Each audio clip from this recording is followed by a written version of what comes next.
This film is purely fictional. Please do not imitate it. Your like and subscribe are the motivation for me to update. Chapter 1. Inside a medieval-style house. A dark-haired man, standing out from the blonde and blue-eyed pedestrians outside, was concentrating intently on a pile of spare parts. The man had a distinctive oriental face, which stood out in this world of high noses. Just as he was about to assemble the parts, there was a knock on the door. "Come in." A palace guard entered and said respectfully, "Your Highness, Leon, His Majesty summons you to the palace," Leon replied. "Understood, I will depart immediately." Leon then locked the spare parts in a cabinet and boarded a carriage. Escorted by the palace guards, he entered the palace. As he gazed at the world outside the carriage window, Leon couldn't help but sigh. He had already been in this world for almost 18 years. "I was originally from Blue Star, my name was Leon, and I had traveled to another world, this person named Leon. From a newborn baby to approaching adulthood. When Leon learned he was the third prince of a vast empire, his mouth almost broke with smile. But when Leon learned this was a world brimming with magic, it gave him a small magical shock. This wouldn't have been a big deal, but when Leon learned he had no magical talent at all, he exploded. He called his system countless times, but Brother Tong was too aloof. Leon resigned himself to his fate. Although he was a prince, he had no magical talent. In this world where magic reigned supreme, his status not only offered no protection, but also became his own death warrant. Because the royal family has no room for useless people. Thinking of this, Leon roughly understood what his visit to the palace was for. The carriage quickly brought Leon to the palace. As soon as he stepped off, a large number of palace guards were waiting by the roadside. Seeing this, Leon couldn't help but grumble inwardly. "I'm just an ordinary person, who doesn't know any magic. Why are so many people staring at me?" Despite his grumbling, Leon dared not show it. A short while later, Leon arrived at his so-called father's study. Leon calmly looked at this father, who had never visited him, since he learned he had no talent at birth. He had short blonde hair, and a body that should have been strong in middle age, but now he looked a little haggard. His eyes, which should have been bright and sparkling, were filled with cloudiness. The sight of him brought only one word to Leon's mind: withered bones in a grave. It seemed his father's time was numbered. After a long moment, the emperor put down his pen and looked up at Leon. His eyes were devoid of emotion. He spoke calmly. "I, Edward III, am the emperor of the sacred empire of Zhongzhou. As my son, you should be a prodigy. Unfortunately, you lack any talent. But after all, you are still my son. And you are almost 18, so it's time for you to shoulder your responsibilities." So, hearing this, Leon couldn't help but look up at Edward III. Edward III spoke emotionlessly. "So, I intend to make you a duke, and send you to your fiefdom to guard the area." Leon frowned slightly upon hearing this. Impossible. The emperor couldn't be so kind. A duke? There are no more than 10 legitimate dukes in the empire. Giving him one for no reason is unjustifiable. There must be something wrong. Edward III continued. "In view of your talent and intelligence, I have granted you the territory of Sin. You will depart tomorrow. I hope that upon your arrival in the territory, you will strive to expand the empire's territory and govern the region." Hearing this, Leon's heart was struck by lightning. The territory of Sin? What is that place? There are 5 continents in this world. Central continent, northern continent, southern continent, eastern continent, and western continent. The Holy Empire is located in the western part of central continent, bordering the Elf Empire to the east of western continent, and the Orc Empire to the north. To the south lies the central continent sea, and across the sea lies the Dwarf Empire to the north of southern continent. The Dwarf Empire, in turn, borders the Elf Empire. At the junction of the 3 major factions of elves, humans, and orcs, lies a land of nearly 400,000 square kilometers. Originally, this land was extremely fertile, but because of the War of the Gods, it became a cursed land. Although it was nominally assigned to the Holy Empire of the human faction, but it had become a no-man's land. It was filled with criminals from various nations, those without household registration, and criminals from the major empires. Not only that, the once fertile land had been transformed into a charred, sandy, and rocky soil. In some places, large amounts of poisonous gas were emanating. Many areas had become death zones. Towering green trees had instantly transformed into purple-black, withered trees that could not be burned and used as firewood.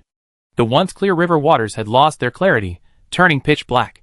Black liquid occasionally gushed out from the ground. The people of the Sin land could only survive by relying on the limited land and water resources. This is how the Sin land, the Sin territory, got its name. As for Leon, he'd be heading to this lawless zone tomorrow. I heard there were 4 dukes of the Holy Empire's Sin territory before him. The longest tenure was only 6 months. After learning this, Leon thought about his upcoming appointment to the Sin territory. He shuddered. As if understanding Leon's fate, Edward III spoke. Now go see your mother. With that, he instructed the guards to take Leon away. Leon arrived at his mother Elena's residence. A small, yet exquisite, yet elegant palace. Wow, why was Leon sent to the Sin territory? Before Leon even entered, he heard a cry. He was immediately heartbroken. It had to be his mother. It turned out that the mother in that world was the same, always silently accepting his mistakes, and caring for him with meticulous care. So, after Leon knew he couldn't return, he cherished his mother in this world even more. She wiped her tears and walked inside. She stopped the guards from announcing the news. Inside the palace, a dark-haired woman in a white dress slumped in a chair, weeping. She hadn't noticed Leon's arrival. "Mother, what's wrong with you?" Leon asked with concern. "Little Leon, tell me, is this fake? You won't go to the territory of Sin, right?" Elena grabbed Leon's hand and said in disbelief. Leon looked at the tears streaming down his mother's beautiful face and turned away. "It's true." Hearing Leon's answer, Elena's strength drained away, her eyes lifeless. But soon Elena spoke. "Yes. Go find your grandfather. He helped you." Hearing Elena's tone, which threatened to collapse, Leon said, holding back tears. "Grandpa no longer recognizes me as his grandson, so mother, I have no choice but to go. I must go. Just wait, your son will come back, and he will definitely come back alive." Chapter 2. Lion watched the imperial capital drift further and further away. A hint of desolation flashed in his eyes, but more so, a resolute determination. Early in the morning, Leon set out for the territory of Sin, escorted by 20 soldiers. It wouldn't be better to say escort. And these 20 soldiers weren't even Leon's own. After delivering him, they would leave. Lion shook his head. He was completely broke. He had only the 3,000 gold coins his mother, Elena, had given him. That was all he had. Lion glanced at a tightly locked box. He then opened another. Inside, a pile of spare parts lay quietly. Lion expertly assembled the parts. He then picked up 6 bright yellow objects from the side and assembled them one by one. Then he shook it violently. Crack. Looking at the silver gleaming object, Lion smiled. "Since this world won't allow me to possess magic, then I use the things from my old world, the things that stand on the shoulders of giants." Yes, Leon was holding a 6-shot revolver. The whole thing was hand-rolled by Leon, with some shaping done by the magical blacksmith.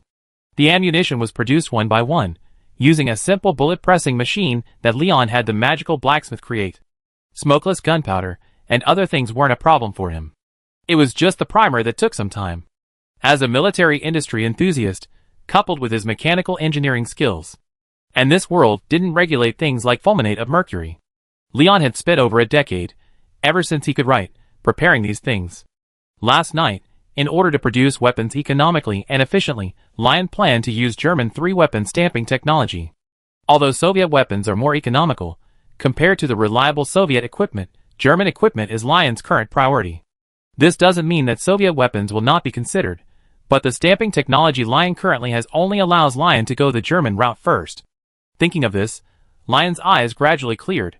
He glanced at the stamping machine drawings beside him. This is the foundation of his life.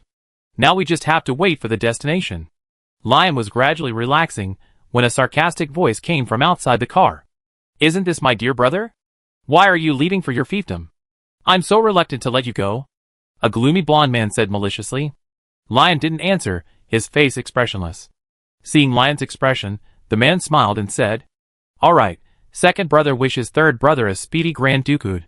The second prince laughed and departed. Leon couldn't help but tighten his grip on the revolver. "Laugh. Wait. I'll be back."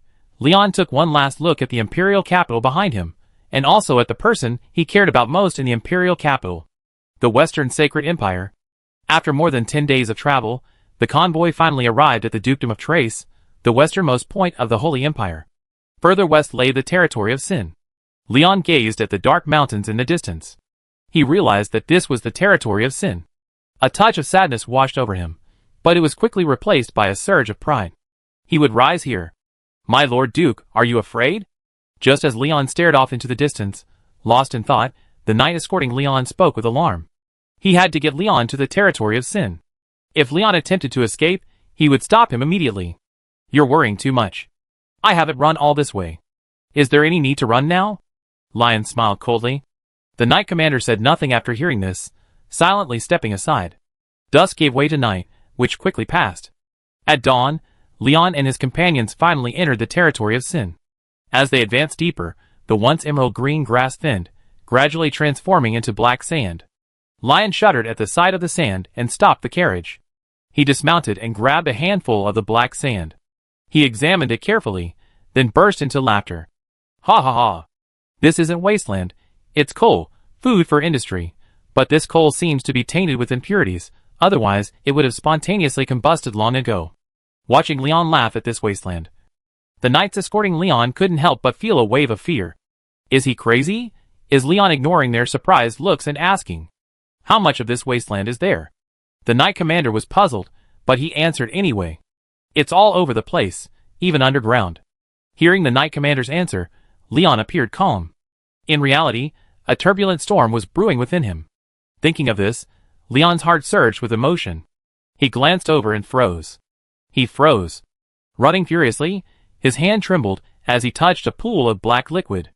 After careful examination, Leon could no longer contain himself, completely maddened. This is oil. Oil, the lifeblood of industry. How can this be a cursed land? This is simply a blessed land. Lion tried to light it directly with fire, but found that the combustion effect was not as good as expected. But this doesn't mean that the oil underground is also like this, and this oil is free. Lion was a little amused and embarrassed. This is like feeding food in your mouth. Lion continued to ask expressionlessly. Does the Sin territory have iron ore? Yes, and a lot of it. Iron ore is considered the Sin territory's only resource. The knight commander said helplessly. Lion could no longer contain himself after hearing this, and immediately spoke. Go! Go! Everyone looked at Leon strangely. Has he gone mad after learning about the Sin territory's situation? The eyes looking at Leon couldn't help but feel sympathetic. Lion didn't care. Now he just wanted to go to the territory of Sin, and take the first steps towards industrial development. The others saw this and didn't say anything. This was their mission after all. Soon, a dilapidated city appeared before the convoy. The convoy slowly entered the heart of the territory of Sin. The streets were lined with dilapidated houses. A group of ragged people wandered the streets.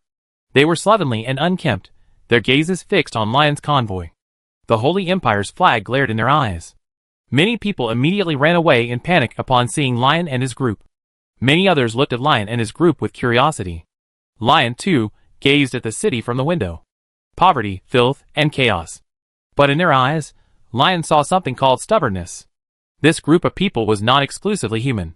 Besides humans, there were humanids, dwarves, fairies, cat-eared girls, bunny-eared girls, fox-eared girls.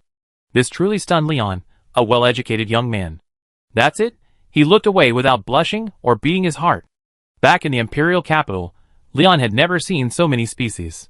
The knight commander stumbled upon Leon's smirk. He jerked and swallowed. It was over, it was over. The Duke had truly gone mad. With Leon's arrival, changes weren't limited to the territory of Sin. A butterfly also began to vibrate. Chapter 3. Lion and his companions arrived at the Duke's palace. Lion was stunned upon arriving. It was supposed to be a Duke's residence. Even if it wasn't large, it should have looked presentable. But Leon looked at the Duke's palace before him. The original glazed windows were gone. The white jade carvings on the walls had all been torn down. The carpet on the floor was missing. Even one of the doors was missing. Lion, eh? The knights, eh? The knight commander's mouth twitched upon seeing this, and he spoke. Your Excellency the Duke, we should stay for a few days. The state of your Duke's palace is frightening. The knight commander was worried that Leon would be gone as soon as they left. Then, they would be held responsible. Lion swallowed hard and nodded, agreeing to the knight commander's and his companion's stay. The knight commander immediately led his men into the Duke's palace. They were going to inspect the Duke's palace and find a place for themselves and Leon to rest. You never know until you check, and once you do, you're shocked. The cleanliness of the Duke's palace would bring even rats to tears. Lion also unloaded his belongings. The knight commander, noticing that Leon's belongings were somewhat heavy, handed him a ring. What is this? Lion asked. This is a storage ring. It doesn't require magic to operate. It was given to you by His Majesty," the Knight Commander said calmly. Although the Knight Commander was quiet, he was one of Edward III royal guards. He obeyed Edward III orders with absolute certainty. He had previously been dissatisfied with Leon, believing him to be a spoiled nobleman who didn't understand the hardships of life. But as they walked along, the Knight Commander couldn't help but admire this 18-year-old Duke's remarkable composure. Throughout the journey, Leon remained tactless, constantly fiddling with his parts. That's why the Knight Commander gave Leon the storage ring. Edward III exact words: "Observe this child carefully. If he shows promise, give him the ring." After receiving the storage ring, Leon immediately handed over the machine parts, weapon parts, and 3,000 gold coins. This world has 3 currencies: gold, silver, and copper. The exchange rate for each is 1:100. And these days, a copper coin could buy a loaf of black bread. So 3,000 gold coins is a considerable sum. It's also the capital that will help Leon build his fortune. Leon has already planned. 1,500 gold coins will be used to build the Sin territory. 1,000 gold coins will be used for military expenses. And 500 gold coins will be kept as an emergency fund. Looking at the soon-to-disappear gold coins, Leon felt a touch of melancholy, but more of a sense of determination. It will happen. Everything will be all right. After planning everything, Leon led his men out. He needed to first understand the situation in the Sin territory, recruit some personnel, and craft some weapons and equipment. Leon came to the Sin territory's bulletin board. He glanced at the yellowed papers, shook his head, and then posted the notice he had prepared. Then he left without looking back. As soon as Leon and his group left, a group of Sin territory residents swarmed over. "Quick, look! What orders did the new Duke give? Taxation or something? Don't push me. Citizens of the territory of Sin, I'm the newly arrived Duke Leon. In light of the territory of Sin's current situation, I decided to exempt it from taxes for 3 years. I'm also planning to recruit 56 guards. Interested individuals should wait at the Duke's residence tomorrow morning." The crowd erupted in excitement upon hearing this. The Duke had just offered a 3-year tax exemption. Although taxes in the territory of Sin were low, they had also strained many people. Furthermore, none of the money was ever submitted to the Empire. It was all embezzled by the territory of Sin's officials. Yes, the territory of Sin had officials, but these officials were no longer imperial officials. They had long been white gloves pushed by forces behind the scenes in the territory of Sin. After completing all this, Leon arrived at the city's blacksmith shop. The clanking sounds could be heard from afar. "Hello, can you make this thing?" Leon asked tentatively. "What is this?" "There's nothing the great dwarves can't make." The next second, a thunderous sound echoed. Leon's ears tingled. A dwarf, barely 1.3 meters tall, emerged. His hair was short, his face was red as a date, and his upper body was bulging with muscle. Leon spotted the blacksmith. He immediately took out his blueprints and handed them to the dwarf. The dwarf took them with a puzzled expression, then stared intently at them. Then, his eyes reddened, he looked at Leon. "Did you design this?" Leon nodded. "By the dwarf god, I never seen anything so exquisite in my life," the dwarf said, awestruck. Leon asked, "Can you make it?" The dwarf sneered at this, and then spoke. "It would be difficult for an ordinary blacksmith to make this, but I'm a magical blacksmith." Hearing this, Leon felt relieved. The blueprints Leon had were for a weapon stamping machine, a crude oil cracking plant, coal processing equipment, and a steam engine. There were also some weapon parts. Although it seemed a bit outrageous, Leon believed these magical blacksmiths could make it. Because magical blacksmiths are magical blacksmiths, they all possess a certain kind of magic, metal shaping. "How much will it cost to make these?" "Including the cost, it's only about 150 gold coins," the dwarf said after some thought. Leon nodded and accepted the price. This was much cheaper than in the previous world because Leon didn't have to pay patent fees. The equipment was expensive because the company wanted it to be expensive. "Are you the new Duke?" the dwarf asked after seeing the 4 knights behind Leon. "Yes," Leon said, placing the money on the table. Looking at the pile of gold coins, the dwarf nodded and spoke. "Get to work." Suddenly, 7 or 8 dwarves rushed out, took Leon's blueprints, and began forging. The dwarf blacksmith prepared to join the forging. Leon asked, "I want to ask you something." The dwarf blacksmith paused, seemingly struggling. He twitched the hand holding the gold coins before finally speaking. "I know what you're asking. The Sin territory isn't filled with sinners as the world says. Many people who couldn't survive in the Empire have fled here. The real sinners here are those at the top. If you're looking to recruit, West City is a good choice. The dwarf weighed the money in his hand and entered the blacksmith's shop. The press can be delivered to you tonight, the dwarf blacksmith's voice echoed. Leon didn't care and looked at the sky with heavy eyes. Chapter 4. After leaving the blacksmith's shop, Leon headed for the tailor's shop. Inside the shop was a single, alluring woman. She was absorbed in sewing a garment. She took no notice of Leon. Leon spoke. "Hello, I'd like to order some custom clothes." The alluring woman glanced up at Leon, and Leon felt a sudden sense of dissent. Then the feeling vanished, and the woman spoke nonchalantly. "What kind of clothes would you like?" Leon said nothing more than slapping the M37 uniform design over. 200 sets to start, Leon said calmly after calculating. "How many?" The woman's voice rose an octave. 200 sets. "Okay, sir. Sit here for a moment. I get the material for you." The woman's face lit up with a smile, leaving Leon stunned. Leon quickly selected a durable gray material from the array. After all, most of the Sin territory is made up of open-pit coal mines. The gray uniforms offer a certain camouflage. As Leon made his selection, the woman spoke. "Sir, you may call me Casa. Your 200 sets of clothing will take about 2 days to make, and I have them for you tomorrow." Leon was somewhat surprised. This must be a magical tailor.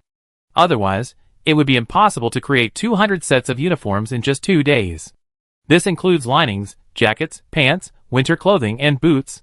2 days must have required both cloning magic and tailoring magic. But Leon didn't care. "How much?" Leon asked. 5 gold coins in total," Cassidon said with a hint of trepidation. Leon paid no attention and simply handed Cassidon 6 gold coins. Cassidon was a little surprised. "I find you next time," Leon said, and left. Next, he needed to choose a place to store his money-making tools. Leon wasn't counting on taxes for the territory of Sin. He planned to produce some goods and sell them. Sugar and munitions. Leon planned to start with these two. Sugar because it was a scarce commodity in all countries, and munitions because to the north of the territory of Sin lay the Demon Empire and the Orc Empire.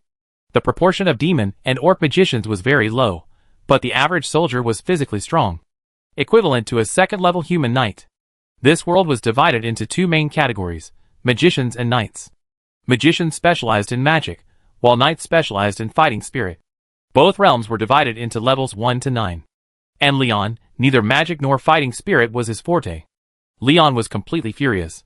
But Leon had tried before, having previously killed a level 2 wind wolf with a revolver.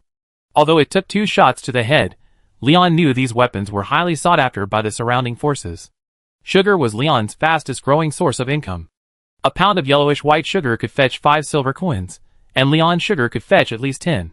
Leon immediately set to work, quickening his pace. He was going to hire some people, or perhaps buy some slaves. They arrived at the West City district. The streets were practically deserted. Leon took out a copper coin, called a child over, placed the coin in the child's hand, and asked, "Little boy, where are the adults?" The child saw the coin and said without hesitation, "Mom and Dad are all gone to the mines." Then they ran away. After hearing this, Leon understood how the people of the Sin territory survived. But this wasn't a long-term solution. A plan came to mind. He took out some papers and handed them to the children, asking them to take them home. Then Leon left the Duke's palace. As the knights inspected it, they found a few well-preserved rooms. So everyone moved in. Leon not only developed a development plan, but also a military expansion plan. There was no other way. The Sin territory had neither money nor an army. No one had set their sights on the Sin territory because it was too poor. But Leon knew that the Sin territory was a gold mine. Once mining began, it would inevitably attract countless covetous individuals. So, he had to be strong in martial virtue. Just as Leon was formulating his plan, an old man arrived at the Duke's palace. "Your Excellency, the Duke, the Sin territory's steward has arrived," a knight reported to Leon, who immediately went to see the steward.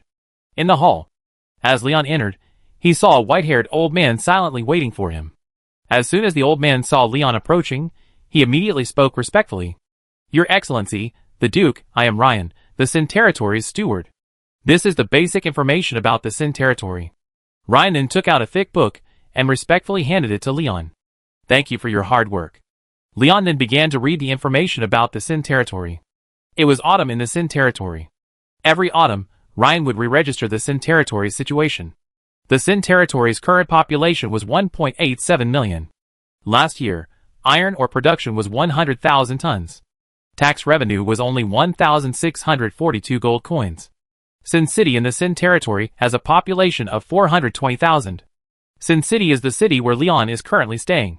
It is also one of only 5 cities in the Sin Territory. Not only that, many people live outside of Sin City. There simply aren't enough houses in Sin City. Seeing this, Leon felt a surge of anxiety. So he added another point: speed up construction to solve the housing problem. Looking at this data, Leon felt increasingly uncomfortable. He then closed the book and asked, how much money is left in the Duke's Palace treasury? Although Leon knew the Duke's Palace was just a facade, Leon still refused to give up. There are only 1,000 gold coins in the Duke's Palace, and that's the combined tax revenue from the past 7 or 8 years. Leon whispered. Hearing this, Leon felt a little powerless, but he quickly pulled himself together. Asked, what else does Sin Territory have besides iron ore, wasteland, wastewood, and black water? Well, there's also a lot of volcanic ash and some unidentifiable ores, Ryan said. Volcanic ash? Lion was a little surprised to hear this, because it's essential for making cement. He then spoke. I need a large amount of volcanic ash and 40 skilled workers. No problem, Ryan replied after thinking. Lion nodded and continued. Workers will be paid 10 copper coins a day, with food provided. 100 tons of volcanic ash to start with. Workers aren't just for making cement, they're also to attract more people. Only in this way can Lion develop rapidly. Lion was a little surprised to hear this offer. Because working in the mines only pays 15 copper coins a day, and there's no food provided. And the work here in Lion is supposed to be manual labor. It's much better than mining. Soon, Ryan left with his orders. Ryan sensed something different about the new Duke, but he couldn't quite pinpoint what. Night fell quickly. The dwarven blacksmiths also brought over a stamping machine and a large collection of weapon parts.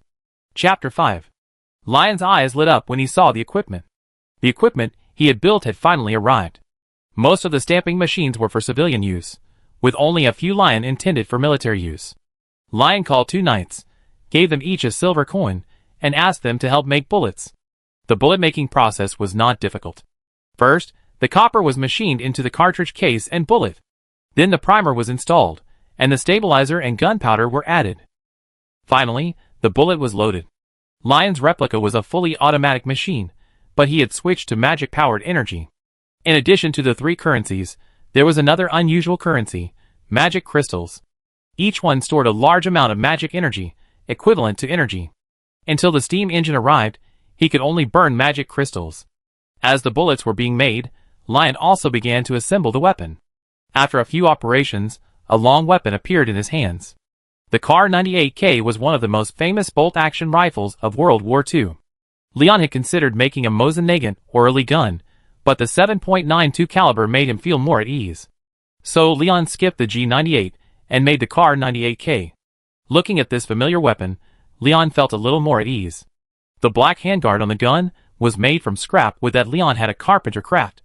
Scrap wood can't be burned, and it gives off a chill.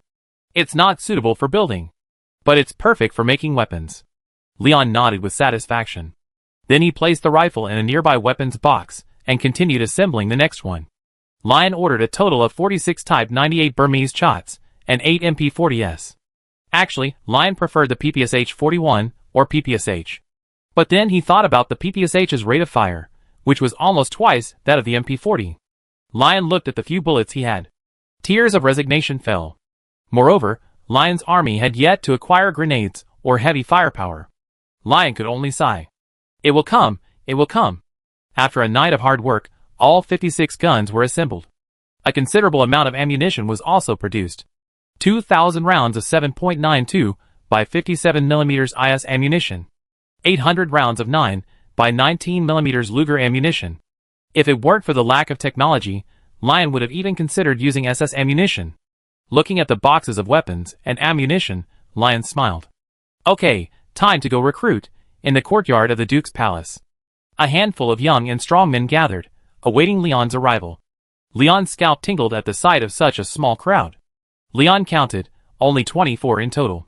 And some of them were pale and thin. Leon couldn't help but sigh at the sight. He then spoke. Everyone, Your presence here is a testament to your courage, but not just anyone can join my guard. To join, you must pass my test. The previously chaotic crowd suddenly quieted down upon hearing this. A hushed discussion ensued. Why is this? I didn't tell you before. Yeah, with my physique, there's no way I could possibly pass. Leon naturally heard these voices, but he ignored them. He spoke. The first task is a 10-kilometer long-distance run. Lion's request wasn't too much. Most people here were engaged in manual labor. It wasn't too difficult. Although everyone was somewhat reluctant, they still started running. Soon, the 10 kilometers were completed, and 14 people were eliminated. The faces of the 14 eliminated were uglier than tears. Lion didn't immediately send them away.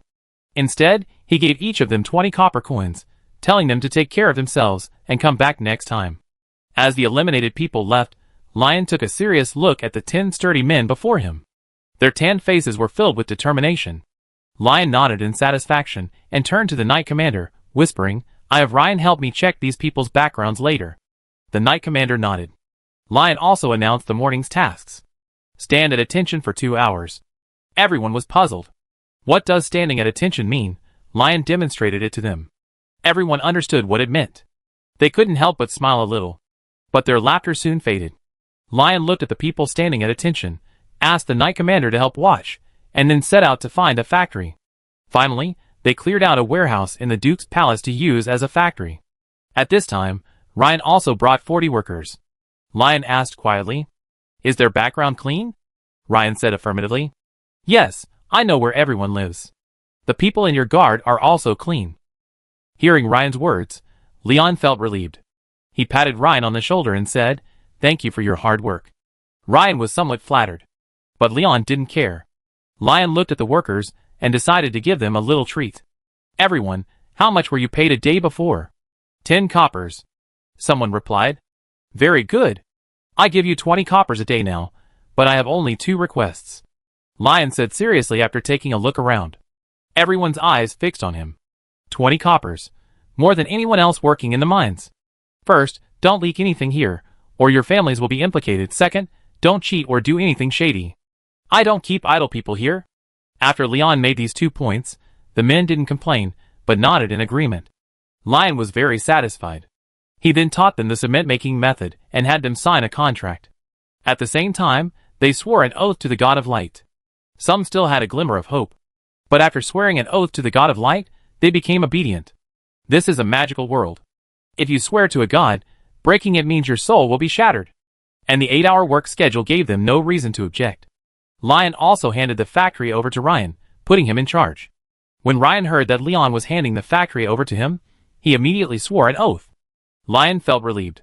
The reason he was so confident in Ryan was not only because he was the steward of the Sin territory, but more importantly, he was also his mother's attendant. It was only because of his family's involvement that he was exiled to the Sin territory. Lion knew his identity, but couldn't reveal it yet, because the Knight Commander and the others were still here. After completing all this, Leon set out to retrieve his uniform. He also bought some sugarcane shipped from the Elven Empire. Today, the dwarves would deliver the sugar and coal-making machinery. Tomorrow, work could begin. Lion seemed to see money beckoning him. But Leon knew that countless people were watching him from the shadows. He had to become stronger.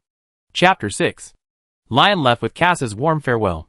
Looking at the carriage full of military uniforms, Leon quickly returned to the Duke's palace. At this time, the 10 members of the guard also ended their military posture. They all collapsed to the ground. Having never experienced military posture before, they felt a little uncomfortable. Lion said with satisfaction, You're quite good. Anyone want to quit? After Leon finished speaking, 2 people chose to quit. Lion said nothing. He gave each of them 40 copper coins. They also left with satisfaction. Lion also looked at the remaining 8 people. Although they looked tired, their eyes remained determined. Lion said, Okay, that's all for this morning's training. Now dinner! Everyone rushed to the cafeteria. Although it was their first time there, the aroma of the food in the cafeteria had already whetted their appetites. Lion had hired 2 chefs upon arriving at the Duke's palace, just to ensure everyone had a good meal. The 8 people hesitated after looking at the window displaying 4 meat dishes and 4 vegetable dishes. Leon ordered 2 meat dishes and 2 vegetable dishes, then looked at the crowd that hesitated to move forward and said, It's okay. You can all order 2 meat dishes and 2 vegetable dishes. All you have to do is finish them. At Leon's words, everyone rushed over and devoured the food. Leon sat down to the side and slowly began to eat. Suddenly, Leon saw a man hiding 2 steamed buns in his arms. Leon walked over and asked, "What are you doing?" The man was startled by Leon's words. He then stuttered, I want to take them home to my younger siblings." Hearing this, Leon pursed his lips and patted the man's shoulder. He handed a steamed bun to the man and asked, "What's your name?" The man replied, moved, "Thank you, Lord. My name is William Egger." "Then I call you William. Work hard." "You're a man of integrity," Leon said with relief. He had long noticed William. His physique was the weakest among the 8, but he was the most persistent. Leon couldn't help but admire William. Soon after lunch, it was afternoon training. The afternoon consisted of only 3 hours of military posture. Time flew by. Evening. Leon looked at the 8 exhausted men. Nodding with satisfaction, he spoke. "From today on, you are real soldiers. Starting tomorrow, you will leave home and join the barracks. A soldier's monthly salary is 5 silver coins. Today, I'm giving you a half-month advance. Tomorrow morning at 6, I want to see you standing here in uniform." Everyone was in a daze. Leon spoke. "Do you understand?" "I understand." "Dismiss." Leon gave each of them a uniform, and 2 silver coins and 50 copper coins. Everyone was immediately grateful. This was better than the wages in the mines. And here, meals are provided. Everyone went home ecstatic. Leon continued to make ammunition and draw blueprints. These days, Leon discovered that there are still many things he hasn't figured out. Sewing machines, internal combustion engines, sugar mills, and all sorts of basic machines. What a long and arduous journey, in a village outside Sin City. William returned home with his military uniform and 2.5 silver coins. As soon as he entered, a young man rushed over. "Brother, why are you back so late?" "Fleischtam, I gone to serve under the Duke." William patted his brother's head. "What?" Fleischtam looked shocked. "Are you crazy?" "I'm not crazy. Isn't serving as a soldier for a noble just a death wish?" Hearing his brother's words, William was somewhat at a loss for words, but the silver coins in his hand reminded him. "That's not true. You get 5 silver coins a month. With these 5 silver coins, you have a better life." William sighed. Fleischtam was stunned, unsure how to respond. William ignored his stunned brother, took a shower, and changed into his military uniform. At this moment, his sister Charlotte and mother Ein returned from the vegetable garden. Upon entering, they saw a dazed Fleischmidt and William, dressed in his military uniform. The 2 looked at William in uniform, puzzled. Mother Ein asked, "What's wrong, William? Where did you get those clothes?" William pursed his lips, unsure of what to say. Fleischmidt spoke. "My brother has enlisted under the Duke." "What?" the 2 said in unison. "William? Why did you do that?" Ein asked, her voice trembling. "Because the Duke offered me a salary I couldn't refuse," William said calmly. "How much?" 5 silver coins. "And food included." Upon hearing this, the 2, like Fleischtam, were stunned. Ein opened her mouth, but for a long moment, nothing came out. Charlotte also lowered her head. The air was completely still. Finally, William spoke. "Mom, this is half a month's pay. The Duke gave me half a month's advance." William placed the silver coin in Ein's hand. "No, I don't want any money, I want my son." Ein hugged William tightly and cried. William's eyes also reddened. Charlotte and Fleischtam also cried. But all 4 knew that William had to enlist. It was the only way for Charlotte and Fleischtam to survive. Because their father was a gambler, he hadn't given them a single copper in 6 months. The family's savings had long been squandered. And then, there were William and Fleischtam. The already bleak family situation was exacerbated. Food became a major problem. So, after selling vegetables early in the morning, William entered the Lion audition. He had originally been trying to see what Lion could offer. But the 5 silver coins finally tempted William. Everyone cried. Finally, William wiped his tears and spoke. "Okay, stop crying and eat. Look what your brother brought you back." William smiled and held out 3 steamed buns. The 3 looked at the snow-white buns in disbelief.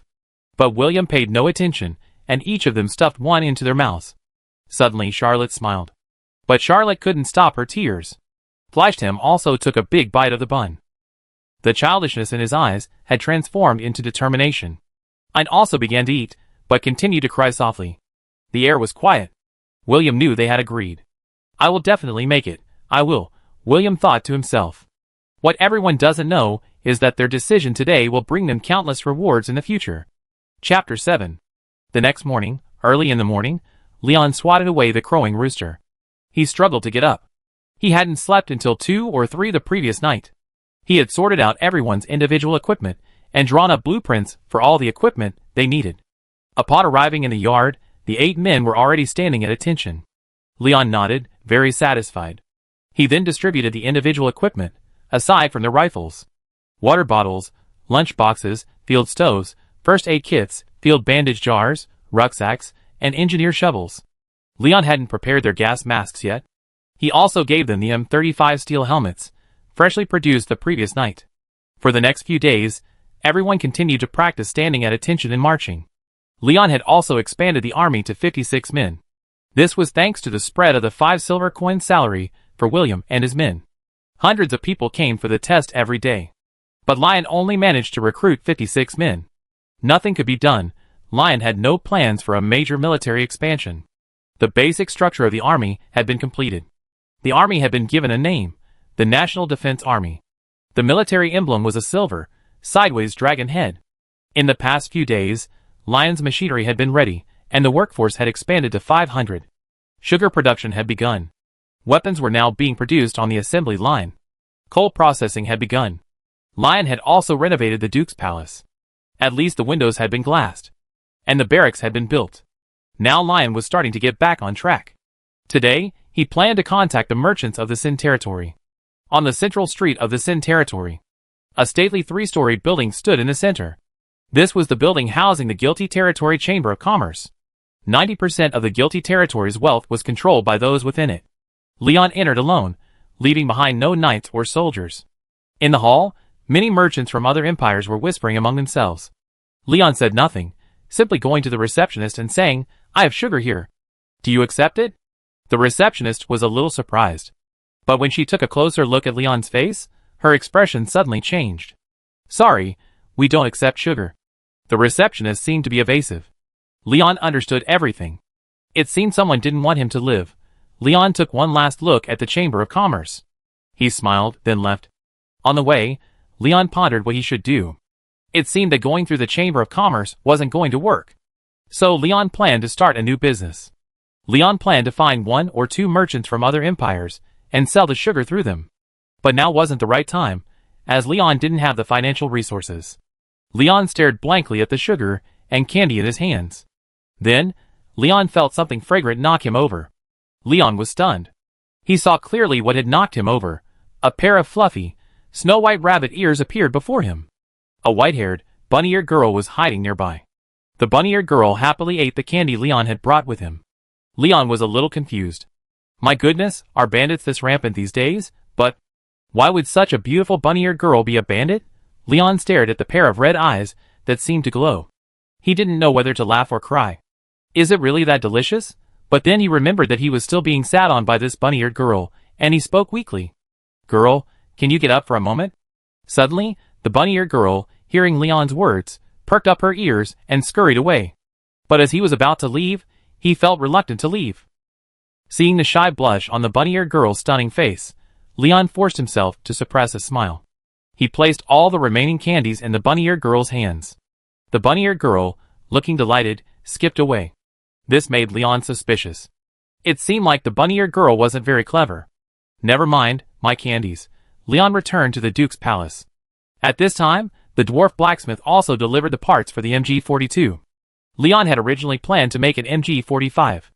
The MG45 boasts a rate of fire of 1,500 rounds per minute, yet weighs only 9 kilograms. This is significantly superior to the MG42, but only 10 MG45s were produced. It has never seen actual combat. However, the MG42 has been battle-tested. It is a very reliable weapon. Moreover, Leon chose the MG42 with a variable speed, and the high-speed MG42 emptied the rifle in a single burst. After assembling the MG42, Leon also ordered a batch of lead-tipped steel core bullets from the dwarven blacksmith. This is the famous heavy-pointed round. The MG42 uses the 7.92 by 57 mm SS round. The addition of a steel core significantly improves its penetration. To address the overheating problem of the barrel, Leon had the blacksmith carve some ice magic circles into the barrel. This would absorb some of the heat generated during firing, thereby increasing the duration of sustained fire. After completing these tasks, Leon began making grenades. Leon didn't choose MK or F1 grenades. Instead, he opted for the M24, a wooden-handled grenade. Looking at the M24, Leon felt an indescribable sense of familiarity. Making it wasn't difficult. A pull cord extended from the detonator inside the explosive head, passing through the hollow handle. At the end was a small ceramic ball secured by a rotating bottom cap. Leon quickly assembled some, and then had several workers follow his example. Before leaving, Leon reminded them not to pull the fuse. The workers said they absolutely wouldn't do that, because the wages Leon offered them proved that everything he said was right. Leon brought the weapons he had crafted to the barracks. He was about to begin distributing weapons. Originally, Leon had planned to do so in 2 weeks. But the current situation forced him to do so sooner. You must be wondering why you haven't seen your weapons in all these days. But don't worry, your weapons are here, Leon said, then opened the lid of a weapons box. 10 Kar 98K rifles were revealed. Everyone was puzzled. What kind of weapons were these? Leon seemed to have anticipated the crowd's reaction and said nothing. He picked up a rifle. He expertly loaded 5 rounds, cocked the bolt, and fired in one go. Then he aimed at a wooden stake at the edge of the training ground and slowly pulled the trigger. Bang! Then a second later, a loud bang rang out, startling everyone, but no one fled. Leon observed the crowd's reaction with some satisfaction. He continued firing. Bang, bang, bang. After firing a magazine, the wooden stake in the distance was completely shattered. Less than 100 meters away, the bullet's full power was unleashed. Leon dismissed it, but everyone was stunned. What kind of weapon was this? It seemed devoid of any magical energy. And yet it possessed such immense power. Leon explained. This is a rifle, a groundbreaking weapon. Chapter 8. Everyone was a little confused. Rifles? Leon didn't explain much. Putting the Kar 98K aside, he demonstrated how to use the MP40 and MG42. Then he assigned the troops. A platoon of 56 men, for squads of 14 men. Each squad had 2 MP40s, 1 MG42, and 11 Kar 98K rifles. The squad leader and deputy squad leader each had an MP40, and 3 men formed a machine gun crew. There was also a sniper, and 10 infantrymen. The scopes were already being made. Everyone was amazed after receiving their equipment. Training began quickly. The specific weapon distribution would be decided a week later. For example, the machine gunners, squad leaders, and so on would be assigned. Leon meticulously taught the soldiers how to use their weapons. Bang! After the soldiers fired their first shot, they were hooked. Leon wasn't stingy, giving each man 50 rounds of ammunition per day for training. This was despite the current low production of ammunition. According to Leon, he needed at least 150 rounds a day. Sharpshooters are made with bullets. After teaching them how to use their guns, Leon went to inspect the factory. He also asked Ryan to keep an eye on merchants from other empires. After completing all this, Leon began drawing blueprints again. He also needed to create a detailed map of the Sin territory. Time flew by. A week later, Leon had already drawn a rough map of the Sin territory. The situation in the Sin territory was somewhat complex. There was very little arable land, mostly confined to the 5 major cities. Furthermore, the Sin territory was dominated by 4 major factions: humans, dwarves, orcs, and witches. Humans are the most numerous, but the witches are the most powerful. Most of them are high-level magicians. Economically, the 3 human families tightly control the economy of the territory of Sin. If Leon wants to control the territory of Sin, he must either conquer or submit to the 3 families. But Leon won't choose the latter. Wouldn't that be embarrassing for a time traveler? But Leon knows that the 3 families want to control him. That's why they cut off his financial resources. But Leon won't let them do whatever they want. Leon invited all the forces in the territory of Sin. Nominally, it was to discuss the territory's development. Leon now relies on only his own platoon. The Night Squad has returned to the Holy Empire. Leon plans to use what he has to win over others. Perhaps the humans won't work, but what about the others? Night falls, and the Duke's mansion is brightly lit. Leon has crafted a rudimentary thermal generator. This brings electricity to the Duke's mansion and the factory. This was the highlight of the evening. Leon had also dispatched troops in advance to support the event. After nearly 2 weeks of training, their military posture was impeccable. Two soldiers, carrying Kar 98K rifles like javelins, stood at the gate of the Duke's palace. White gloves, helmets gleaming in the light, and resolute faces. While their combat effectiveness was unknown, their upright posture was eye-catching. Soldiers also stood guard in the corridor. Dishes of delicious food were served on the table. Everything was ready. Soon, representatives from various factions arrived. Just disembarked from the carriage. Then he saw the statuesque soldiers. He couldn't help but feel a twinge of seriousness. It seemed this new duke was no slacker. Upon entering the duke's mansion, he was captivated by the ceiling light bulb. Then he was stunned by the snow-white sugar. Everyone was filled with confusion. Lion observed, but remained silent. Soon, representatives from all the major factions arrived. Lion got to the point. Everyone has many questions. I allow you to ask questions. As soon as Leon finished speaking, the crowd erupted in a clamor. Your Excellency, may I ask what kind of magical device this glowing object is? Your Excellency, may I ask how much is this sugar? Your Excellency. Listening to the crowd's questions, Leon knew he had achieved his goal. But Leon hadn't anticipated the development of something. This is called a light bulb, not a magical device. The price of sugar. Just as Leon was answering the crowd's questions, the people from the Chamber of Commerce gathered together, their faces darkening. What should we do now? What else can we do? It's impossible to stop him. This leaves us with only one last resort. Just as everyone was discussing this, a pleasant voice rang out. Your Excellency the Duke. Can you give me the agency for Beitong? Leon's body trembled upon hearing this. Looking back, he saw a woman in a black robe with silver hair and purple eyes, smiling at him. Leon felt as if he were being stared at by a lion. He managed to speak. Who are you? Evelyn, the Witch of Consciousness. Evelyn said with a sweet smile. Leon was even more frightened, because if she hadn't released her coercive aura, Leon would have believed her to be a harmless young lady. I can give you the sugar. How much can you offer for a pound? Leon asked. 6 silver coins. Evelyn said with a smile. Leon was secretly delighted. A pound of sugar costs only 1 silver coin. Leon had planned to sell it for 5 silver coins. But now someone offered 6.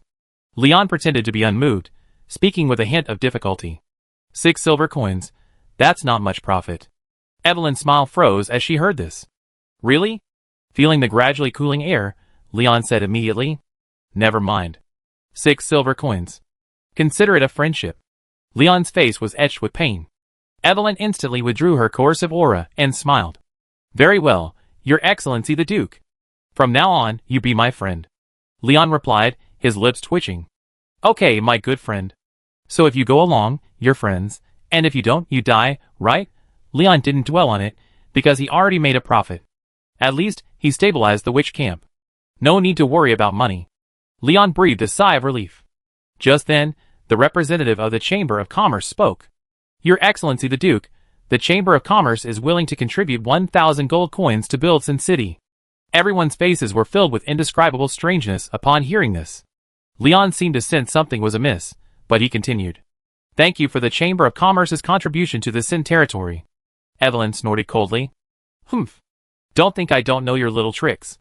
This year is the year of divine punishment. Not only will the heavy snow bury Sin City, but there will also be a beast tide. Asking the Duke to build Sin City isn't just sending him to his death, are you? The Chamber of Commerce members listened calmly, their faces unfazed. They continued to smile. How could that be possible? I believe Your Excellency the Duke will handle it, right? Leon said coldly. I will. I wanted to fight you off, but since you're so desperate, don't blame me. Leon then pulled out a light bulb, intending to use it and the glass to rally a group. Only then could Leon continue his actions. Chapter 9. This thing is called a light bulb, and this is called glass. Leon took out a light bulb and explained to the crowd. A light bulb can emit light? How does it work? And how much does the glass cost? The crowd asked.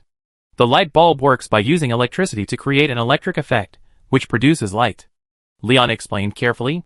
The crowd was a little confused. Electricity? Is it lightning? Isn't that also powered by magic? The crowd asked. Leon was about to explain when he suddenly changed his tone. Yes, it can be powered by magic crystals. Leon didn't want to reveal the coal mine yet. At least not until he had sufficient strength. Everyone sighed at this. But Leon spoke again.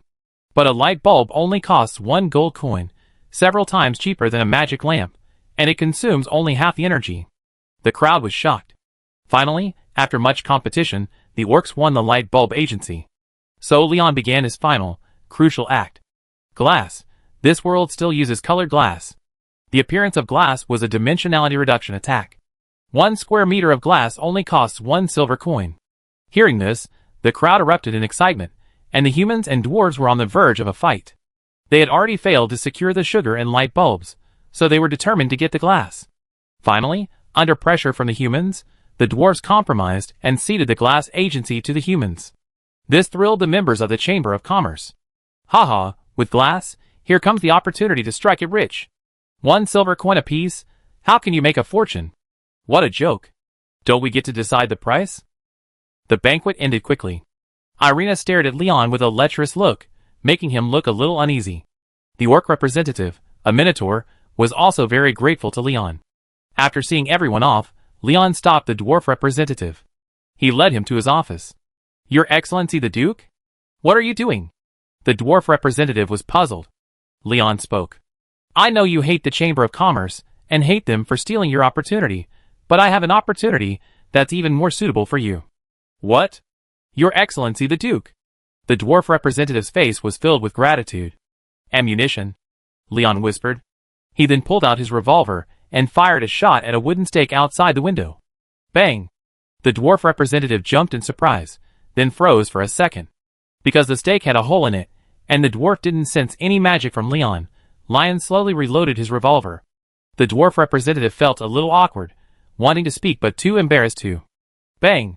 The next second, the door was kicked open, and several soldiers rushed in. The air suddenly became quiet. A few people blinked. You looked at me, I looked at you. Excuse me. The soldiers immediately apologized and retreated.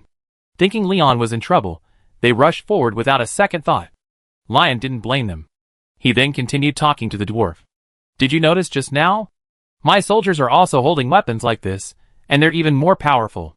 The dwarf's hands couldn't help but tremble at Leon's words.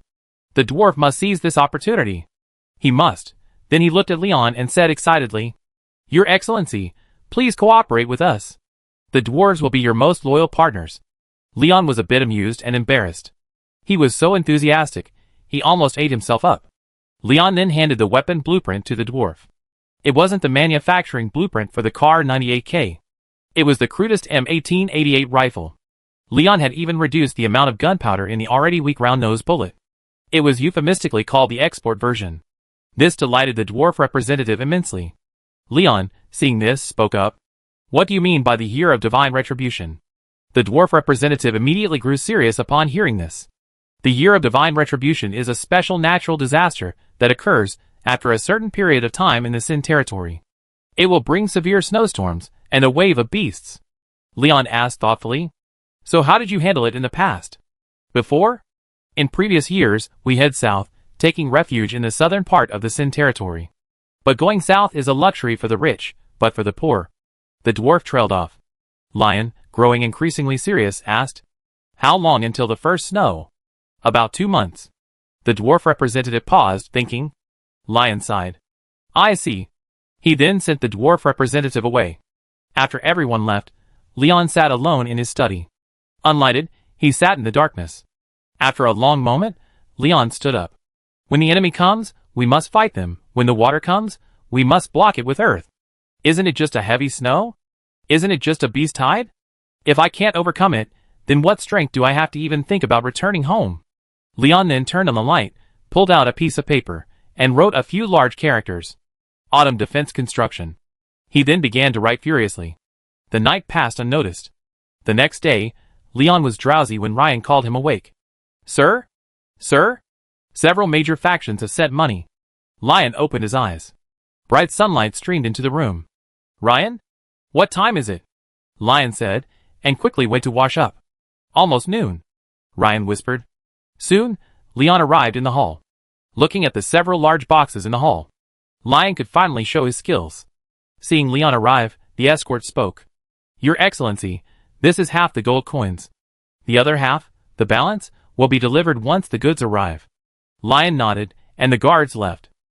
Leon opened one of the boxes, revealing a treasure trove of gold coins. According to the agreement, There were a total of 100,000 gold coins. Perhaps 100,000 seemed like a lot to Leon, but the Holy Empire's tax revenue reached 80 million gold coins last year. The actual tax revenue for the territory of Sin was also around 500,000 gold coins.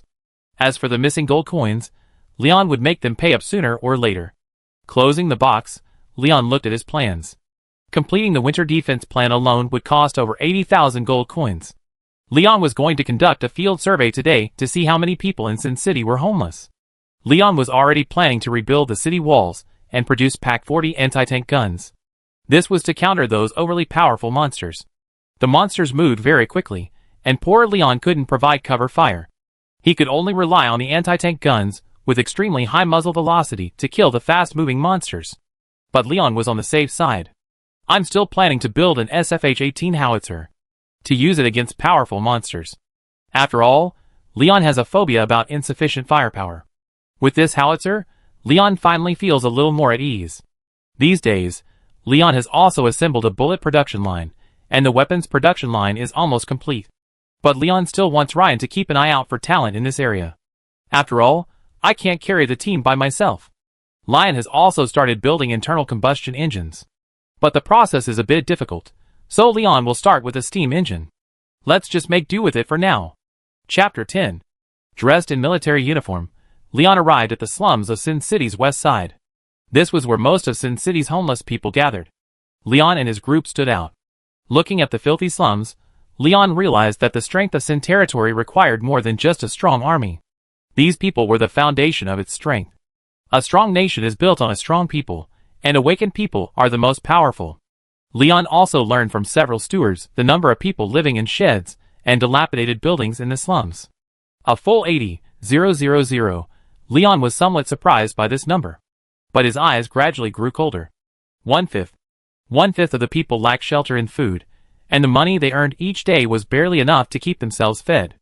How many of them could even afford food, clothing, shelter, and transportation? Leon had originally thought that the 80,000 gold coin budget would be enough to build Sin City. But now it seemed it would only cover the autumn defenses. Leon had to build the city walls. They also planned to build a large number of dormitories. But housing 80,000 people is no small undertaking.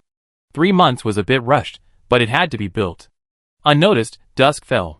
Soon, a large number of miners, covered in dust, returned to the slums. Looking at these hard-working people, Leon felt a pity. His resolve to continue the construction strengthened. Watching the growing crowd, William and the others on guard couldn't help but tighten their grip on their guns. Just then, Leon, lost in thought, felt a sudden gust of wind. The next second, Leon was knocked down again. Lion, William and the others only saw a white shadow flying towards them. Turning around, he saw a white-haired, bunny-eared girl squatting beside Leon. She has the IQ of a 3-year-old, and she's a rank 7 expert. Stop scolding me, I cry. Everyone, Hey! Little sister, can you be more normal? Don't think you can do whatever you want just because you're a cute bunny-eared girl, Leon complained helplessly inwardly. But he still didn't move, because it smelled really good. Having been single for 2 lifetimes, a combined total of over 50 years. How could Leon handle it? Are you testing an old cadre like this? Leon was just about to teach this bunny-eared girl a lesson. As soon as he looked at her, he met her charming eyes. They were filled with pleading, and her ears drooped. Leon, The next second, Leon took out the candy without a word and placed it in the bunny-eared girl's hand. Leon knelt. Unable to stop it, absolutely impossible. Even a straight man would kneel. After the bunny-eared girl got what she wanted, she said thank you and immediately disappeared. Leon, so powerful? What a big deal, Leon said helplessly. He left with his men. Not long after, a blue-eyed bunny-eared girl suddenly walked towards Leon. Leon was instinctively attracted to her, because the blue-eyed bunny-eared girl was carrying another bunny-eared girl. And the bunny-eared girl was the red-eyed bunny-eared girl who had just snatched the candy from Leon. The red-eyed bunny-eared girl looked distressed. Leon watched as a 5 feet 8 inches bunny-eared girl, holding a 5 feet 6 inches bunny-eared girl in each hand, walked towards him. William and the others instinctively loaded their guns. Your candy, back to you, thank you, the blue-eyed, white-haired, bunny-eared girl said coldly. This left Leon somewhat bewildered. Looking at the candy being offered, Leon didn't know whether to take it. But seeing the blue-eyed, bunny-eared girl's cold gaze, Leon backed off. Just as he was about to take the candy, the red-eyed, bunny-eared girl spoke up. "No, this is my candy, woo-woo," Leon said, somewhat bewildered. "Let's forget it.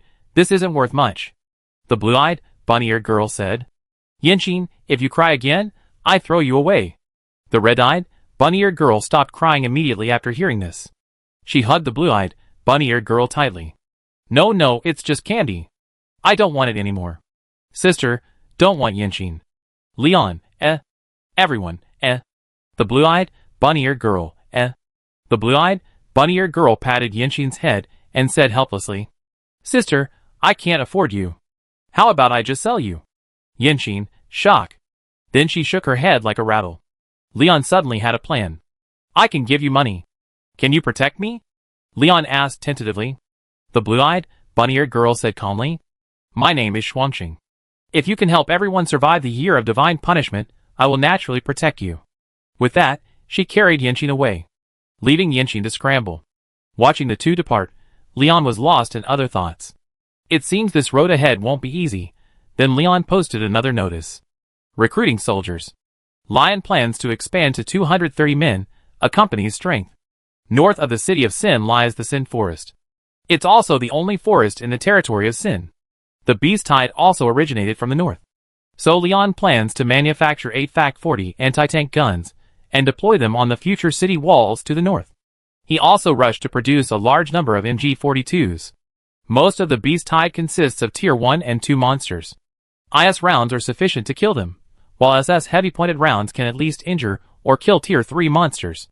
As for Tier 4 monsters, artillery will probably be used. Because the transition from Tier 3 to Tier 4 undergoes a qualitative change, they're very difficult to deal with. But facing a 75mm PAK-40 anti-tank gun, they'd be defeated instantly. Returning to the Duke's palace, Leon sat down in silence. What the territory of Sin lacks isn't people or good seeds. It's usable arable land. On average, each person in the territory of Sin owns less than a quarter of an acre of arable land. The total arable land in the territory of Sin is only 1 million acres. Leon decided to begin his work in the northern forests next spring, or to seek solutions from neighboring countries. The immediate priority was building housing and city walls. Leon posted a notice as he left the slums. Recruiting 20,000 workers. It was a massive number. But only with that many could he complete this impossible task in 3 months. Leon didn't care how much of a stir such a notice would cause in Sin City. He fell into a sweet dream. The next day, before dawn, Leon was drowsy when he heard a loud noise. Leon reluctantly opened his eyes. He drew back the curtains and took a few steps in shock. Outside the Duke's palace was a sea of people. Tens of thousands stood in the street, their eyes filled with hope. Leon quickly dressed and hurried outside. As soon as he opened the door, everyone's eyes were fixed on Leon's face. Everyone is waiting. They don't know if this is true. Chapter 11. Everyone, you come here. I know you're probably full of doubts, perhaps skeptical, and might not believe this is true. But I'm telling you now. This is true, Leon said, and he ordered the soldiers to bring up a box. Once it was opened, glistening gold coins appeared before everyone's eyes. Everyone's breathing quickened. Judging from the size, the box must have contained at least 3,000 gold coins. A worker's wage was 15 copper coins, including food. 20,000 people, a day's wage was 30 gold coins. 3,000 coins was a full 100 days' wages. Everyone realized Leon's words were true. They swarmed towards Leon, ready to go to work. Looking at the rushing crowd, Leon couldn't help but feel a little frightened and worried. He then ordered the soldiers to maintain order. Because building a building is physically demanding, Leon also manufactured a number of steam engines to mix and transport cement. The workers were shocked when they looked at Leon's massive blueprints. They all knew this was the year of divine punishment, and a beast tide would destroy Sin City. But looking at the 15-meter-high city walls and the rebuilt slums on the blueprints, they couldn't help but feel moved. A glimmer of confusion crossed their eyes. They couldn't help but look at Lion, who was carefully explaining the project to the head worker. Seeing his serious expression, they finally accepted the new duke before them. Soon, construction on Sin City began. Lion's army also began to expand. The force expanded from a single platoon to a company. In addition to producing heavy weapons, Lion also ramped up production of a batch of MG-42 machine guns. The ammunition production line worked tirelessly day and night. The motivated people rapidly built buildings. In addition to feeling gratified, They couldn't help but marvel at the convenience of cement. At the end of each day, another building was built. Time flew by unnoticed. The army's training was complete. 8 anti-tank guns were deployed on the city walls. The single 150mm howitzer was also deployed inside the city. A large amount of ammunition was transported to the city walls. The houses within the city were also completed. When Lion explained that these houses were for the slum dwellers, they looked incredulous. In the end, only after Lion's repeated explanations did they move in. And while Lion was still under construction, a heating system was installed. "Isn't energy free?" Lion said. "I'm the world's largest mine owner.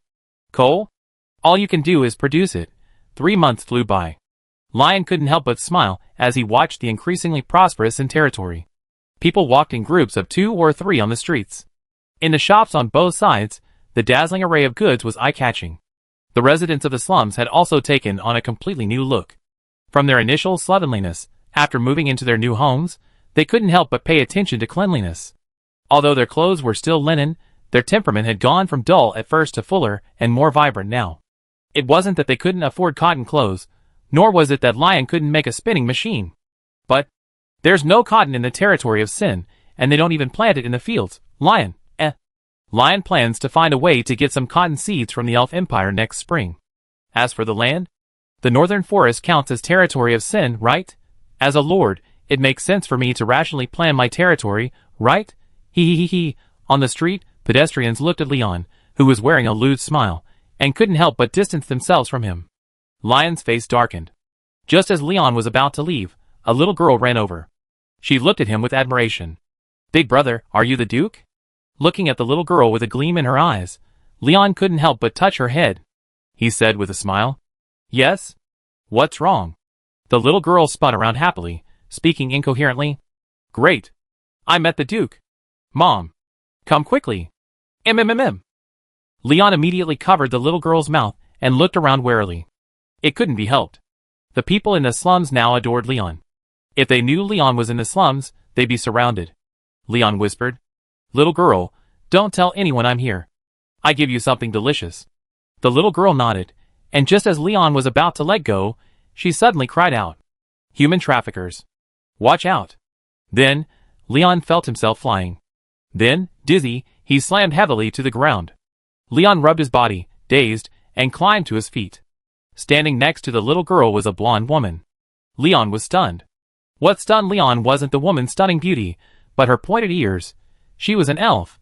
"Leon, this is my first time being an elf, of course I'm stunned." Looking at Leon's stunned expression, the elf didn't relax, fiercely protecting the little girl behind her. She spoke. "Don't be afraid, little girl. I protect you." The little girl was stunned, and suddenly saw the person flying away. She said weakly, "Big sister, he isn't a human trafficker. He's the Duke. Leon, The elf, The elf instinctively lowered its head. It could have dug out a 3-bedroom apartment with its feet. Leon was a little unsure of what to do, and stopped the soldiers who were about to advance. He asked, "Who are you?" "My name is Leia, and I'm the princess of the Forest Kingdom of the Elven Empire." Leia said a little embarrassedly.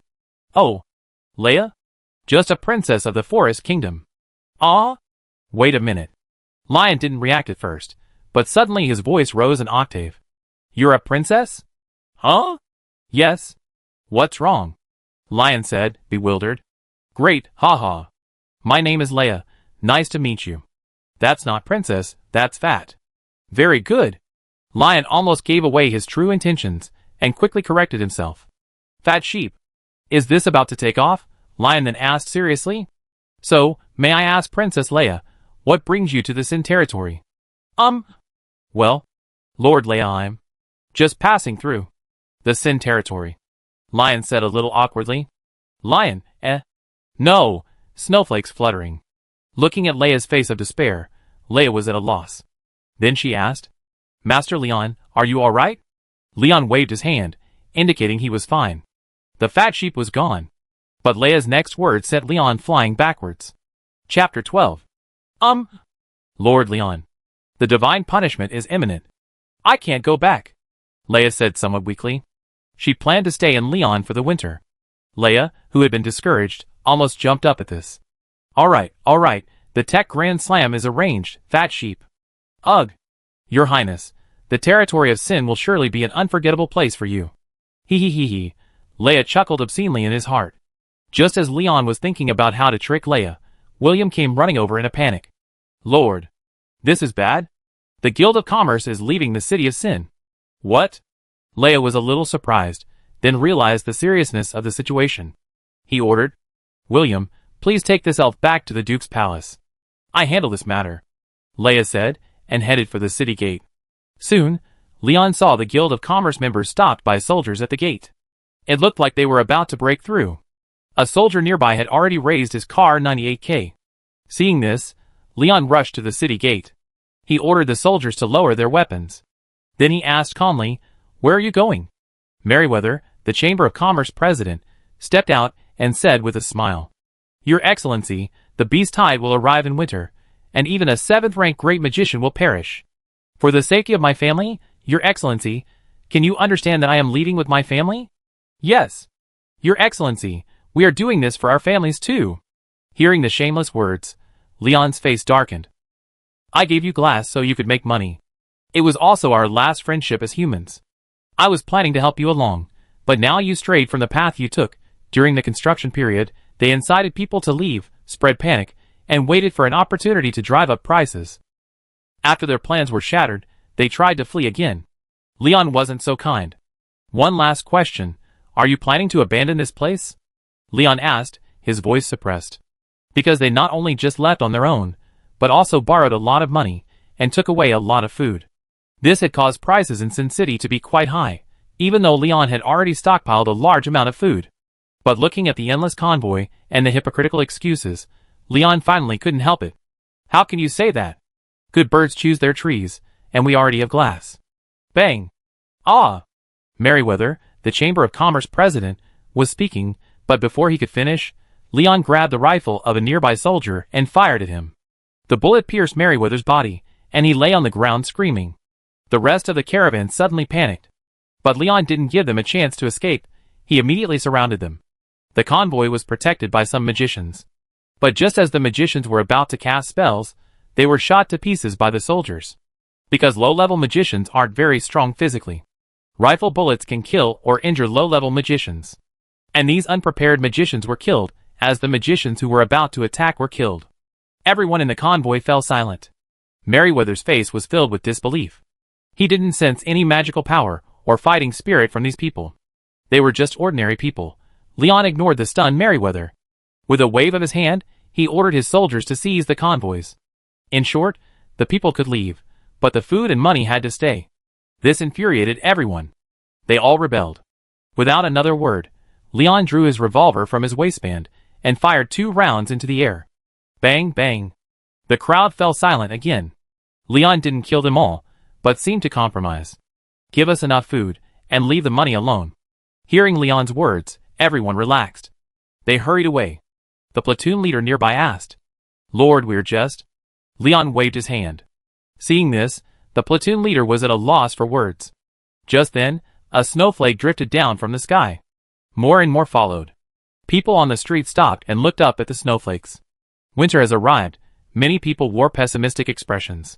Because the year of divine punishment had arrived, they were likely to freeze to death. It wasn't that they didn't want to flee, but where else could they go? They were already homeless. Only the territory of Sin could accommodate them. But the heavy snow, swirling all over the sky, seemed to declare, You are not welcome in the territory of Sin. But Leon remained unfazed and immediately led his men back to the Duke's palace. Leia, who had been observing the Duke's palace obediently, spoke upon seeing Leon return. Leon, can I stay here? Leon said with a smile. Your Highness, you may stay as long as you like. I have something to attend to here, so please stay here for a while. Leon smiled and left, his expression changing the next moment. A cold expression settled on his face. Beep! Lion blew his whistle. Then the platoon responsible for guarding the Duke's palace assembled immediately. Brothers, someone exploited us, failed to protect us, and now abandons us. Should we let them go? No! No! No! Over 50 men shouted, a voice echoing that of 100. Lion nodded with satisfaction and spoke. Order the troops on the training ground to guard the Duke's palace. Now follow me. We're going to make them pay. Yes! The men replied solemnly, and then, led by Lion, They emerged under cover of darkness. All the way, Lion and his men marched rapidly through the snow and wind. They intended to get ahead of the convoy and ambush it. After galloping for more than 10 kilometers, they finally overtook it and stopped 2 kilometers away. Then, they ordered the soldiers to prepare for battle. Lion wiped the snow from his face and took out his binoculars to survey the road. A moment later, just as Lion was getting ready, the convoy came into view. Everyone, listen to my orders. With that, Lion put down his binoculars, picked up his rifle, aimed it at the driver in front, and slowly pulled the trigger. Bang! A bullet accurately hit the driver between the eyebrows. Herod! Bang, bang, bang. Ah! Many horses were startled, and the people screamed.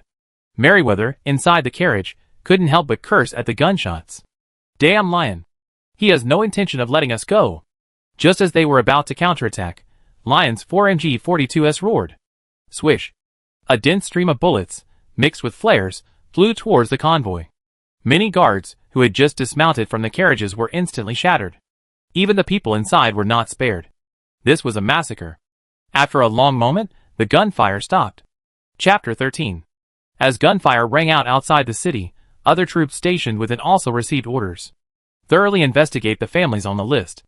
The troops dispatched 2 machine gunners to each of the 5 or 6 families on the list, blocking the main entrance with MG-42 rifles. The machine gunners were ordered not to leave. Anyone who dared to step outside would be shot. The main force began purging each family on the list. The people of Sin City could not sleep peacefully.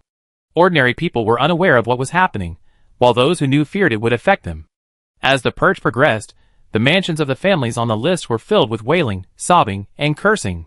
In one mansion, William, who had been promoted to squad leader, felt a pity for the family crying before him. More than a dozen women and children knelt on the cold ground, looking at William and the others pleadingly. William looked at these people with a wavering heart. What was he doing now? William unconsciously rubbed the grip of his MP40. Suddenly, the company commander, Reinhardt, came over and kicked Pats, who was kneeling in the front, to the ground. Reinhardt grabbed Pats and shouted, "You claim you're innocent, but why did your servants claim 178 people died at your hands? There are still 7 barely dressed girls in your dungeon. You beast!" Reinhardt, ignoring Pat's resigned expression, drew his GRUP-08 and pointed it at Pats. Bang! A platoon leader hugged Reinhardt, and the bullet barely grazed Pats. A yellow liquid oozed from between Pater's legs. "What are you doing? His Highness Leon hasn't reached a conclusion yet. We can't kill them now." Hearing this, Reinhardt sighed and returned his pistol to its holster. "You're right. Take them all." Reinhardt gave the order. William and his men immediately drove the men toward the dungeon of the Duke's palace at gunpoint. "William." Reinhardt's voice echoed. "Captain." William saluted. "Take your squad and go into the dungeon and rescue the people inside." William was momentarily stunned, then replied, "Yes." At the dungeon entrance, William looked at the ragged men rescued from the dungeon and wondered inwardly. Are these nobles?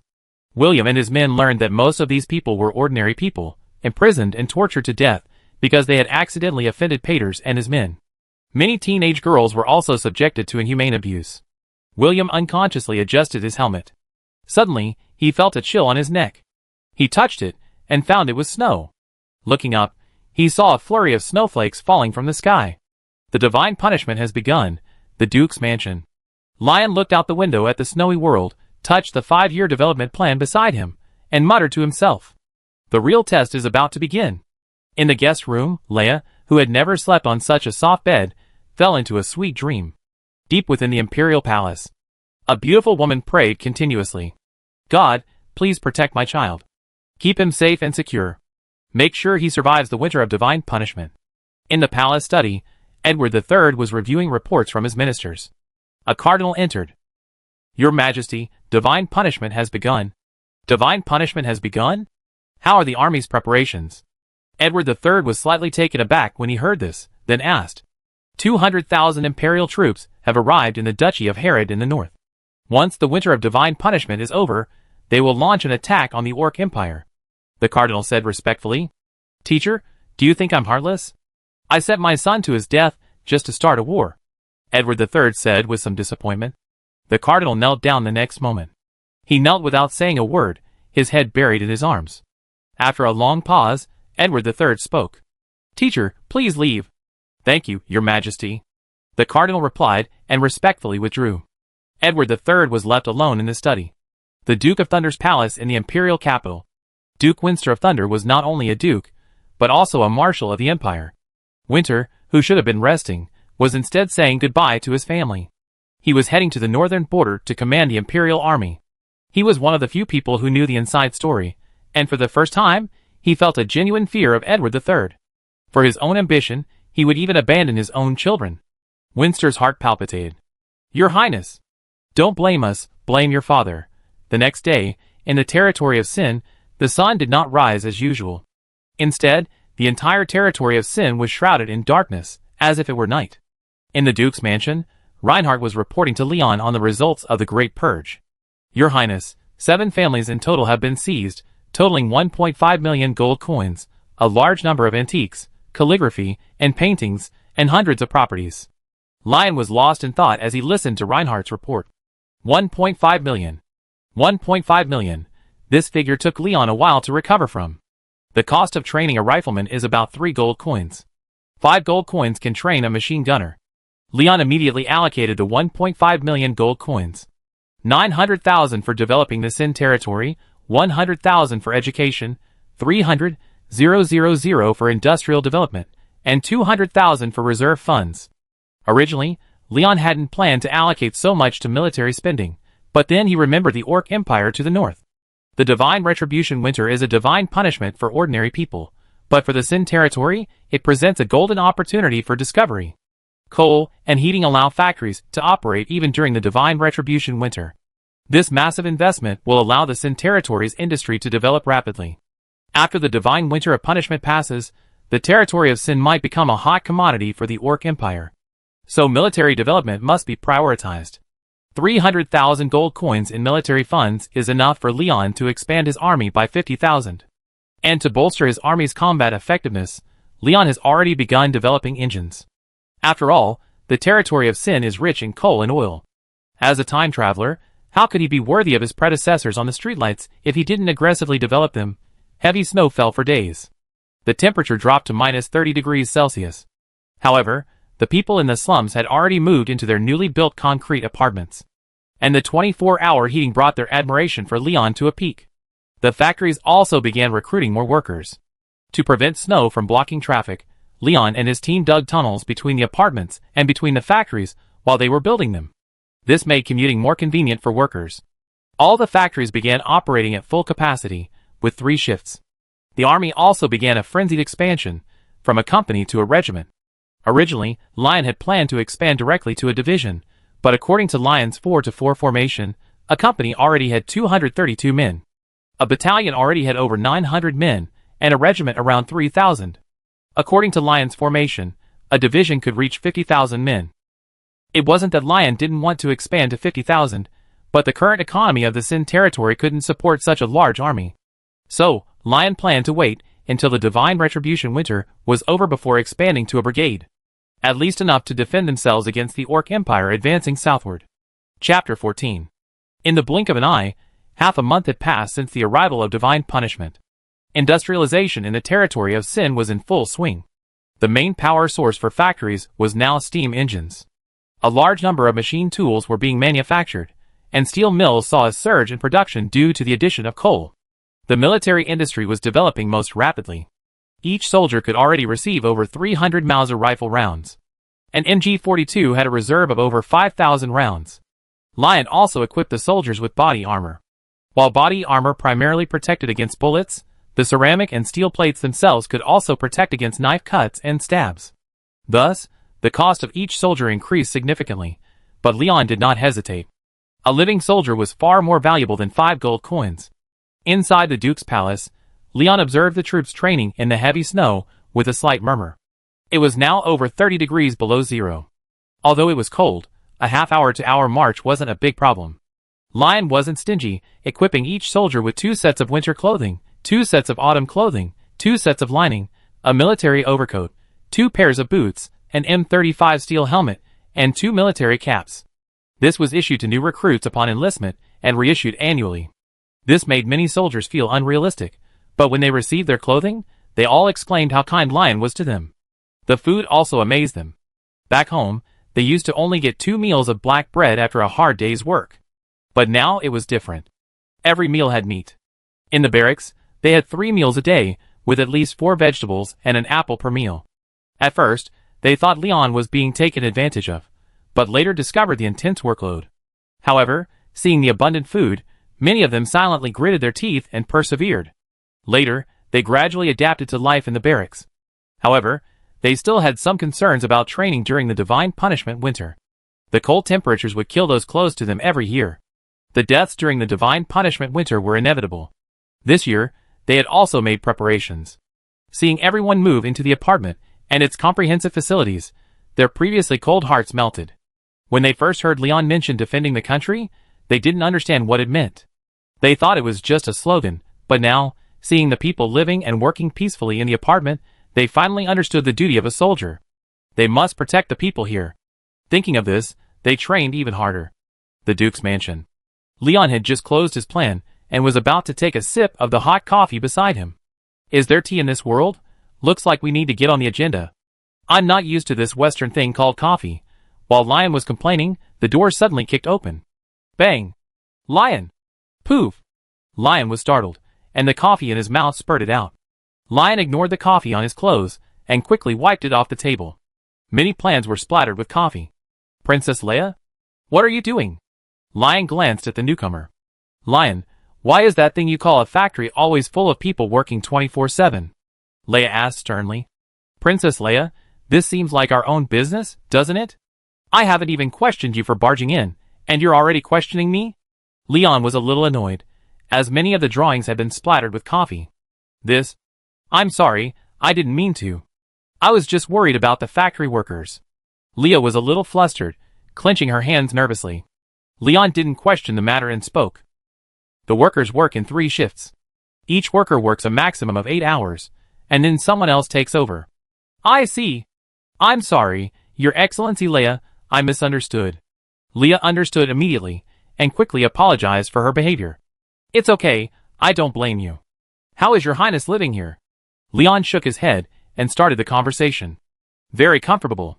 The beds and food here are eye-opening. Leia said happily. Then I give you a bed when you return. Leon said with a smile. Isn't that a bad idea? Leia hesitated. You're a princess, visiting the territory of Sin. Should I show my hospitality?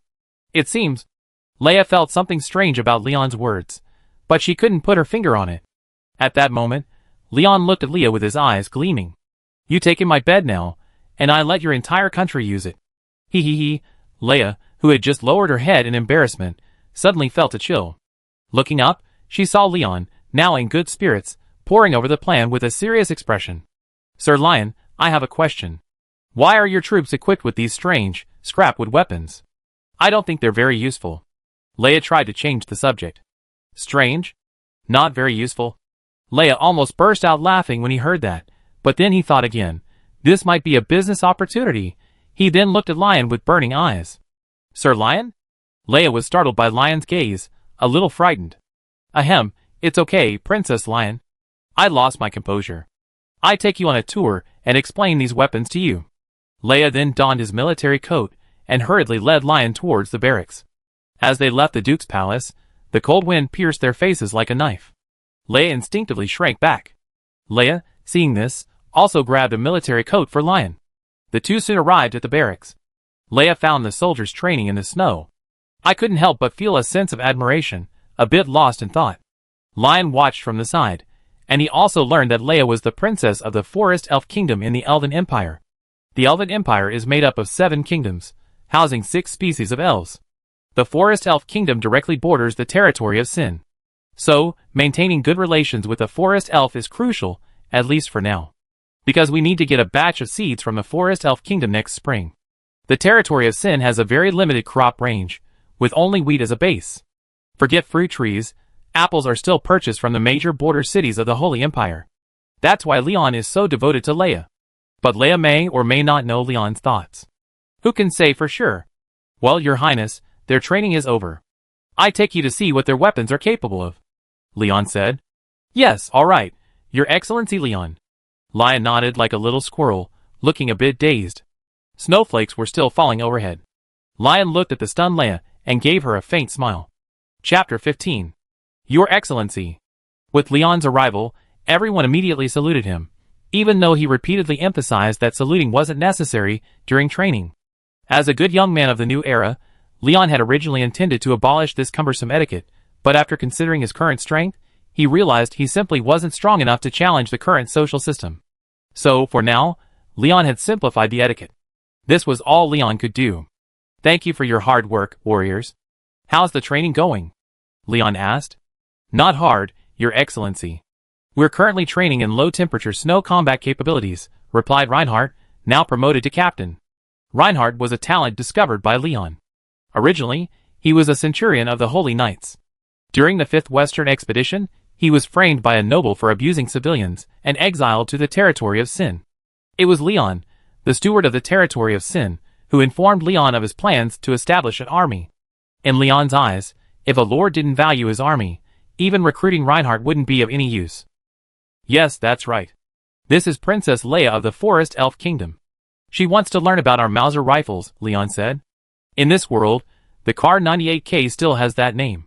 Leon felt that since he had borrowed from his predecessors, he couldn't change their names. So, the weapons Leon brought over still had their original names. Reinhardt was stunned when Leon said a princess was interested in their weapons. After all, in Reinhardt's eyes, the princess would never be interested in the weapons of such inferiors. Lion looked at the somewhat out-of-control Reinhardt, coughed twice, and then took a Mauser rifle from a soldier. He then sent the soldier to the warehouse to get some ammunition. Soon, the soldier arrived with the quartermaster. The quartermaster ran over, carrying a box of ammunition. Your Excellency. Looking at the panting quartermaster, Leon said nothing, nodding his approval of his work.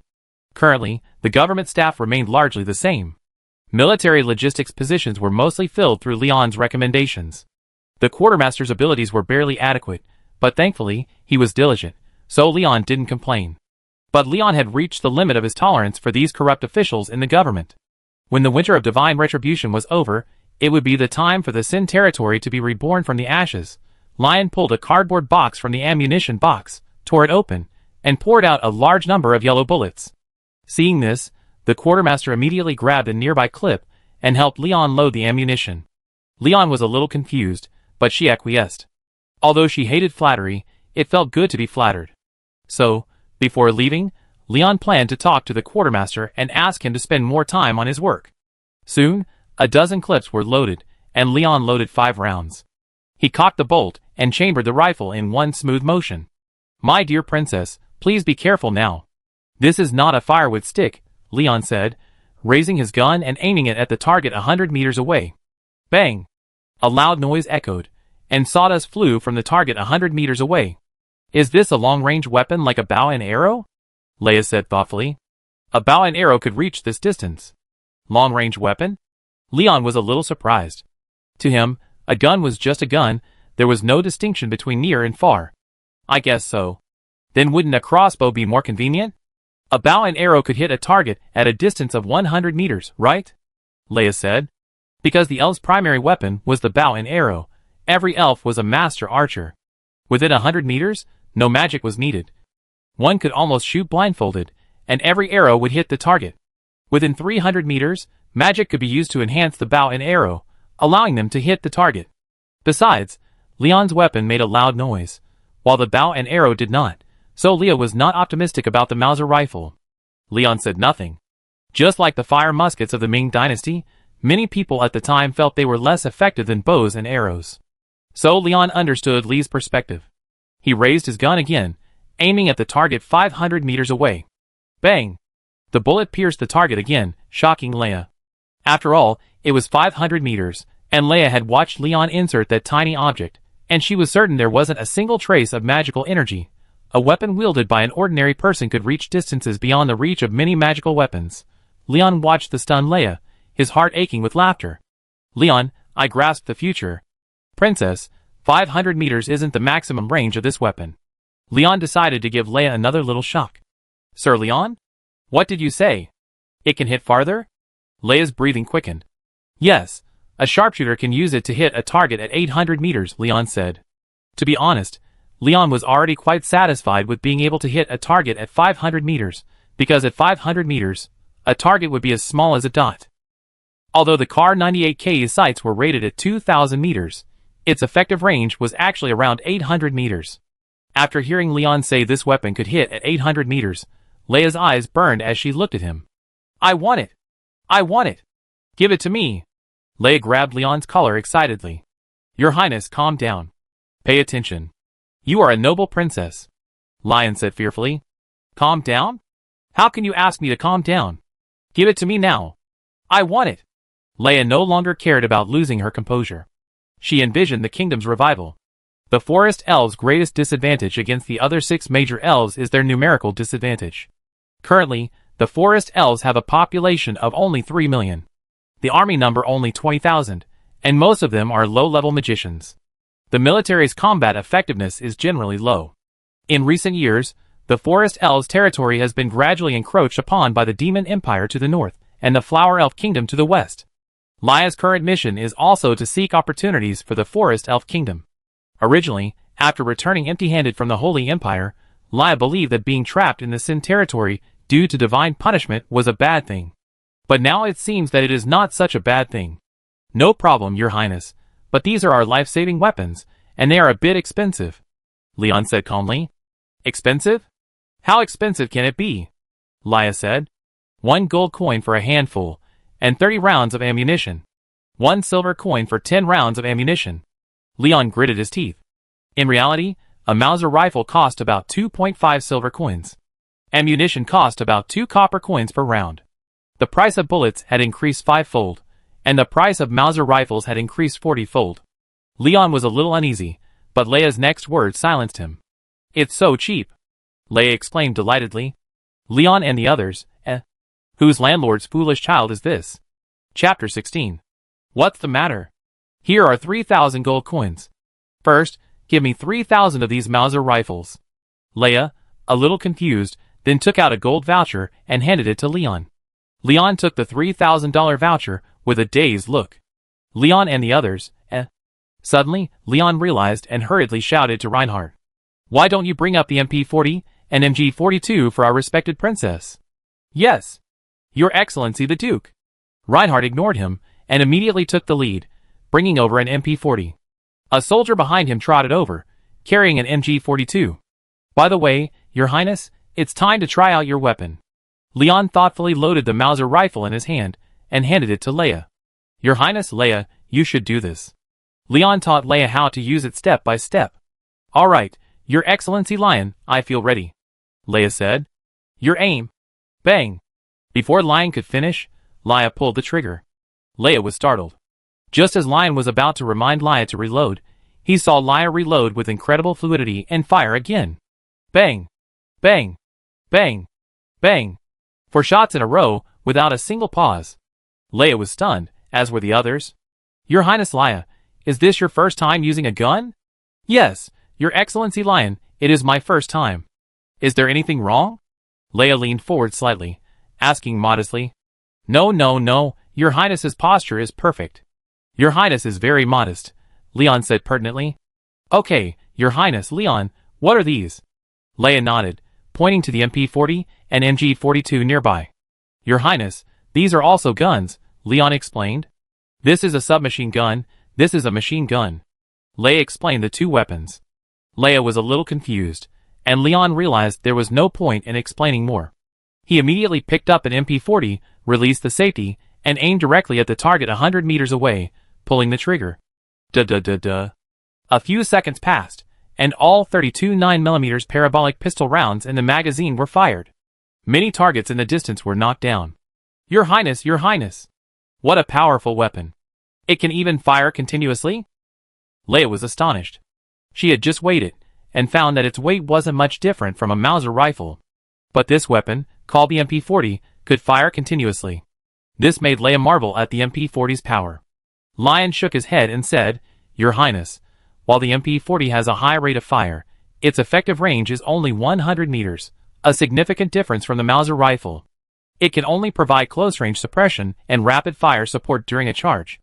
Leia listened quietly, pondering. What's that machine gun? Leia pointed at the MG-42 being tended by several soldiers. You find out in a moment, Leon said, then took the Mauser heavy-pointed belt that the soldiers had just loaded, inserted it into the MG-42, and pulled it hard. Princess, would you like to try it?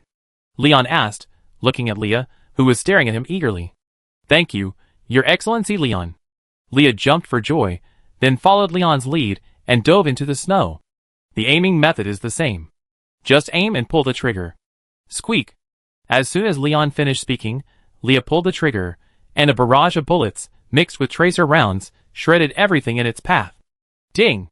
In less than 3 seconds, Leia realized the MG-42 in her hand had stopped firing. Your Excellency Leon, what's wrong? Leon was speechless. Leia had been holding the trigger constantly, and the 50-round belt had been empty in just over 2 seconds. Luckily, it was a 50-round belt. If it had been a 150-round belt, the barrel would have melted. Your Highness Leia, we're out of ammunition. You can't hold the trigger down for the machine gun. You need to fire in bursts.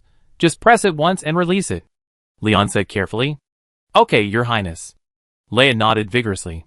She had thought she'd broken the machine gun. Leia was also shocked, stunned by the MG-42's terrifying rate of fire. Thanks to her innate ability, she could clearly see the dense barrage of bullets shredding everything in its path. The longest bullet even hit a target 1,000 meters away. Lion, watching Leia, still unsatisfied, folding her hands in her pockets, felt a pang of pity and loaded a 300-round belt. Keep going, Your Highness. Thank you, Your Highness. With that, Leia dropped to the ground like a child finding a favorite toy. The movements were perfect. Lion, why do I feel like I've been tricked? Lion didn't see the corner of Leia's mouth curl up, unaware that this harmless princess had 800 tricks up her sleeve. Squeak! Squeak! Squeak! This time, Leia learned her lesson and followed Leon's method of firing in bursts. It felt different indeed. Lion found she could hit more targets. So Leia made up her mind to get some machine guns back. If Lord Leon doesn't sell them to me, I'll... Lion, shoveling snow with the soldiers, suddenly felt a chill on his back. Are you slacking off? Leon asked, looking at the soldier behind him. Don't be ridiculous, Your Excellency the Duke. I shoveled more than you. Lion, He threw the shovel away and decisively turned back to find Leia. Shovel, you're so noble. You're so impressive. On the way back, the wind and snow intensified. Lion looked at Leia, who seemed hesitant to speak, and felt a tinge of laughter, but he refused to point it out. What's wrong, Princess? Sir Lion, just call me Leia, Leia said. Isn't that a bad idea? Sir Lion, I command you to call me Leia. Yes, Princess. The air seemed awkward. Sir Lion, I want to increase our weapon purchases. Those MP40S and MG42S. Leia whispered. Before she finished, Lion reached out and stopped her. Leia immediately grew anxious, assuming Lion wasn't planning on selling. No, Your Highness, you misunderstood. I'm saying, don't rush to buy. Wait until the bee's tied in a month, and then you can see how the weapons perform before we discuss it. Lion spoke like a wise old fox. Leia nodded, agreeing with Lion. But at the same time, she couldn't help but worry about Lion. Can the Sin territory withstand this once-in-a-century wave of divine punishment beasts? Chapter 17. The Territory of Guilt, the Duke's Mansion. The Duke's mansion was brightly lit at night, and the wind and snow rustled outside the windows. But within the mansion, a deep sense of guilt washed over him. Leon was enjoying hot pot, which was incredibly delicious. The thought that no one else had ever tasted it made him feel a little guilty. But the hot pot was truly delicious. Guilty be damned, next time I do it. Leon tearfully helped himself to another bowl of mutton hot pot. Just as Leon was savoring the fragrant mutton hot pot, suddenly footsteps were heard from upstairs. Leia gracefully descended. Damn it! Leon knew something was wrong the moment he saw Leia, because he hadn't called her for dinner. It wasn't Leon's fault, because Leia had gone to inspect the factory and had said she wouldn't be back for dinner. So, having just woken up, Leon didn't bother calling her. Your Highness Leia, you're back? Leon said, hastily putting down his bowl and chopsticks. Yes, Your Highness Leon, what are you eating? Why is it so tempting? Leia asked. Your Highness Leia, this is a hot pot, a kind of cooking utensil used for cooking food. Leon blushed. Hot pot? A pot that spews fire? Leia's face was filled with confusion. Leon, it's just a name, Your Highness Leia, don't worry about it. Come and eat. This is the best delicacy in the world. Leon prepared a set of bowls and chopsticks for Leia. What are these two sticks? Leia poked the chopsticks she had prepared for her. A kind of tableware. Why does it feel like there are so many magical things here, Your Highness? Leia smiled. Because this is the Sin territory.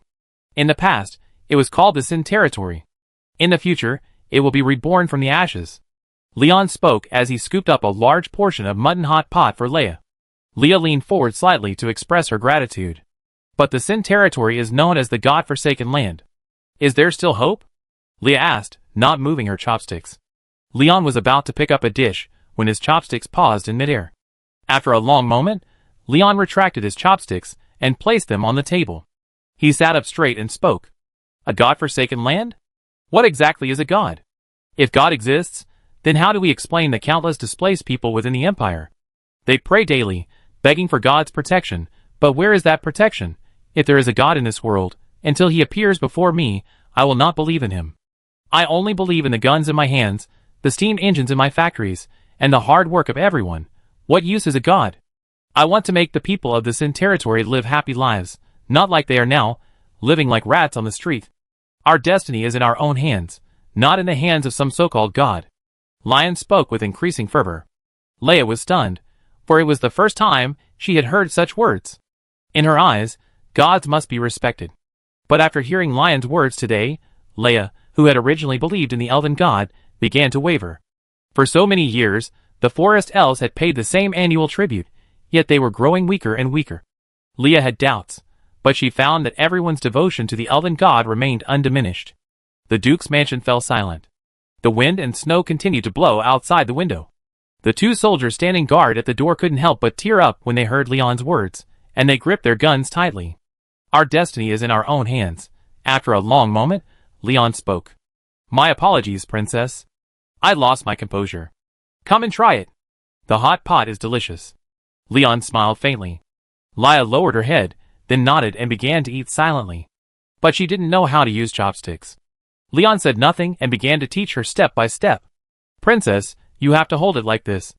Leon was so focused on teaching that he didn't notice Leia's red ears. At this moment, Leia was practically a steam engine. This was the first time in her life that Leia had been so close to the opposite sex. Feeling Leon's warmth, Leia felt like she was going to faint.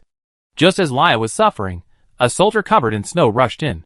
Your Excellency, there's an incident at the sugar factory. Lion quickly stood up. What's going on? There's a strange noise coming from the warehouse. The squad leader has already sealed it off. The soldier wiped the melted snow from his face and panted. Take me there. Lion threw on his military coat and rushed out, leaving behind Leia, who was still recovering from her shock. On the way, Lion and his men took the underground tunnel. The streets were already blocked by snow. The soldier who had just entered from outside the Duke's palace was covered in snow in just 100 meters. It was clear how heavy the snow was. Lion ignored the wind and snow and ran after the soldier through the underground tunnel. The distance from the Duke's palace to the sugar factory was only a few hundred meters. Lion and his men arrived soon. As they emerged from the tunnel, a sergeant waited nearby. Your Excellency, the Duke, the enemy has been trapped in the warehouse, but they appear to have no ill intentions and are simply trying to escape. The squad leader quickly reported the situation. A squad of 14 soldiers had already surrounded the warehouse. Additional troops were also approaching. Lion, looking at the pitch-black warehouse, decided to send troops inside. After briefly formulating a battle plan, Leon planned to enter with 20 soldiers armed with MP40s. But Leon still felt he had to fight for his chance. So he grabbed a loudspeaker. Listen up, everyone inside.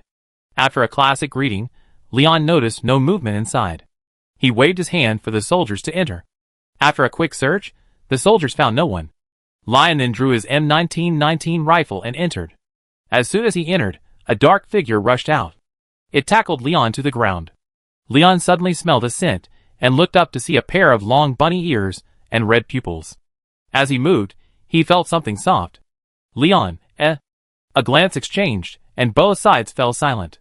Leon was stunned, and before he could react, a soldier rushed over. The bunny-eared girl didn't make any unnecessary moves. She leaped effortlessly onto the roof. Then she sped away. Don't shoot. Leon stopped the soldiers from shooting. Because Leon was certain he had seen the bunny-eared girl before. Chapter 18. The next day, the heavy snow showed no sign of stopping. Leon and his companions went to bed after returning from the previous night, and it was already midnight when they returned. They counted the warehouse and found that only some candy was missing. And altogether, it only weighed 20 kilograms. This made Leon even more certain of who had entered the warehouse last night. At the breakfast table, Leia had also learned of the burglary in the warehouse the previous night. Having not found any opportunity since returning the previous night, she now asked, "Sir Leon, was there any trouble in the warehouse last night?" "Nothing serious. An old friend came in and took something." Leon smiled ambiguously. "Old friend?" Leia asked, tilting her head in confusion. "Well, you find out tonight." Leon finished breakfast and had just wiped his mouth when an officer walked in. "Your Excellency, the troops have assembled." "Yes, I understand. Let's get ready to march." Leon stood up, put on his military coat, and said to the officer. The officer nodded and immediately went out to give orders. Leia also noticed their conversation. "Sir Leon, are you going out?" "Yes, I'm going to visit that old friend." Leon smiled and set off with the troops. This time, Leon and his men didn't choose to take the low road, but instead led the troops in shoveling snow all the way. Leon wasn't idle either, shoveling snow alongside the soldiers. This made many soldiers truly recognize the Lord. As he shoveled snow, Leon complained, "It's really cold." Leon also wore a hat, but he was still too cold to speak. After over a month of training, the soldiers could barely withstand the cold. Soon, Leon and his men had shoveled their way through and reached their destination. Looking at the courtyard before him, Leon felt a bit overwhelmed, as he might not be able to defeat the people inside. He had come here today to seek justice, but if he was unlucky, he might be dead. Thinking of this, Leon glanced at the soldiers behind him. Looking at the weapons in their hands, Leon gradually felt relieved.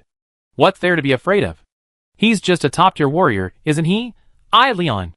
I'm a man who kills without mercy. Charge. Leon gritted his teeth, approached the door, and knocked. Fight from the heart. Squeak. The door opened, revealing a white-haired, blue-eyed, bunny-eared girl. Lord, what's the matter? A cold voice called out. Leon, who had just warmed up, shuddered. Xuanxing, did your sister go out last night? Leon finally spoke. What do you mean? Xuanxing was puzzled. There was an incident at the sugar factory warehouse last night. I encountered a white-haired, red-eyed, rabbit-eared female orc. Before Leon could finish, Frostar's icy gaze fixed on him. Leon, Are you saying my sister stole something last night? Frostar looked at Leon as if he were dead. Leon, Okay, you're better than me, I admit defeat. 30 years in the east, 30 years in the west. Just wait, I'd definitely be back. Just as Leon was about to obey his heart, Yin Xian poked her head out. Sister, what's wrong? Yin Xian looked at everyone with an innocent look. It's okay, it's really okay. Leon noticed the chocolate stain still lingering on the corner of Yinxin's mouth, his lips twitching. Frostar also noticed the chocolate on Yinxin's lips. Leon and Frostar exchanged a glance. Leon, see, I wasn't wrong, was I? Frostar, Frostar's face darkened, and she grabbed Yinxin. Yinxin shuddered, then looked at Frostar innocently, his ears drooping, his eyes filled with pleading. Where were you last night? Frostar asked coldly. Yinxin, ? I was home the whole time. Slap. Frostar looked at Yinxin, who had lied, and slapped him on the butt. Yinxin's innocent expression only infuriated Frostar even more. He raised his hand again. No, sister, I was wrong. Last night, I wanted some candy, so I went to get some. Since you wouldn't buy me any, I'm on my own. Yinxin said, clutching her butt. Xuanxing's face darkened. Leon, Everyone, Will I be silenced? The thought flashed through Leon's mind. He shook his head and looked at Xuanxing. Xuanxing froze in place, glancing at Yinxin's pitiful expression. She softened. Since she stole something, I pay her back, Xuanxing said. Okay, 2 gold coins. Leon said harmlessly. Xuanxing was stunned when she heard the price. She froze in place. 2 gold coins. Xuanxing glanced at Yinxin in her hand, feeling a complex mix of emotions. Yinxin suddenly felt a chill on her back, and then she noticed something was wrong with the way her sister Xuanxing was looking at her. Why does it feel like my sister is looking at me like I'm just a sliver of change? Frostar sighed and walked out, flame heart in hand. She handed flame heart to Leon. Flame heart? ? Leon, shock. Frostar, The air suddenly fell silent. Leon spoke. What do you mean? I'm lending you my sister to protect you through the winter of divine punishment. Froststar held his forehead. Huh? Lion was stunned. What was going on? Lion glanced at the harmless-looking flame heart being carried, lost in thought. How can this protect me? As if sensing Leon's doubt, Froststar put Flame Heart down and spoke earnestly. Sister, you gotten into trouble, and I can't help you. See the people next to you? Show off your skills, and he have all your candies from now on. Yin Xion's mind was completely blown after hearing this. She only heard it. Tong Tong's all taken, tang tang. Yinxin's eyes were filled with candy. Then, he suddenly looked at Leon. Leon suddenly felt like he was being watched by a monstrous beast. He immediately began searching. As soon as he saw Yinxin, he suddenly leaped, condensed a huge fireball in the air, and threw it, exploding in the air. Boom! A small sun ignited in the sky. Leon and the others, Before anyone could recover, Yinxin landed and walked towards Leon. The soldiers immediately protected Leon. Yinxin walked right up to them, then suddenly looked up, startling everyone. Then Yinxin spoke. Tang Tang. Hungry. Give it to me. Leon, Did I finally get a father? Leon fell silent, glancing at Froststar beside him. A look of relief flashed across Froststar's face. Chapter 19. This is delicious, I want it. I want this too. Bring it to me. Lion sat at the dining table, his face drooping, as he watched Yinxin devour the vast amount of food on the table. His head was spinning. Is this my house? Is this my lunch? Why can't I even eat a single bite? Lion began to question his life. Watching Yinxin devouring her food, he couldn't help but sigh. It tastes so good. Did she make all this? Although Leon grumbled a bit, he didn't stop her. Because who could resist a cute, beautiful bunny-eared girl? Bunny is so adorable. How could you call her a bunny? Laya, standing by, was also a little confused as she watched Yinxin, but seeing that Leon didn't say anything, she didn't say anything either. And now, watching Yinxin enjoying her meal, Laya herself felt a little hungry. Suddenly Yinxin, who was enjoying her meal, felt someone watching her. Her ears perked up, and her face flushed. But he still clutched the food in one hand, a look of reluctance on his face. Leon, Leia, The air was filled with awkwardness. Leon finished 2 bites and spoke. There's something new coming out at the factory. I need to go over there now. Before the two of them could react, Leon had already put on his coat and walked out. As soon as he stepped outside, the wind and snow lashed at his face, stinging it painfully. Leon couldn't help but quicken his pace and entered the tunnel. The tunnel was already powered, and yellow lights illuminated the long passage. Leon had also built a power plant, marking it as a priority unit. It was practically the first batch of construction targets within the 5-year plan. However, the power plant currently relies solely on coal-fired power. This barely provides enough power for Sin City's remaining 270,000 residents. Over 100,000 people have chosen to leave, believing Leon cannot protect them through the divine retribution winter. Leon understands this. But 270,000 is no small number.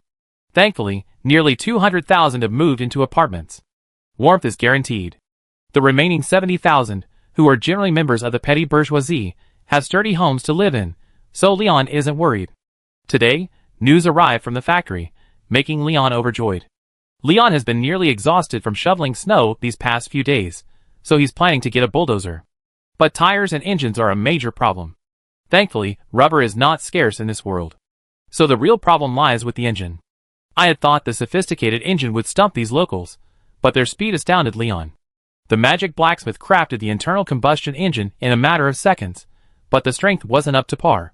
So Leon waited a few days, and soon enough, the factory announced the engine was ready. Leon arrived at the factory, where several massive chimneys were belching smoke. Some belonged to the ironworks, others to the oil refinery. This engine was a diesel engine. Oil cracking produces diesel, gasoline, and other lighter hydrocarbons. The ironworks were ramping up steel production.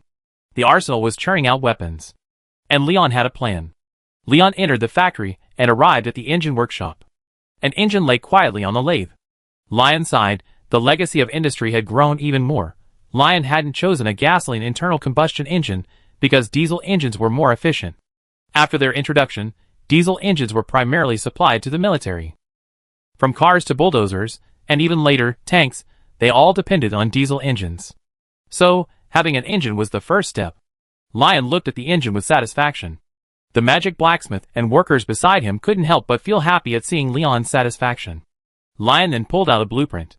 It showed a monster with 4 huge wheels and a giant shovel. This was beyond everyone's comprehension. Lion explained. Just follow the blueprint. Most of the parts are already made. You can assemble them. Now we're going to test it. Lion said, and then he looked at the diesel engine before him and began testing it. Leon first had the parts checked for integrity, then the lubrication and cooling systems.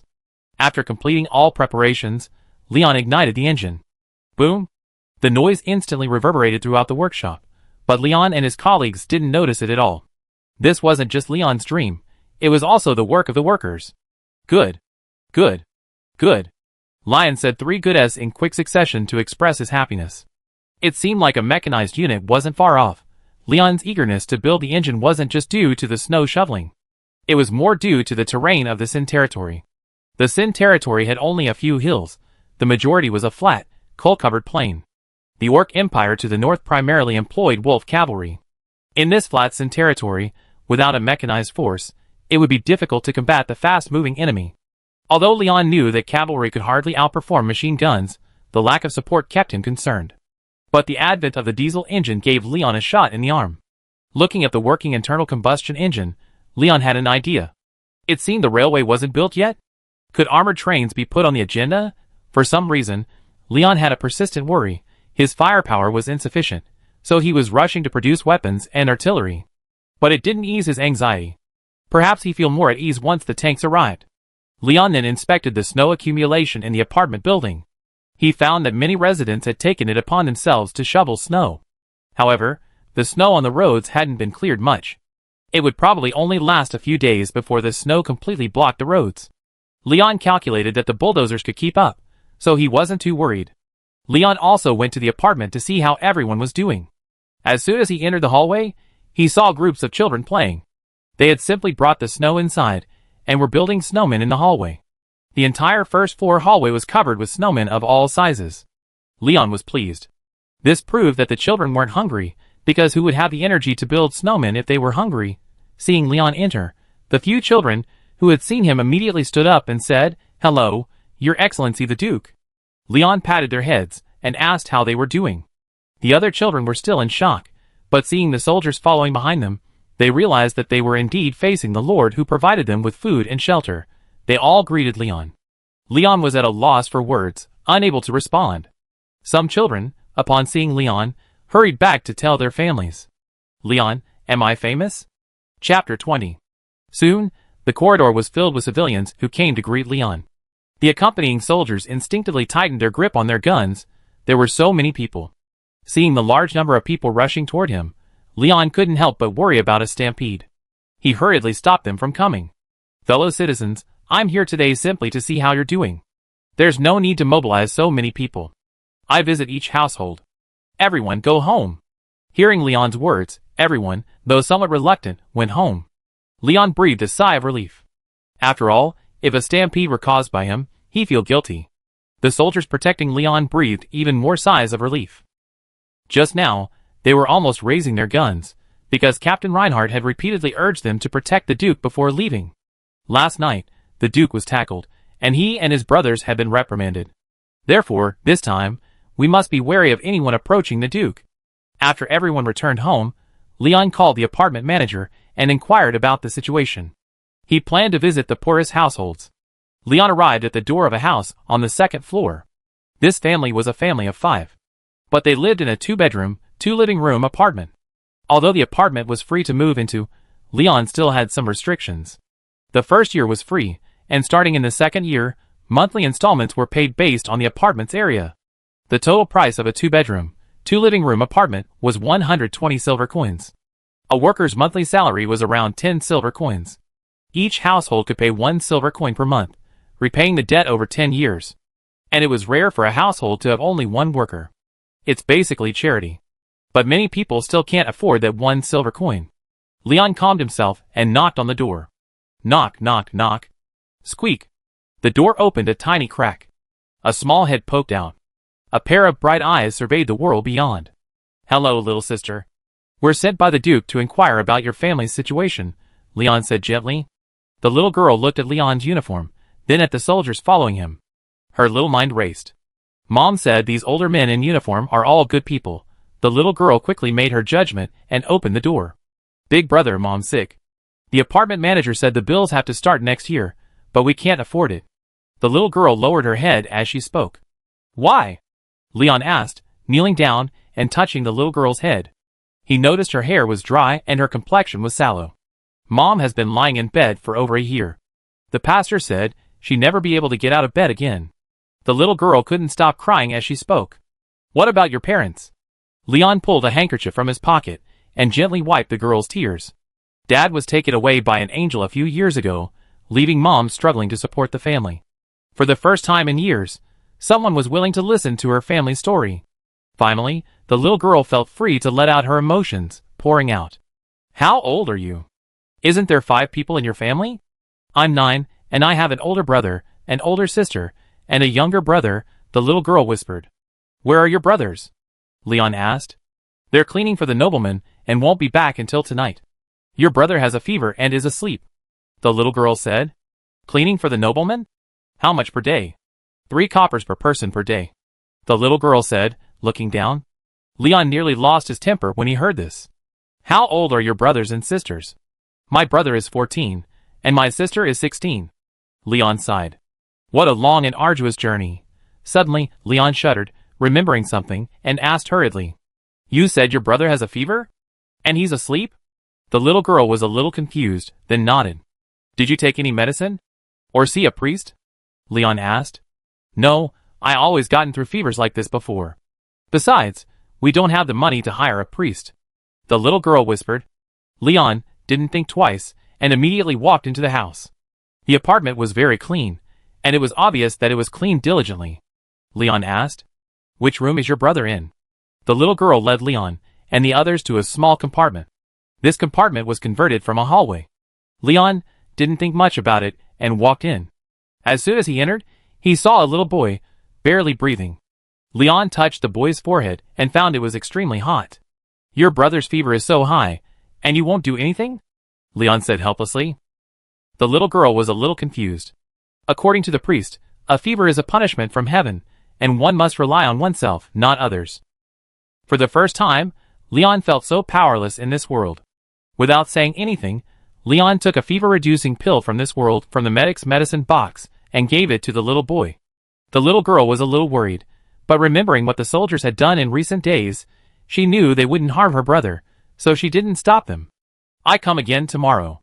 If your brother's fever hasn't subsided, I bring him some more medicine. Leon left a few fever-reducing pills and instructed a soldier to return to the Duke's residence with some food. Leon would stay for dinner tonight. The little girl's family was malnourished, so Leon could only do what he could. After giving the little girl the fever-reducing pills, Leon went to the living room. There were only a few pieces of furniture in the living room, and the simple sofa showed signs of someone sleeping. Leon sat down without hesitation. He asked the little girl to inform her mother. After all, going in directly might cause an awkward scene, so he wanted to inform her in advance. Leon looked at everything in the small apartment. There was still much he needed to do. Chapter 21. Your Excellency Duke, hello. Our home is very simple, please forgive me. A pale woman lay on a simple bed. The air was thick with the scent of Chinese medicine. But Leon couldn't help but feel a sense of decay. It's all right, it's all good, ma'am. Your child is very sensible. I understand your situation. I plan to defer your mortgage payments and reduce a certain amount, Leon said. He couldn't do it for free, as that would be unfair to others. So he would reduce most of the amount and extend the repayment period. The child could repay the money gradually when she grew up. But before that, Leon wanted to improve compulsory education. Currently, most of the funds were allocated to industry and the military. The compulsory education plan would not begin until spring, after the weapons and industrial products were sold. Ma'am, how long have you been ill? Leon asked. Over 2 years, the lady said weakly, touching her daughter, who bowed her head beside her. Leon felt a little troubled. It seemed Social Security needs to be put on the agenda. But taking too big a step could lead to trouble. The two chatted briefly and discovered that the woman's illness was caused by fatigue, a single habit that had overwhelmed her. As they chatted, the food for the Duke's residence arrived. To avoid burdening the family, Leon had the Duke's chef prepare it in advance and send it over in a thermos. 5 dishes, 2 meat dishes, 2 vegetable dishes, and a soup. Leon usually only ate 1 meat dish, but today, to provide the family with more nutrition, he added a meal. The sky outside the window gradually darkened, almost obscured, when the woman's 2 children returned. "Mom, we're back." The little girl's brothers and sisters had all returned, stunned by the roomful of soldiers. "What's going on?" "Sister." The boy beside them tugged at his stunned sister and whispered. "It's okay. We're the Duke's guard. He's waiting for you to eat," William said. They were a little frightened, but they still headed for the dining table. They saw their mother sitting on a chair at the table. Leon also learned the woman's name, Moni. In fact, Leon hadn't asked Moni to get up. But Moni forced herself to get up anyway. Leon was a little worried, but Moni didn't seem to be feeling too bad. Moni's reason for getting up wasn't just to protect Leon's status, but more so because she didn't want her children to offend him. At this point, the 5 of them were seated at the table. The youngest brother, Levi, had recovered from his fever, and although he was still a little weak, he was able to eat. The little girl was Ina, the oldest sister was Vina, and the second oldest brother was Kate. The 5 of them sat uncomfortably in their chairs. You looked at each other, and finally, Moni spoke up to help. "Vina, why are you back so late today?" Hearing her mother's words, Vina breathed a sigh of relief and spoke quickly. "It's because of Countess Levny." Vina glanced at her mother, Moni. Moni glanced at Leon, who remained unresponsive, and gestured for Vina to continue.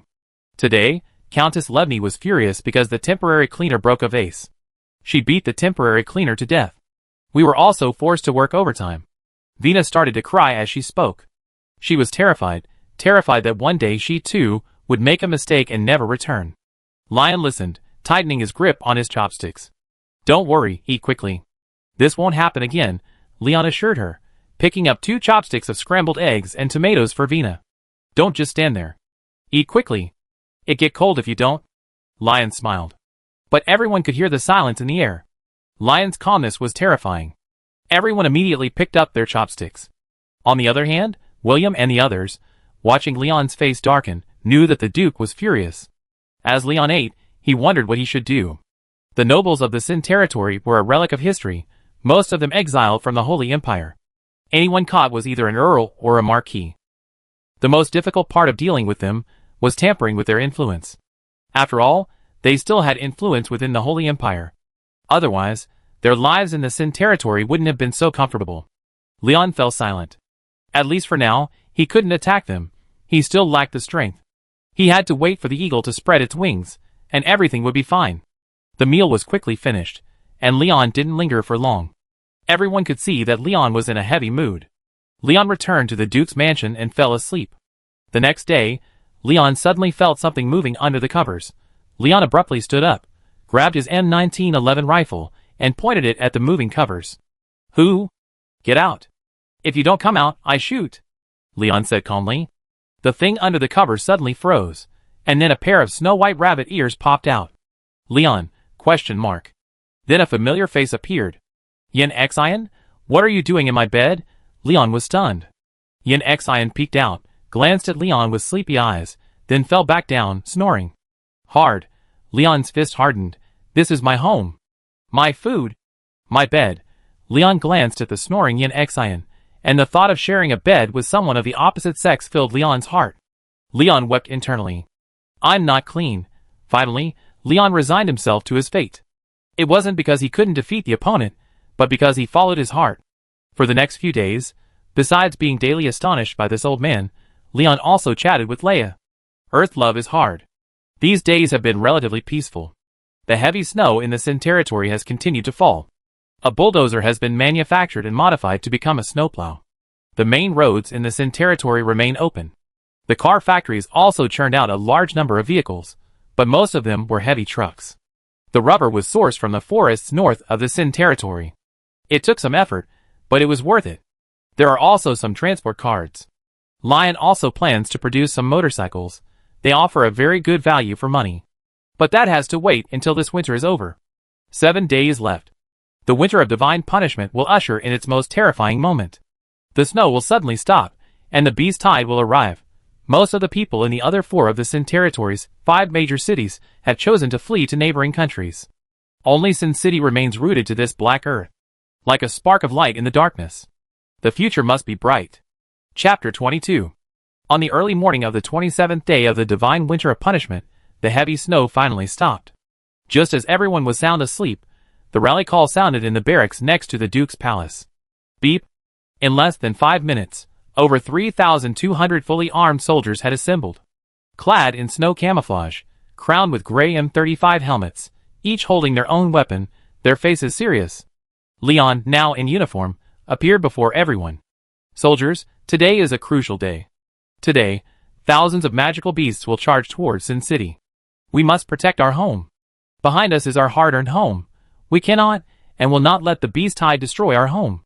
This time, it's our turnaround for the Sin territory. Only by repelling the beast tide can we strengthen the Sin territory. Leon spoke, looking at the crowd. The playground was silent, with only the raging cold wind. Everyone looked at Leon with determination. Leon had already seen the answer in their eyes. The beast tide didn't seem so dangerous after all. Seeing morale had reached its peak, Leon signaled to Reinhardt for the troops to march. Reinhardt blew his whistle, and 4 battalions from a regiment surged toward the 4 gates of Sin City.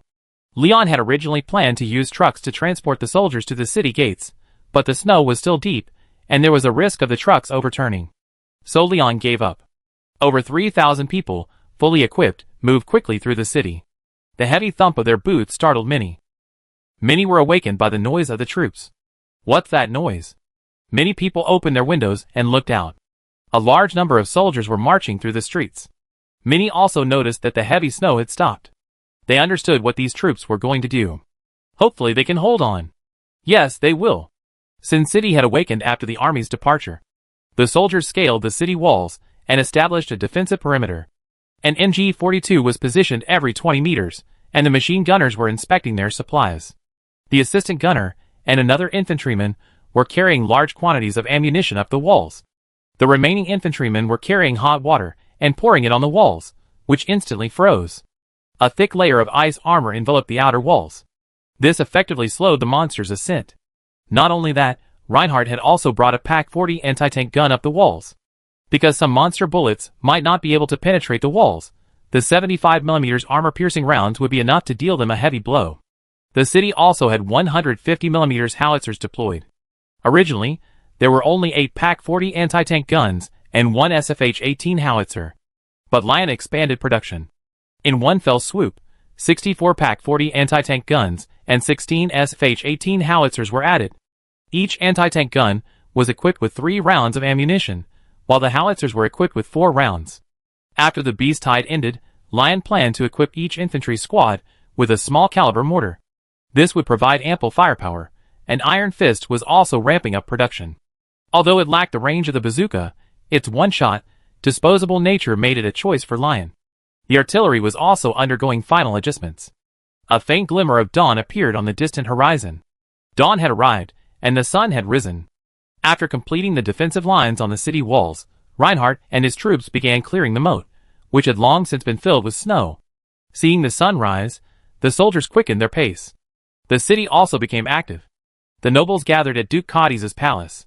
Grand Duke Cadi's, do you think that little brat Leon can hold off the beast tide? A marquis said disdainfully. It's hard to say. Although his soldiers are just ordinary men, lacking even armor, I can tell from their appearance and discipline that they are a very capable force. The white-haired but energetic Duke Cadi said sternly. Very capable? I doubt it. Another marquis asked. Don't forget who his great-grandfather was. Duke Cadi said coldly. The crowd fell into deep thought. Merchant Association. The remaining merchants from the Great Purge gathered here. The beast tide has finally arrived. We can watch that brat Leon make a fool of himself. One of the escaped fish gloated. Don't you know what you done? And you're still slandering us? Don't forget who gave us our current wealth. If the city falls, none of us will suffer. Everyone fell silent. At this moment, in the only church in Sin City, the nuns opened the gates as usual. As soon as they opened the gates, they saw thousands of people seeking refuge. They lived in the house Leon had built for them, but they didn't trust him to protect them. The nun said nothing and decisively informed the godfather. He glanced at them, sighed, and felt Leon's pain was unworthy. But he still accepted them. In a house in Sin City, Froststar quietly stared at a small black dot on the city wall, speechless. On the wall, Leon was still helping the soldiers with their work. Seeing the Duke leading the charge, everyone worked even harder. But Leon didn't know about the people inside the city harboring ulterior motives. Even if he knew, Leon couldn't do anything about it now. After all, he only knew one idiom. Retribution will be paid later. Around 10 o'clock in the morning, the soldiers had completed their defenses. Reinhardt immediately ordered the soldiers to eat and rest. In previous years, the Beast Tide usually arrived in Sin City around noon. The soldiers had been working tirelessly for nearly 10 hours, and it was time for a good rest. Leon didn't object, taking a can of food and compressed biscuits and beginning to eat. To be honest, he was tired, and soon he fell asleep. After an unknown amount of time, Leon was shaken awake. Reinhardt? What's going on? What time is it? As soon as Leon opened his eyes, he was met with Reinhardt's stern face. Your Excellency, the Beast Tide has begun. Leon abruptly jumped up upon hearing this, noticing that the soldiers had already taken up their respective battle positions.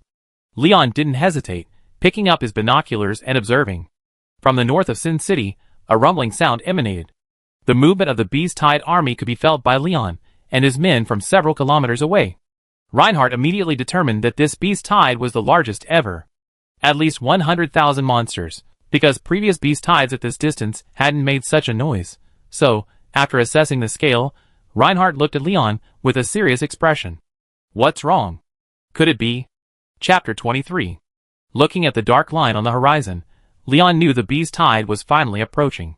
But when you face a Beast Tide like a tidal wave, you still feel fear. Many soldiers instinctively tightened their grip on their guns. They had only trained for a little over a month and hadn't even met the requirements for qualified soldiers, but they would still fight with all their might. Leon glanced at Reinhardt. Reinhardt was serious, but didn't say much. No matter how many monsters came, they had to repel the Beast Tide, otherwise Sin City would be destroyed. Soon, the vanguard of the Beast Tide was approaching. Leon's face darkened as he looked at the Beast Tide, less than a kilometer away. The machine gunner had already released the safety and trained his sights on the incoming monsters. Just as the monsters approached the 800-meter mark, Reinhardt gave the order to open fire. The 64 MG-42 machine guns of a battalion on the north wall roared. Sizzle. Countless bullet casings fell to the ground, making a crisp sound. A dense barrage of bullets rained down upon the charging monsters. Leading the charge was a level 1 dire wolf. This level 1 monster was little more than cannon fodder. Even pistol bullets could injure or even kill it. And what about an MG-42 firing at full speed? Originally, the MG-42 wasn't designed for sustained continuous fire. But the current weather, and the fact that Leon had a magician engrave an ice attribute magical inscription on the MG-42's barrel, greatly enhanced the barrel's lifespan and overheating resistance. Now, a barrel could fire for nearly 3 minutes before melting. But at the same time, the cost of a single barrel had tripled. But calculating it, it was a lucrative deal. In less than a minute, a machine gunner had already emptied a 1,000-round belt. Hundreds of monsters had fallen before his gun. When the assistant gunner saw his magazine was empty, he immediately pulled out another 1,000-round belt and loaded his machine gun. The machine gunner quickly reloaded his rifle and continued to pour ammunition into the Beast Tide. Half an hour later, despite the formidable firepower of the machine guns, the Beast Tide continued to advance. The corpses of numerous first and second-tier monsters lay scattered outside the city. The ground was stained red with blood. Each machine gunner had already replaced 7 or 8 barrels, and their ammunition supply was nearly depleted. But the Beast Tide showed no signs of retreat. However, the logistics team had already delivered the ammunition. With the help of vehicles, the ammunition was delivered from the arsenal by truckload. The machine gunner's expression grew increasingly ferocious, his worries gone. All of you, die. But the beast herd advanced to a distance of 300 meters. The riflemen also began to push forward. The full-power 7.92mm rounds were powerful enough to decimate these level 1 and 2 monsters. Besides, they were already battered and wounded after passing through the machine gun fire. How could they withstand the fire of the Mauser rifles? The number of monsters dwindled sharply. The beast herd seemed to understand that lower-level monsters would be slaughtered. They immediately dispatched their level 3 and higher monsters. A snow-white gorilla, leading a group of gorillas, charged forward. An MG-42 rifle noticed them, and immediately trained its rifle on them. Though the bullets could penetrate their skin, they continued to charge as if nothing had happened. The white gorilla even grabbed a nearby dire wolf carcass, and threw it directly at the soldiers on the wall. A machine gunner, seeing this, immediately raised his machine gun and dodged. Boom! Granite from the wall flew up. Leon was shocked by the sight. Wow, the power was comparable to that of an artillery shell. Reinhardt was also busy, immediately commanding the anti-tank guns on the wall to fire. Bang! Boom! A series of high-speed 88mm high-explosive shells flew towards the incompatible guerrillas. Boom! Boom! Boom! Some guerrillas dodged the incoming shells, but others did not. They were directly hit, their massive bodies exploding on the spot. Soon, only the white guerrilla remained in the guerrilla army, and all the anti-tank guns targeted it. The white guerrilla seemed to know what was coming next and fled without a backward glance. This gave Leon and his men a sigh of relief. After all, several shells had hit the white guerrilla earlier, but the effect was minimal. They had only left black marks on the gorilla's body. Leon concluded that the white gorilla must be a level 5 magical beast. Watching the gorilla flee, Leon breathed a sigh of relief. But Leon realized the beast tide was still continuing. It seemed the level 5 magical beasts weren't the end. At this moment, the sound of artillery and gunfire continued. Everyone in the city was terrified. They had heard gunfire before, but never the sound of artillery. This frightened them deeply. They immediately assumed it was some powerful magical beast, causing the surge in the number of people fleeing the church. The logistics team also had several trucks overturned due to the snow. They had no choice but to conscript some civilians. But many were terrified. Some residents of the apartment building came down to help the logistics team. They knew their current lives were thanks to Leon. So helping Leon was helping themselves. Leia wasn't idle either, leading part of the Duke's palace's guards to join the logistics team. Many merchants who had partnered with Leon also sent people to help. Witch of Knowledge Evelyn, wrapped in a silver fox fur, smiled faintly at Leon on the city wall. Leon, you must protect Sin City. You are the one destined for this. Witch of Knowledge Evelyn murmured. She had already dispatched all her men to assist Leon's logistics team. Although she didn't know that Leon relied on these strange weapons to hold back the beast tide. But Leon and his men had held out until now. If all else failed, he would save his life. Inside the church, the Godfather prayed to the statue of the Goddess of Light. The church was already packed with people, all praying frantically, begging for divine protection. But they forgot that it wasn't a god who was fending off the monsters for them, but Leon's army. The beast tide continued unabated, with a large number of monsters surging towards the city wall, now within 100 meters. Reinhardt immediately ordered his soldiers to throw grenades. Thousands of grenades flew down from the city wall, landing in the beast tide. Boom, boom, boom! A large number of monsters were blown to pieces. The monster attack was temporarily suppressed. Just as Leon thought he had breathed a sigh of relief, something strange happened. Chapter 24. The army successfully blocked the monster's fierce attack with grenades. The dense explosions instantly shattered thousands of monsters into pieces. Lion, unable to focus on anything else, watched as the beast tide was about to launch another assault on the north gate. Lion transferred half the troops from each of the other 3 battalions to reinforce the north gate. The pressure on the north gate was immediately reduced significantly. But the situation was not optimistic. Although the grenades repelled the monsters, they regrouped. The climb to the city wall had begun. Infantrymen armed with MP40s, without even looking, aimed their rifles at the base of the wall and fired. Although the monsters had no way to withstand the solid ice wall, they resorted to a game of stacking. They were getting closer and closer to the wall. Grenades were no match for their attack. The wall was littered with bullet casings and broken gun barrels. The ground was so dense with bullet casings that one had to be careful when walking, or they might fall. Finally, the first monster scaled the wall.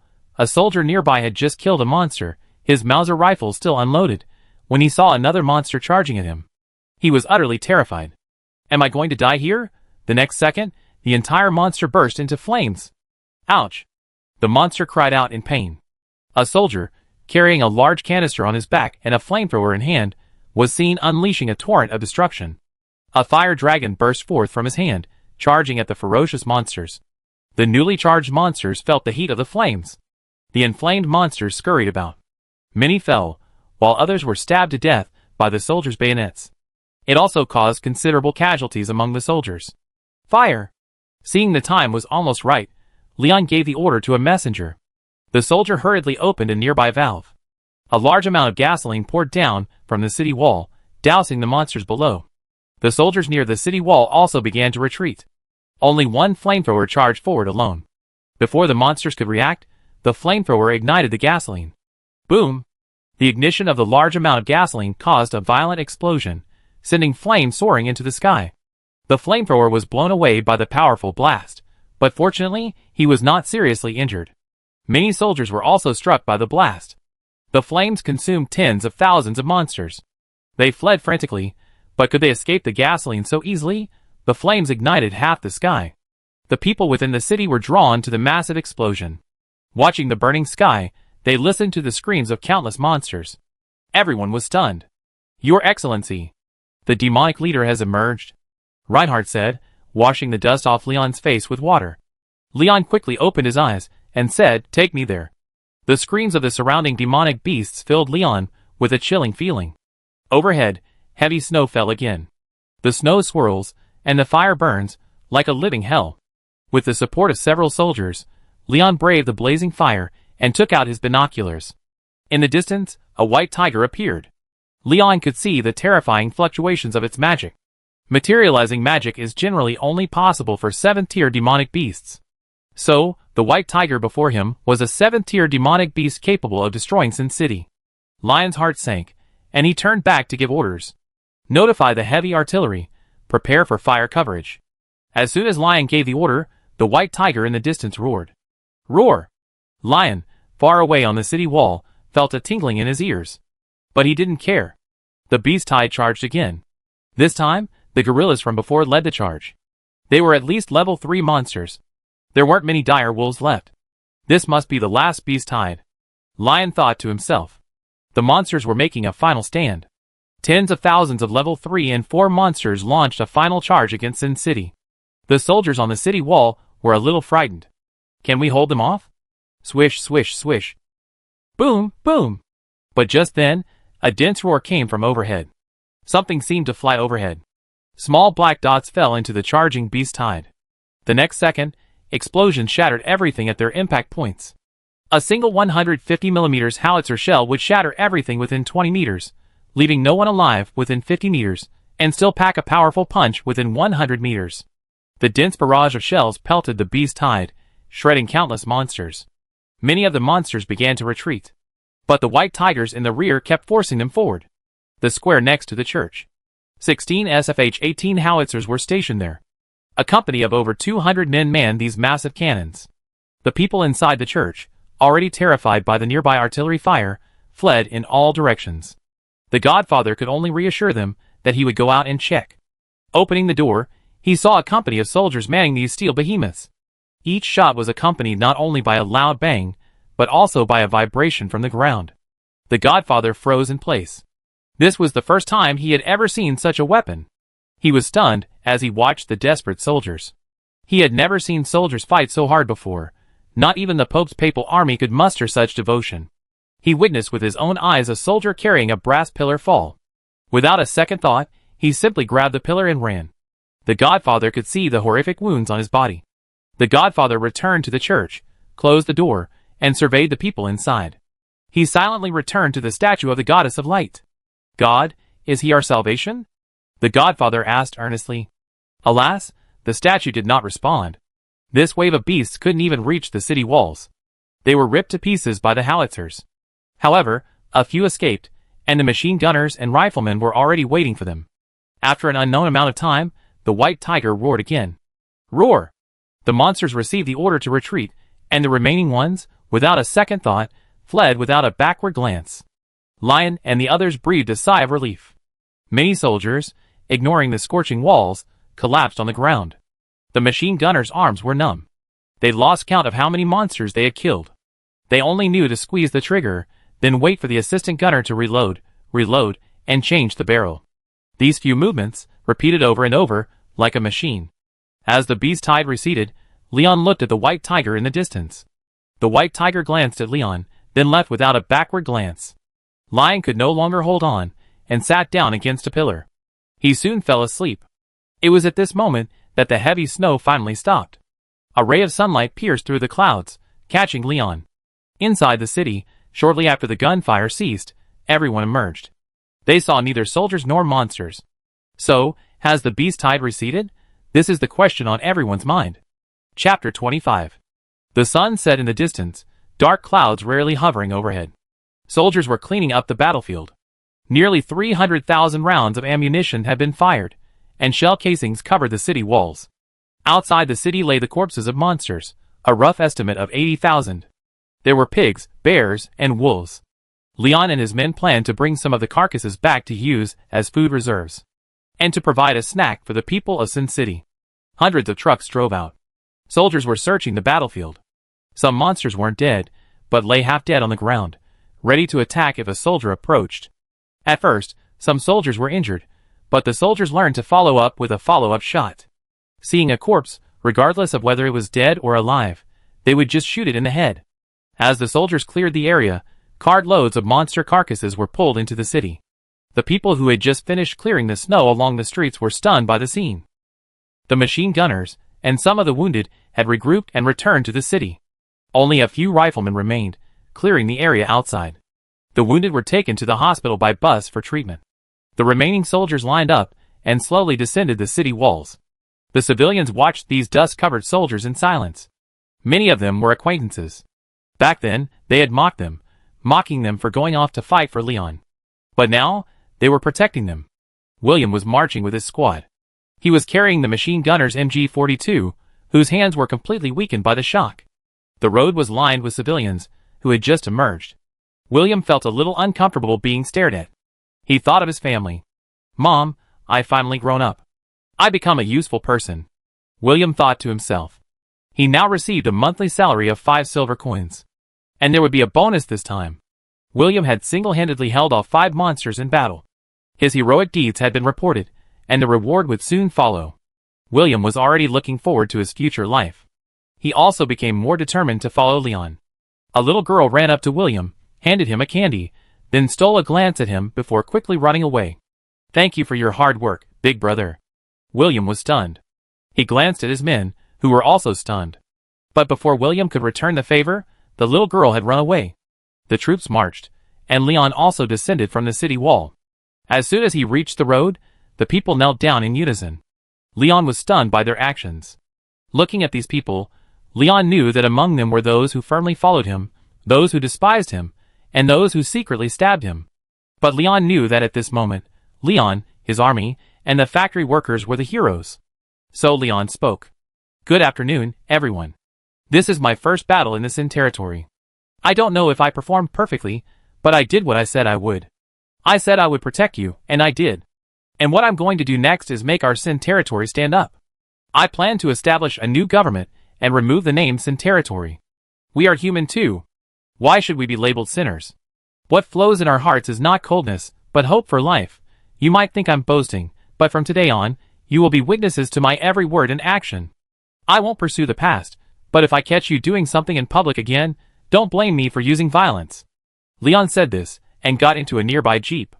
This was his first time in front of so many people, and he was sweating profusely. Even after Leon left, the people around him were stunned. Many people emerging from the church looked at each other in bewilderment. What had he been doing? Duke Cotty's mansion. Duke Cotty's looked at the marching troops outside the manor, his mind already made up. The Witch of Knowledge lives. Place. Evelyn murmured, petting a snow-white fox. "Why are you so different?" Duke's mansion. Leon stepped out of the car, looking exhausted. As soon as he got out, he saw Leia and Yinxin waiting for him at the door. Seeing the tension on their faces, Leon suddenly realized that besides his mother far away in the imperial capital, there were people in this world who cared about him. After taking 2 steps, Yinxin hugged Leon. "You're my meal ticket. You can't get anything wrong." Looking at Yinxin's serious face, Leon felt a mixture of laughter and tears. He patted Yinxin's head, then pushed her away. "I'm covered in dust. Don't get me dirty." Leon smiled at Leia. Ignoring the angry bunny-eared girl, Leon approached Leia. "Congratulations, Grand Duke Leon." Leon smiled and then spoke. "You're not bad either, my logistics captain." Leon was aware of the efforts Leia and Yinxin were making in the rear. Leon had already made plans. Once the snow stopped, he would sell the Zhongxing to Leia. The reason he sold the Zhongxing was because the elves fought in the forest. The Zhongxing was significantly shorter than the Kar 98K.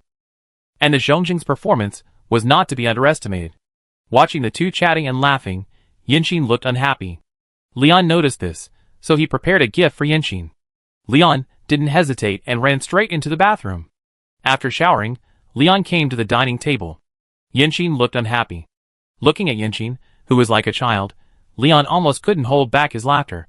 Leia looked at Leon, who hadn't touched his chopsticks, and seemed to understand what he was thinking, so she sat down as well. After a while, there was a knock on the door. A soldier opened the door, revealing Frostar, with a cold expression. "Are you here? I've been waiting for you." Lion seemed to have anticipated Frostar's arrival. "Yeah," Frostar replied, sitting next to Flameheart. "Okay, everyone's here. The main characters are here, time for the props," Lion said, personally taking a cardboard box from a nearby table and placing it on the table. Lion and the other two were stunned. "Now it's time to witness a miracle." Lion opened the box. Inside was a bunny-shaped cake. It read, "Happy birthday to Frostar and Flameheart. Thank you both for your contributions to the territory of Sin." Lion began. "Frostar, I know it was you who contained the white tiger outside the city. I also know you and Flameheart were born today, the Beast-Tide Day. I also know your mother died in the Beast-Tide due to the Lord's inaction. I don't know what the future holds, but I know that as long as I'm here, I won't let the Beast-Tide harm any innocent people. So will you join us? Let's build a powerful Sin territory together," Leon said firmly, the light shining on his resolute face. Chapter 26. Looking at Leon's determination, Frostar felt a flicker of emotion. It was the first time she'd seen Leon so attentive to the common people. But Frostar didn't rush to agree to Leon's offer. Instead, she thanked him. Lion, understanding Frostar's intention, decided to continue observing him. Then he smiled. "All right. Let's begin," Leon said, placing 10 candles on the cake. He motioned for Frostar and Yin Xian to blow out the candles. "Happy birthday to you. Make a wish." Yin Xian looked carefree, while Frostar finally cracked a smile. "All right. Let's eat," Leon said, cutting 2 large pieces of cake for the two of them.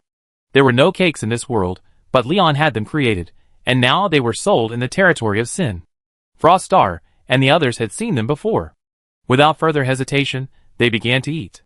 Just as Leon was halfway through his meal, Yin Xian suddenly slapped Leon's face with her cream-covered hands. Leon slowly raised his head. His face was covered in cream. Leia and the others were trying hard to suppress their smiles. Flameheart, the soldier standing guard outside the Duke's palace, also heard the cry and flinched. The dinner soon ended, and Leon was ready to return to his bedroom, but Frostar didn't leave. "Where should I stay?" Frostar asked. Leon understood that Frostar was fulfilling her promise. "There's a bedroom next to Flameheart. Are you going to stay with Flameheart?" "With Flameheart." Leon had a maid take her there. After Leon finished, he fell asleep. Leon spent the next few days in his study. Leia's arms order had been finalized. It consisted of 10,000 Zhongjin rifles, 500 MP40 submachine guns, 10,000 boxes of M24 grenades, and 10 Pak-40 anti-tank guns. The Zhongjin rifle cost 1 gold coin, the MP42 gold coins, and a box of M24 grenades 50 silver coins. A box of M24 grenades contained 14, with a cost of around 35 silver coins. The Pak-40 anti-tank gun cost 100 gold coins each. Leia planned to use it to counter the enemy's siege equipment. Including shells and ammunition, Leia placed an order with Leon for nearly 20,000 gold coins. This 20,000 gold coins would be the driving force behind the rise of the Sin territory. Leon decisively allocated the funds. 5,000 gold coins would be invested directly in education, and 9,000 gold coins in infrastructure and economic development. Another 5,000 would be used for military expenses. Another 1,000 would cover costs. Leon calculated that training a soldier, including equipment, cost about 10 silver coins. With the 5,000 gold coins in hand, Leon could expand his army by 2 more regiments. The total force reached over 10,000 men. With these 10,000 men, Leon no longer had to worry about spring, which was still a month away. In spring, the orcs from the north would likely move south. Leon had also received information from Evelyn, the Witch of Knowledge. The Orc Empire to the north was preparing for war, having assembled 200,000 wolf cavalry. The Holy Empire had also mobilized a large number of troops north, stationed in the border Violet Duchy. Leon, upon hearing this news, suddenly became nervous. Cavalry? It seems the advent of tanks must be put on the agenda. Another half-month passed, and apart from preparing military commendations and expanding the army, Lion hadn't issued any other decrees. Lion was waiting for a chance, wanting to see how many would still challenge his will. At night, an officer in a black uniform was reporting to Lion. Ernst, the Lord Mayor of Sin City, abuses his power. After reading hundreds of pages of notes, the officer quietly stepped aside, not daring to look at Lion's face. Lion's face was dark enough to drip ink. Hans, you were one of my recruits when I first arrived in Sin territory. I asked you to form the Intelligence Bureau. You done a great job, and you worked hard. It's time we made these reckless parasites pay for their actions. I thought giving them a chance would lead to them reforming, but there are always those who refuse to repent. With that, Lion stood up and knocked on Froststar's door. Froststar, half drowsy, looked at Leon with an unpleasant expression. But seeing Leon's furious face, he instantly grew serious. What's wrong? Help me hold the line. Froststar said nothing more, closing the door and changing into his uniform in less than a minute. Thank you, Leon said, and went to the barracks. The barracks were silent in the middle of the night, with not a soul to be seen for a long time, except for the sentries standing guard under the moonlight. Leon arrived at the barracks and, without a word, blew the assembly call. Beep. The next second, lights in several dormitories lit up, and footsteps echoed loudly. In less than 5 minutes, a brigade of over 9,600 soldiers had assembled. Soldiers, I know it's unkind to disturb your sweet dreams, but there are some people I given opportunities to, but they haven't cherished them, repeatedly destroying our homes. Will you agree to this? No. No. No. The soldiers looked at Leon after they finished speaking. They seemed to understand what Leon was about to do. Leon summoned the various regimental commanders and assigned them tasks, which the regimental commanders passed down to their subordinates. The soldiers soon understood what they were to do. This mission, codenamed Operation Red, we will make all those evil-hearted people pay for their actions. Our hearts can only be filled with the passion for Red. Move out. As Leon gave the order to march, the soldiers filed out. Missions were generally assigned by company and platoon. Unsurprisingly, the movement of nearly 10,000 soldiers awakened the people of Sin City. Many, filled with curiosity, tried to leave for a look, but were stopped by soldiers. Leon didn't want to expose such a bloody scene to innocent people. William, now a platoon leader, received a mission to lead a raid on a Viscount's small castle. This Viscount had abused, tortured, and murdered 11 young girls before Leon arrived, and 7 more after his arrival, 4 of whom occurred after the Beast-Tide Day. This Viscount had also caused the destruction of many ordinary families. This Viscount was already on Leon's must-kill list. So William accepted this important mission. William and his men quickly arrived at the castle gate. It was called a castle, but it was actually just an oversized villa. Without further thought, William sent someone to knock on the door. Knock, knock. The knock was abrupt in the silent night, like the voice of a god. Come, come, who is it? A servant opened the door, sleepily. Upon opening, he saw 56 M35 steel helmets gleaming in the moonlight. You are? Before the servant could finish, William waved his hand, signaling his men to enter. As for the servant, he was taken aside and placed under guard. The soldiers began searching room by room. Many rooms were violently forced open. Bewildered individuals were brought out. A large number of servants and women were brought to the hall. Many of them were unaware of what was happening and could only cry. Although they didn't know what was going on, they still recognized the military uniforms. Soon, the Viscount was pulled from his bed by 2 soldiers and dragged into the hall. I am the Viscount of the Empire. Who are you? You have no right to arrest me. William looked at the Viscount, who had become as fat as a ball, and listened to the soldier's report. He couldn't help but punch him. Chapter 27. Of course, I know you're Viscount Roche. Do you know why we're arresting you? The Viscount's pig-like body trembled violently, and he spoke. Why arrest me? I'm innocent. William smacked him with the butt of his rifle, sending a tooth flying with bloody foam. You? The Viscount pointed at William, covering his mouth, speechless for a long moment. William offered him no further words, producing the Viscount's crime sheet. Viscount Denon, exiled to the Sin territory in 784 of the Holy Empire. As of 796 of the Holy Empire, you brutally murdered 18 young girls and countless civilians. Your castle couldn't even hold the number of civilians killed by you. William threw the crime sheet in his face and spoke sternly. The Duke of Lion, the current supreme ruler of the territory of Sin, has pronounced the following sentence upon Viscount Denon. He shall be stripped of his title and imprisoned pending trial by the entire public. Any family members found guilty shall be treated as above. Those found innocent shall be released, and all property shall be confiscated. After William finished speaking, Denon became displeased. He glanced at his men, who were under William's control, and signaled them to proceed. This Count Dinan had nearly 100 knights under his command. A dozen patrolling knights were wearing armor, the rest had been dragged from their beds by William and his men. Seeing the order given by the one they had sworn an oath to, the knights immediately rioted. Bang, bang, bang. The riflemen guarding them, seeing the knights rioting, decisively opened fire. But a few riflemen alone could not stop hundreds of knights rioting. Several squad leaders and deputy squad leaders immediately opened fire with their MP40s. Duh.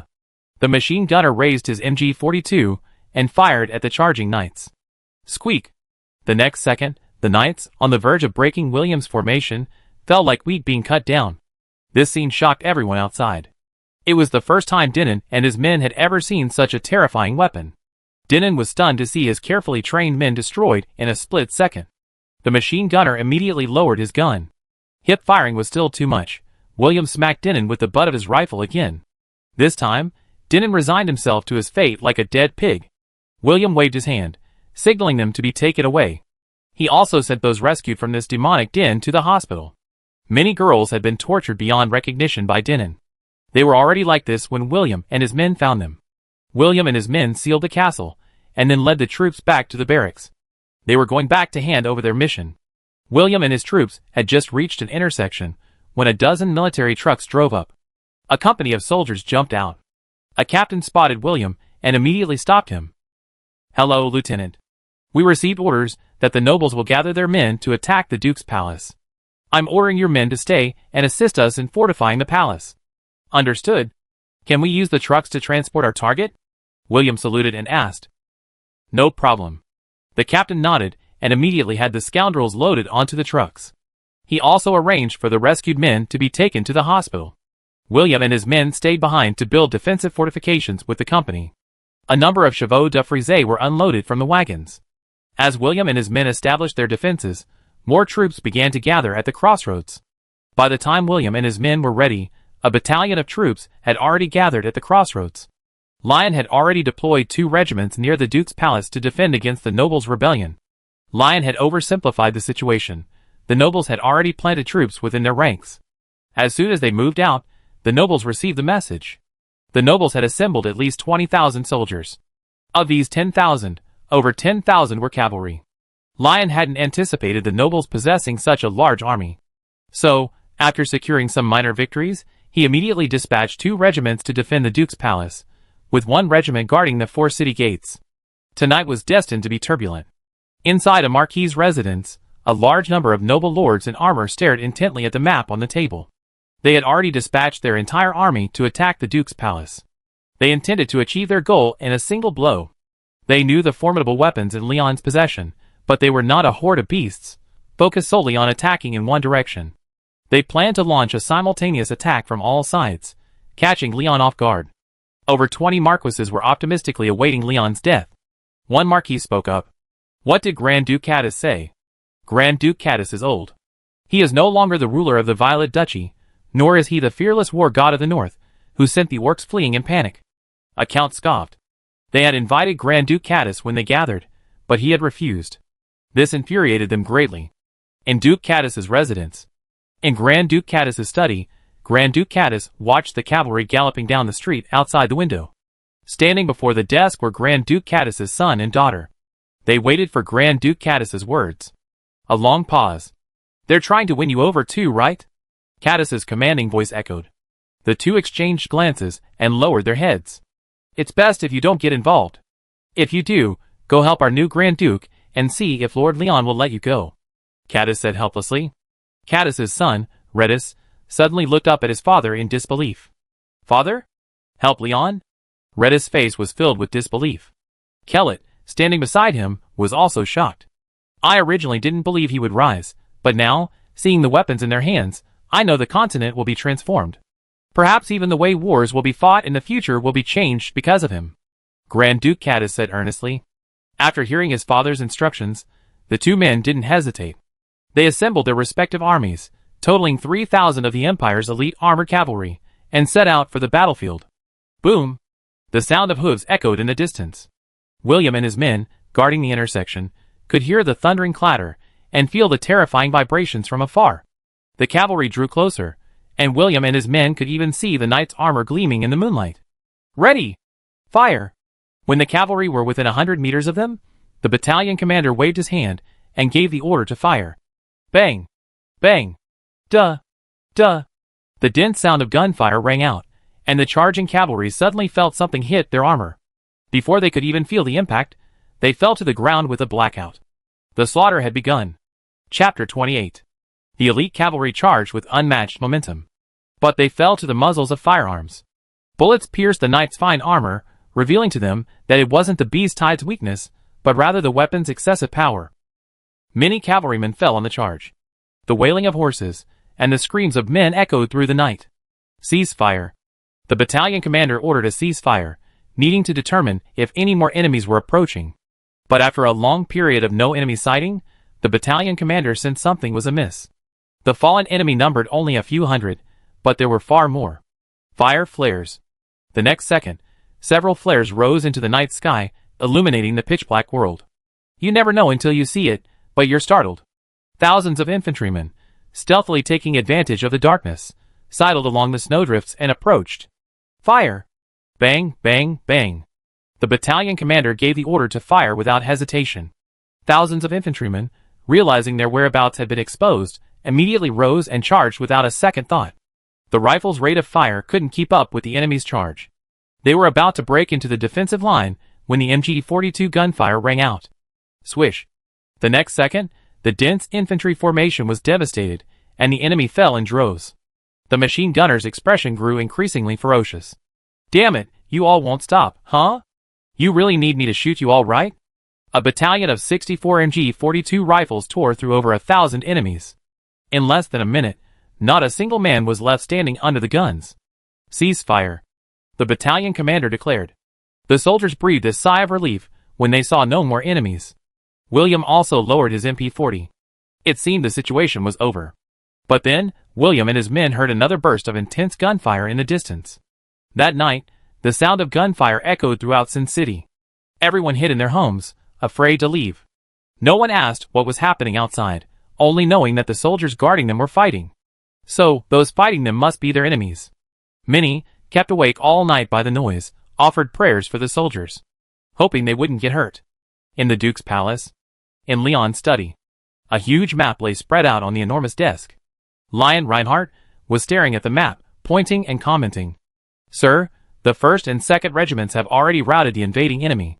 The 3rd regiment also routed the enemy attacking the city gates.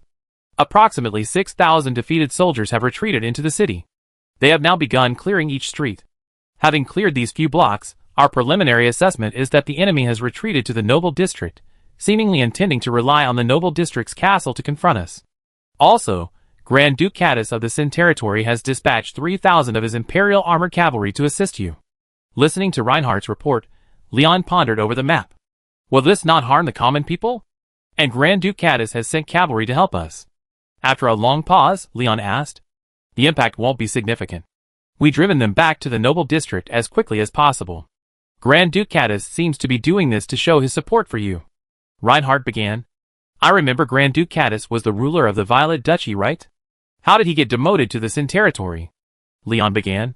He had been here for a few months, and while he knew of Grand Duke Caddis's existence, he had never gotten to know him. He only knew he was once the ruler of the Violet Duchy. It's a long story. Grand Duke Caddis was originally the illegitimate son of the previous Grand Duke of the Violet Duchy, but he won the right of succession through a civil war. Although the Empire didn't recognize his rule, he still governed the Violet Duchy, and thus began the legendary life of this Grand Duke. He received the title of Duke at the age of 16, and at 17, he had annihilated domestic hostile forces. When he was 18, your grandfather, Alexander the Great, personally led an army of 400,000 in a northern expedition. Due to internal conflicts, the army split, and the emperor was forced to retreat. The Orc Empire pursued the victory, and Grand Duke Caddis led 100,000 Violet Knights to meet the 500,000-man Orc Empire army. After defeating the Orc Empire army and capturing the Orc Emperor, Whitfor, alive, Alexander the Great recognized Grand Duke Caddis's rule and appointed him Imperial Marshal. He trained the Imperial Cavalry, and because of Grand Duke Caddis's connections, the Violet Knights were officially renamed the Imperial Armored Cavalry. At the age of 19, Grand Duke Cadiz married your aunt, Princess Zoe, reaching the peak of his prestige and rule. Over the next 20 years, Grand Duke Cadiz launched 6 northern expeditions, bringing the Orc Empire to its knees. He also launched 3 western expeditions, forcing the Elf Empire and the Demon Empire to retreat. This also solidified Alexander the Great's reputation as the Great Emperor. At this time, the empire reached its largest territory, and the imperial armored cavalry numbered 300,000. But the good times didn't last. 19 years ago, Alexander the Great died, and your father, Edward III, ascended the throne. As soon as Edward III took the throne, the persecution of Grand Duke Cadiz began. 18 years ago, Grand Duke Cadiz was accused of treason and conspiracy to murder Alexander the Great and exiled to the land of guilty, barred from returning to the empire for life. The Violet Duchy was also taken over by Edward III's younger brother, Duke Charles. Over the years, Edward III has squandered the imperial armored cavalry. At this point, Reinhard sighed, feeling sorry for this pillar of the empire. After hearing Reinhard's explanation, Leon's eyes lit up. So, Grand Duke Cadiz is only 58 years old? At this thought, Leon's heart ignited. Within his territory lay a figure akin to a military god, and he was only 58 years old. Leon had a plan. Once he had dealt with these nobles, he would visit Grand Duke Cadiz. Even if he couldn't invite him out of retirement, he hoped he would help train officers. But how could he persuade him? What leverage did he have? Leon fell silent. Chapter 29. Why think so much? The most urgent task is to eliminate these nobles. Leon shook his head and focused his gaze on the map. No magicians below level 5 have appeared yet. Leon was still nervous. This was a ticking time bomb, after all. Although Leon had sent Frostar to stabilize the situation, there had been no news yet. Just as Leon was feeling uneasy, a soldier entered. Your Excellency, the enemy has been trapped in a manor. Lord Frostar requests your presence. There are reports of magicians within. Leon immediately assembled the guard company and deployed 4 SFH-18 howitzers. Reinhard followed suit. Leon and his group soon arrived outside the besieged manor. This manor belonged to a marquis who, after being exiled, had madly built it. Not to mention its vast area, the most outrageous thing was that he had actually built the surrounding wall into a small city wall. It wasn't just a few meters thick, but at least 2 meters. The defeated soldiers leaned against the city walls and fired arrows at the army, preventing them from approaching. Though the defeated soldiers would be killed if they showed their heads, they continued to emerge. Leader Lewis, the deputy brigade commander, was in charge of the attack of the 1st and 2nd regiments. He watched his soldiers being forced back several times, but without blaming them, he immediately ordered them to bring in the Pak-40s. But before they could do so, Leon and his men arrived. Lewis immediately explained the situation to Leon. Leon, without hesitation, ordered his soldiers to set up the SFH-18 howitzers. Boom! At that moment, Frostar, dressed in military uniform, approached.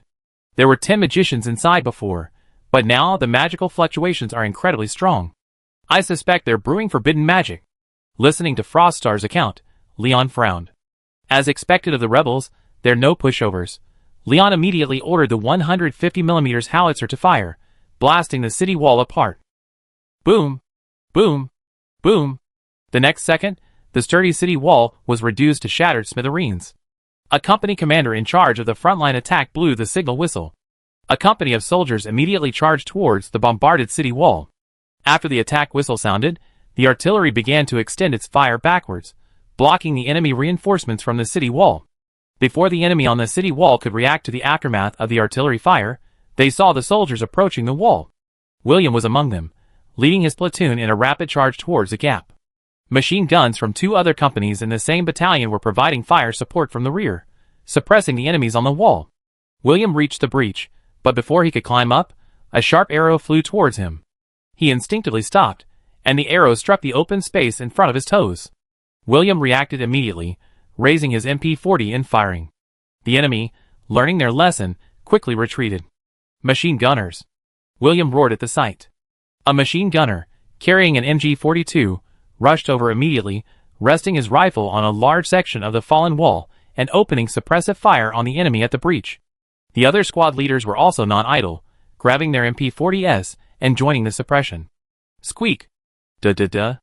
Seeing such intense firepower, the enemy launched a wave of faith fire. They raised their crossbows and fired indiscriminately. Grenadiers! Seeing they couldn't advance for a long time, William immediately thought of a solution. A soldier, several grenades hanging from his belt, ran over, hunched over. Cohen, do you see the gap? Blow everyone behind you to the ground. William pointed to the gap and said to Cohen. Cohen nodded and prepared to close in. Covering fire. William and his men launched an even more intense attack. The enemy didn't even dare raise their hands above their heads. Cohen sprinted to the base of the wall, ignoring the falling debris. He pulled out 2 grenades, tied them together, swung his arm, pulled the fuse, and hurled them. Boom! The next second, a massive explosion sent up a cloud of dust, and Cohen's clothes turned yellow. Squads 1, 2. Advance quickly. Machine gunners, provide cover fire. With that, William led squads 1 and 2 forward. Before the grenade-dazed enemy could react, William led his men forward. Seeing the approaching forces, some of the remaining enemies grabbed their weapons and rushed forward. William fired a volley at them. Quickly, the soldiers had cleared the enemy positions on the wall. He relayed the message directly to the rear. 7 or 8 breaches had been taken. After securing the breaches, a large number of soldiers took control of the wall and began their gradual advance towards the manor. As the soldiers prepared to storm the manor castle, they felt a sudden, violent tremor. The entire castle suddenly burst into flames. The next second, it was split open. A giant, nearly 10 meters tall and blazing with fire, appeared. What? Lion immediately ordered his soldiers to retreat. The soldiers were stunned. Half an hour ago, over 20 rebellious nobles arrived in the hall. 10 magicians were drawing something on the floor. Sir, are we really going to do this? A marquis asked a black-robed mage. Only this way will we have a chance to kill Leon. The black-robed mage's raspy voice rang out.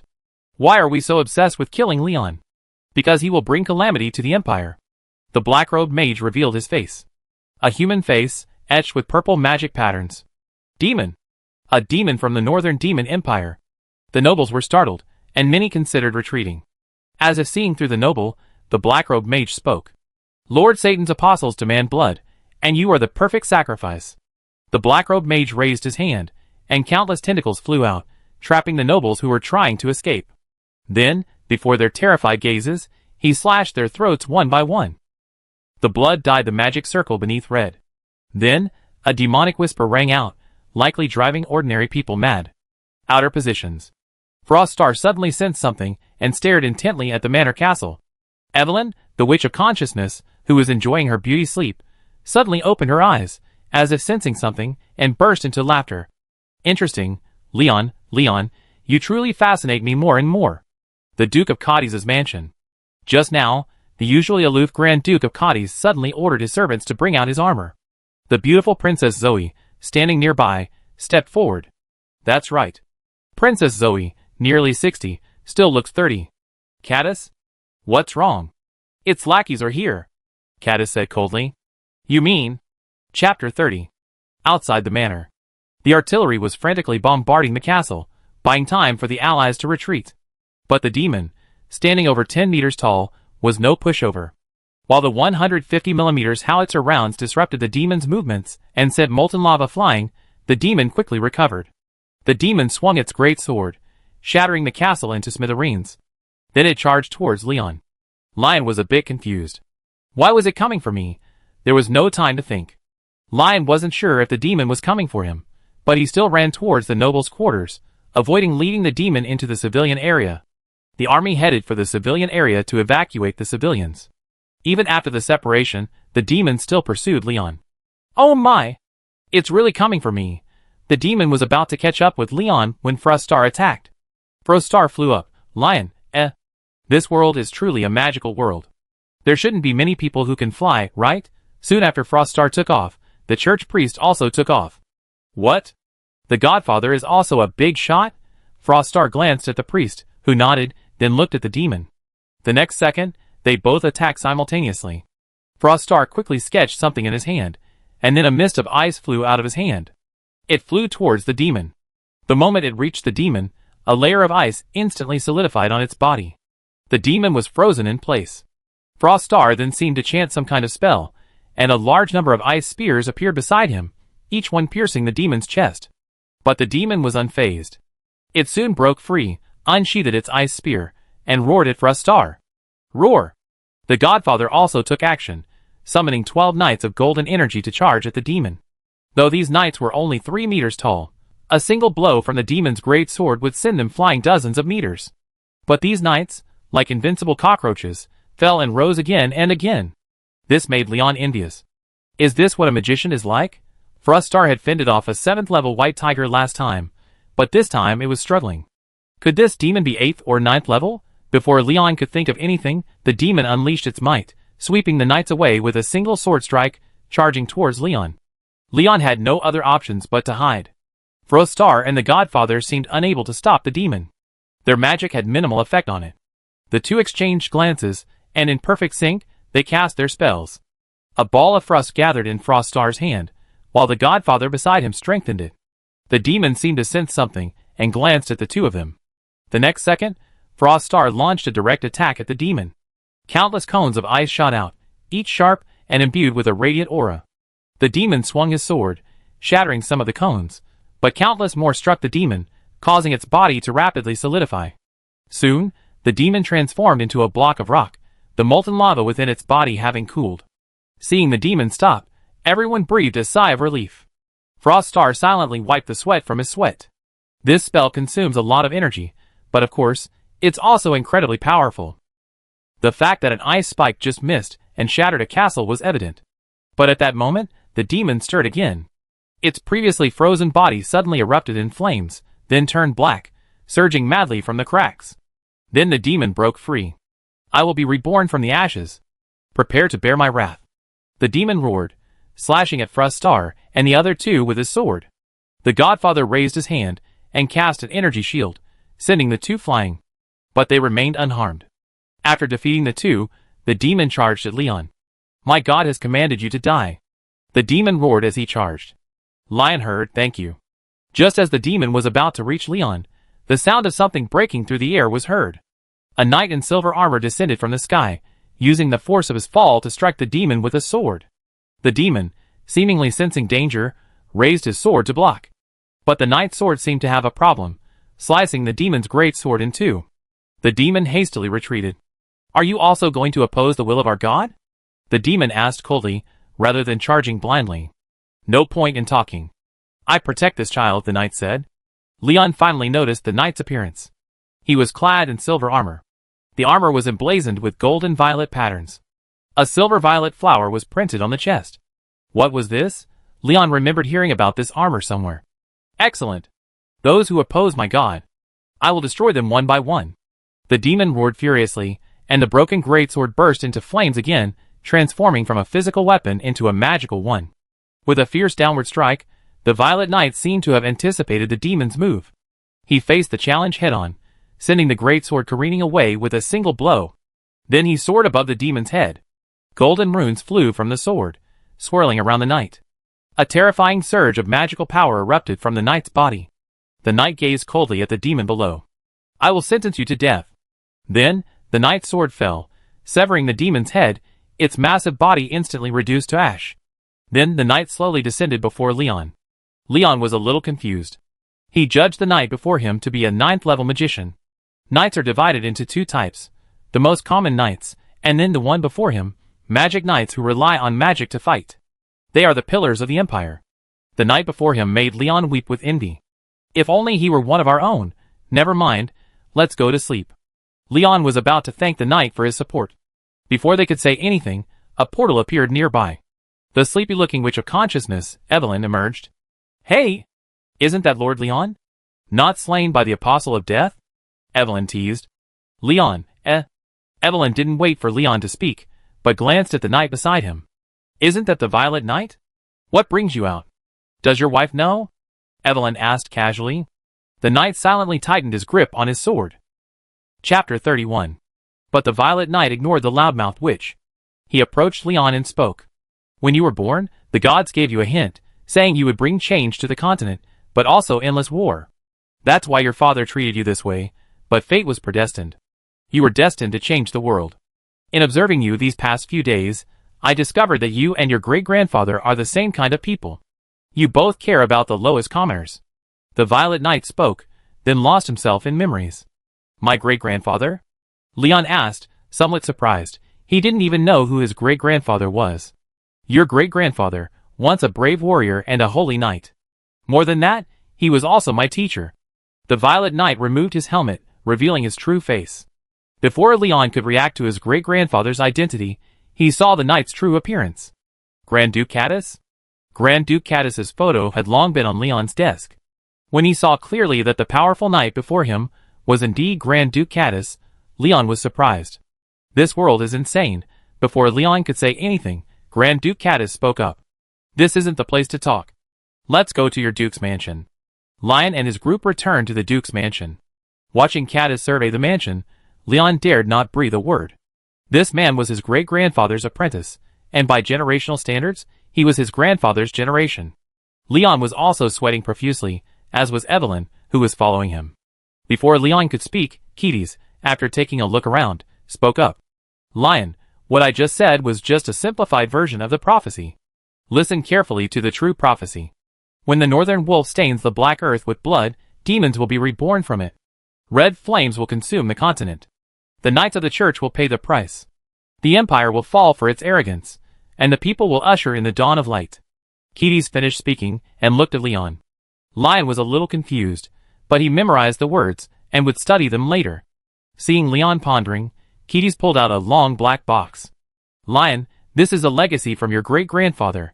When you truly wield it, you will become just like him. Lion took the long box. The moment he touched it, he could sense something inside, calling out to him. He glanced at Caddis, who told him to open it directly. Without hesitation, Lion opened the black long box, revealing a long sword lying quietly within. When he saw the sword's appearance, Lion's eyes widened in disbelief. It was a Han sword, but there were no Han people in this world. Yet Lion himself had Han features. So did Lion's mother. Wait! His own great-grandfather? Grand Duke Caddis, was my great-grandfather also yellow-skinned and black-haired? Lion asked. Indeed, your great-grandfather appears to be the first person on this continent to have yellow skin. Grand Duke Caddis thought for a moment before answering. Lion was furious when he heard about his descendants. Could his great-grandfather also be a time traveler? Caddis seemed to have anticipated Lion's reaction. Remember, your mother is still waiting for you in the imperial capital. She doesn't want you to be rich or powerful. She just wants you to be safe and sound. Lion was a little surprised. How did Caddis know his mother's thoughts? Don't be surprised, because I watched your mother grow up too, Caddis said meaningfully.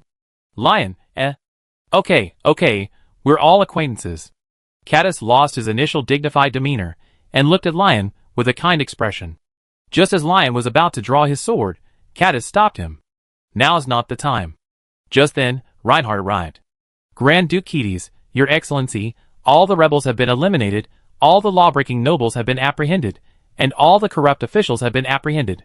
The confiscated property of the nobles and corrupt officials totals over 1 million gold coins. Reinhardt spoke as he handed Leon a report. Caddis, standing by, sized up Reinhardt. He spoke. Leon, could you show me your army? After hearing Caddis's words, Leon didn't refuse and immediately set off for the barracks with Caddis. Although it seemed Caddis was on his side, he wasn't sure if he would join him. After all, a former imperial marshal with extensive combat experience was invaluable. The group quickly arrived at the barracks. They happened to encounter troops returning to camp. Some troops were still cleaning up the battlefield inside the city, while some units that had fought intensely had already returned. William's troops remained among them. After a night of hard work, the soldiers could finally rest. Even though they were exhausted, they maintained their formation. This pleased Caddis, who was standing by. He could tell from the discipline of this unit that Lion's troops surpassed most. After all, no other unit could maintain such a neat formation after fighting for over 10 hours. Even Caddis subconsciously compared it to his own Imperial Armored Cavalry Corps. He found that the Cavalry Corps was still somewhat inferior. Lion hadn't expected that just one aspect of discipline would increase Caddis's respect for him. After all, discipline had been emphasized countless times, ingrained into every soldier's bones. He took Caddis to the training ground. The troops that had stayed in the camp last night were training. Running, obstacle course, combat, and so on. Caddis's eyes lit up. Watching these soldiers training, Caddis understood why, during the recent attack on the manor, the Lion Army's coordination was so seamless and effective. Because the Lion Army's daily training included urban combat and siege warfare, Caddis was very satisfied with the Lion Army's military proficiency and combat capabilities. But Caddis couldn't understand why the Lion Army's weapons were so strange. What exactly was that stick that could hit targets for hundreds of meters? Lion took Caddis to the shooting range. Bang, bang, bang. Several soldiers were engaged in target practice.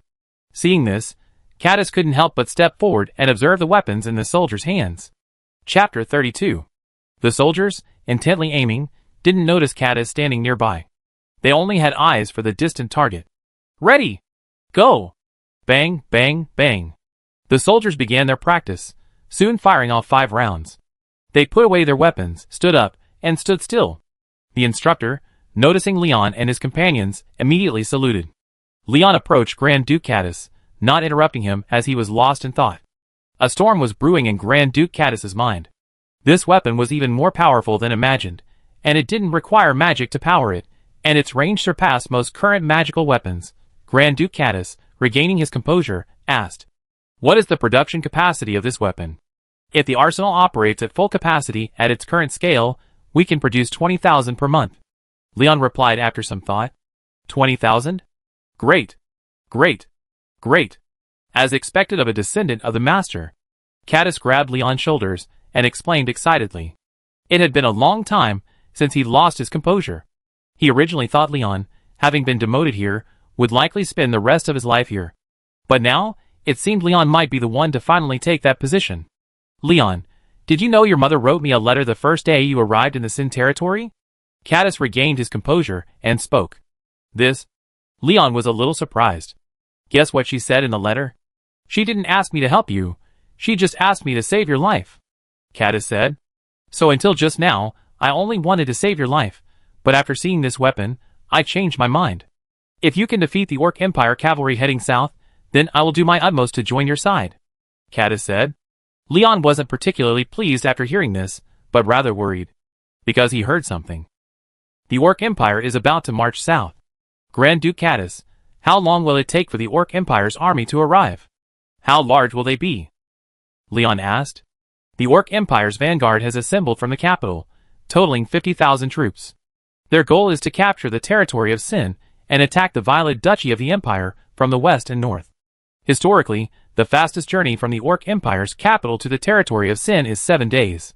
Grand Duke Caddis thought for a moment and said, 50,000 troops? He only had 12,000 soldiers at his disposal. The territory of Sin consisted of 5 cities, and the people of the remaining 4 cities had basically gathered in Sin City before the Winter of Divine Punishment. People from the surrounding villages had also been brought to Sin City. But now the Winter of Divine Punishment was almost over. There was only the last 2 weeks of the Winter of Divine Punishment left. By then, many residents of the surrounding villages will likely return, as the land still needs to be cultivated. The border between the territory of Sin and the Orc Empire stretches a full 200 kilometers. It's unrealistic to deploy Leon's 10,000 plus troops to defend the border. Furthermore, the border currently has no strategic points. It's completely flat. What should be done? I know what you're thinking. It's unrealistic to think you can stop the Orc Empire from advancing southward. You can only defeat them by clearing the land and gathering the common people within the city, Caddis said. But that would mean missing the spring plowing season, and the territory of Sin's annual food supply depends on it. Leon was torn. Caddis understood Leon's difficulty and didn't continue. He had already given his advice. Whether he listened or not was none of his business. Go and invite Ryan to my office, Leon said. The Duke's mansion. After Leon saw Caddis off, Ryan arrived. Ryan, the territory of Sin is currently in a state of anarchy. 90% of the nobles have been wiped out, and 80% of the officials have been imprisoned. I currently plan to establish a new government and new institutions. Governmentally, I plan to abolish the existing departments and establish the Ministry of the Military, the Ministry of Finance, the Ministry of Education, the Ministry of Foreign Affairs, the Ministry of Industry, the Ministry of Agriculture, and so on. Institutionally, I plan to establish a civic party, with me as its leader. All citizens of the territory of Sin will be able to join the civic party, and then a referendum will be held to elect their supporters. These elected members will form the Citizens' Council, which will then elect a Prime Minister. The Prime Minister will be responsible for forming the cabinet and nominating the ministers for the various departments, which will then be voted on by the Council. The cabinet and Prime Minister will be responsible for handling and making decisions regarding daily government affairs, while the Council will decide on major issues. After Leon finished speaking, he glanced at Leon. He knew this sudden statement would be difficult to accept. But for now, the territory of Sin can only establish this system, for everyone to elect their own officials. This is the fastest way to control the territory of Sin. Only after integrating the territory of Sin can Leon begin his actions. You might not understand something. Take this, Lion said, pulling out a thick plan from a nearby drawer. Written in large letters, detailed outline of government and institutions. Lion took the plan without hesitation. He then went to the industrial zone to find a printing house to print the notice. Leon's order was to complete the government structure within 10 days. The parliament was to be formed, the cabinet established, but the prime minister could be elected for now. At the same time, Leon began expanding his military, planning to add another brigade. But this was the current limit for the Sin territory. After all, food supplies were running low. Since the winter of divine retribution, nearly all the impoverished people had relied on Leon's food. Leon didn't have so much food to begin with, but after learning the location of wild food from some vanished illegal traders, Leon was able to barely feed the 100,000 impoverished people. Of the 1.87 million people in the Sin territory, nearly 300,000 already lived in Sin City. Another 1.5 million had fled to neighboring countries before the winter of divine retribution. Leon didn't blame them too much, but he simply said that if they wanted to join the parliament or the civic party in the future, they would be tested. 300,000 people, that's the latest population for Sin City. Originally, there weren't that many, but those nobles whose property had been confiscated still held many slaves, and Leon had restored their freedom. Thinking of this, Leon regained his awareness of the existence of slaves. Let's cleanse the territory of Sin one last time. From now on, the territory of Sin will be reborn. The nobles were the biggest supporters of slavery. Now that the nobles are gone, slavery should be gone too. Chapter 33. As the announcement was issued, everyone gathered in front of the bulletin board. They stared at the notice in disbelief, the cold wind unable to cool their excitement. The soldier standing guard nearby was already explaining until his throat was smoking. But it couldn't dampen everyone's enthusiasm. It wasn't until nightfall that everyone reluctantly returned home. Under the bulletin board. Renaud, tell me, why does the Duke do this? The soldier on guard asked his companion. I don't know why the Duke values us, but I do know he's a good man. He's provided my family with food and a large house. I have nothing to offer but my life, and I will fight for the Duke with my weapon. The companion responded. You? You're worthy? I should go first, you stay in the back? Renaud teased. Renaud! A roar echoed from the cold street. The Duke's mansion. Leon was leading a team to renovate a banquet hall in the front yard of the Duke's palace overnight. Leia and the others watched silently from the sidelines as Leon directed his actions. Soldiers brought in a large number of tables and chairs, while the maids at the Duke's palace cleaned. Leon, thank you for your hard work. How are the preparations going? We be sending out representatives starting tomorrow, Leon asked, watching the returning Leon. The preparations and notifications are complete. How's things going here, sir? Leon said. I be finished tomorrow. There will be 150 seats for counselors in total. We gradually increase the number of seats, and we need to prepare to recruit new members. Leon observed everyone's work speed and said, many people are considering joining the Citizens' Party, but I haven't responded. Ryan said respectfully. You done well. The upcoming war will be a test for everyone. True gold fears no fire. Okay, let's eat. Leon said, looking at Leia and the others who had been waiting for a long time. Yin Xian was already squatting on the ground, drawing circles. I'm so hungry. Why won't you let me eat, you stinky Leon? Lion, who had just come over, heard Yin Xian's words. Lion, Lion felt helpless, so he took out a piece of chocolate and handed it to Yin Xian. Then, Yin Xian's ears perked up, his eyes lit up, and he pounced to snatch the chocolate away. Lion smiled and then spoke. Okay, let's eat. You starved the kid. Yin Xian, who was enjoying his meal, suddenly heard something. His ears perked up, then slumped back down. Why think so much?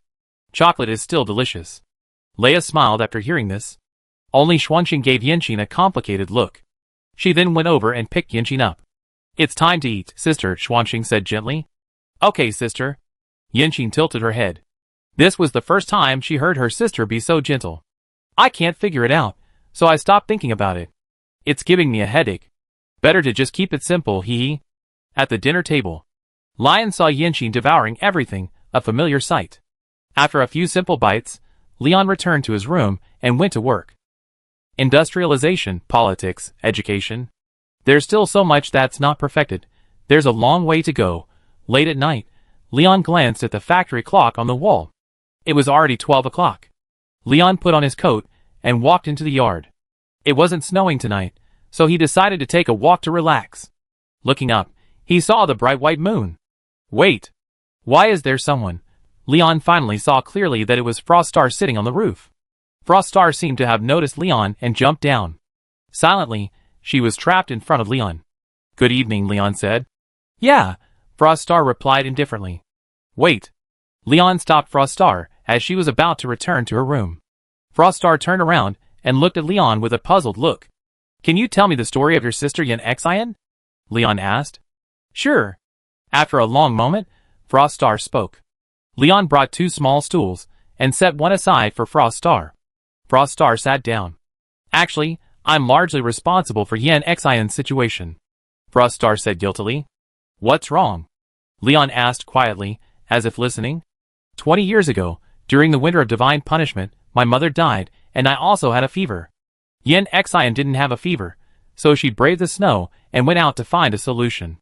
I don't know where she found the medicine, but after giving it to me while I was unconscious, she fell ill too. When I woke up, Yen Xian's brain had burned out. Froststar finally couldn't hold back her tears streaming down her beautiful cheeks. Leon silently lowered his head, pulled a tissue from his pocket, and handed it to Froststar. From then on, I vowed to become stronger and never let Yen Xian suffer any harm again. But Yanqing? She never come back. She's forever frozen at the age of 5. Froststar said this, then threw herself into Leon's arms and burst into tears. Lion, who was about to reach for a tissue, froze. A single look made the soldiers, who had heard the commotion, retreat.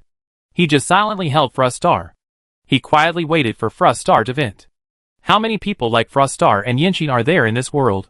They work diligently, striving to survive, but this world is controlled by the privileged aristocracy. They can't even afford to eat or sleep, and if they fall ill, they can only leave it to fate. This world is so different from his previous one. He's just an ordinary person. Lion is grateful to live under the red flag. But this world doesn't have a red flag. Flag. Leon fell silent. Feeling the warmth in his arms, feeling the wetness of his clothes. Since there's no red flag, why can't I raise it? Thinking of this, Leon looked up at the sky. The moon hung high in the sky. It really does. It looks like the moon of my hometown. Then this world can also be my hometown, right? I definitely carry this red flag. After an unknown amount of time, Leon realized Froststar in his arms had fallen asleep. Leon carefully carried Froststar back to her room. He removed her coat and shoes, tucked her in. He quietly walked out.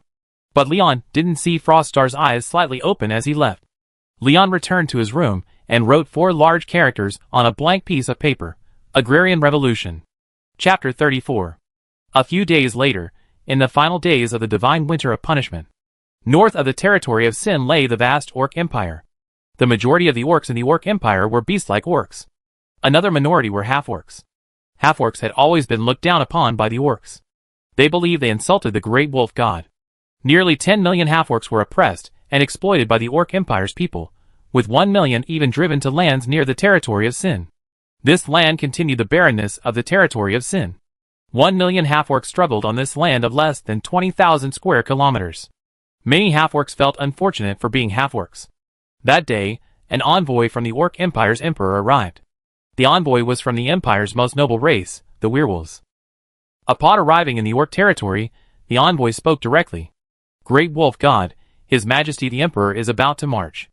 To ensure food supplies for the army, the orcs must provide a month's supply of food for 300,000 men. And this year's tax increase will be 10%. The orc envoy finished speaking, ignoring the stunned crowd and preparing to leave. Is the Empire trying to force us to death? A 60% tax has already caused 1,000 deaths during the divine winter of punishment. Every one of us has starved this winter. Another 10% tax will kill us. A werewolf orc roared. Yes. Why should we demand a 60% tax? The wolf god hasn't abandoned us. We are his people too. The orc envoy remained calm upon hearing this and spoke up. Isn't the reason you're acting this way because of the prophecy? The prophecy says you will become the king of the Orc Empire. How can you, a lowly creature, ascend the throne? Rest assured, messenger. We will prepare everything. Just as everyone was about to lose their temper, a pleasant female voice rang out. A woman approached, a figure even gods would envy, her breathtaking beauty hidden by a veil. If one were to judge by human aesthetics, the only flaw might be her long, serpentine tail. Snakeman, seeing this woman approach, all the orcs knelt respectfully on one knee. My queen! Queen Chinchi has good judgment. My queen, remember your promise. Don't forget it, or the army will arrive, and leave no one alive. The messenger left without a backward glance. Yuan Chinchi silently watched the departing orc messenger. The others beside him didn't dare to say anything. After a long moment, Yuan Chinchi turned back, looked at everyone, and spoke with a complicated tone. My fellow orcs, I know we simply can't provide that much food, but if we don't agree now, the orc army will immediately raise this place. Yuan Chinchi sighed. But what should we do next? How can we resist the orc army? Fight? Didn't you hear? No one will be spared. A voice rang out, and everyone fell silent. Yuan Chinchi didn't know what to say, but just then, an orc soldier rushed into the camp. My queen, a large human army has appeared to the south. At this moment, near the border of the territory of Sin. Looking at the 200-kilometer border, Leon finally came up with a plan. Tomorrow was the first meeting of the council, and while there was still time, Leon led the 1st Brigade to the border to see if they could rely on it for defense. After careful observation, Leon discovered that there was indeed a solution. Beyond the Orc Empire, to the north of the territory of Sin lay the forest elf kingdom of the Elven Empire. In the Elven Empire, a great river flowed from the west of the Elven Empire, then flowed north into the Orc Empire, and from the Orc Empire's border, into the Violet Duchy of the Holy Empire. Leon could even see that terrifying river from the border. But Leon discovered that the river lay within the Orc Empire. Relying on the river, 20,000 men could surely hold off the 50,000-strong Orc vanguard. After all, when they crossed the river, they would face a dense barrage of MG-42 and artillery fire. But the crucial question was how to enter the Orc Empire. Sending troops there now would be tantamount to provoking war. Lion stared at the map for a long time, unable to calm down. Just as Lion was at his wit's end, a soldier ran over. Your Excellency, a large number of unidentified individuals have appeared in the north. Lion immediately grabbed his binoculars and looked. Reinhardt, standing nearby, immediately sounded the battle alert. The artillery battalion commander had already called his troops to adjust their firing parameters. But Lion stopped the artillery fire, because these individuals weren't even carrying weapons. And when Lion saw clearly, he couldn't help but wonder, had he provoked an orc? Thousands of orcs had appeared at the border. After contacting the orcs, a soldier immediately returned to report the situation. Your Excellency, they are from an orc tribe, and their queen wishes to see you. What? Me? Leon, somewhat bewildered, glanced at Reinhardt. Reinhardt was also somewhat surprised. Leon, seeing this, didn't hesitate and winked at Frostar. Frostar immediately followed. Soon, Leon arrived at the border. He saw a snake man waiting for him in the freezing wind. The thin clothing made Leon wonder. Will I catch a cold dressed like this? Just then, Frostar tugged at Leon's clothes and whispered. Be careful, she's much stronger than me. Leon remained expressionless after hearing this. He was already panicking. But he held on. Hello, Queen, how should I address you? Leon asked. You don't have to call me Queen, just Chinchi. You are the new Duke of the territory of Sin, right? Yuan Chinchi asked. That's right, Queen Chinchi. I am the Duke of the territory of Sin, Leon. Leon didn't know how to respond. I believe Your Excellency Leon has also heard about the Orc Empire's imminent southward advance, right? Yuan Chinchi offered. Leon nodded without saying anything. In that case, Your Excellency the Duke, how about a deal with me? Yuan Chinchi asked. Business? Leon was a little surprised. I will help you stop the Orc Empire from advancing south, and Your Excellency Leon will accept my people into the territory of Sin, Yuan Chinchi said. Hearing this, Leon was startled. He couldn't help but feel nervous. What was going on? Chapter 35. The Orc Empire has pushed us into a desperate situation. This time, they're forcing us to requisition food, but the tribe simply doesn't have enough. They said that without enough food, their army will leave no one alive wherever they go. Yuan Chinchi said this, then looked at Leon quietly. This? Leon was silent. He didn't understand why orcs were so unwelcome in the Orc Empire. He glanced at Frostar, hoping to learn more about the orcs. Is she telling the truth? She's telling the truth. My sister and I escaped from the Orc Empire. Frostar hesitated for a moment before speaking. Leon didn't know what to say after hearing this. After a long pause, Leon spoke. Queen Chi-Chi, I cannot promise to let your people enter the Sin territory. I'm not sure if they are good or bad. Listening to Leon's words, Yuan Chi felt a little disappointed. Although she had anticipated this outcome, hearing it in person was still hard to accept. Just as Yuan Chi was about to leave, Leon spoke again. But I have a better plan. Hearing this, Yuan Chi's eyes lit up again. He rushed over to Leon and grabbed his hand. Ahem, Queen, Leon said somewhat bewilderedly. Froststar's hand beside him was already frost-covered. Yuan Chi seemed to realize his actions were a bit awkward, blushing, and then distanced himself. My thought is, we all have a common enemy right now, the Orc Empire, right? Yuan Chi nodded without denying. So, for the safety of the Sin territory, we must defeat the invading enemy. The problem is that the Orc army arrives during the spring plowing season. I can't abandon the Sin territory's spring plowing plan. But the northern border of the Sin territory is completely indefensible. But that doesn't mean there's no solution. Lion said, then looked at Yuan Chi. Yuan Chi was puzzled. Could the solution lie within him? My queen, you are familiar with this river before us, right? Lion pointed at the vast river before them. Of course I know. This is the Song River, flowing all the way from the western continent. It's where my ancestors lived, Yuan Chi explained. What if I build a defense line along the Song River? Can I keep the Orc army north of it? Lion asked. Then how do you know where the army will cross the river? Yuan Chi saw Lion staring at him with a smile, and immediately understood Lion's idea. I understand, but what about my people? If the fighting starts, where will millions of them go? Yuan Chi asked. You can retreat to the north of Sangjiang. If we repel the enemy, you can return to your homes, Leon said. What if you fail? Yuan Chi said. If we fail, you can immediately enter the Sin territory. The southern part of the Sin territory should be safe. After all, the Orc Empire's target is the Holy Empire. Of course, you can also go to the surrounding countries, Leon said. After hearing this, Yuan Chi still found it difficult to believe Leon. Leon also knew that he couldn't convince Yuan Chi with words alone. He then produced a magic contract. A magic contract carries magical ties. Violating it could result in instant death. He wrote down Lion's promise and signed his name. He handed it to Yuan Chi. Yuan Chi paused for a moment, then carefully read it over. After a long pause, he spoke. Sir Lion, can I return to the tribe and discuss this with the elders? No problem.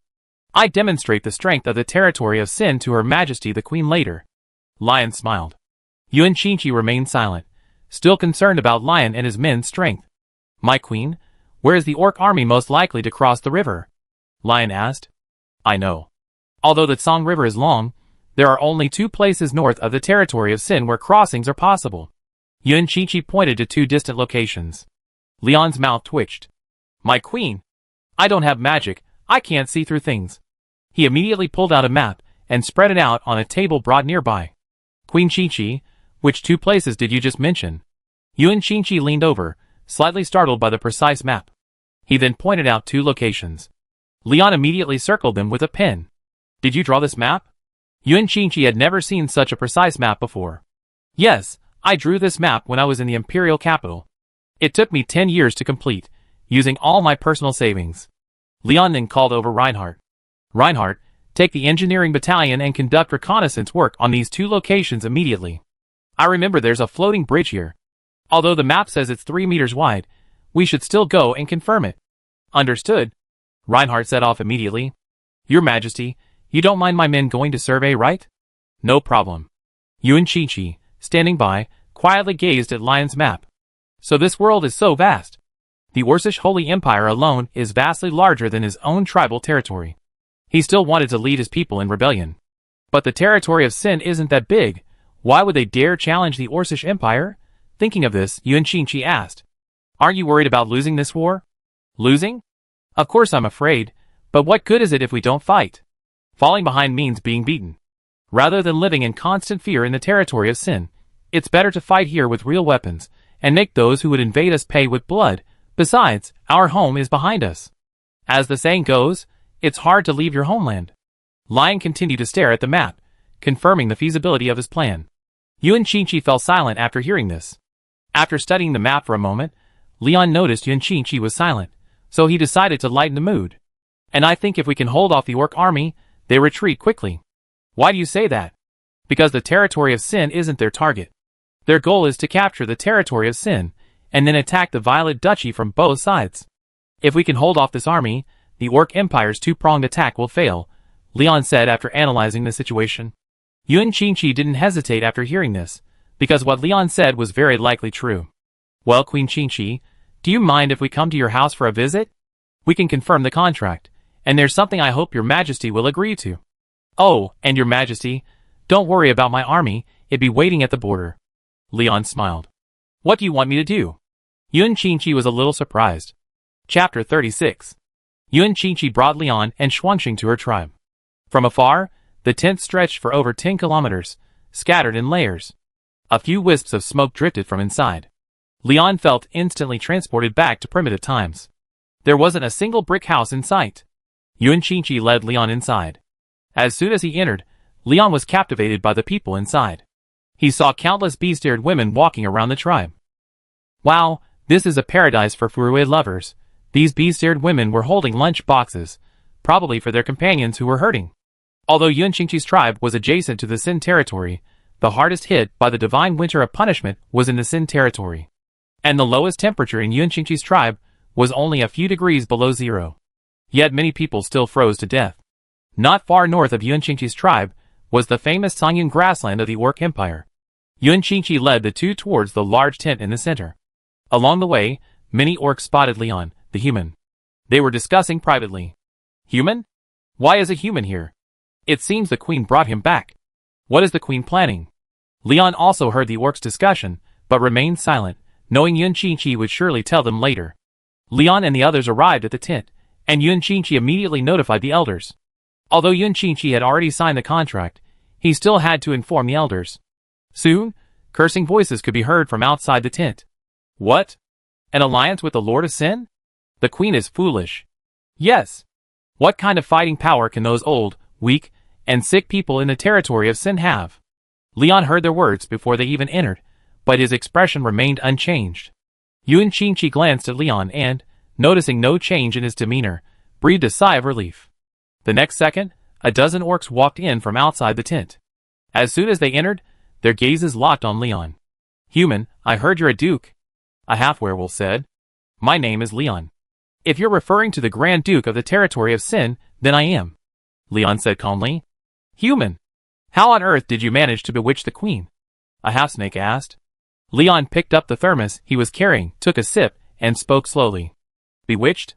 Is it possible that I'm relying on my strength? You haven't seen the strength of the Sin territory, so how can you jump to conclusions? Your strength? Does your Sin territory have strength? It's a desolate place. My Azure Cloud tribe boasts 100,000 cavalrymen. What do you have to offer us an alliance? A half-lion asked. 100,000 cavalrymen? Lion was beginning to lose his composure. If you had 100,000 cavalrymen, you wouldn't have been forced here. You have 100,000 horsemen, sure, but can they be called soldiers? Lion's soul-searching questioning shut everyone up. But how much better can your Sin territory be? The half-werewolf asked back. If it's a mule or a horse, can't we just take it for a walk? Queen, can I have some soldiers outside your tribe? Lion finished speaking and looked at Yuan Qingqi. Yuan Qingqi nodded. Lion took out a flare gun, walked out of the tent, and fired a red flare outside. The engineering battalion near Sangjiang River immediately assembled upon seeing this, and headed towards the flare's location. What is this? An orc asked. It's a flare, used to transmit orders. Lion explained to the orc. Looking up, he saw the entire tribe staring at the flare. This was their first time seeing a flare, and they were naturally curious. Although they had seen fireballs from time to time, it was very different from the red flare in the sky. Soon, a tribal soldier ran in and reported. Your Majesty, over 800 human soldiers have appeared outside the tribe. All right, everyone, let's go out and take a look. Lion said, leading the way. Yuan Qingqi and the elders followed. Outside the tribe, over 800 soldiers from the engineer battalion stood at attention. As soon as Lion and his men emerged, Yuan Qingqi and his men were struck by their impressive military demeanor. Soldiers, some say we are old, weak, sick, and disabled. Can we accept this? Lion brought a loudspeaker and addressed the engineer battalion. No! No! No! The engineer battalion responded in unison, shocking Yuan Qingqi and his men once again. Set up the targets. Show them our strength. Following Lion's command, the engineer battalion immediately moved. A few hundred meters outside the tribe were dotted with targets, like wooden stakes. Riflemen, prepare. Shoot at will within 100 meters. Ready, fire. Lion directed the attack from the side. Bang! Bang! Bang! Wooden stakes within 100 meters were shattered, sending sawdust flying. Some sharpshooters requested to fire at targets 400 meters away. Lion granted their permission. Soon, the riflemen completed their mission. Lion looked at Yunchinchi. Yunchinchi's face was solemn. These weapons, capable of hitting targets hundreds of meters away, didn't seem to use magic. Seeing Yunchinchi and the others didn't react, Lion continued his demonstration. Machine gunners, prepare. Form a fire network within 500 meters. With Lion's command, a battalion of MG-42s converged, with one gun set up every 20 meters. Fire! Sizzle! A barrage of bullets swept across the targets within 500 meters. Many targets missed the bull's eye, being ripped to pieces. Now, the orcs couldn't sit still. This is a demonic weapon. This. A satyr stammered. He was so shocked he was speechless. This isn't a demonic weapon, this is the fruit of the ingenuity of the working people. Lion then picked up a grenade, pulled the ring, and threw it in front of everyone. Boom! A small crater was blasted dozens of meters away. Yunchinchi and the others were speechless. Sir Lion, how many troops like this does the Sin territory have? Yunchinchi suppressed his shock and spoke. Currently, around 25,000. Lion gave a number. All of them with these weapons? Yes, all of them. Yunchinchi fell silent. Just now, the elders had privately discussed invading the Sin territory directly by force, then avoiding the Orc Empire. But now, the Sin territory was clearly a lion. By the way, Queen Chi-Chi, I still have one weapon I haven't shown you. Lion then ordered the telegraph operator to send a message to the troops at the border. Upon hearing this, the artillery battalion at the border immediately sprang into action. Noticing Lion's inaction for a while, Yunchinchi couldn't help but ask. Sir Lion, where is the weapon you mentioned? Don't worry, let the shells fly for a while. Lion said meaningfully. Chapter 37. Lion checked the time. 3 minutes and 2 seconds had already passed. During World War II, excellent artillery units were required to be ready to fire within 3 minutes of receiving the order. Lion had always trained them to the highest standards. Glancing at the time, he saw it was almost time. Lion then pointed to a small hill and said, Everyone, pay attention. Looking where Leon was pointing, a whistling sound was heard, and the next second, the ground beside the hill suddenly blossomed. Everyone was stunned. That's it? An orc asked. Magic could do this kind of power. But before the orc could finish, a dense whistling sound echoed from the sky. Swish, swish, swish. Everyone looked up at the sky, but didn't seem to see anything. Only Yunchinchi and a few magicians noticed the small black dots in the sky. The next second, hundreds of small black dots landed on the hill. Then, they witnessed a scene they would never forget. Boom! Boom! Boom! The entire hillock and the surrounding ground were filled with the explosion. People hundreds of meters away could feel the ground shaking. What is this? An orc asked tremblingly, having already seen the flattened hillock. The earthen slope, more than 10 meters high, was pulverized by the 150mm howitzer's impact. The surrounding ground was no less bleak. Centered on the hillock, the land for hundreds of meters in diameter was charred black. The ground was a patchwork of potholes. To achieve this scene, Leon concentrated his 2 heavy artillery battalions. Looking at the stunned crowd, Leon had achieved his goal. Are these your weapons too? Yunchinchi spoke. Yes, your majesty. After this battle, if you need them, I can sell them to you. Leon said with a smile. In that case, I have no objection. I agree to the alliance with the Sin territory, Yunchinchi said affirmatively.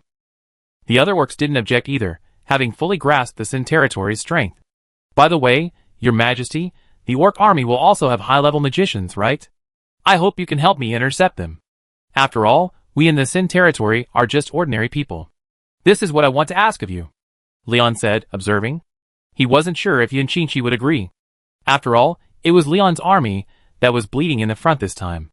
No problem, but I have a request, Yunchinchi said. Please speak, your majesty. Leon's tone grew serious. Don't let a single orc cross the river. No problem. If the orcs cross, my plan will fail. Lion nodded, agreeing to Yunchinchi's request. Now they had to determine where the orcs would cross the river. This was a test for Leon.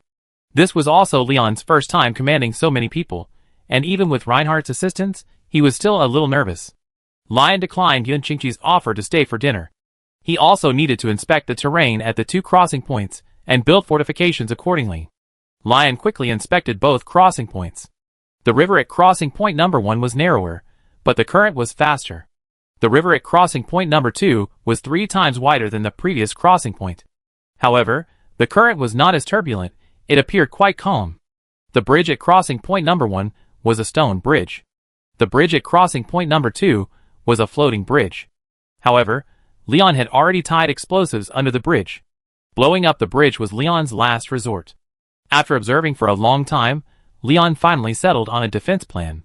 The shore at crossing point number 2 was low and mostly sandy. The shore at crossing point number 1 was mostly cliffs. Leon planned to build a concrete bunker on the shore at crossing point number 2, pitting the enemy to the other side.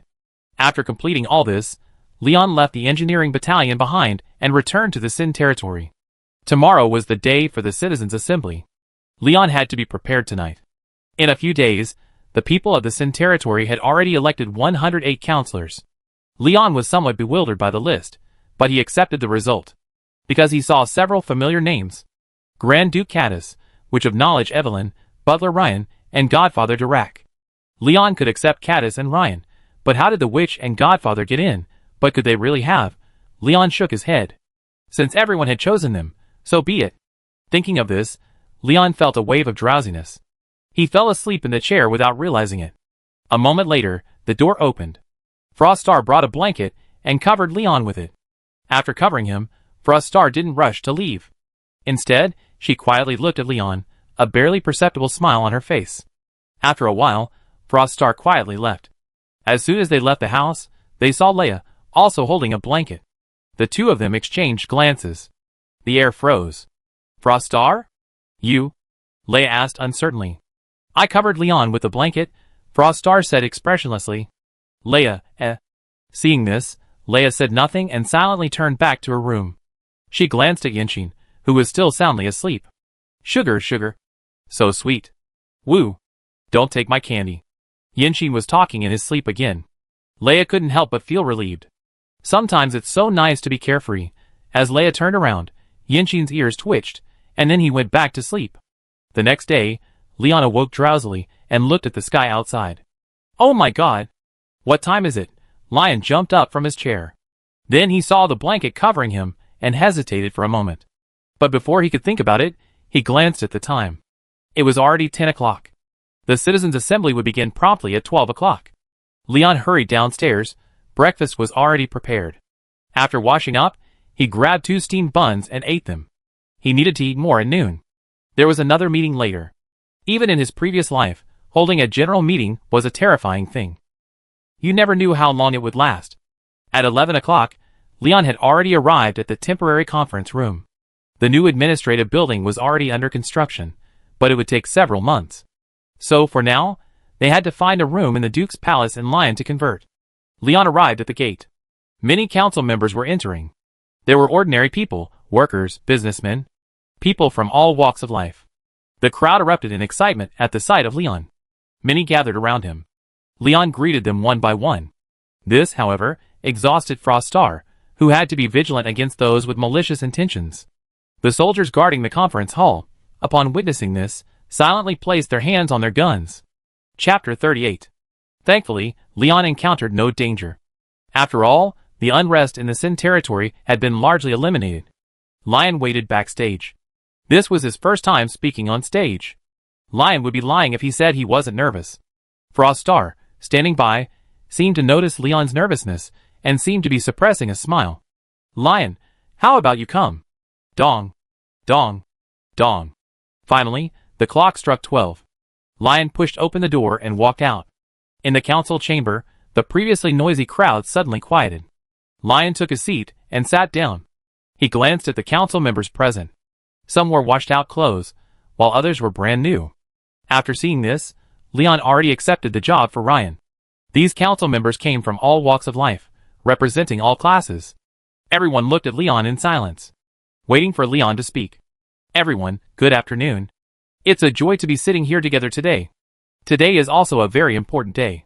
Because today is not only the day the winter of divine retribution ends, but also the day the people have chosen us. Our ability to stand here is inseparable from the support of the grassroots. The people make up the army, the workers, the peasants. They are our pillars, so we must protect their rights. This is the original intention of the government we are about to establish, and it is also the platform of the Civic Party. Now, I declare the first Citizens' Assembly open. After Leon finished speaking, the audience erupted in applause. After a long pause, the applause finally died down.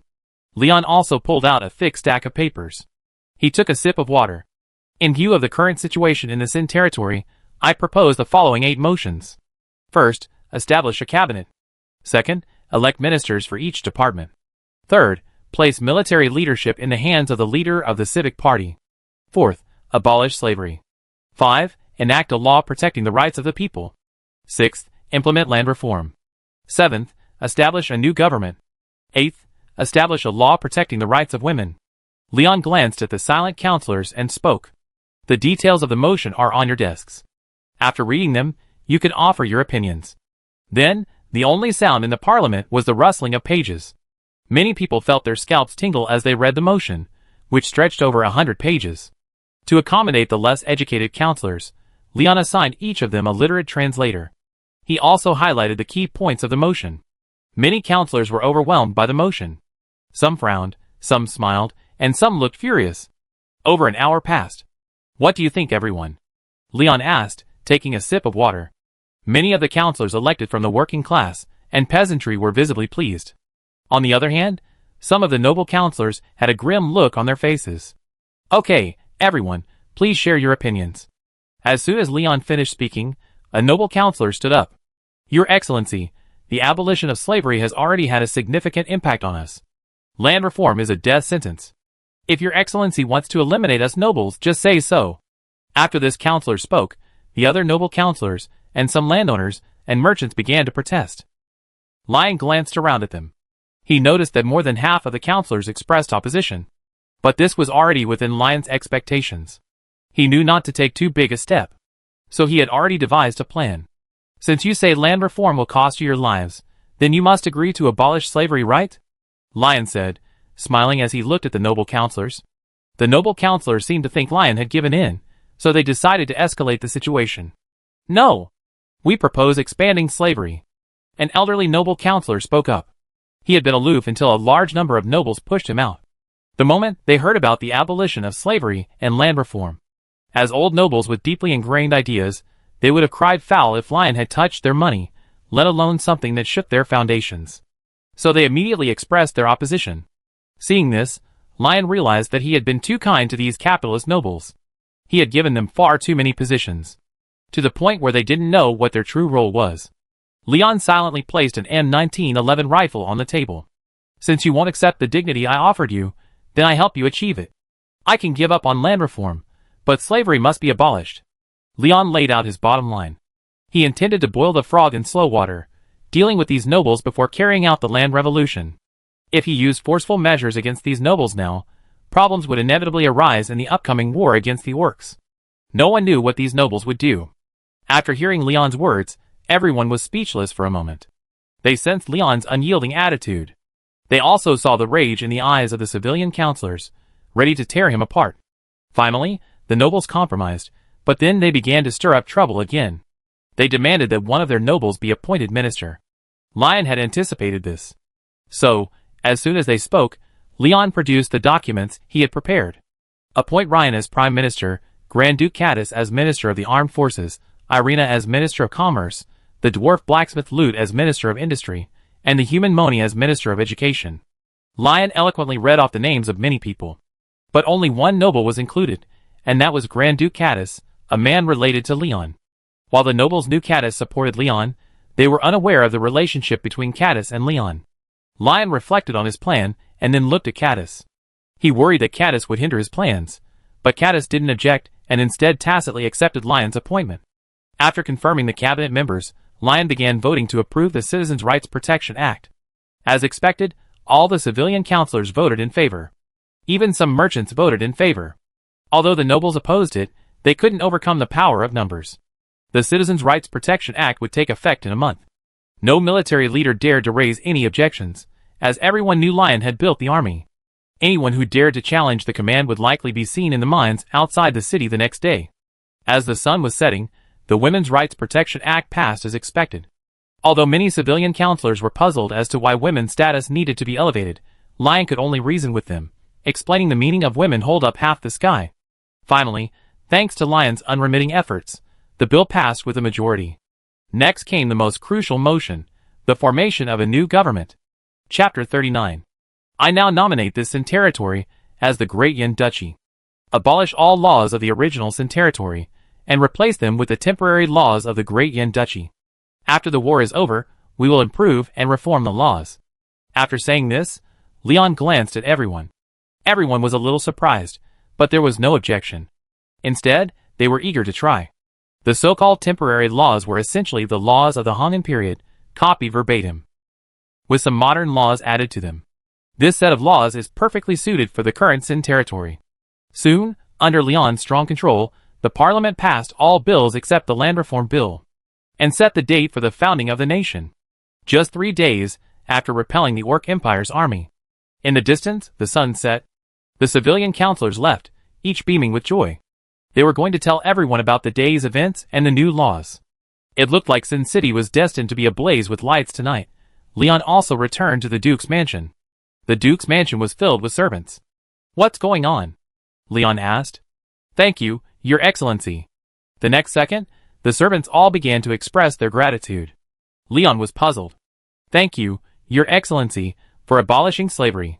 Our descendants will finally no longer be slaves like us," a middle-aged woman said, tears of joy rising. They had never imagined living in the light. But now Lyon had achieved it. So they thanked him from the bottom of their hearts. "Okay, go back. It's okay. Things will get better. No one will bully us anymore." Lyon sent them back to their respective posts. He then picked up the phone and called the barracks. "Hello? This is Lyon. Order Reinhardt to take a battalion of troops to the slave market immediately. Before sunrise, I want everyone living in the light of day." "Understood." The telephone had been invented a few days ago, a 20th century solid-wood telephone. Currently, only 2 landlines existed in Sin City, located in the industrial zone and the Duke's palace.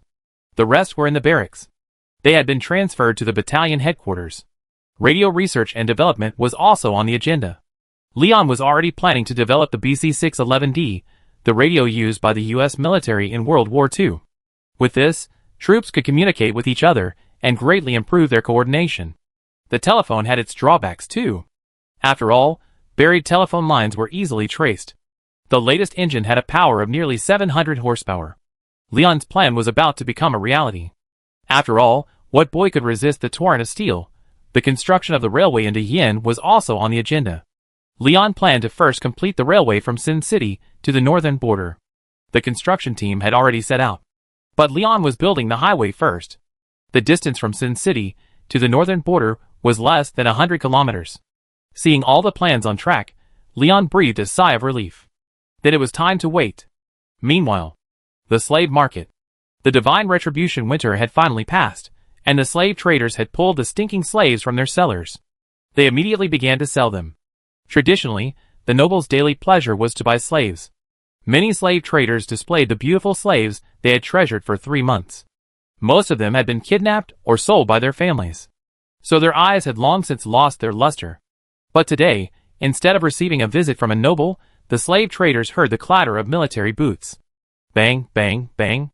The nailed boots stomped on the ground, and the loud noise frightened them. Many people came out to see what was happening. A large number of soldiers stood in front of the slave market. Reinhardt led the team. A slave trader approached. "Sir, what's going on?" The slave trader pulled a few gold coins from his pocket. Reinhardt looked at the trader coldly and spoke. "The Great Yin Council has resolved to abolish slavery. All slaves will receive Great Yin citizenship. The slave market will be permanently closed from today. All slave traders, who voluntarily release slaves, will be awarded the Medal of Awakening and receive certain commercial benefits. Anyone who refuses to cooperate or dares to resist will be arrested." As soon as Reinhardt finished speaking, the soldiers immediately removed their rifles from their backs, loaded them, and prepared for battle. The slave traders were immediately furious. Many were stunned by the sight of these troops. It was clear that these troops were no joke. Looking at their weapons and their neat formations, the slave traders were terrified. Many well-connected slave traders had chosen to withdraw their forces, while some ordinary slave traders were making their last stand. Will they obey or not? Lion knew that doing so would implicate some innocent people, and some of the slave traders might be legitimate, but there was no other way. He could only sacrifice the interests of a small number of people. Leon also gave them some preferential treatment. After all, some people's money was legally earned. Some small-scale slave traders immediately released their slaves. Some slave traders, with a sense of conscience, also released their slaves. Looking at these slaves about to regain their freedom, the merchant spoke. "You have met a good lord. If my mother had met a lord like him, perhaps she wouldn't have." At this, the merchant's eyes dimmed, and he gestured for the slaves to leave. The slaves were puzzled, but they obeyed and walked out. Once they reached the street, they saw other slaves coming out of other shops. Everyone looked at each other. For a moment, they were stunned. At this moment, Reinhardt took a loudspeaker. "Everyone, from today on, slavery is forever abolished in this land. Everyone, line up and register here. Name, age, race, and place of origin." After hearing this, the newly emerged slaves stood there in confusion. The words kept echoing in his mind. Abolition of slavery forever. Many slaves looked incredulous. They were afraid it was fake. But when they saw the many slave traders heartbroken after freeing their slaves, they understood it wasn't fake. They had truly gained their freedom. A slovenly slave trudged to the registration desk.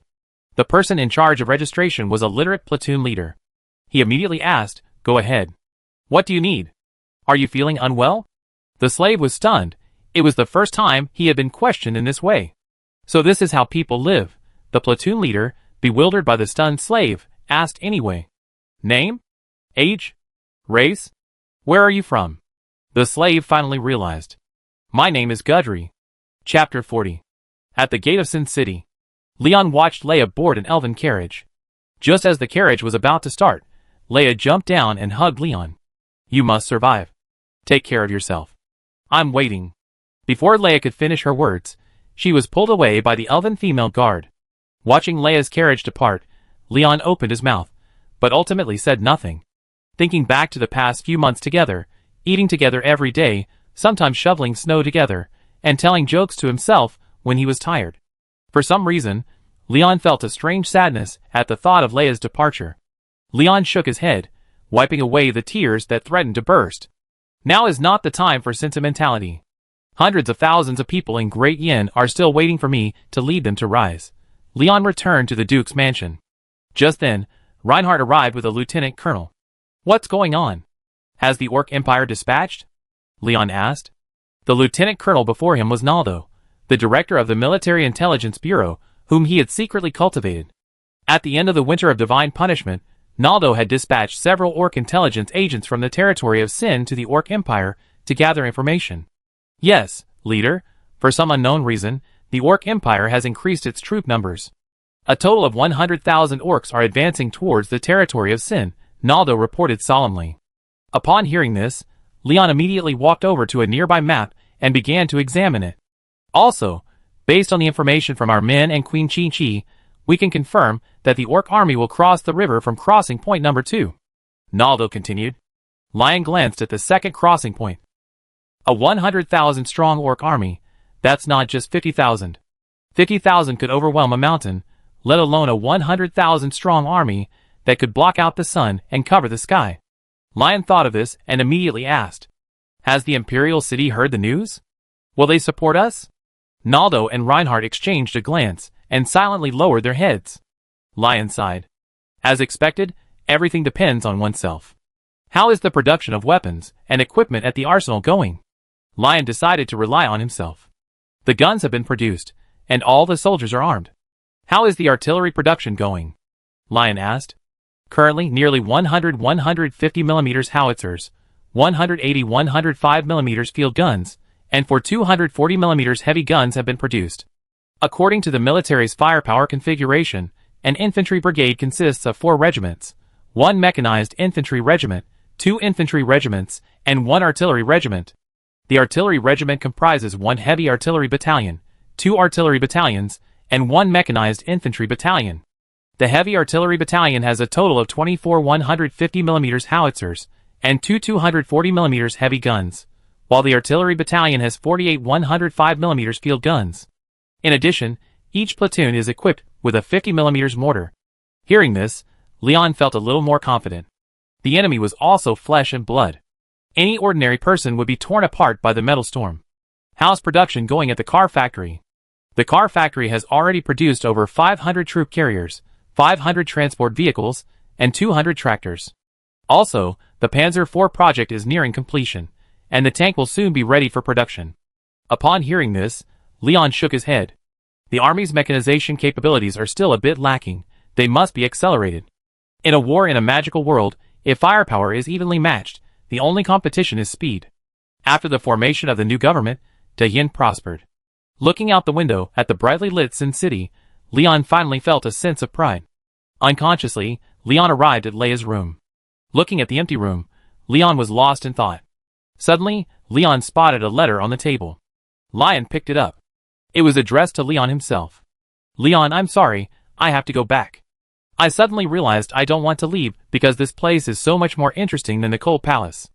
Watching you busying around every day, watching Yinxin eat carefree, watching you and Yinxin battle wits and courage every day, watching everyone live with smiles on their faces. Leon, I really don't want to leave. But I'm a princess, and my status as a princess prevents me from being willful. Remember that day during the winter of divine punishment you, Yinxin, and I played snowballs together. I said, it would be wonderful if we could continue like this. You replied, saying that life should be happy, at least living in the present. Suddenly, I realized that you are different from all the nobles I met. You don't look like a noble, but rather like a helpful angel. I admit, you attracted me, but our time together was short. Maybe even too late. Okay, too late. We talk again Sunday if there's a chance. I'm leaving all the weapons I bought here. I hope they can be of help. Leon slid down the wall and collapsed on the ground. Who wants your weapons? Leon muttered. In the Holy Empire's capital. Edward III looked at the intelligence in his hand. You're pushing yourself into a dead end, just like your damn great-grandfather. In that case, let the orcs help me solve this, Edward III said coldly. In the Violet Duchy, Marshal Winster was discussing military operations with Archduke Charles. They had also received news of the Orc Empire's army's deployment. The Orc Empire had dispatched over 600,000 troops. 200,000 more than the intelligence had predicted. The Holy Empire had also sent an additional 100,000. Adding the Violet Duchy's 100,000 soldiers, 400,000 Imperial troops were deployed at the border. But just then, they received orders to stop the Orc Empire's army or release it into the Sin territory. Hearing this order, Winster and Charles were stunned. But looking at Edward III autograph, the two men were convinced of his formidable character. Even a tiger won't eat its own cubs. Winster was a little frightened. If he won this war, he might very well return to a state of no rank. Where should he go next? Thinking of this, Winster couldn't help but glance in the direction of the territory of Sin. Caddis, perhaps I'm the next you. Orc Empire. As the army departed, everyone looked on with hope, for their loved ones, friends, and loved ones were among them. In the Orc army. Centurion, what are we going to do? We're going to make a fortune. Ha ha ha. War is cruel to everyone. The problem is that even the lower classes don't understand why they're waging war. But they will plunder other countries and destroy happy families. They have gone from innocent people to invaders. Chapter 41. With the end of the parliament and the establishment of a new government, Leon consolidated the power of the Yin, significantly increasing its industrial capacity. The Yin has approximately 10,000 square kilometers of arable land. Most of it is located in the northern region of the territory of Sin. That's why Leon planned to hold off the Orc army advancing southward at Sanjiang River. This would ensure spring plowing and feed the people of the Yin. To ensure spring plowing, Leon also developed tractors. And factories produced large quantities of fertilizer. The fastest way to increase per acre yield is industrialization. Only industrialization can drive production increases. This was a lesson learned the hard way. With the manpower and material resources issues for farming resolved, Leon felt relieved. Now his focus is on the military. Over 3/4 of the soldiers have never seen blood. Leon was somewhat worried, but through his efforts, all 3,000 soldiers from the oldest regiment were absorbed into the citizen party. Leon broke them up and assigned them to each squad, appointing them as squad leaders, deputy squad leaders, and unit commanders. Through this maneuver, Leon firmly grasped command of the army and ensured its combat effectiveness. The presence of these resolute veterans would subtly influence the soldiers. At the Duke's palace, Leon signed his final order and then headed for the barracks. He was to conduct pre-battle mobilization and review the troops. 4 days had passed since the Orc army marched, and the enemy would arrive within 3 days at the earliest. The situation was urgent. Inside the barracks, including the logistics troops, the 2 brigades, nearly 30,000 men, stood in formation on the parade grounds. The barracks had already been expanded several times, and Leon planned to build new ones after the war was over. Construction had also begun on the iconic Capitol building. From the platform, Leon watched the neatly dressed soldiers, feeling as if he were back on Earth. These soldiers were becoming more and more like that army. Leon had been indoctrinating the soldiers recruited into the Citizens' Party with Red ideology. These soldiers, in turn, indoctrinated the rest of their squads. The streets were also covered with slogans written by Leon, instilling Red ideology in the citizens. Many people had gone from fearing the nobles to standing up straight. The Red seeds had sprouted, and a spark was about to spread. Leon had also recently recruited some civilians into the party. There were approximately 30,000 of them, men, women, and children. Leon had also drawn 3,000 of them to form a commando unit. After all, both brigades had left Sin City. Leon was running out of tricks. So, he organized a commando unit to defend Sin City. My thoughts returned to the present, and the mobilization began. Comrades, soldiers, today is an important day, the day you go to war. It is also the first war since the founding of Great Yin, the battle to establish our nation. I know you may be puzzled by our heading north. You might ask, why should we fight for the orcs? Because behind us is our home, where our compatriots live. They are plowing the fields, growing the food that feeds everyone in Great Yin. What we eat is earned through the sweat of our fellow countrymen. Now they are threatened. Can we, the People's Army, agree to this? No. No. No. The soldiers answered in unison. Many of them were also farmers. They certainly understood the importance of spring plowing, and their families depended on the land for their livelihoods. So, these soldiers were furious. The Orc Empire was pushing them into a desperate situation. I will accompany you in this battle, and we will face it together. Difficulties are meant to be overcome, not avoided. Comrades, soldiers, let's go, Lion said, then stepped down. He was going to change into his combat uniform. He would be on the front lines for the next few days. Back at the Duke's palace, Lion, in his uniform, had just stepped out when he saw Yinxin, holding a small bunny stuffed animal and looking at him. What's wrong? Lion asked. Lion, can you please not go? Yinxin suddenly hugged Leon. Lion was stunned. He felt as if frozen in place in the embrace. Why? Lion asked. Because my father left just like that, and he never came back. Yen Xian cried.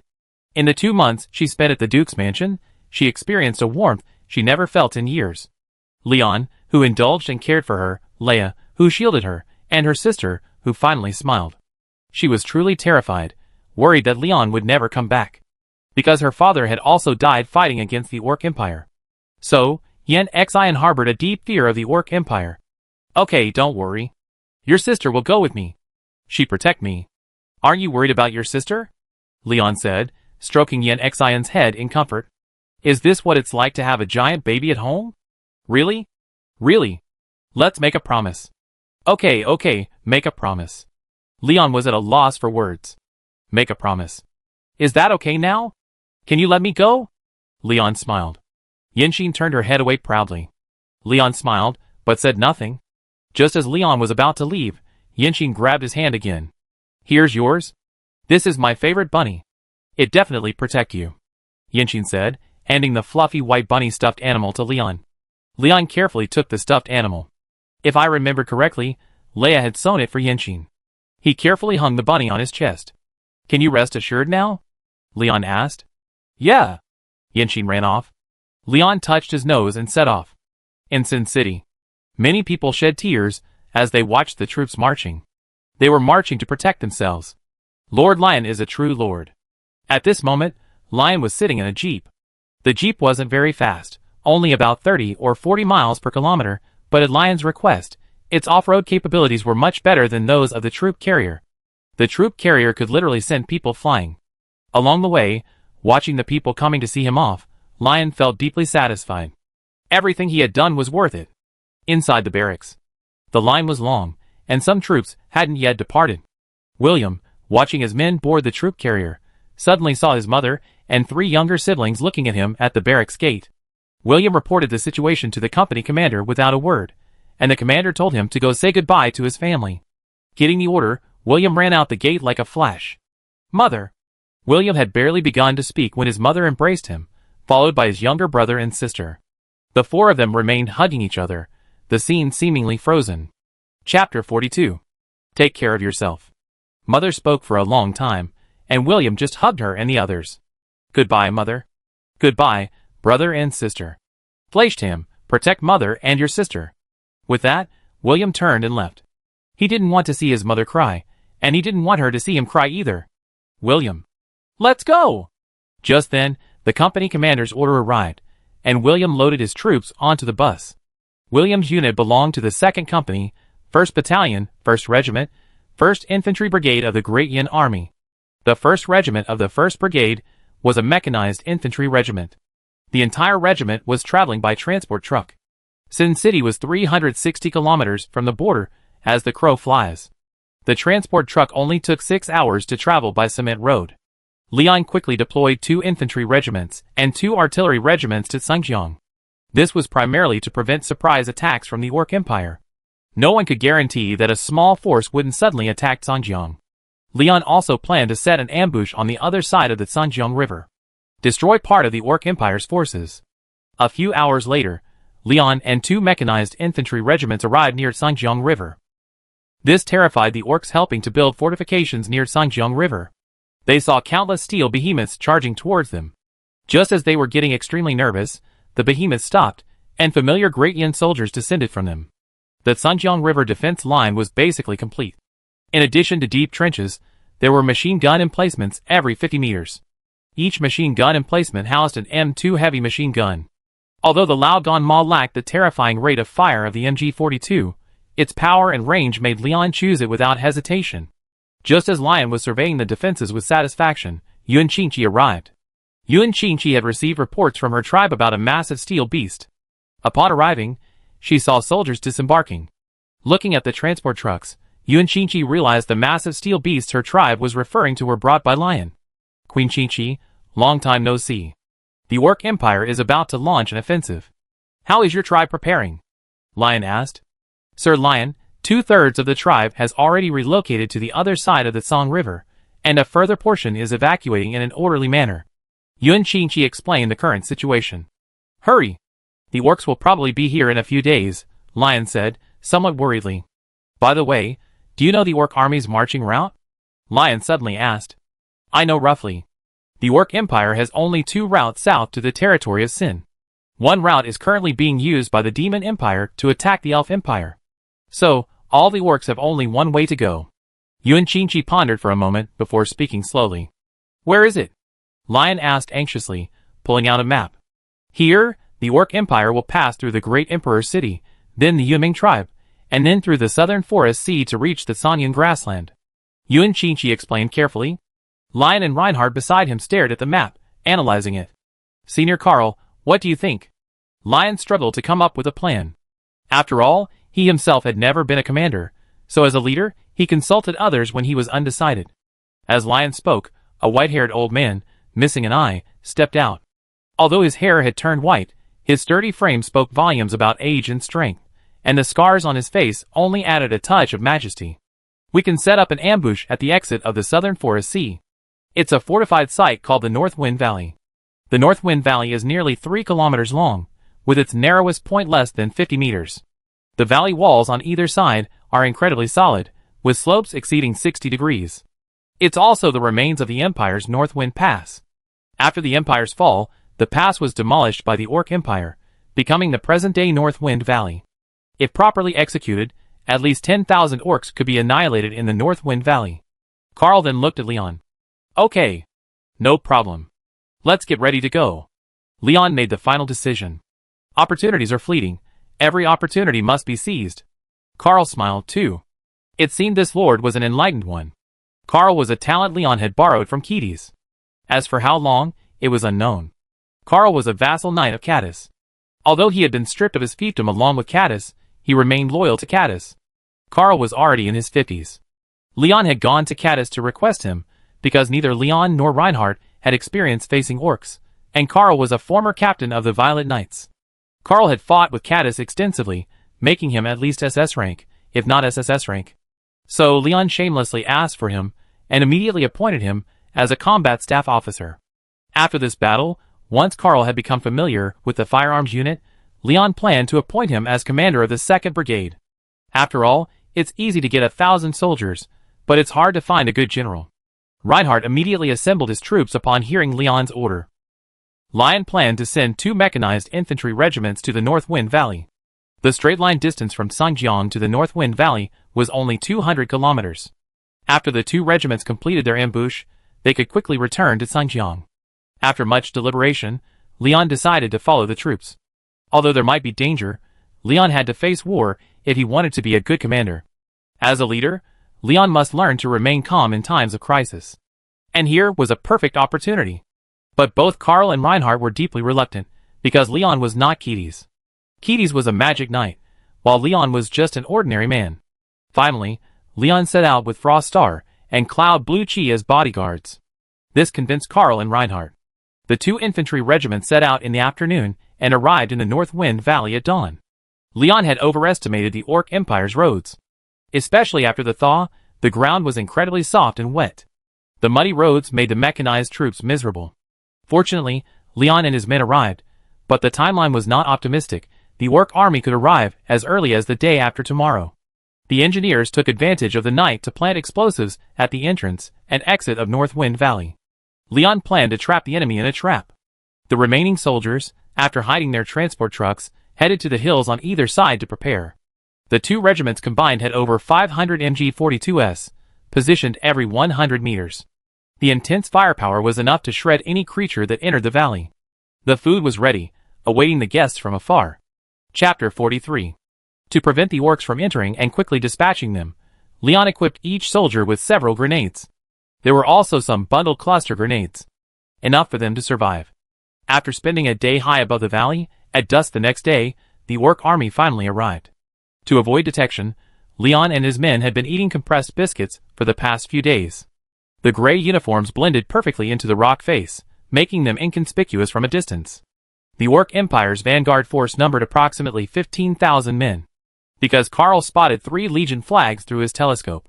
Each Orc Empire expedition consisted of 5,000 men per legion, and each legion was given a flag. So, the flags could be used to determine the enemy's strength. The Orc army's scouts quickly entered the valley, swiftly passing through it, with only a brief survey. Because this was the rear area, and with the strength of the Sin Lords, how could they possibly reach this point? They immediately sent someone back to report, and continued their reconnaissance. Following the scouts' report, the Orc vanguard entered the valley. Because it was nearly dusk, the orcs couldn't see anything. But some orcs still sensed something unusual. It was too quiet. But the vanguard commander didn't care. His mind was now preoccupied with leading his troops to annihilate the Qinchi tribe. Yes, the Orc Empire's order was to annihilate the Qinchi tribe. The original tax increase was just an excuse. The Orc Empire's true intention was to annihilate the Qinchi tribe. Down in the valley, a general was encouraging his soldiers. Brothers, strive to reach the Qinchi tribe tomorrow morning, annihilate them, and feast on hearty drinks and meat. General mighty. General mighty. General. Listening to the voices below, Leon couldn't help but glance at Yan Qinchi. This high-level magician was already faintly radiating magical energy. He was on the verge of exploding. At this moment, the entire Orc vanguard army entered the North Wind Valley. Detonate! Leon commanded the soldiers nearby, who pressed the detonators.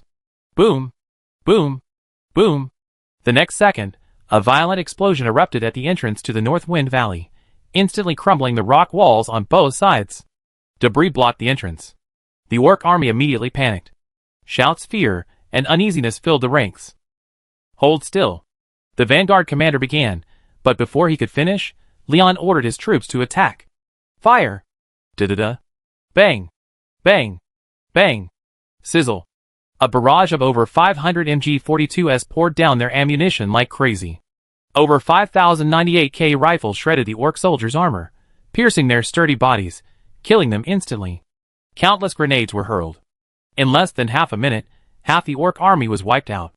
However, the orc soldiers quickly devised a countermeasure. Rather than foolishly forming infantry formations, they took cover. The moment the orc army realized their entrances and exits were blocked, their respective commanders formed into formations and prepared for defense. But their opponents were Leon and his men. The intense firepower made the huddled group of soldiers sitting ducks. The soldiers wielding MG-42s didn't need to aim, they simply pointed downwards and held the trigger. Many orcs realized the attack was coming from the cliffs on either side, and the archers fought back, barely managing to withstand the hail of bullets and grenades. Before they could even draw their bows, bullets struck their faces. However, some soldiers were still struck by orc arrows.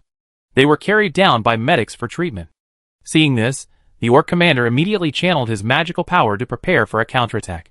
Just as he was gathering his power, he spotted Yun Qingqi in midair. "Who are you?" The orc commander was a bit confused. He was only a 7th level magician, but the orc in the air felt dangerous. "I am Yun Qingqi, the queen of the Qingqi tribe you all call." Yun Qingqi spoke coldly. The next second, the orc commander's expression changed drastically. Yun Qingqi ignored the orc commander, muttering a spell, his long hair fluttering. A terrifying surge of magical energy emanated from him, and the next second, a gigantic crimson python appeared behind him. Leon was stunned. "What was that?" Yun Qingqi pointed casually. The python flew out and landed in the valley. The orc commander hurriedly summoned his magical power, forming a magical shield to block the crimson python. But before he could release it, the crimson python descended. The crimson python instantly exploded, transforming into a fierce flame. It filled the entire valley. The flames even surged up the rock face, burning the faces of many soldiers near the cliff. Some unlucky soldiers' clothes caught fire, but were quickly extinguished by their comrades. Leon was truly stunned. What was this? Mushroom eggs? Lion glanced down. All 15,000 orcs, living and dead, had been reduced to ash. Watching Yun Qingqi slowly fall to the side, Leon swallowed. Could this be my future? Should I seize this opportunity? Seize the future? Lion shook his head, shaking off the unhealthy thoughts in his mind, and asked, "Queen Qingqi, are you okay?" Yun Qingqi's face paled slightly, and she waved her hand. "I'm fine, just a little exhausted." Lion didn't ask further questions after hearing this. He then spoke. "All troops, prepare and evacuate quickly." The soldiers, under the command of their squad leaders, immediately cleaned up the battlefield and quickly left. Lion looked at the shaky Yun Qingqi and asked, "Are you okay? Can you still walk?" Yun Qingqi shook her head and forced herself to walk. After just a few steps, she was about to collapse. Leon caught her. Yun Qingqi blushed, and the atmosphere became awkward. Leon, embarrassed as well, asked, "Can we go?" Yun Qingqi said nothing. Leon looked at the retreating troops, then at Yun Qingqi. He gritted his teeth and scooped her up like a princess. Yun Qingqi blushed even more. This was the first time in her life that she had ever done such a thing with a member of the opposite sex. But Leon stopped after just 2 steps because Yun Qingqi's snake tail was still dragging on the ground. "Leon, Yun Qingqi, Yun Qingqi lowered his head sheepishly, then curled his tail around Leon a few times. "Leon, But Leon didn't argue and immediately carried Yun Qingqi into the car. As soon as they got in the car, Leon's body became bloated from being entangled by the snake's tail. He collided directly with the car door, and the two of them fell onto the seats. Looking at each other so close, their faces flushed. Chapter 44. Lion said, trying to get up, but he forgot Yun Qingqi was still clinging to him. Their position was even more awkward. Lion was at a loss for words, and Yun Qingqi's face was as red as a monkey's butt.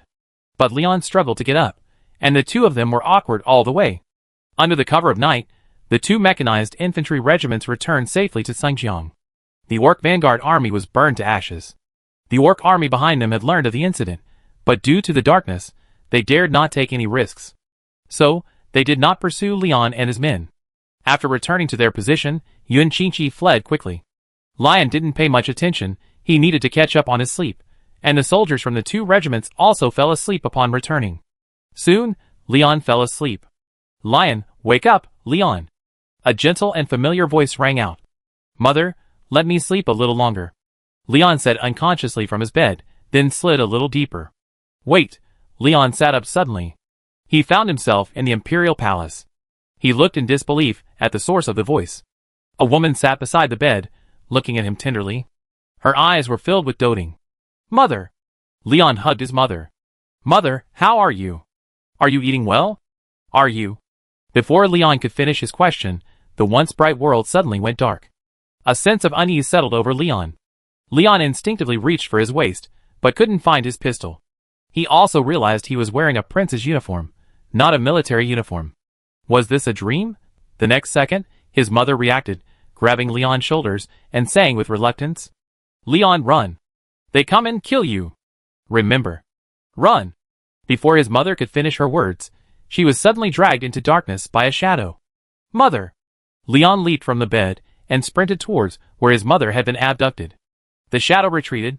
Suddenly Leon froze. He arrived at a palace. In the center stood a massive throne, and upon it sat Edward III, his eyes ablaze with blood. His mother, Elena, lay unconscious nearby. Suddenly, Edward III swung his sword and struck at Elena. No! The next second, Leon's eyes snapped open. He found himself still in his tent. Leon broke into a sweat. At the sound of the noise, Froststar appeared before Leon in a flash. What's wrong? Nothing, I had a nightmare. Lion gasped. A nightmare? Froststar frowned. What's wrong? Lion seemed to sense something was wrong. The soldiers from both regiments, who returned last night, all had nightmares.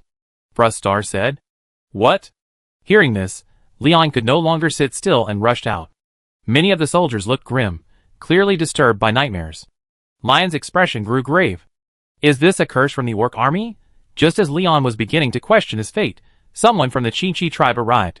Lord Leon, in her hasty departure last night, I forgot to tell you that activating the scourge magic will affect those around you. You and your soldiers must have had nightmares last night. I apologize on behalf of the Chinchi tribe. Everything will be back to normal in 12 hours. An elder said apologetically. After hearing this, Leon realized the situation wasn't as serious as he imagined, so he waved his hand to indicate it was all right. It's okay. Queen Chinchi's magic is powerful, and she helped us. Say thank you to the queen for me, and remember to remind us next time, Leon said.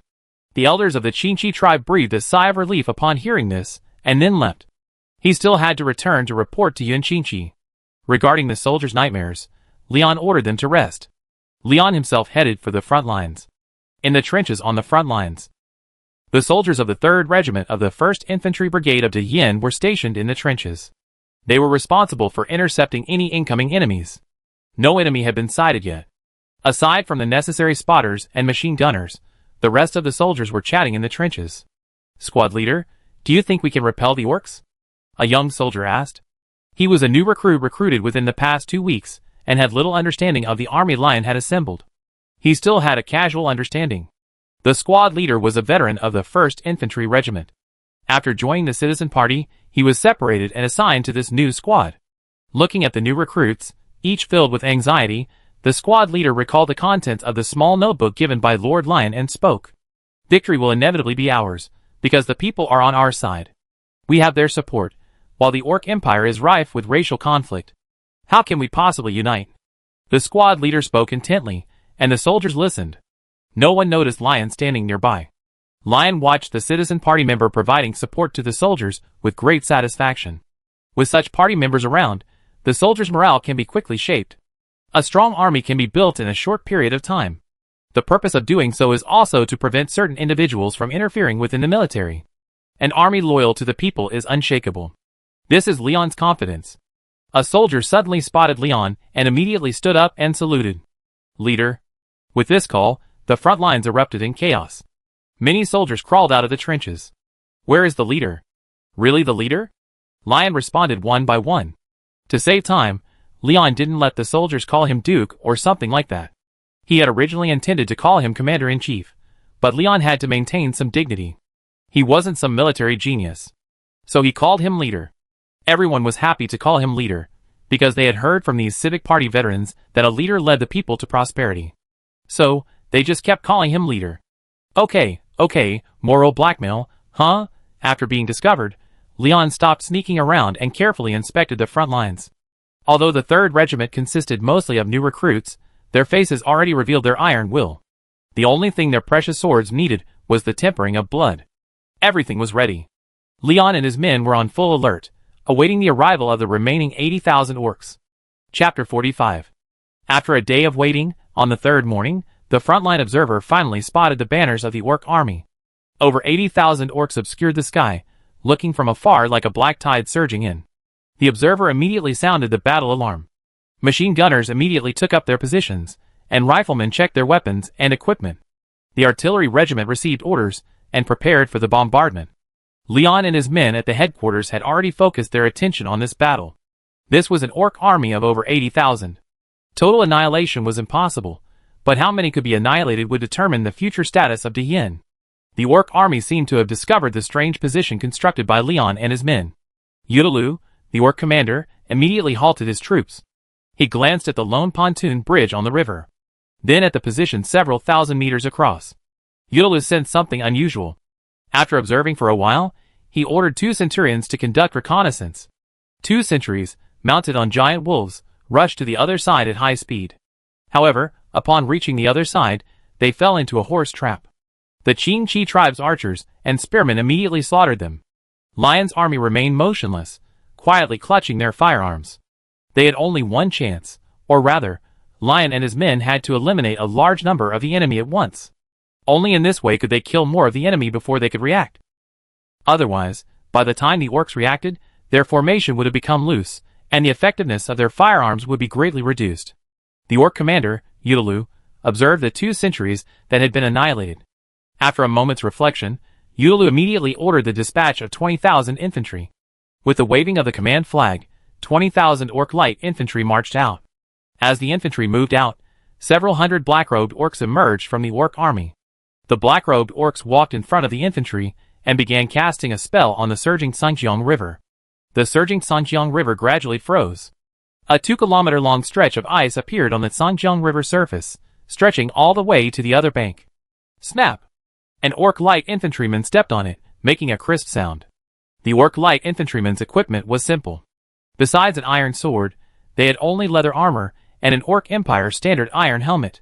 Compared to the human empire's light infantryman, the human light infantryman had light iron plate armor, iron shoulder pads, an imperial iron sword, and an imperial infantry helmet.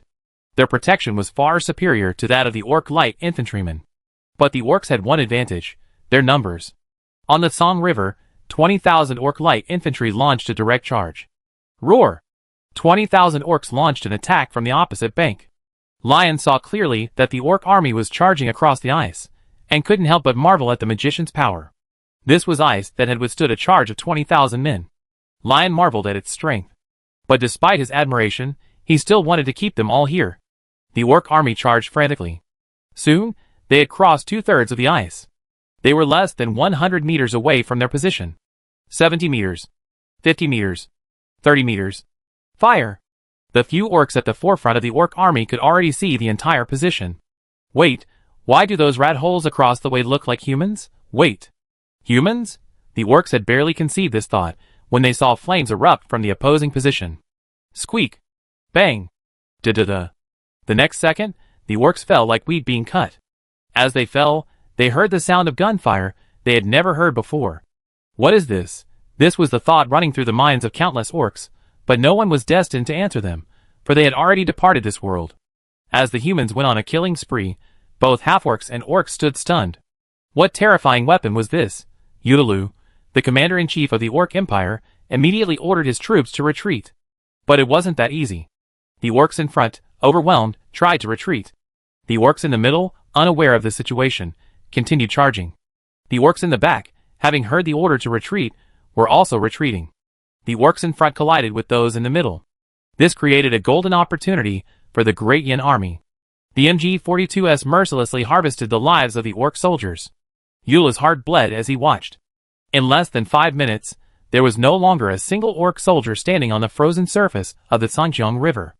Eula's face darkened as he looked at the only 4,000 orc soldiers who had returned. 16,000. 30,000 of his troops had already been lost before they even met the enemy. Eula could already imagine how the orc emperor would tear off his skull and use it as a bowl. Eula summoned a man in a black robe with gold patterns. Grand Mage, we can't do anything to them. They have formidable weapons, and we can't launch a charge. Eula said humbly. The man in the black robe with gold patterns nodded and went to gather the mages. Then a strange scene unfolded. Both sides remained motionless, the only sound being the wind, the howling of giant wolves, and countless corpses strewn across the ice. Boom! A clap of thunder echoed, and soon a torrential downpour began. Neither side had anticipated this spring rain. Inside the headquarters, Lion watched the downpour and murmured, "Looks like the harvest will be good this year." Just then, Carl, standing nearby, grabbed Leon. "Quick! Get the frontline soldiers to hide. The orc mages are about to begin their magical bombardment." Lion acted decisively, quickly notifying the 3 frontline regiments to withdraw from their positions. Although Leon had his soldiers dig anti-artillery holes, the magical bombardment was beyond his reach. So, apart from the machine gun emplacement, Leon withdrew all his troops. Soon, thousands of fireballs rained down upon the positions. Most of these fireballs were first or second level fireball spells. It burned more like an incendiary bomb. But the army had already retreated to the second line of defense. The orc army's magicians bombarded frantically, thinking they had defeated Leon and his men. The orc infantry charged again. Raindrops dripped onto the ice, causing many orcs to slip. But the charge continued unabated. Just as the orcs were about to capture their position, thousands of meters behind the position, 2 artillery regiments were ready for their bombardment. Over 300 guns, each with a caliber exceeding 100 millimeters, were trained on the orc army. Bang! A 105 millimeters cannon fired, striking the ice directly. Boom! The shell exploded on the ice, sending up countless ice fragments and creating a crater. The orcs were stunned. They thought it was a magician's counterattack, but wasn't it too weak? Is this the only attack? At this moment, the artillery observer was transmitting the exact parameters to the artillery command post. After making the adjustments, the artillery commander smiled grimly. Fire! Chapter 46. Over 300 cannons began their bombardment. Intense artillery fire fell upon the Orcish formations. The Orcish mages bore the brunt of the attack, being targeted directly by their only 8 240mm heavy artillery pieces. A single 240mm shell weighed a full 67 kilograms. A single blast instantly shattered everyone within 100 meters. Many mages were ripped to pieces by the artillery fire before they could even react.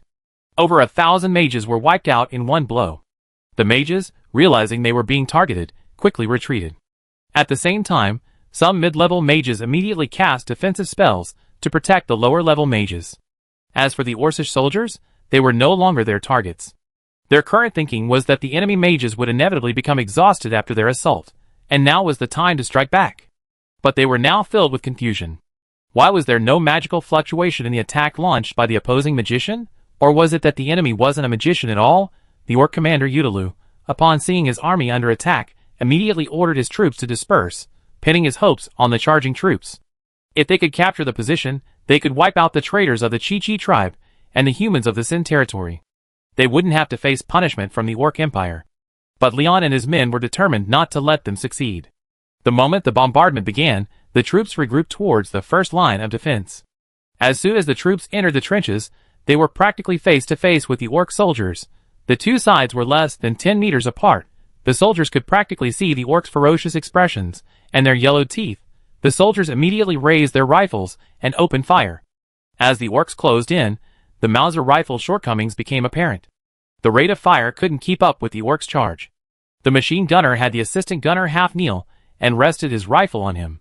Otherwise, the bullets would hit their comrades. After suffering a setback, the orcs wised up. The orcs in the front carried a large iron shield. The machine gunner had to bypass them to attack the enemy in the rear. This also gave the orcs time to maneuver. The orcs were about to enter the trench. Just then, soldiers wearing gas masks and carrying huge canisters appeared. Their appearance startled the orcs. The next second, dragons of fire erupted from the weapons in their hands. The flames mercilessly engulfed the orcs.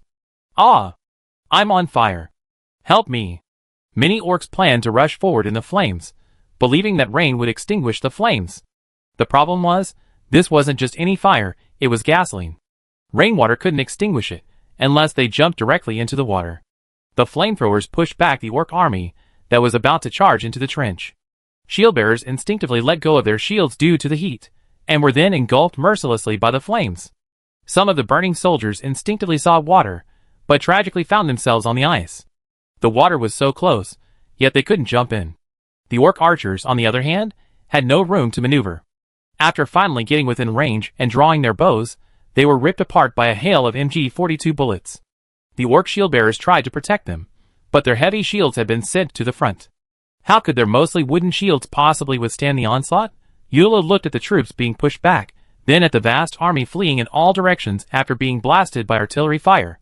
Yula's heart sank. He took a rough estimate and found that fewer than 50,000 men were still alive. Gather the troops and prepare to retreat, Yula said bitterly to his deputy. Yes, Marshal. The deputy replied, then went to relay the order. Yulu also put on his helmet. He was a peak level 7th tier magician. He knew that the Yuan Qingqi on the other side was a peak level 8th tier magician. So he hadn't taken action, because if he did, Yuan Qingqi would also attack, and all 100,000 men would likely die. So Yula thought that the tiny Qingqi tribe and the Sin Lord could never possibly withstand the iron hooves of the orc army. But reality gave him a huge blow. Tens of thousands of people just gone. The strange weapons in the hands of the enemy, and objects flying from nowhere, killed countless orcs. What frightened Yula was that he was certain the other side hadn't used any magic. They were just ordinary people. Yula looked at the black-robed magician with golden patterns. Sir, please tell His Majesty that Yula will serve the country with all his might. Please don't implicate my family. Also, please tell His Majesty about the situation here. The territory of Sin has changed. The black-robed magician with golden patterns nodded. Yula took off with a solemn expression. The retreating orc army watched their commander ascend, realizing that he was trying to exonerate them. If the orc empire were defeated, the entire legion would be held responsible, but if the commander died in battle, the punishment would be lenient. Seeing the other side's magic ascend, Yuan Qingqi immediately took flight to meet Yulu. Wuchula cursed inwardly as he watched Yuan Qingqi, emitting terrifying magical fluctuations. How could he possibly defeat her? In a matter of breaths, Wuchula fell like a kite with its string cut. Before Yuan Qingqi, Wuchula couldn't even unleash a complete spell. Because Yuan Qingqi's spellcasting speed was much faster than his. With Wuchula's death, the orc army was swiftly defeated. Leon watched all this from the command center. He wasn't particularly happy, but rather deeply worried about the magician. After all, he wasn't a particularly powerful magician. Thinking of this, Leon glanced at Yuan Qingqi in midair. How could I get her to come around and get her? The soldiers breathed a sigh of relief as they watched the retreating orc army. He didn't care about the water beneath his feet, and sat down directly against the trench. The soldiers looked at each other, and couldn't help but laugh. It's finally over. We defeated the orc empire. Just when Leon thought the war was over, Sin City sent an extremely urgent telegram. Leon couldn't help but flip the table when he saw it. Orc empire. Holy empire. Good. Good. Carl and the others nearby picked up the telegram and read it, their faces drooping. It read, Eastern Diyin has been invaded by a massive orc army, with at least 50,000 orcs entering Diyin. According to intelligence, this orc army was sent in by the Holy Empire. The orc empire's motives are still unclear, and the Holy Empire is acting to preserve its strength. Carl and the others were already furious. Sin City currently only had 3,000 party member commandos, and Cadis's 3,000 cavalry. The problem was that the distance from Eastern Diyin to Sin City was a full 500 kilometers. It was the Sin City patrol that discovered the orc army dozens of kilometers outside of Sin City. This meant that the people of Great Yin along the way. Lion couldn't bear to think any further. Although most of these people outside the city hadn't spent the divine winter of retribution with him in Sin City, they had all fled to the Empire to avoid the divine winter of retribution. As soon as the winter of retribution passed, they returned to farm. But they had encountered the orc army. What had they done wrong? They were just ordinary people. After a brief moment of rage, Leon immediately calmed down and spoke with terrifying composure. Order the 2 mechanized infantry regiments to assemble.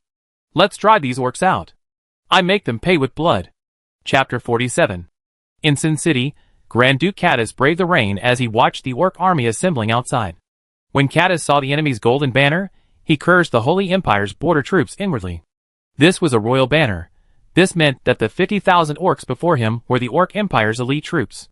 Cadis calmed down. Decades had passed since Cadis had been so calm. This state reminded him of his decisive battle with his brother. After all this time, I'm back. The commandos were carrying weapons from the arsenal onto the city walls. A large number of 88mm anti-tank guns were brought up, and countless M24 grenades were delivered to the commandos. Can Sin City be held? The northern border of Great Yin. On the only cement road in Great Yin. Over 500 military trucks sped along. The heavy rain blurred the world, making the road ahead uncertain. But Leon and his men didn't even brake, instead flooring the accelerator and sped away. A car skidded and flew, overturning on the side of the road. The soldiers inside got out and desperately pushed it. The main force didn't stop, but recklessly sped towards Sin City. Because their families were still in the city, every soldier held their breath. Everyone must hold on. The southern border of the Holy Empire's Violet Duchy. A large number of soldiers were retreating into the Empire. Many Violet Duchy soldiers had tears in their eyes. Because from today, the Violet Duchy was abolished and handed over to the Orc Empire. The soldiers had received news that the Church had received divine revelation, and Edward III had followed the Pope's advice and ceded the Violet Duchy to the Orc Empire. Edward III, on the other hand, received a divine gift from the Church, extending his lifespan by 10 years. 200,000 Violet soldiers were forced to flee their homes. Nearly 10 million Violet citizens began to fall under the rule of the Orcs. Marshal Winster's eyes welled up as he looked at these Violet soldiers. A 500,000 strong army. A 500,000 strong army. They just surrendered the Violet Duchy without even fighting a single battle, and fled in disgrace. Winster saw Edward III's true face clearly. What would become of the Empire? Winster had no idea. God, open your eyes and look upon your people, Sin City. The Orc army outside the city was constructing siege engines. This was their first encounter with the 25-meter-high walls of Sin City. The walls of their capital were only 20 meters high, so they had to rush the construction of siege engines. Inside the city, 300,000 Great Yin citizens remained quietly in their homes. They knew the Orc army was at the gates. There was some initial panic, but it soon quieted down. As soon as they considered leaving, they realized they didn't want to. They didn't know when, but they had fallen in love with this place, this land. They had grown accustomed to the clean streets, comfortable housing, and the supportive community. We are the people of Diyin, and we will not leave our home. Watching the commandos building their defenses, the citizens spontaneously stepped forward to help. Every 100 meters along the street, there was a sandbag fortress. The commandos planned to engage in street fighting after the city walls fell. They planned to delay the situation until they could reach Lion and bring back their troops. Atop the city wall, Keates watched the pouring rain and the siege equipment being constructed outside. An idea suddenly occurred to him. He called Ryan. Ryan, notify the artillery now, and have them blow up the siege equipment. Ryan immediately summoned the commandos and gave the order to fire. Although the 88mm anti-tank gun wasn't as powerful as the 105mm, it was more than enough to destroy the siege equipment. A few minutes later, the 12 88mm anti-tank guns on the east wall opened fire. Boom! Boom! Boom! The unsuspecting Orc army was directly struck by the shells. The siege equipment under construction was instantly reduced to rubble. Inside the Orc army's tent, a green-skinned Orc, nearly 3 meters tall, sat in the tent. After hearing his men report that the siege equipment had been destroyed, he flew into a rage and crushed the human maid who was massaging his feet. Useless. A bunch of useless. Where's the magician? Blow the city gates open. Listening to the Orc's roar, a seductive woman covered in magic patterns slipped into his arms and soothed him. Prince Badu, calm down. A mere Sin territory isn't worth your anger. Feeling the demon woman's softness, Badu gradually calmed down. Okay. I listen to you, my beauty. Don't be angry. Order the magician to blow the city gates open. Badu laughed heartily, unaware of the flash of disgust in the demon woman's eyes. On the city wall, just as the commandos were about to continue firing, they suddenly saw countless fireballs flying towards them. Take cover. A commando captain shouted. The next second, fireballs slammed into the city wall. 12 anti-tank guns were destroyed, and then a barrage of fireballs began to bombard the 4 city gates. The east gate clearly took the heaviest hit, but its sturdy gate withstood the attack. But then, a black fireball flew in. It instantly reduced the gate to ash. Batu, seeing the gate breached, ignored the other 3 gates and ordered his cavalry to charge. The lieutenant general tried to warn Batu, suggesting a combined attack on all 4 gates. Batu glared. Are you telling me what to do? The lieutenant general stopped short of saying anything. Just then, the heavy rain finally stopped. Tens of thousands of wolf riders seized the opportunity to charge. Orcs, averaging 2 meters tall, mounted giant wolves nearly 5 meters long, wielding broadswords. They launched an assault on Sin City. The commandos on the city walls immediately opened fire. But most of them had never seen blood, and the sight of tens of thousands of wolf riders charging panicked. The bullets flew indiscriminately, their accuracy completely ineffective. But some still managed to find their mark. But a shocking sight unfolded. The wolf riders glowed with bursts of green magical light. The bullets fell directly to the ground, but with each impact, the light dimmed a little. Finally, a wolf rider fell to the MG-42's muzzle. The commandos then realized that it only took 10 bullets to dispel the green magic on the orcs. Many commandos rallied. It turned out these orcs weren't invincible, but the werewolf riders were about to reach the city gates. One commando, Pat, hurriedly turned back to look inside, wanting to signal everyone to flee. But he froze. He saw a dense mass of heavy cavalry lined up on the street behind the city gates. A ray of sunlight fell upon them. The fine steel plate armor shone golden in the sunlight. A full set of horse armor protected their mounts. Helmets obscured their faces, revealing only murderous eyes. Besides the conspicuous 5-meter-long lance, there was also the violet on his chest. Violet Knight. Caddis drew his sword. Violet Knight charge. Chapter 48. Under the command of Grand Duke Caddis, 3,000 Violet Knights rushed out of the city and charged against tens of thousands of orc-wolf riders. The noise made by the 3,000 heavily armored cavalrymen's charge completely overwhelmed the tens of thousands of wolf riders. In the age of cold weapons, the best way to deal with cavalry was to use a cavalry charge. When two meet on a narrow road, the brave prevails. When the orc-wolf riders saw the 3,000 Violet Knights charging out, they were immediately horrified.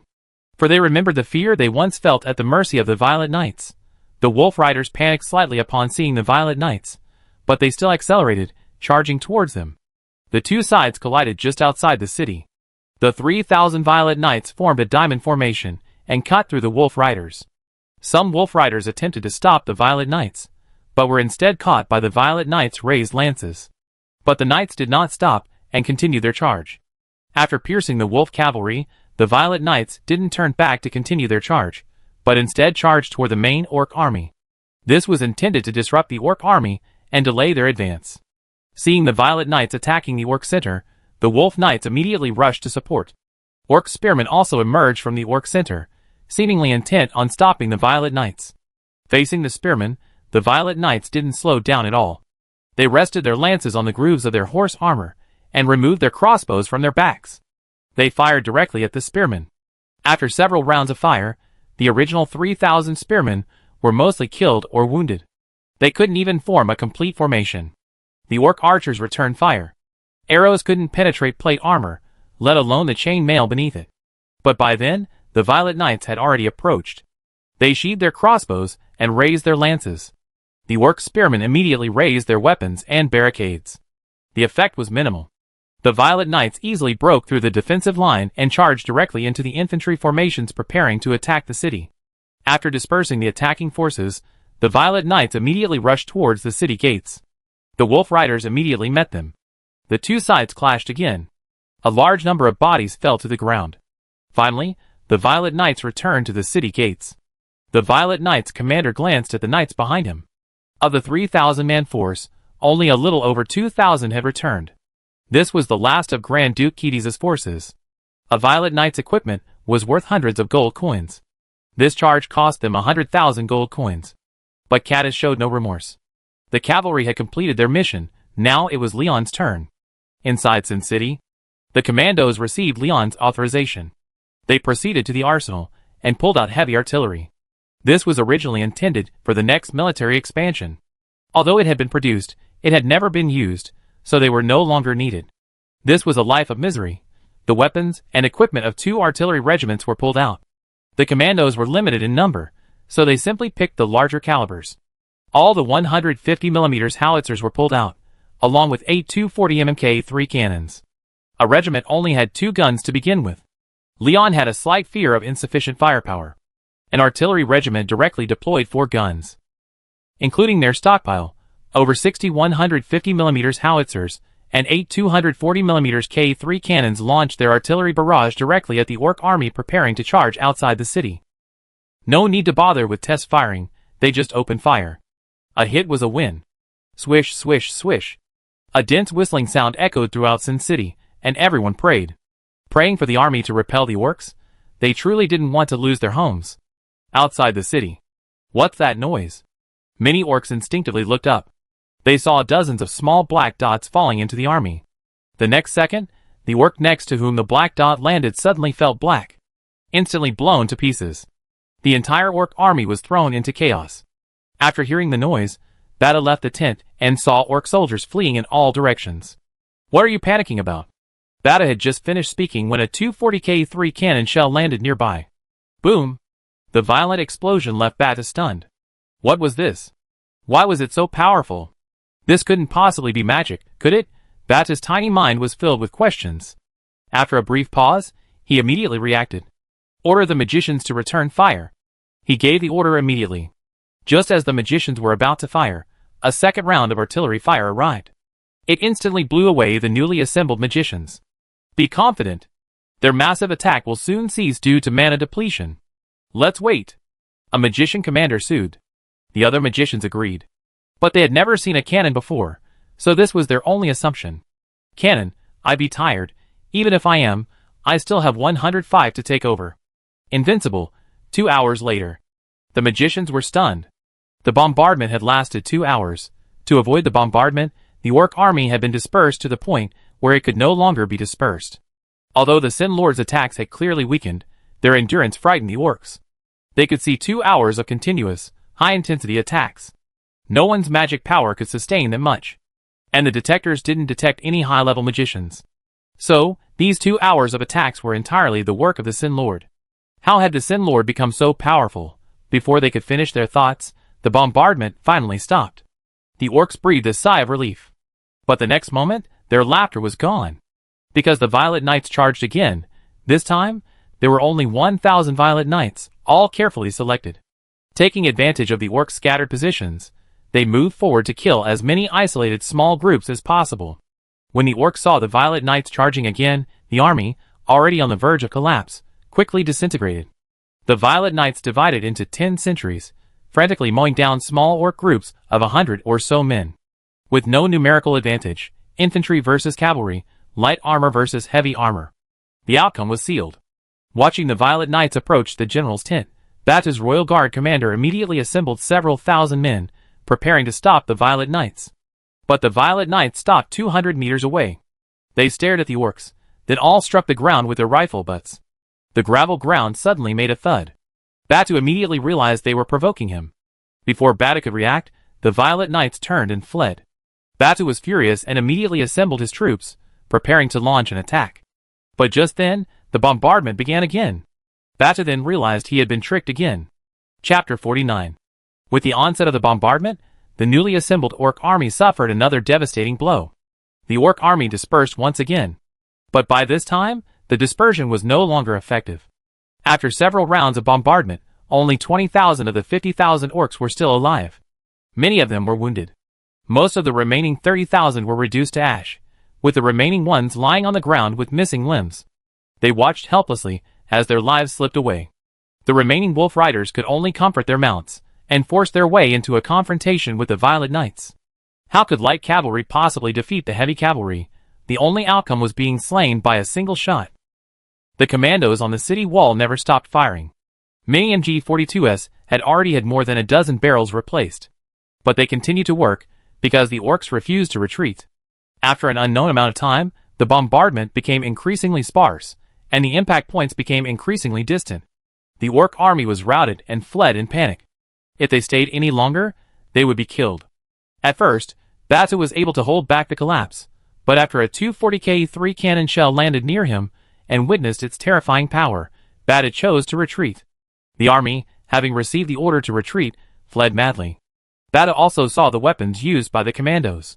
They had captured several villages during their march and seized some militia weapons. They looked similar to those used by the commandos, and were usable by ordinary people. Batu planned to take them back to the Empire for research to see what this weapon, which could be used by ordinary people, was. For once, Batu's little mind had become wiser. On the retreat, the orc army was scattered in 2s and 3s, their morale extremely low. They passed several villages along the way, but they were all in ruins. Human corpses were everywhere. This was their work. Hours passed, and they were dozens of kilometers away from Sin City. What they didn't know was that they were being followed by 1,000 Violet Knights. The Violet Knights followed them at a leisurely pace. Gradually, darkness fell. Upon seeing the orc army set up camp, the Violet Knight commander immediately ordered his men to take cover. He then glanced at a telegraph operator on horseback. The operator immediately reported the situation to Leon, sharing everything he had seen along the way. Finally, Leon returned to Sin City and saw the shattered gates and the craters of bodies and bullet holes scattered outside.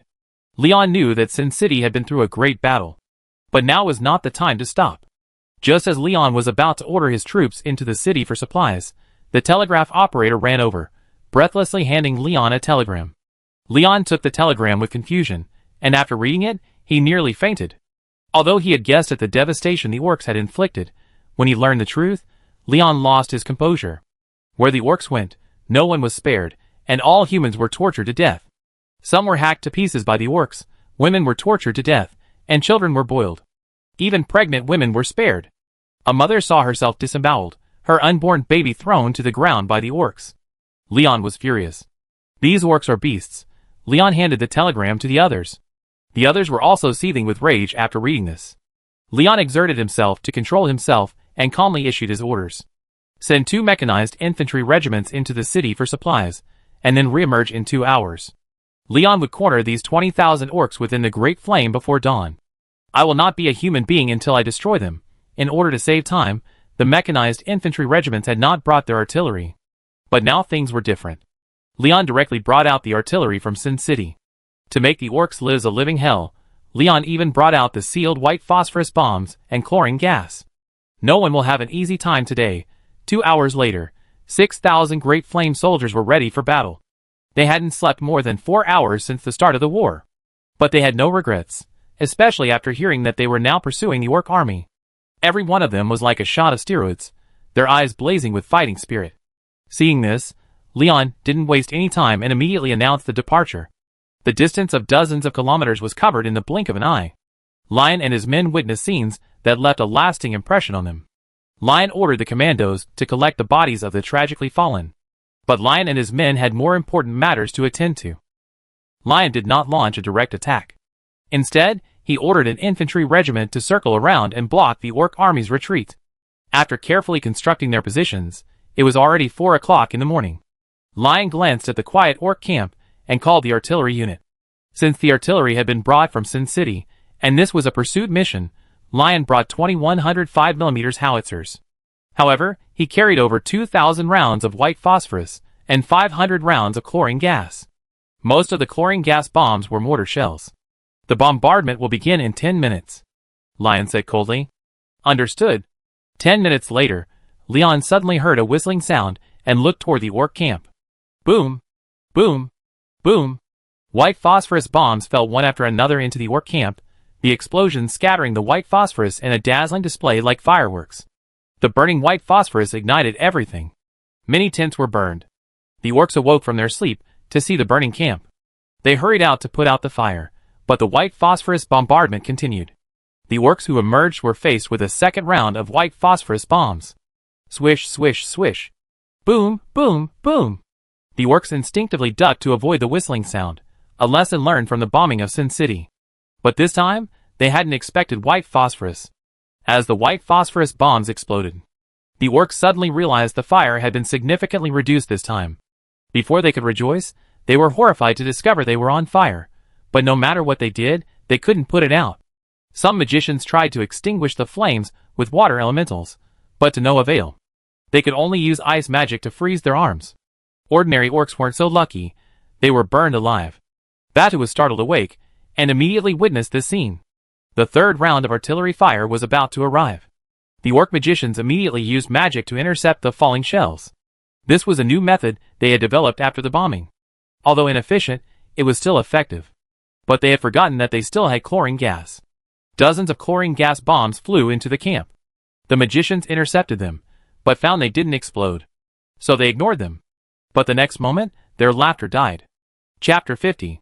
Soon, driven by the wind, chlorine gas filled the entire camp. Many orc soldiers, still unaware, soon began to struggle to breathe. They felt dizzy and heavy. The magicians also noticed something was wrong. The gas was poisonous. Could it be dark magic? Before the magicians could react, Bata ordered a retreat. Ignoring the struggling others, he fled with his personal guards. The magicians hurried to follow, and the remaining orcs didn't hesitate either. The ranks were so sparse that it hardly looked like an army. But it seemed as if the heavens were helping Leon and his men.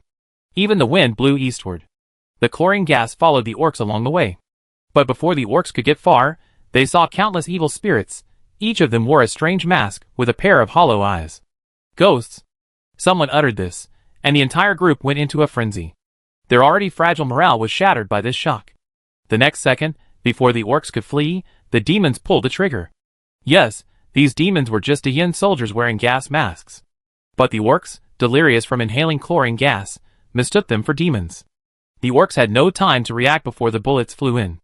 They could only die in the northwest. Squeak! The MG-42's flash was blindingly bright. The bullets harvested the lives of these beasts.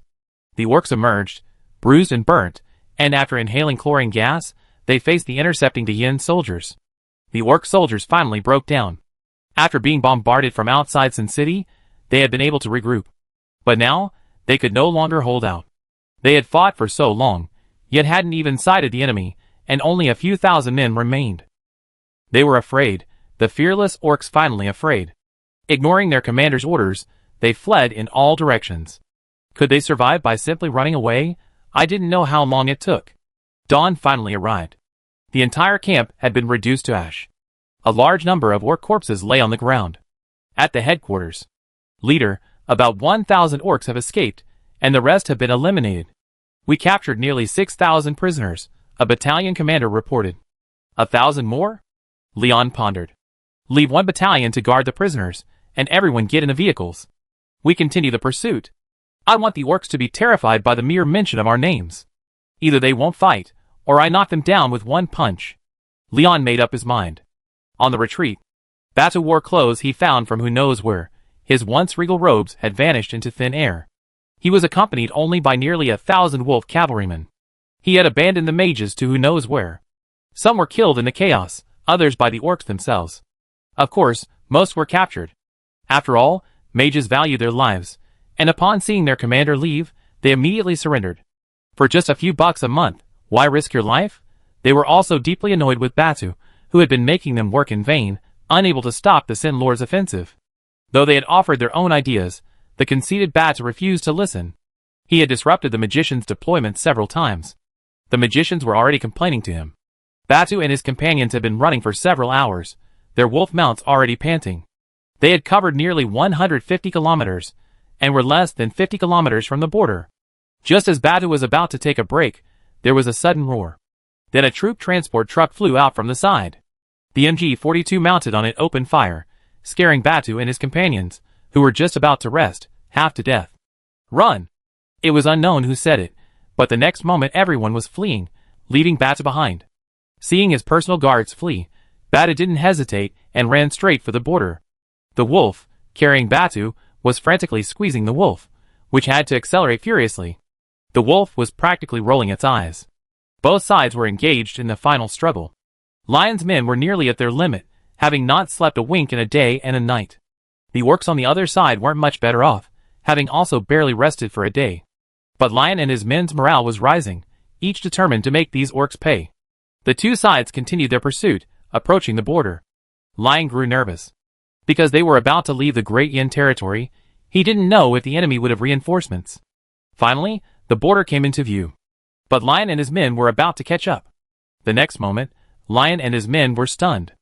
A large number of flags appeared at the border, Orcish flags. As Lion and his men approached, the enemy also prepared, their army taking up a defensive formation. Leon and his companions were forced to stop. Batu's wolf mount had collapsed to the ground, foaming at the mouth. He emerged from the mud and ran toward the border. Leon and his companions immediately dismounted and grabbed a rifle from a nearby soldier. They fired directly at Batu. Bang! The bullet shattered Batu's ear. Leon was surprised, but he still wanted to fire again. But by then, Batu had already crossed the border. The orc shield men immediately protected Batu. Leon reluctantly lowered his rifle. Just then, a mounted orc appeared from the other side. This orc struck Leon as dangerous and different. The difference was that this orc had a somewhat human-like appearance, and was much smaller than the average orc. Your Excellency, Grand Duke Lion, please stop. I am Bachmet, the third prince of the Orc Empire. According to the Holy Emperor's decree, the Violet Duchy has been relinquished to the Orc Empire. The war is over. On behalf of the Empire, I apologize for the damage caused to the territory of Sin. Bachmet spoke gracefully. Every move he made was that of a true noble. Lion immediately grew serious upon seeing this. Can the tragic deaths of tens of thousands of people be dismissed with just a few words? Then what do you wish? Do you wish for compensation? Bachmet looked down at Lion. No, some things cannot be measured by money. Today, you are the victor, the powerful one. I will swallow this humiliation. I hope you will take good care of Batu. One day, we will return, bearing our vengeance. Lion then turned and left. Bachmet watched Lion leave quietly, and both sides, already at loggerheads, breathed a sigh of relief. Leon considered going his own way, but De Yin, now under attack from both sides, couldn't withstand the ravages of war. He also had to bid farewell to the tens of thousands, who had tragically perished. Just wait, De Yin will rise from the ashes and crawl out of hell. Chapter 51. East of Sin City. Lion watched as soldiers buried the tragically dead. The surrounding area was filled with Sin City residents. The tens of thousands of bodies, unrecognizable as human beings, silenced everyone. Many women wept softly. After a long day of work, the soldiers finally carefully placed all the bodies. Then, they slowly covered them with soil. Lion personally carved a tombstone for them. It read, "Innocent people who died tragically because of our weakness." Lion actually wanted to find out their names, but the entire village had been massacred. Who would know their names? Someone nearby might know, but they had also been decimated. Lion remembered it clearly. 37 villages, a full 37 villages massacred by orcs. Lion must avenge this. But now all he could do was bide his time. After spending a long time at the tomb, it was already dark. Everyone around had left, leaving only the guards. Finally, Lion stood up, but he didn't let the guards get too close. He wanted to be alone. 3 days later, the Great Yin Citizens' Assembly convened again. Lion, in a break from his usual calm demeanor, announced several policies. He ordered the government to conduct a census, registering every person in Great Yin.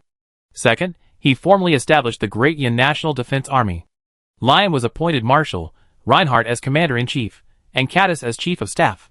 The National Defense Army currently consisted of only 2 infantry brigades.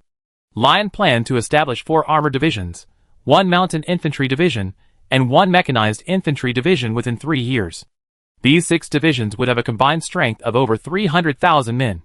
This is only the current plan and may change in the future. The establishment of an armored division is essential. How else can we counter the Orc Empire's wolf cavalry? And the armored division's core weapon is the armored unit. The Panzer IV tank and armored vehicles are about to be released. Third, establish the Great Yin Citizen Commando and the Great Yin Police Force. The police force will be used to maintain daily public order. The Citizen Commando's mission is to monitor various departments.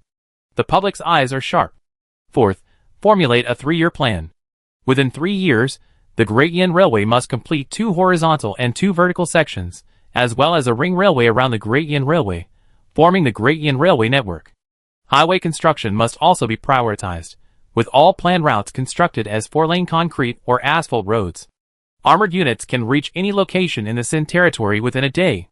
Continue to increase investment in industrialization, striving to meet the needs of expanding the military to 1 million and the production needs of the people within 3 years.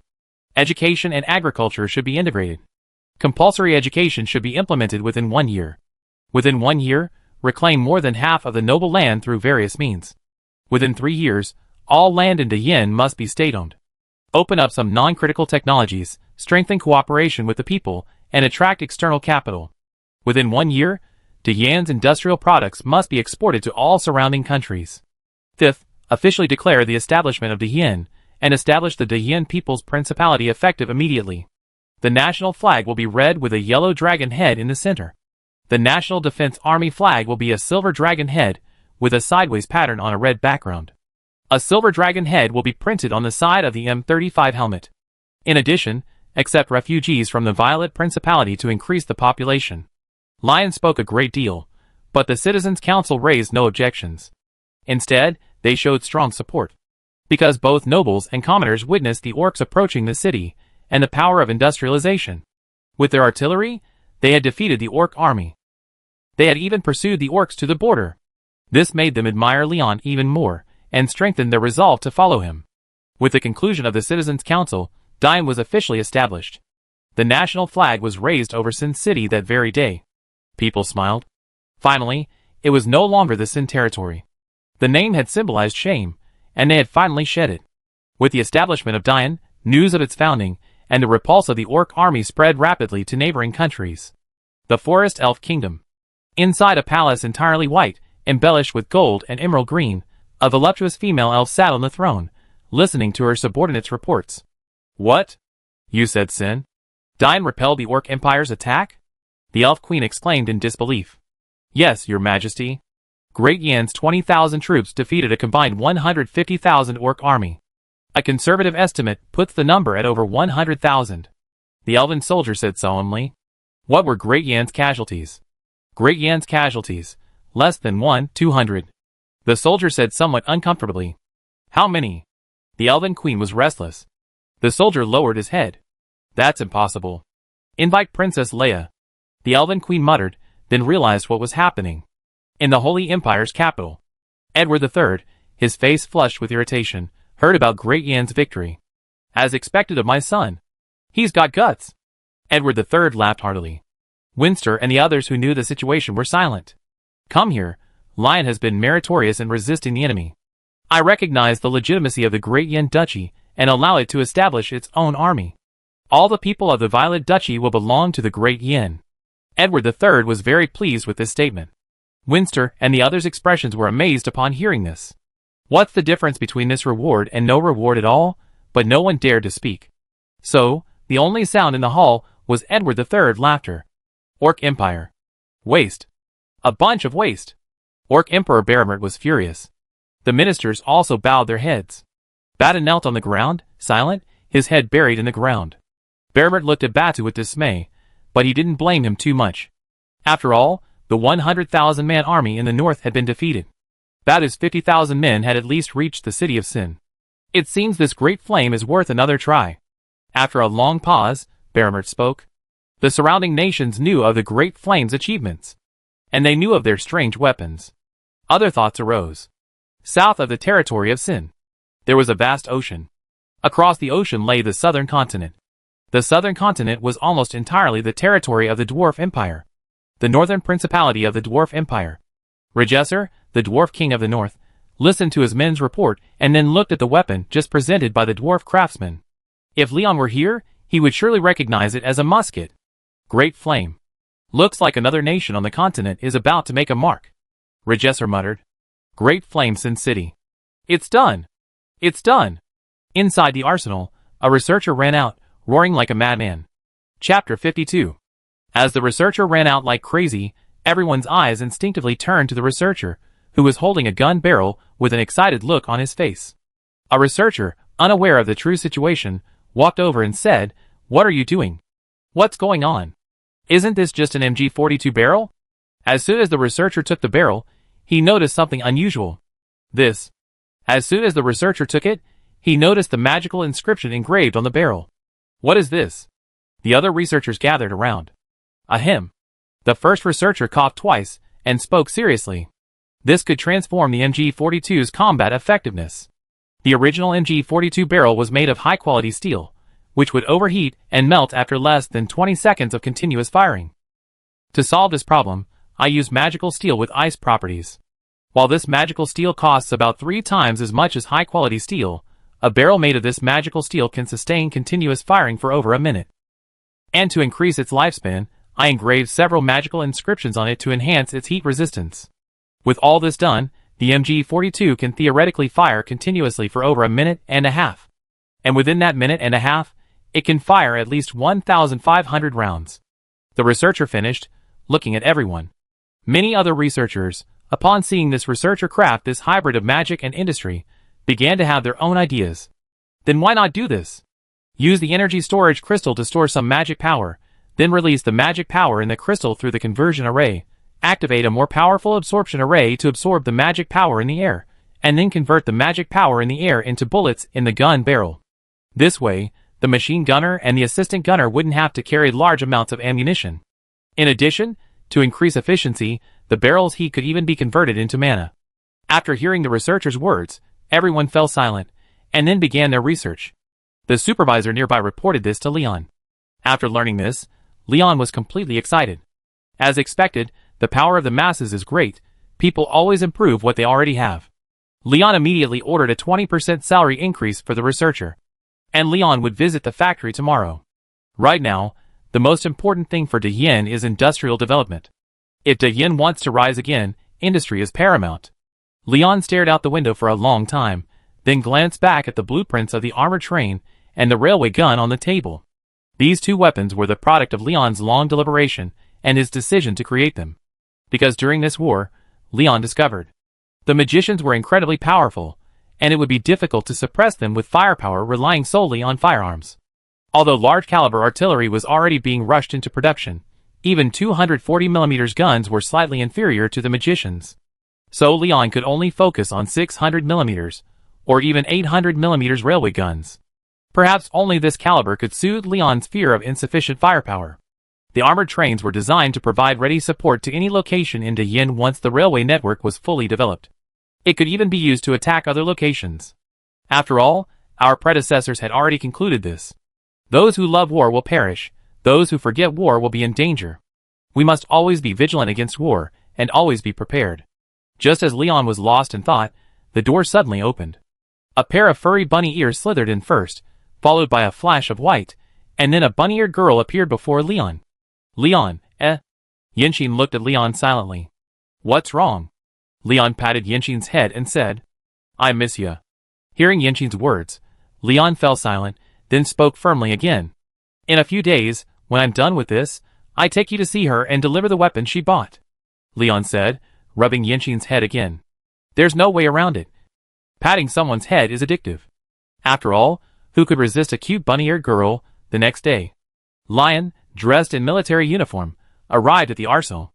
The supervisor immediately ran over to greet Leon. But Leon didn't let the supervisor speak, fearing he disturbed the researcher's work.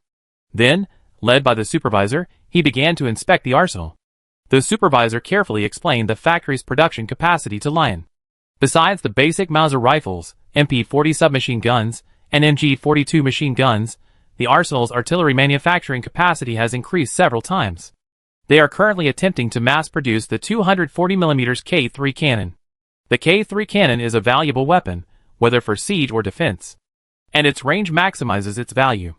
After all, it's a multi-ton behemoth, and moving it is no small task.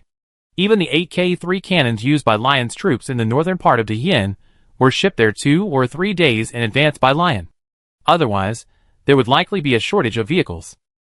Leon couldn't help but wonder how the 600mm caliber heavy artillery would be transported in the future. So, the railway gun had to be put on the agenda, or high-power engines had to be manufactured first. After a quiet tour of the arsenal, Leon left, satisfied.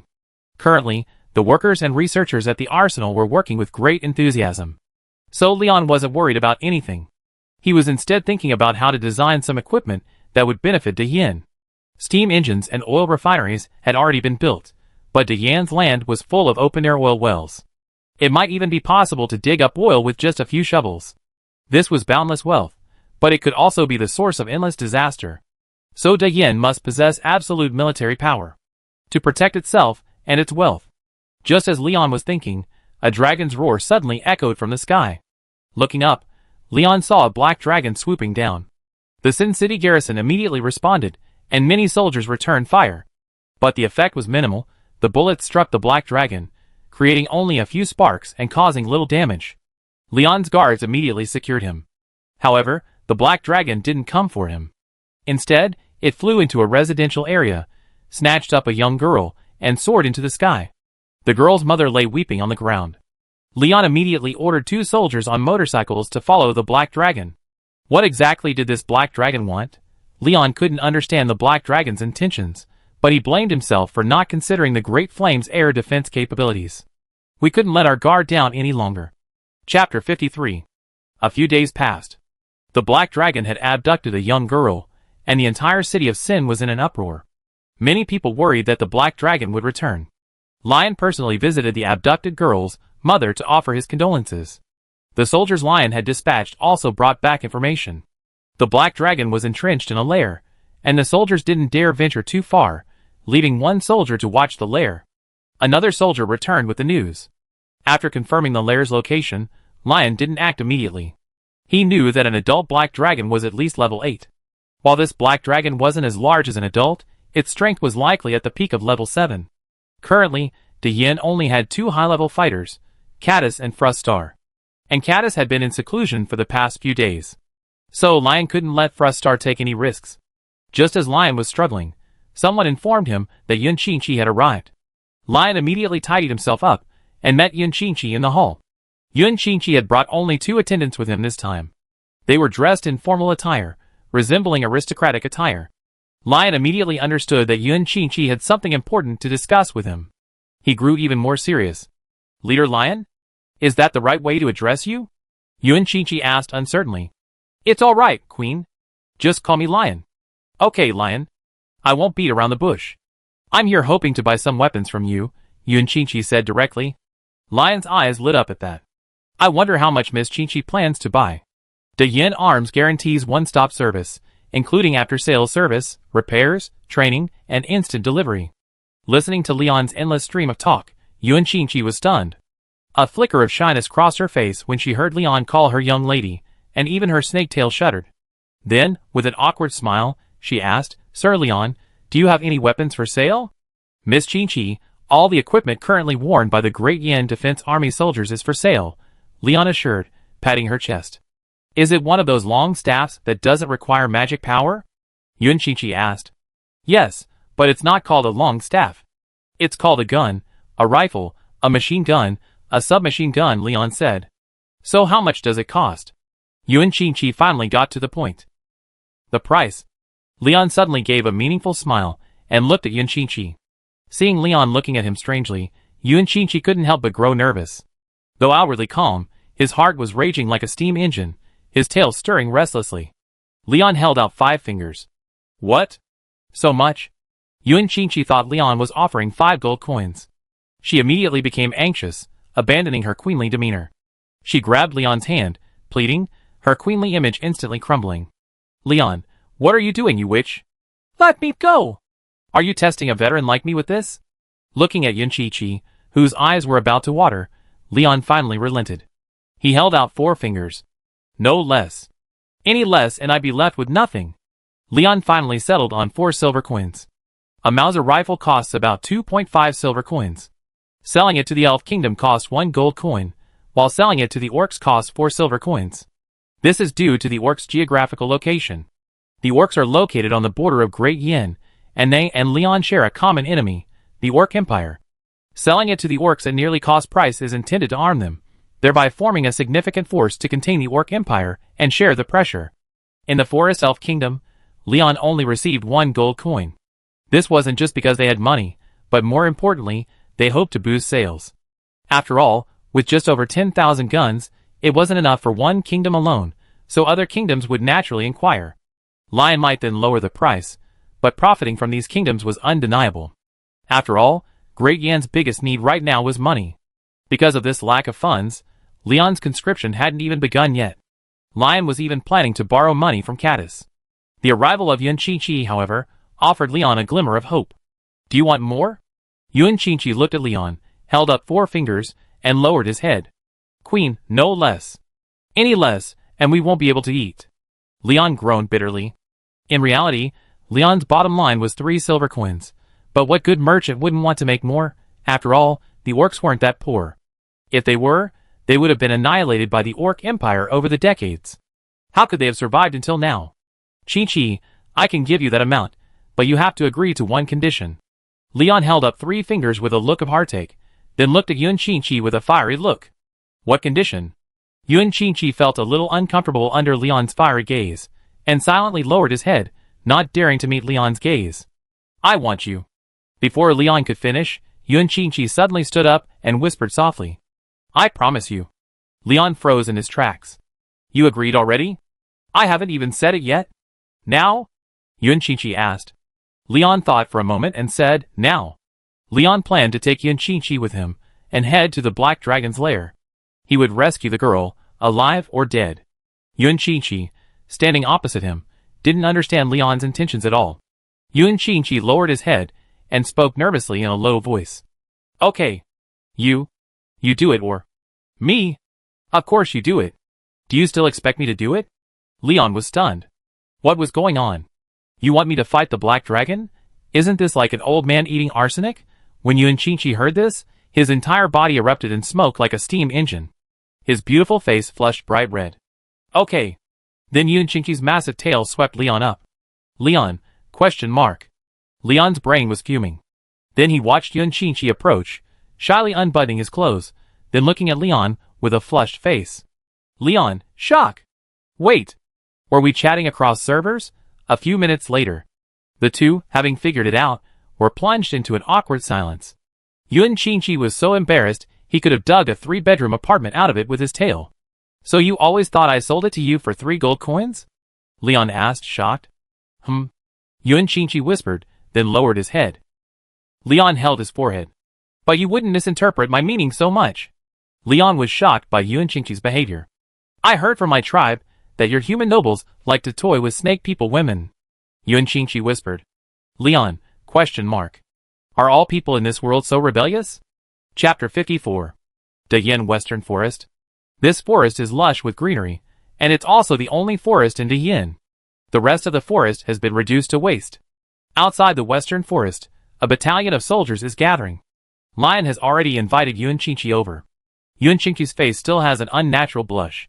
Lion has nothing to say about this. It would be embarrassing, after all. But the current mission is to enter this forest and the lair of the Black Dragon. Dead or alive, I must find the person. Lion glanced at Yuan Qingqi again, as if to ask if they were ready. Yuan Qingqi nodded. Seeing this, Lion didn't hesitate and immediately led his men out. They soon arrived outside the lair. The soldiers guarding the area immediately reported the situation to Lion.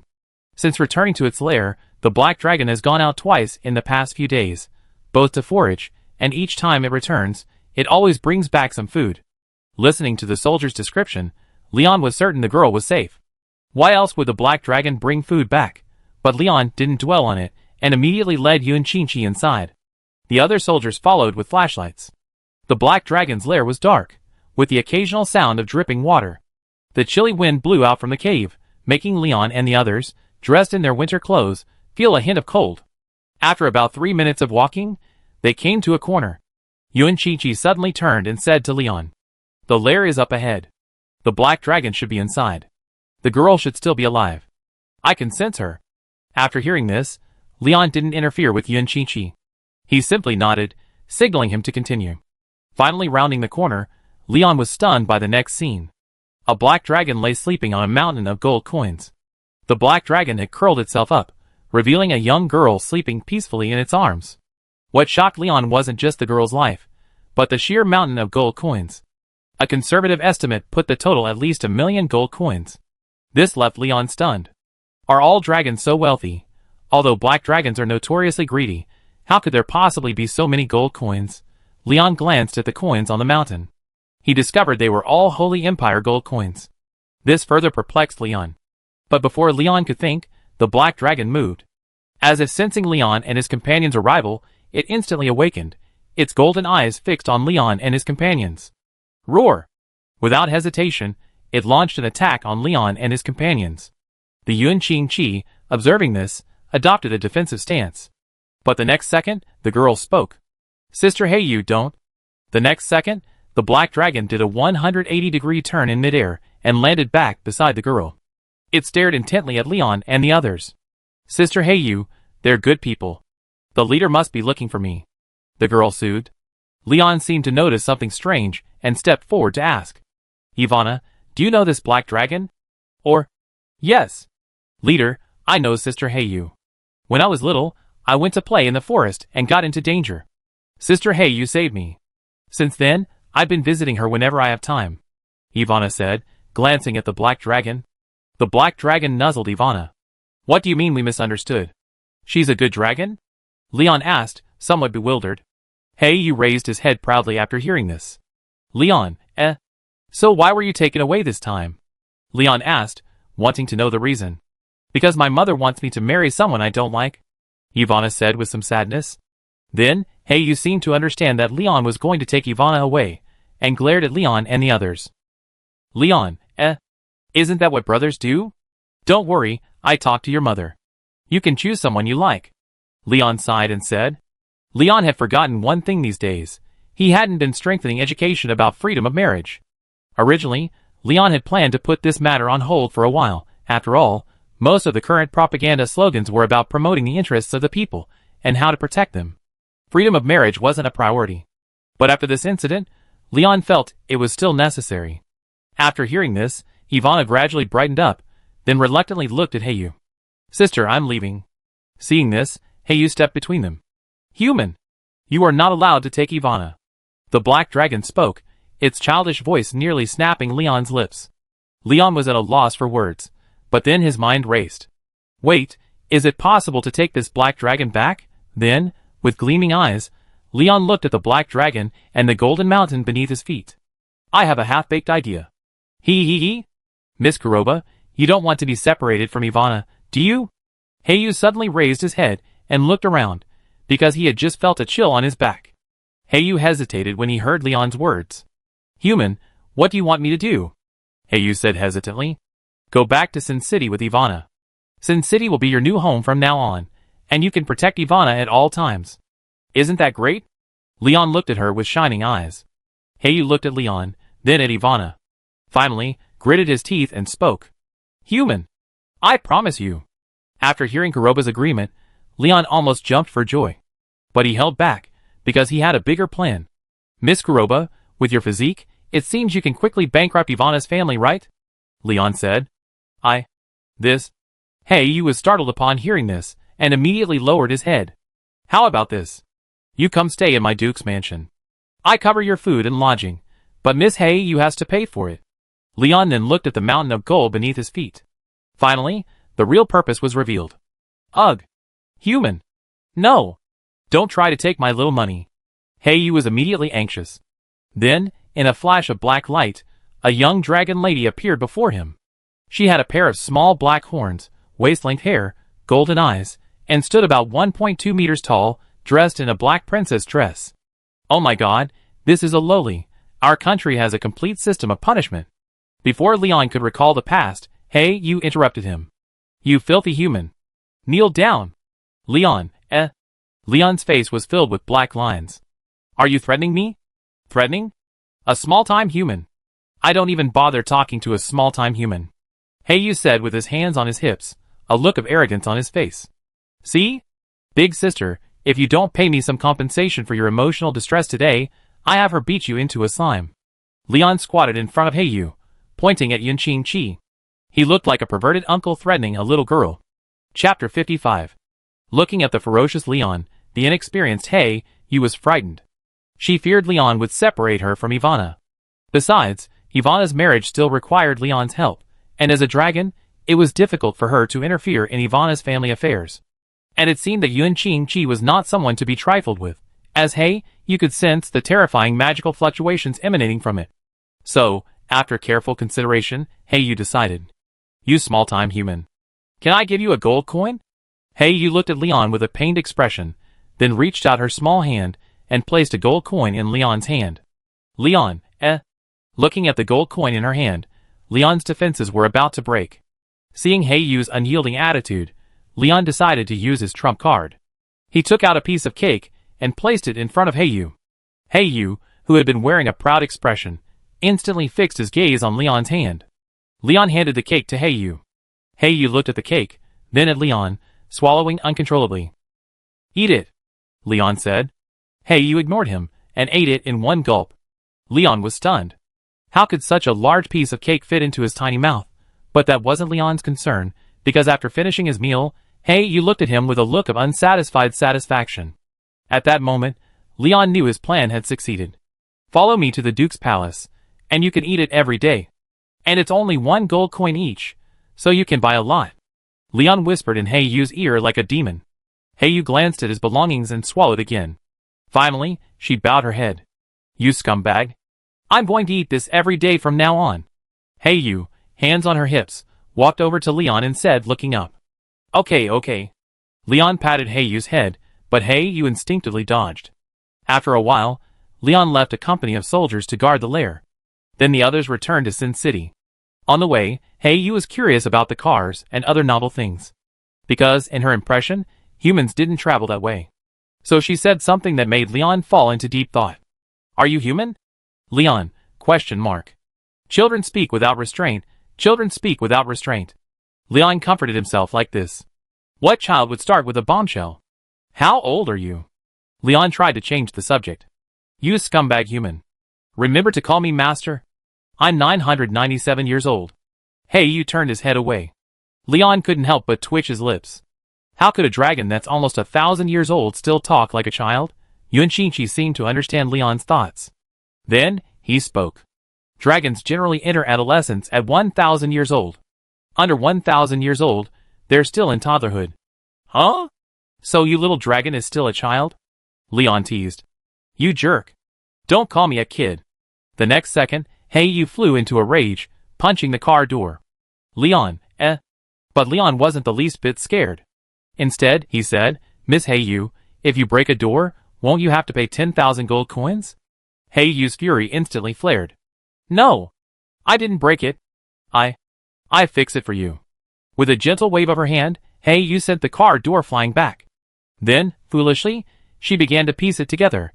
After trying for a long time, she found it impossible to connect.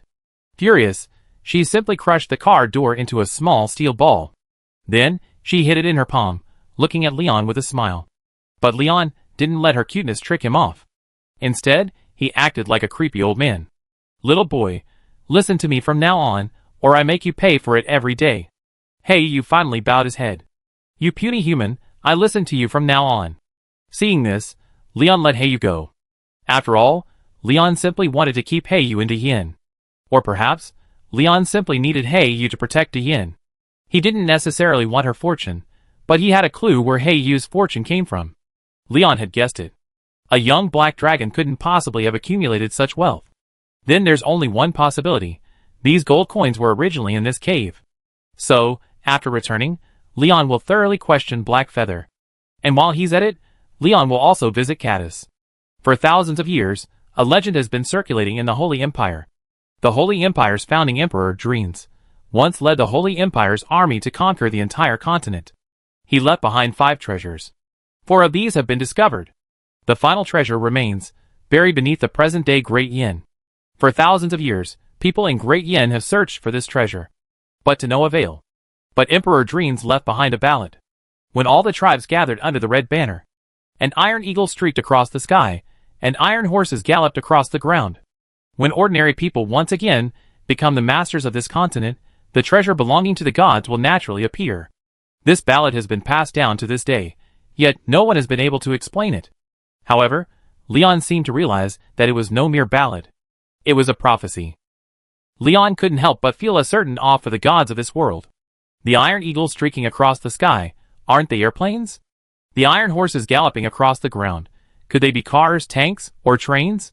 The territory of Sin itself is a multiracial place. The Great Flame, established by him, is even more multiracial. However, although other races are now legally accepted, the areas under Leon's control are only those inhabited by humans. Leon is not in a hurry to take over the areas of other races. After all, Leon has only been in the territory of Sin for a little over 4 months. Leon plans to wait another month or 2, once the army is fully expanded, before unifying the entire Great Flame through force and policy. 3-year plan. The first year is for laying the foundation, while the second and third years will be the time for rapid development. The road ahead is long and arduous. Thinking of this, Lion turned and looked at Yuan Qingqi. Miss Qingqi, what are your thoughts on Great Yin? I'm very optimistic about Great Yin. It's like the rising sun. Great Yin's policies astound me, but also fill me with longing. I wonder when my tribe can become a nation like that. Yuan Qingqi said this with a somewhat dejected air. After all, she didn't have Lion's intellectual faculties. To put it bluntly, it was political acumen. Seeing Yuan Qingqi like this, Lion suddenly had an idea. A bold one. Accepting the orcs. Currently, Great Yin, including the remaining unconquered territories, had a population of just over 1 million. Although Edward III had ordered Lion to take over the citizens of the Violet Duchy, the Violet Duchy's population of over 10 million was still insufficient. And Lion had no idea what they were like. The Qingqi tribe to the north boasts over 1 million orcs. Many of them have fought side by side. So Leon spoke. Qingqi. Chapter 56. Queen Qingqi, I want your tribe to join us, or, more precisely, join the Great Yin family. Lion said seriously. Yuan Qingqi was surprised to hear this, but quickly calmed down. I'm sorry, I can't give you an answer right now. Yuan Qingqi shook her head. Why? Lion felt a little disappointed. Seeing her like this, Yuan Qingqi felt a little sorry and spoke. Although I'm the sole authority in the tribe, there are actually 7 or 8 other leaders and elders, both large and small. They've been constantly dividing my power, and I only really control half. Hearing Yuan Qingqi's words, Leon stopped talking. The two sides fell into an awkward silence. Soon, they returned to Sin City. As soon as they got out of the car, Heiyu looked around like a curious baby. Although she had been to Sin City before, she had usually been from the air and hadn't observed it up close. Now she had arrived at the iconic building of Great Yin, the Duke's Mansion. In a few months, the Capitol building would be completed. The Capitol building would then be the iconic building. For now, the Duke's Mansion remained the symbol of Great Yin. The 2 sentries at the gate saluted immediately upon seeing Leon and his companions return. Lion led the group into the Duke's Mansion. The Duke's Mansion was not large, covering only a dozen acres. Of all the dukes in the Holy Empire, this area was the smallest. But Leon didn't mind that much. Inside the Duke's Mansion, besides the front courtyard, there were 2 banquet halls. Then, there was the 2-story palace in the center. Further back was the former military camp. However, it had now been relocated next to the Duke's palace, leaving it empty. Overall, the Duke's palace was remarkably simple. This surprised Heiyu. Before she arrived, Ivana had told her that Leon was the Duke of the Holy Empire. So, she had great aspirations for Leon's residence, but now it didn't look very good. It wasn't even as big as my lair. Leon ignored Heiyu's expression. Instead, he summoned the head maid and told her to prepare dinner. After arriving into Yin, Leon advocated for food conservation. Even he only had 3 or 4 dishes per meal, and the dishes were the same as those of ordinary people. However, if there were guests, the number of dishes would increase to 12. This was clearly the case today. The head maid hurried downstairs to notify the kitchen staff. Heiyu, unconcerned about whether this was her own home, casually pushed the door open and walked in. Upon entering, he saw Yin Xian sleeping on the sofa. Heiyu was a little surprised. Why was there a bunny-eared girl here? And she seemed familiar with the place. Leon also walked in at this moment. As soon as he entered, Yin Xian's ears perked up from her sleep. Then she suddenly jumped up from the sofa and pounced directly on Leon. Leon was no longer surprised by this, and gently put Yin Xian down. Although Yin Xian's behavior was childlike, she was already 5 feet 4 inches tall. And she had developed in all the necessary places. This made Leon feel uncomfortable, because Yin Xian always looked like a child. But Leon didn't feel disgusted. After all, no one could blame Yin Xian for being like this. Where's Frustar? Leon asked, stroking Yin Xian's head. Sister's gone patrolling the area around Sin City. Yin Xian dodged Leon's touch impatiently. After learning of Frustar's whereabouts, Leon sent a soldier to inform her to return. After all, Yuan Qingqi was still here, so he had to be extremely cautious with the leaders of other factions. Just then, someone from Duke Caddis's residence arrived. They informed Leon that Duke Caddis had ended his retreat.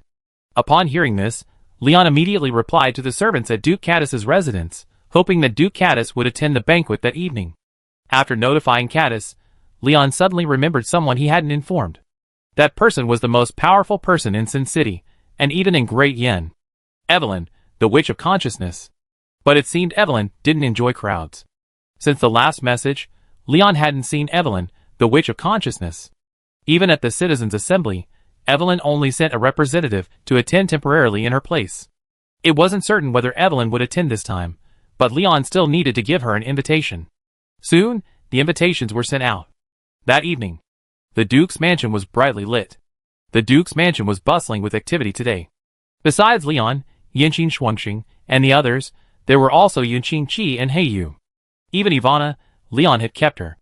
Although Ivana expressed her desire to go home, Leon still hoped she would stay for a meal, as an apology for not rescuing Ivana in time. However, Leon still notified Ivana's family.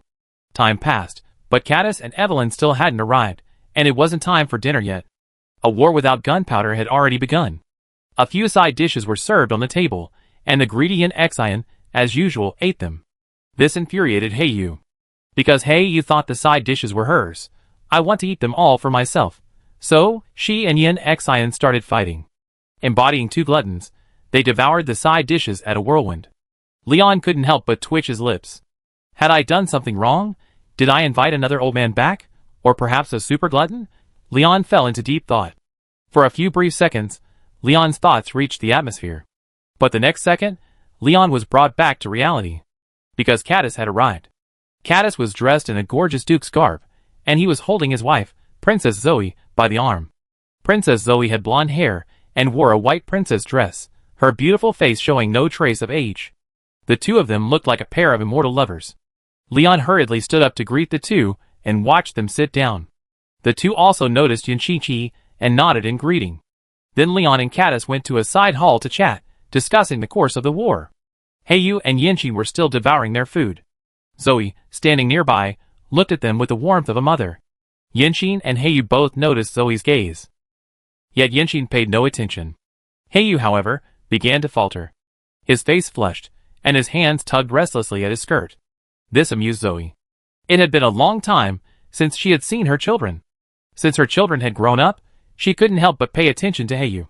Noticing Heyu's shyness, she silently placed the side dish in front of him. Heyu looked up at Zoe, then at the side dish. Finally, he began to eat.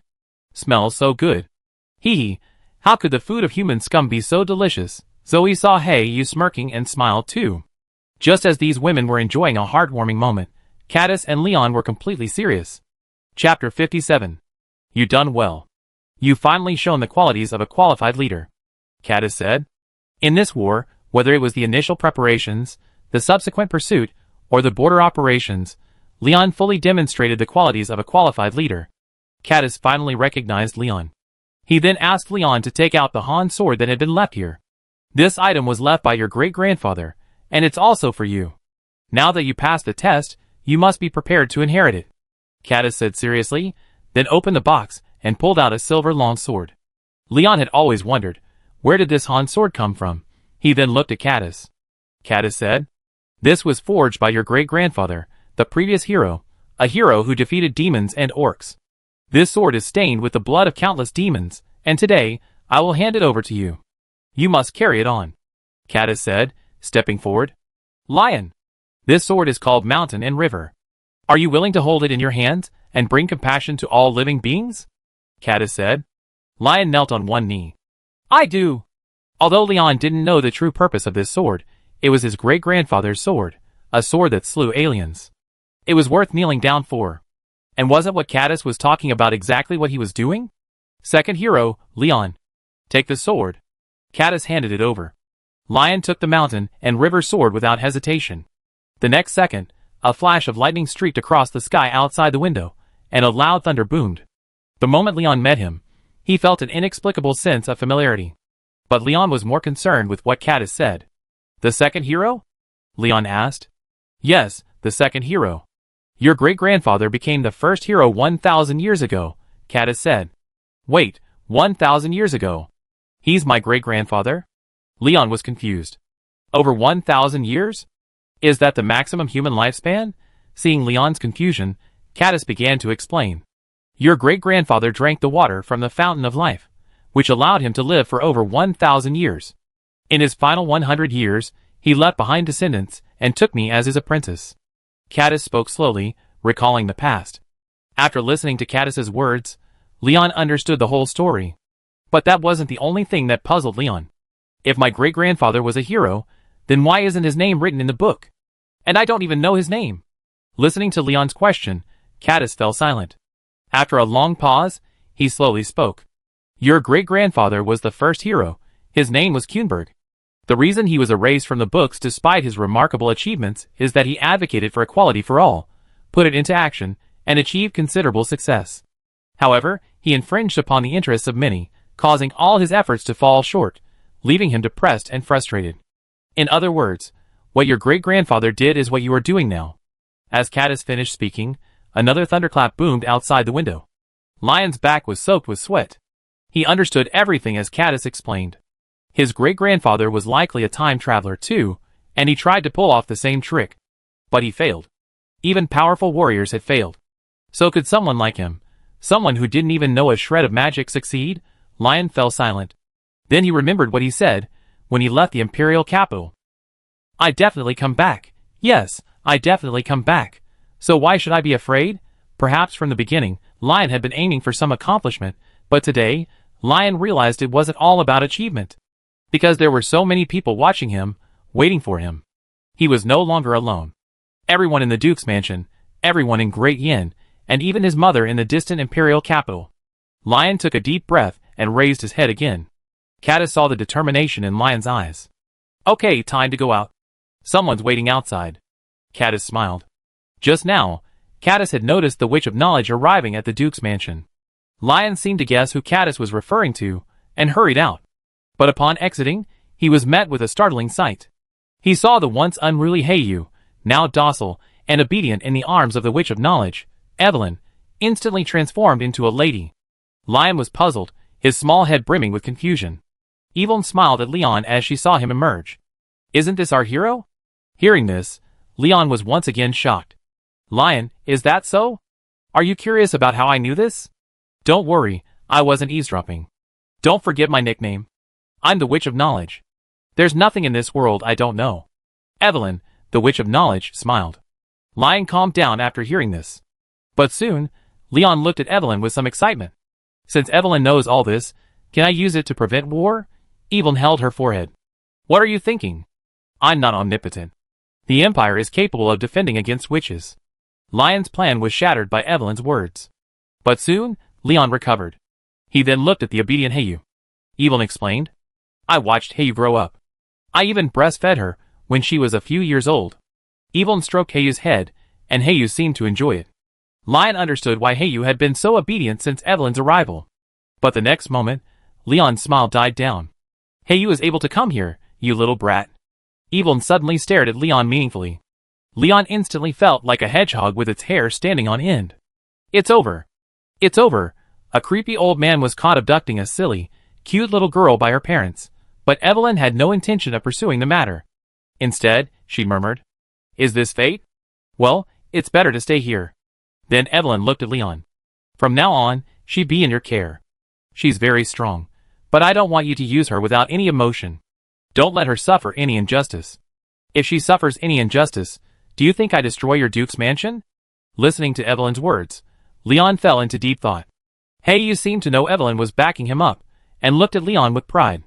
But the next moment, Evelyn's words made Heiyu feel weak. Chapter 58. From now on, you must obey Leon in everything. Of course, the premise is that these things must be reasonable. If you don't listen, Leon will spank her hard. Evelyn said casually. Lion and Heiyu were stunned by Evelyn's words. Heiyu looked at Evelyn eagerly. Her eyes were filled with pleading. But Evelyn didn't indulge her, and simply ignored Heiyu. Heiyu saw that acting cute and coquettish was useless, and her face fell. She decided to turn her grief and anger into appetite. It was at this time. The dishes were served. Heiyu glanced at everyone and found that they were not so serious. So her little hands began to restless. This world's tableware is a knife and fork. But Leon still created chopsticks.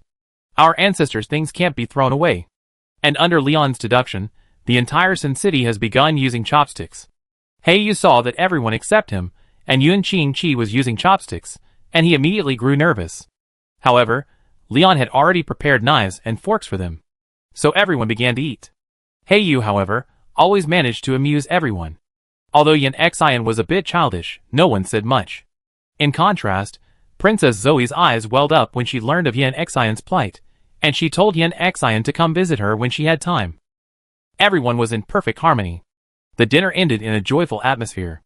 After seeing everyone off, Leon returned to his room and picked up the mountain and river sword again. This might be the last mark left by his great-grandfather, the time traveler, in this world. Would he end up like him? Lion shook his head and decided to fall asleep. The world is vast, but sleep is the most important thing. And so, just a few hours into Lion's sleep, a sentry knocked on his door. Lion hurriedly got up. As he opened the door, he saw a sentry with an anxious look on his face. Seeing Lion open the door, the sentry immediately spoke. Leader, there's something important going on. The messenger is waiting at the gate. Lion heard without a word and immediately went out. Outside the Duke's palace gate, a sweat-soaked messenger slumped on the ground. He was a soldier of the Great Yin National Defense Force stationed on the eastern border. After receiving orders from his superiors, he rode non-stop to Sin City. Because the road from Sin City to the eastern border hadn't yet been built, the soldier had ridden all the way from the eastern border. And just as he entered the city, his horse collapsed from exhaustion. I had no choice but to run all the way here. The messenger saw Leon struggling to stand. Leon supported him and gestured for him to sit down. At this moment, the other sentry, who had gone in to fetch water after seeing the messenger in such a state, also returned with some water. Leon personally fed the water to the messenger. The messenger immediately drank it in big gulps. Drink slowly, there's no rush. Talk slowly. The messenger rested for a moment before speaking. Leader, at least 3 million refugees have poured into the eastern border, and many more are heading this way. How many? 3 million? Leon was a little shocked, and from what the messenger said, there would be even more. But this put Leon in a difficult position. There isn't that much food right now. Much of the food currently stored in Diyan was confiscated from the homes of nobles and merchants. Currently, Diyan's entire grain reserves only have enough to feed 2 million people for half a year. And that's a carefully calculated estimate, just enough to last until the autumn harvest. But the sudden influx of refugees has completely disrupted Lion's plans. While Lion anticipated an influx of refugees, he never imagined such a large number. Now the problem is becoming more difficult. Buying food from the Holy Empire is unrealistic, as the occupied Violet Duchy lies in the way. However, Lion still plans to send people there to try, as there is a sea route. But the Holy Empire isn't doing well either. Even before Lion left, famine was already spreading across the land. Even if the nobles had stored food, they wouldn't dare openly sell it to Lion, as that would likely provoke a civil uprising. And the orcs in the north are also living in dire straits. So, Lion turned his attention to the Elven Empire to the west. The Elven Empire boasts vast forests, making it spring-like year-round. Lion had never heard of a famine in the Elven Empire. So, Lion planned to start with the Elven Empire. Find a way to secure enough food for 10 million people. It was still early, so there was still time to plant some seeds.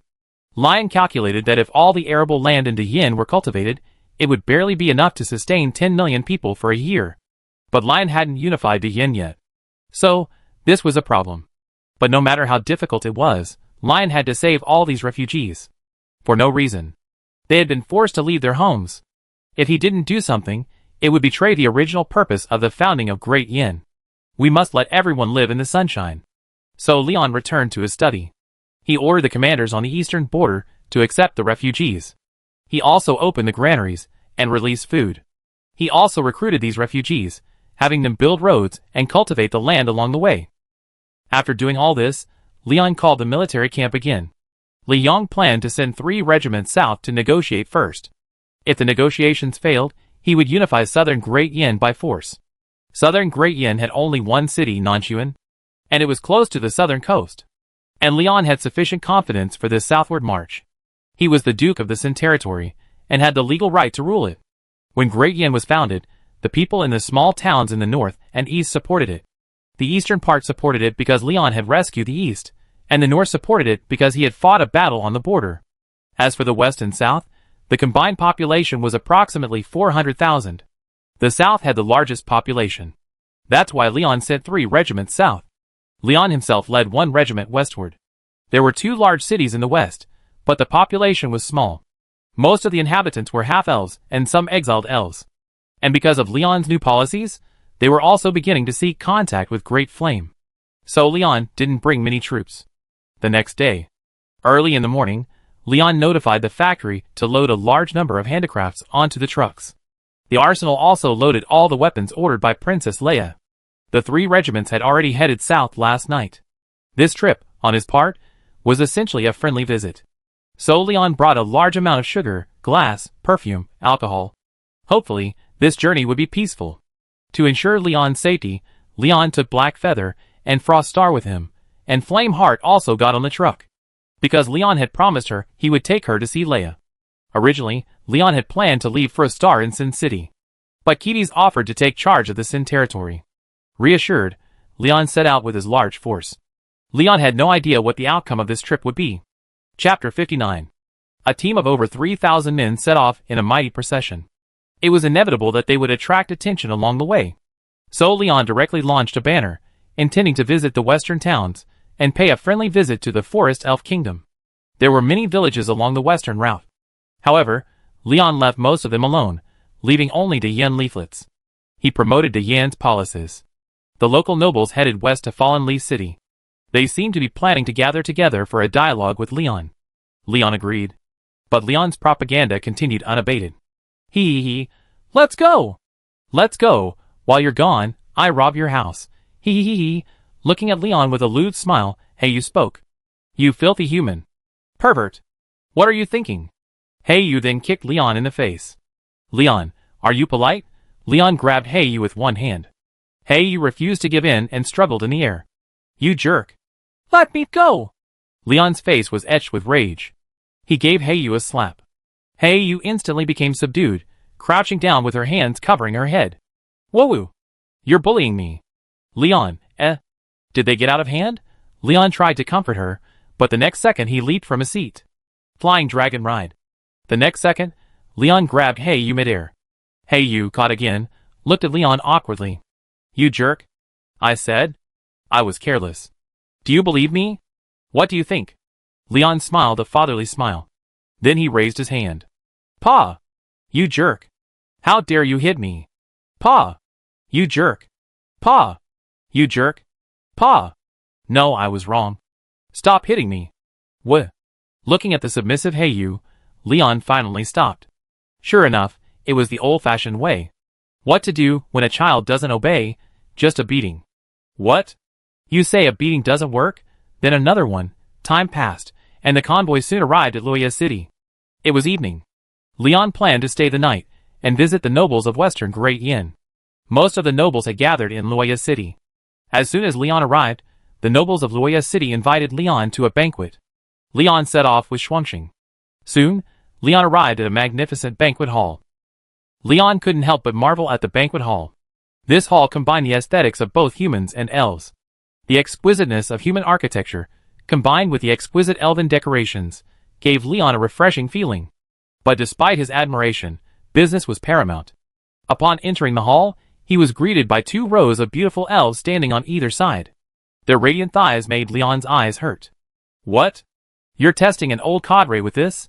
But Leon was completely unimpressed after just one glance. The elves' attire was traditional, not particularly striking. And their deliberate gestures left Leon speechless. Just then, a female elf in a gold-threaded evening gown emerged. Master Leader? I'm Kelt, a representative of the Western nobles. Master Leader, you don't seem interested in this? The female elf spoke bluntly, giving Leon a sense of competence. And Leon was struck by her impressive figure, of course, by her imposing presence. Hearing the name Kelt, Leon couldn't help but recall what Ketis had said. The Valkyrie of the Light Elves of the Elven Empire, displeased with the actions of the nobles, was banished to the territory of Sin. Yes, this beautiful, smiling female elf before him, seemingly harmless, was a peak-level 8th-rank magic knight. Leon couldn't help but twitch his lips. My great flame truly possesses hidden talents. High-level combat power is everywhere. After a brief moment of shock, Leon regained his composure. Miss Kelt, hello. Leon said. No, Miss Kelt. Hello. Leon was sweating profusely. It looked like Kelt was unhappy with the term ma'am. And Leon couldn't tell Kelt's age. But Kelt had been fighting for the Light Elves since Leon was born. A conservative estimate would make her at least 35 now. Looking at the sweat-drenched Leon, Kelt smiled faintly and let her go. Come on, my leader. Everyone is waiting for you, Kelt said, leading Leon inside. Leon took a deep breath and quickly followed. The real test began. As soon as they entered the inner hall, hundreds of eyes were fixed on Leon. Lion scanned the area and saw that 90% of the people were elves. Only a dozen or so were humans. And these elves seemed to have factions. Judging from their attire, they were probably divided according to their attributes. The largest group was the Shadow Elves, clad in black noble robes and with dark skin. Most of them were ostracized by the Elven Empire, and thus forced to come to Great Yin. Similarly, they were the most important force in the West. The Shadow Elves' eyes fixed on Leon the moment he entered. Leon saw everyone was looking at him. Without further hesitation, he spoke directly.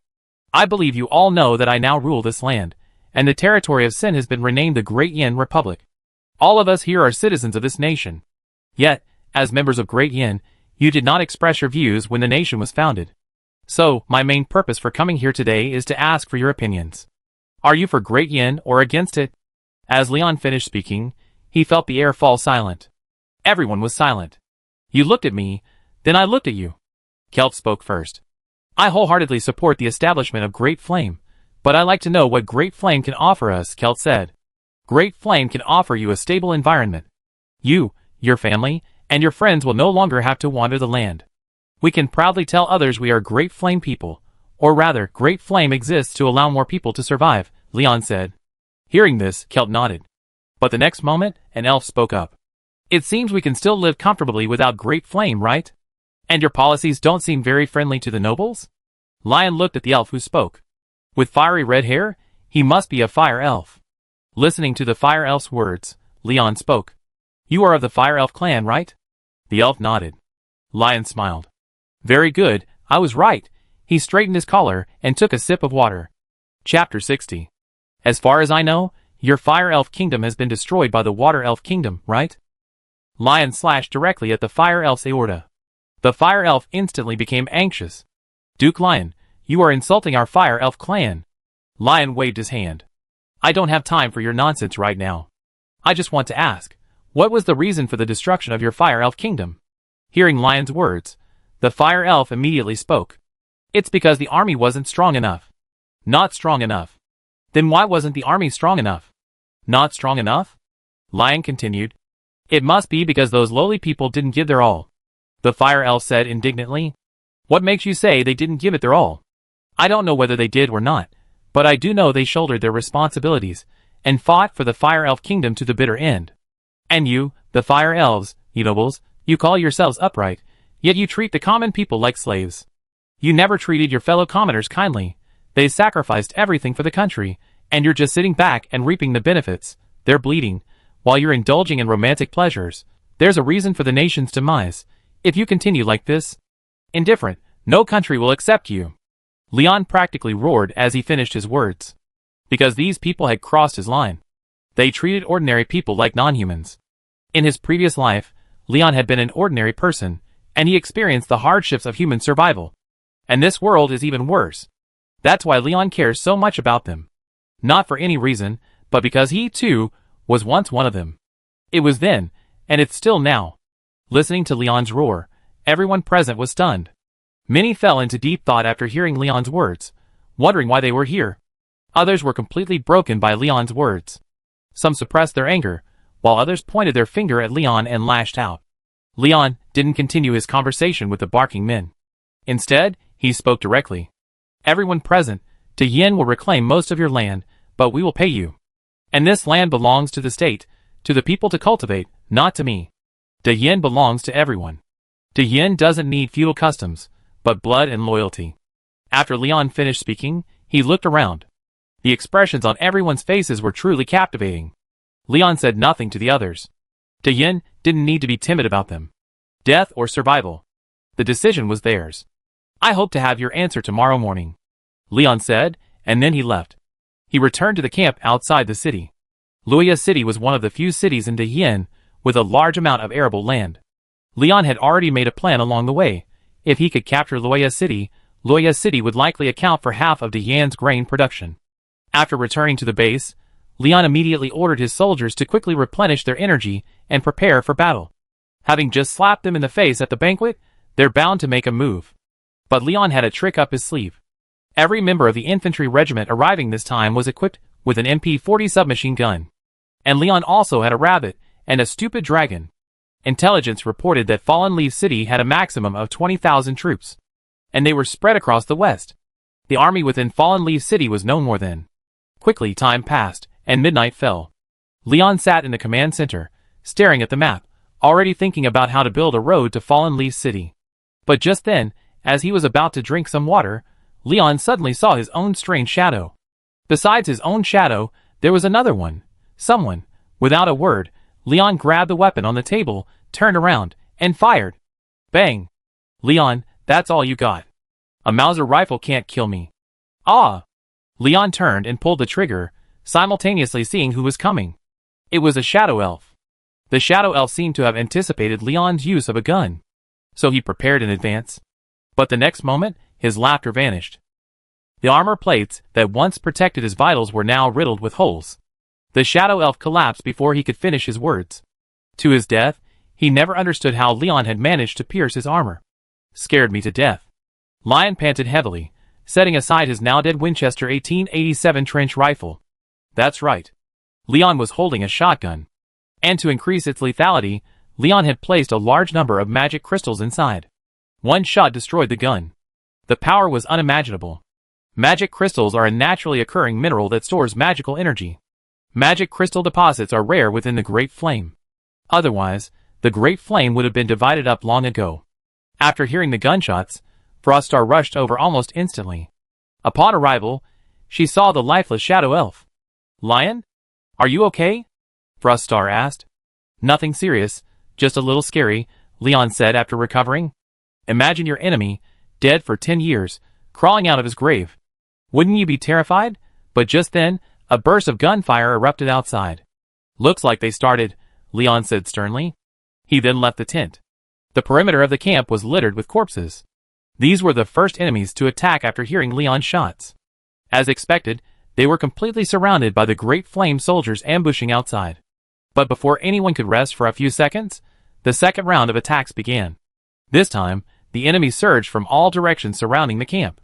Leon also discovered that these soldiers were enchanted with magic, capable of withstanding a certain amount of bullets. However, these soldiers were few in number, and they were at the forefront. They were quickly decimated. A one-sided battle ensued. But what happened next caught Leon off guard. A flash of light flashed across the way, and a Great Flame soldier fell to the ground.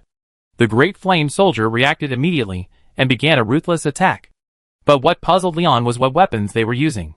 Leon ordered his soldiers to fire flares, preparing to dispatch MG-42s to clear the enemy, and to see what weapons they were. As several flares rose, the fallen Leaf City army, in its charge, was instantly exposed. They were shocked. Why did Leon know light magic? But Leon wouldn't answer, Yama would answer for him. Because hundreds of MG-42s had already opened fire, decimating the enemy. At the same time, Leon finally saw clearly what they were holding. Chapter 61. After seeing clearly, Leon couldn't help but marvel at the wisdom of the natives. Yes, they were holding the same weapons as Leon and his men. Guns, however, Leon discovered that these guns weren't breech-loading, but muzzle-loading. They didn't even use metal bullets. Fundamentally, they were muskets. But their power was not to be underestimated. Lacking gunpowder, they chose to use magic crystals as a substitute. In effect, they created even more powerful weapons. Leon's expression grew serious. It seemed that magic and industry were inseparable. Today, these people before him could create magic guns. Could his enemies also create magic rifles tomorrow? He was thinking too far ahead. The most urgent task now was how to deal with these enemies. Leon took a quick look and saw that at least half of the enemies were equipped with these weapons. It seemed that these people had begun preparing during the Winter of Divine Punishment. Although the enemy had powerful weaponry, they were gradually losing ground. And then something unexpected happened. Several magicians burst from the rebel ranks, and one even flew into the air. Froststar immediately adopted a defensive stance. There was at least one 7th-level magician on the opposite side. But before the 7th-level magician could charge in, a meteor fell from the sky. Yes, a meteor, because it radiated a dazzling light. It instantly illuminated the previously dark night, turning it as bright as day. What was this? The meteor fell into the battlefield, instantly halting the fighting between the two sides. The flares also allowed everyone to clearly see what the meteor was. Kelt, clad in Valkyrie armor, stood between the two sides. The terrifying magical fluctuations frightened Leon. Froststar could also sense Kelt's powerful magic. Kelt radiated light elements, like a human light bulb. He pointed his spear directly at the charging rebels. "What are you doing?" A crisp voice echoed throughout the battlefield. The fallen Leaf City army only then realized that the powerful figure before them was actually their own city lord. Many deceived soldiers immediately stopped what they were doing. The masterminds hidden within the army were immediately displeased. "What are you standing there for? De Yin will take everything from you. Seize the opportunity and kill Leon. Anyone who kills Leon will receive a reward of 10,000 gold coins." The army immediately moved, but the next second, Kelt moved. He launched a single volley, pinning the speaker to the ground. The army paused again. Kelt raised his spear, and Lion also ordered his soldiers to cease fire. It seems there's something else going on in this battle. The masterminds, unwilling to give up, began to stir up trouble again. Dian. Before he could finish, a spear flew towards him. The instigator panicked. Just as it was about to strike, the spear was deflected away. A sleek, charming shadow elf appeared before the instigator. Celt, you don't have the final say in Falling Leaf City. The shadow elf's alluring voice echoed. Alina, are you crazy? What you're doing is pushing Falling Leaf City into the abyss. Celt said coldly. Celt, don't be so confident. Who is actually pushing Falling Leaf City into the abyss? Alina said. Humph. No point in talking. With that, Celt charged at Alina. Alina dodged immediately. As she dodged, she deftly parried Celt's attacks with a small dagger. She even used the dagger to tap the tip of Celt's spear and flip it over her head. This stunned Leon. This mastery of body control was terrifying. Lion couldn't help but grow serious. This shadow elf was also a hidden master. Originally, when gods fight, mortals suffer. But neither Celt nor Alina used magic, relying solely on physical strength. Celt's spear swung out, leaving after images. Alina dodged with the agility of a ghost. The two fought until dawn. Neither Leon nor the rebels continued the fight, but watched silently. Still, there was no clear winner. Lion couldn't stand it any longer. They could fight like this for a year without any results, because the two of them weren't giving it their all. Or rather, they had no intention of deciding the outcome. Because whatever Celt exerted force, Alina would too. And if Celt didn't increase his intensity, Alina wouldn't either. They were just putting on a show for Lion. Lion saw it too. Lion understood what Loya City was saying. That was that Lion didn't have the strength to unify Loya City right now. Or perhaps Lion's strength wasn't strong enough to convince Loya City. The two fought all night, and the evenly matched result was just a show for Lion. It was to show Lion that Loya City and Dian were equally matched, and neither side could do anything to the other. Miss Celt, I understand Loya City's stance. Please return.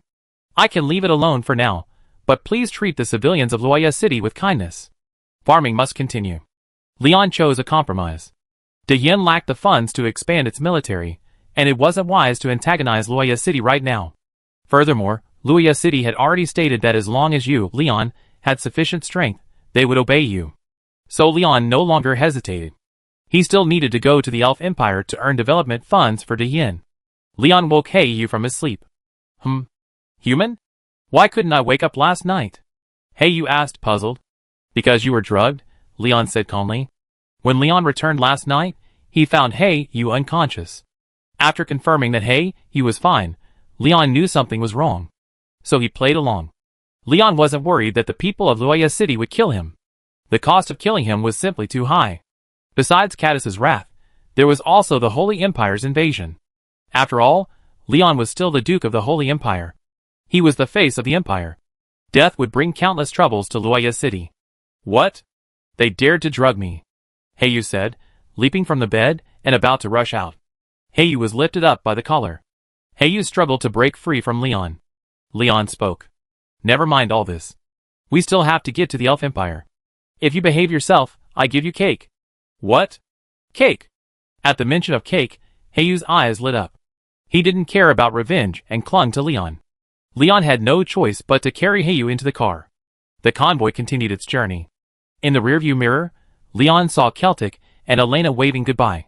Looking at the intimate duo, Leon was even more certain that they were in cahoots. Thinking of this, Leon shook his head. As expected, politics is the most complicated thing. Chapter 62. The convoy finally left Dian and entered the land of the Forest Elf Kingdom of the Elven Empire. As soon as he entered the Forest Elf Kingdom, Leon felt a change of pace. The ground became even more difficult to navigate. The gravel roads of Dian were already bumpy enough. Now they were on muddy dirt roads. This was a significant test of the vehicle's power and overall performance. Many loaded vehicles became stuck in the muddy roads. The soldiers had no choice but to dismount and push the vehicles. After a day of traveling, they finally arrived at their first city. Zonia City, a city on the western border of the Forest Elf Kingdom. Looking at Zonia City, built on one of the few plains in the Forest Elf Kingdom, Leon also admired the elven architecture.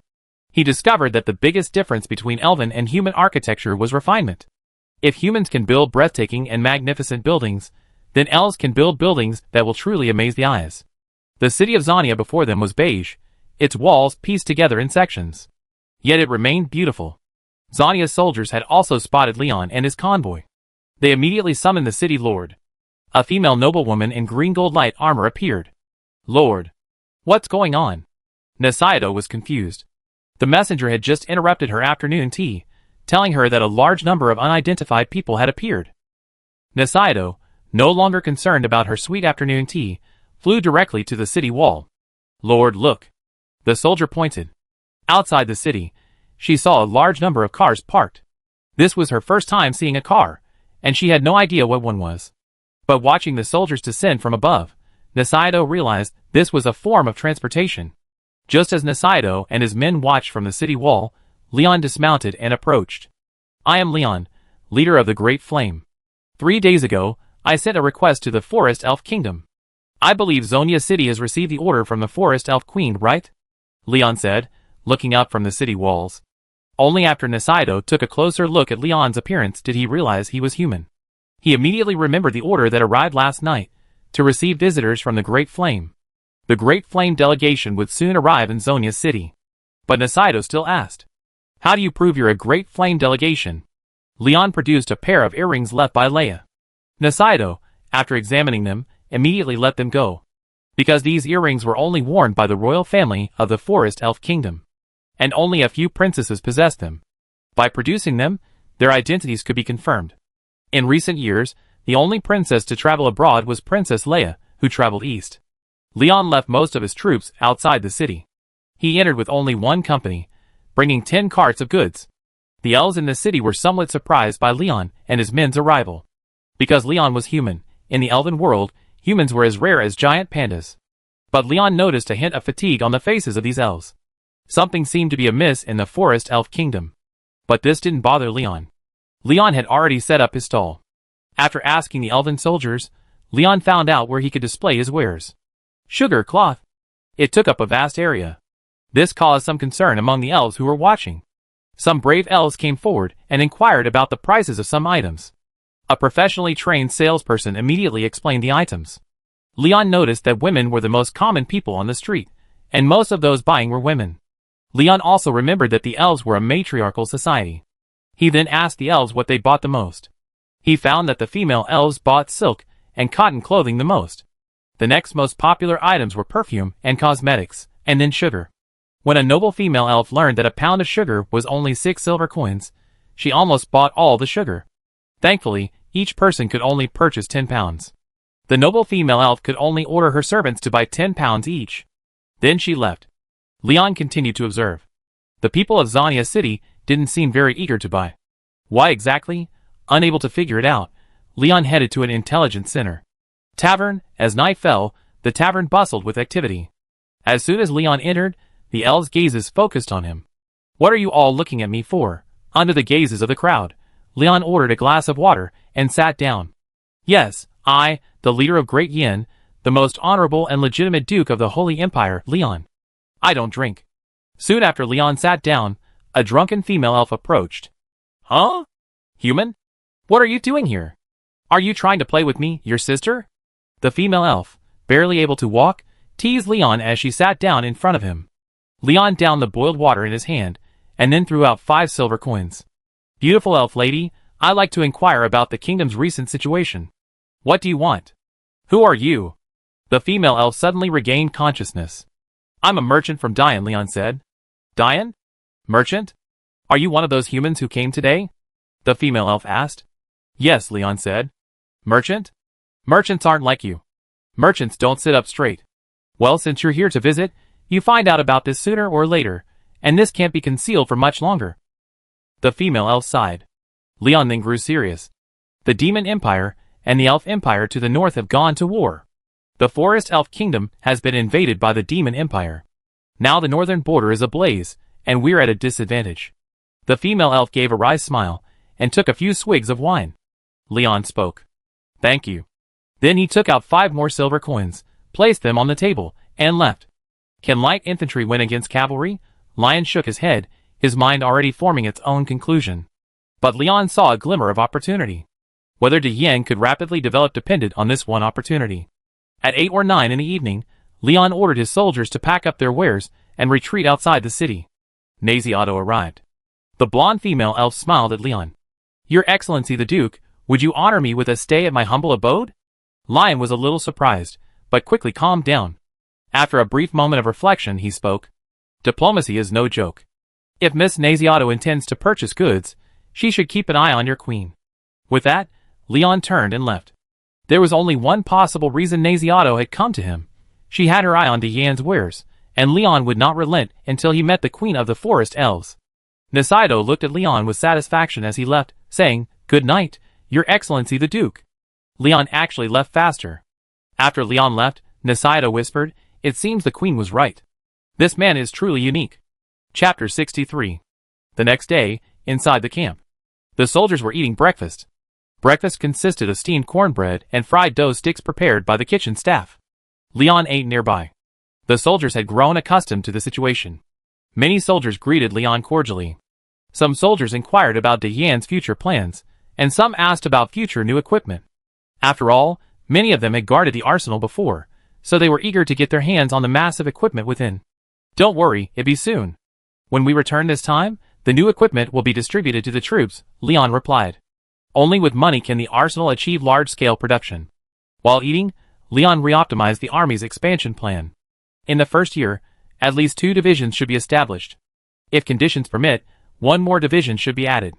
The entire expansion plan should be completed in the 3rd year. The remaining funds would be invested in education and infrastructure. The cost of equipping 1 infantryman is approximately 10 silver coins. A standard Diane infantry division has over 60,000 men. Common equipment alone costs 6,000 gold coins, and including artillery, vehicles, and other equipment, the cost is at least over 30,000 gold coins. That's not to mention the soldiers' monthly salaries, which can reach thousands of gold coins. Add to that training losses and food losses. The annual cost of an infantry division is at least 50,000 gold coins. The cost of an armored division is even higher. Leon roughly estimated it to be over 200,000 gold coins. The military is a money-burning business. Regardless of his feelings, the plan must proceed. After breakfast, Leon and his men reorganized the troops and prepared to depart. At this moment, Nasiato arrived. "Duke Lion, I will lead the Great Yen delegation for the rest of the journey." Lion was not surprised to hear Nasiato's words, and quickly accepted them. Nasiato mounted an elk. He led several elven cavalrymen in front.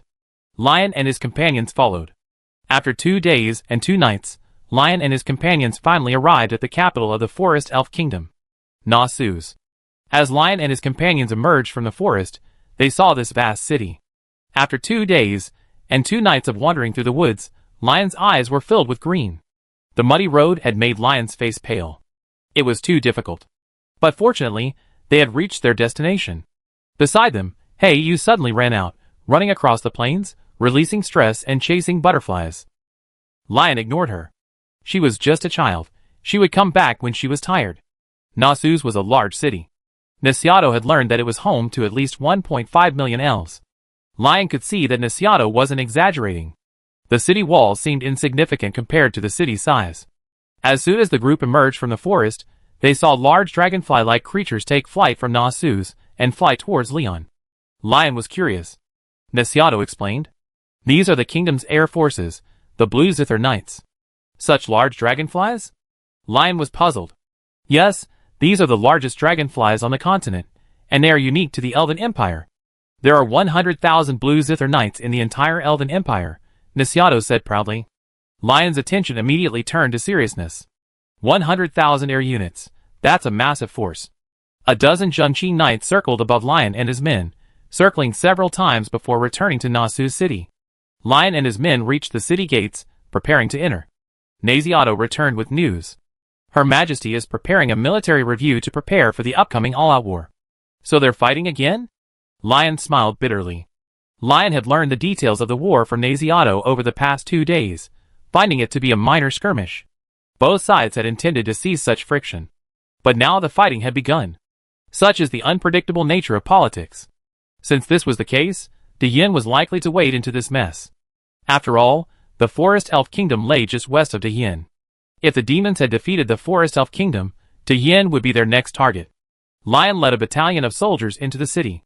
To impress the elves, Leon ordered his soldiers to march in formation into the city. Give them a bit of a shockwave. Looking at the neatly organized army, Nasiato realized he had underestimated it. This momentum and murderous aura were truly rare. The elves were also astonished. It was their first time seeing such a marching method, and they were curious and astonished at how these people managed to march so neatly. But no one answered them. Leon and his companions reached the palace gates. At the gate, Leon was somewhat bewildered after hearing the Elf Queen's exact words. The Elf Queen ordered Leon to lead a portion of the army into the palace.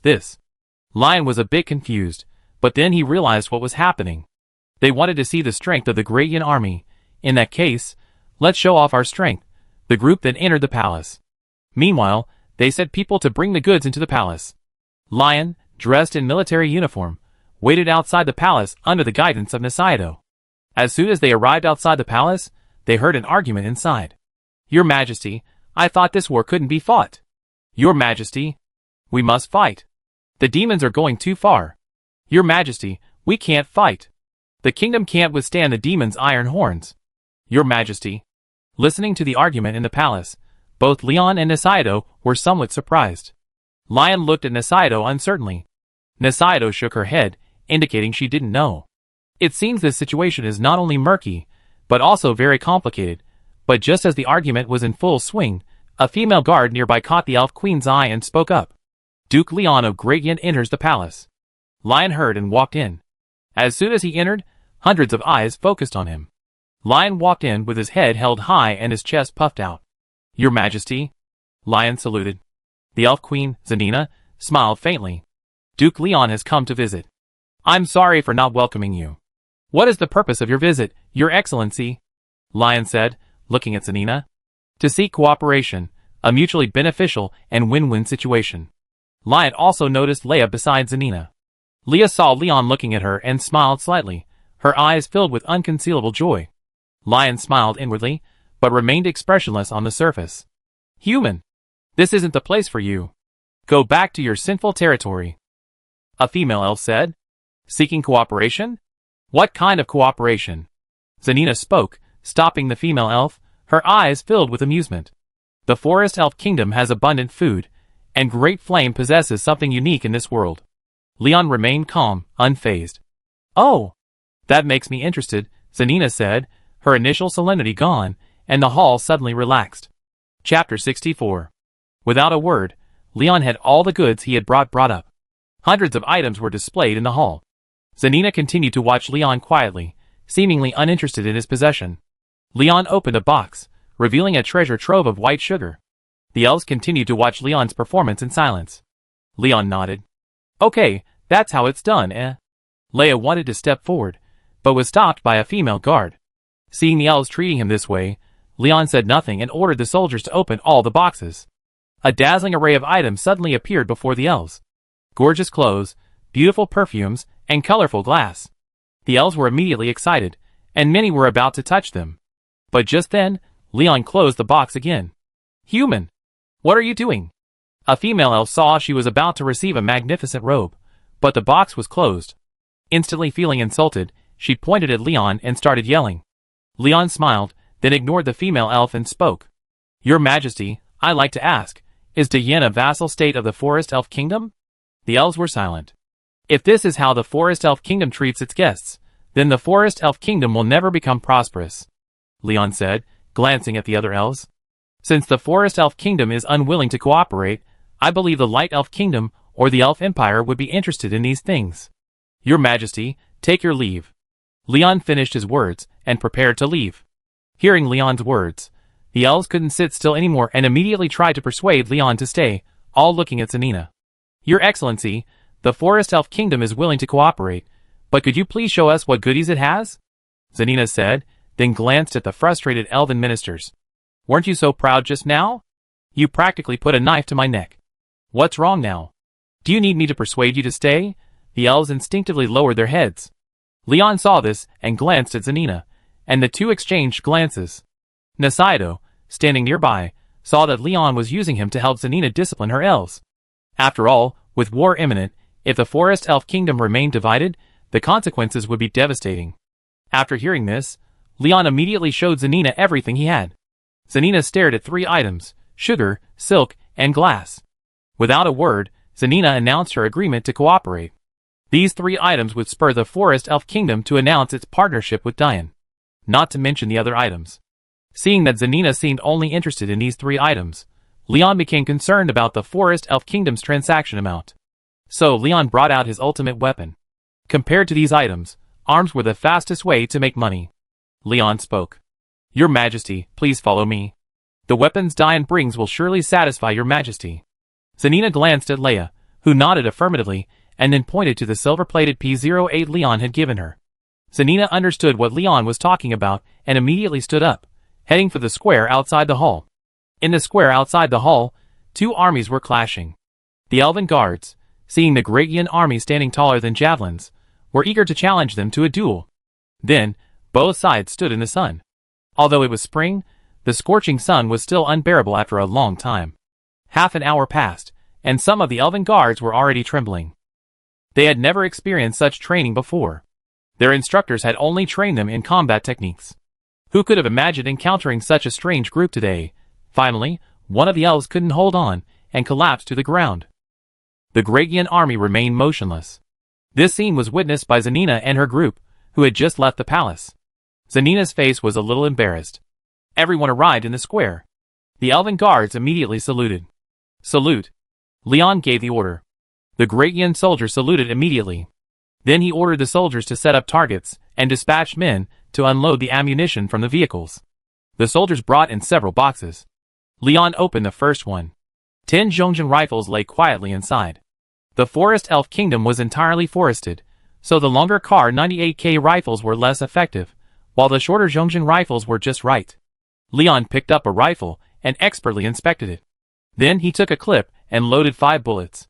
He aimed and fired. Bang!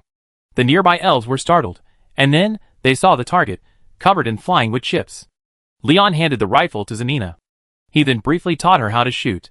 It wasn't that Leon didn't want to teach her step by step, but the gun was too white, stinging and painful. So Leon asked Leia to teach Zanina. Zanina quickly mastered the shooting position and pulled the trigger. Bang! The immense recoil surprised Zanina, but she was more interested in its power. It was significantly more powerful than an ordinary bow and arrow, which piqued her interest. She fired a few more shots, emptying the magazine. Looking at the empty Zhongjin, Zanina couldn't let go, feeling a bit reluctant to let go. But then Leon brought out the MP40. After watching him load a magazine, Zanina suddenly felt the Zhongjin wasn't as appealing. Zhongjin. So love fades, right? With Leia's help, Zanina loaded a magazine, her eyes glued to the MP42. By then, a soldier nearby had already assembled an MG42 with a fixed mount. Ignoring her mother's playful nature, Leia rushed directly to the MG42. As soon as she took hold, a nearby soldier warned her. It's a machine gun. A machine gun. The soldier reminded Leia amid the roar of gunfire. Leia simply smiled, then loaded the rifle with familiarity and pulled the trigger. Squeak! The nearby soldier was stunned. This maneuver was even more skillful than my squad leaders. The soldier felt like the world no longer loved him. Zanina looked at the massive weapon in her daughter's hands, then at the shattered wooden planks. Finally realizing that weapons become increasingly powerful as time progresses, she stopped fighting with Leia for the MG42. But the next weapon made Zanina's mouth twitch. Leon pulled out an M1911 pistol and handed it to Zanina. Looking at the M1911, which was significantly smaller than a regular rifle, Zanina felt like she was about to cry. What happened to the promise of increasing power? Unscrupulous merchants, Leon, don't slander me. I didn't say that. Chapter 65. Soon, Zanina tried out all the weapons. She concluded that these weapon elves were a must-have. Then Zanina licked her lips and looked at Leon. Leon suddenly felt a chill on his back. He then remembered that it was time to discuss the details of the cooperation. He spoke immediately. Is your Majesty satisfied? Zanina nodded.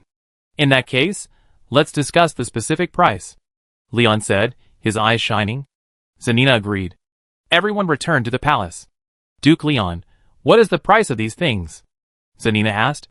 Your Majesty, the price we can offer for sugar is 7 silver coins per pound, for glass, 1 gold coin per square meter, and for silk, 1 gold coin per bolt.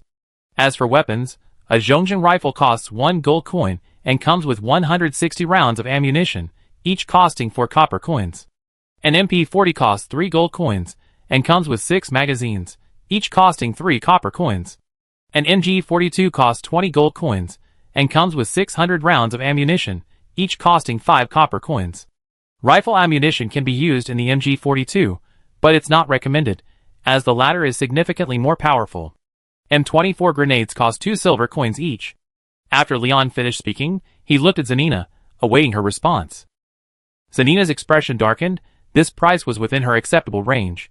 The Elven Kingdom's annual tax revenue was only 10 million gold coins. What's the appropriate quantity to purchase?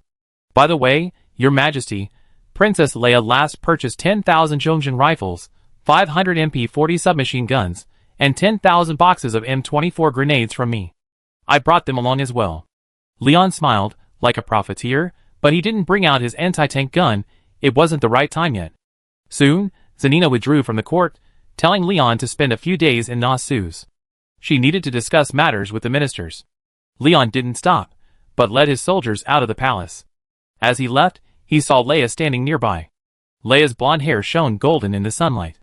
Leon stared at her, lost in thought. Leia waved in front of him. "What's wrong?" Leon responded, smiling. "Nothing. I haven't seen you in ages, and I've been lost in thought." Leia smiled faintly, then walked ahead like a lively rabbit. Leon stood still, watching the lively Leia.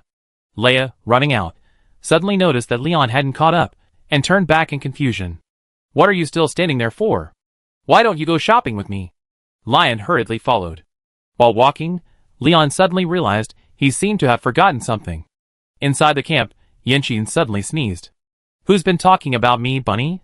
Finally, Leon remembered Yenqin and Heyu, who were still at the base, and had them brought over. The four of them went on a shopping spree. Lion had become a human shelf, hung out with stuff. Heyu and Yenqin were even more abstract, eating their way from one end of the street to the other. Two true gluttons. But Leon didn't say anything. After all, Leon relied on his wife to survive. These two masters were his talismans, so he had to serve them well, right? Leon had wanted to ask Froststar to come, but she didn't. She said there were too many people. Okay, Leon didn't force her, but he still bought Froststar a bracelet. Before they knew it, it was night. Blackfeather was tired after a day of shopping, and even Flameheart wasn't as lively as before.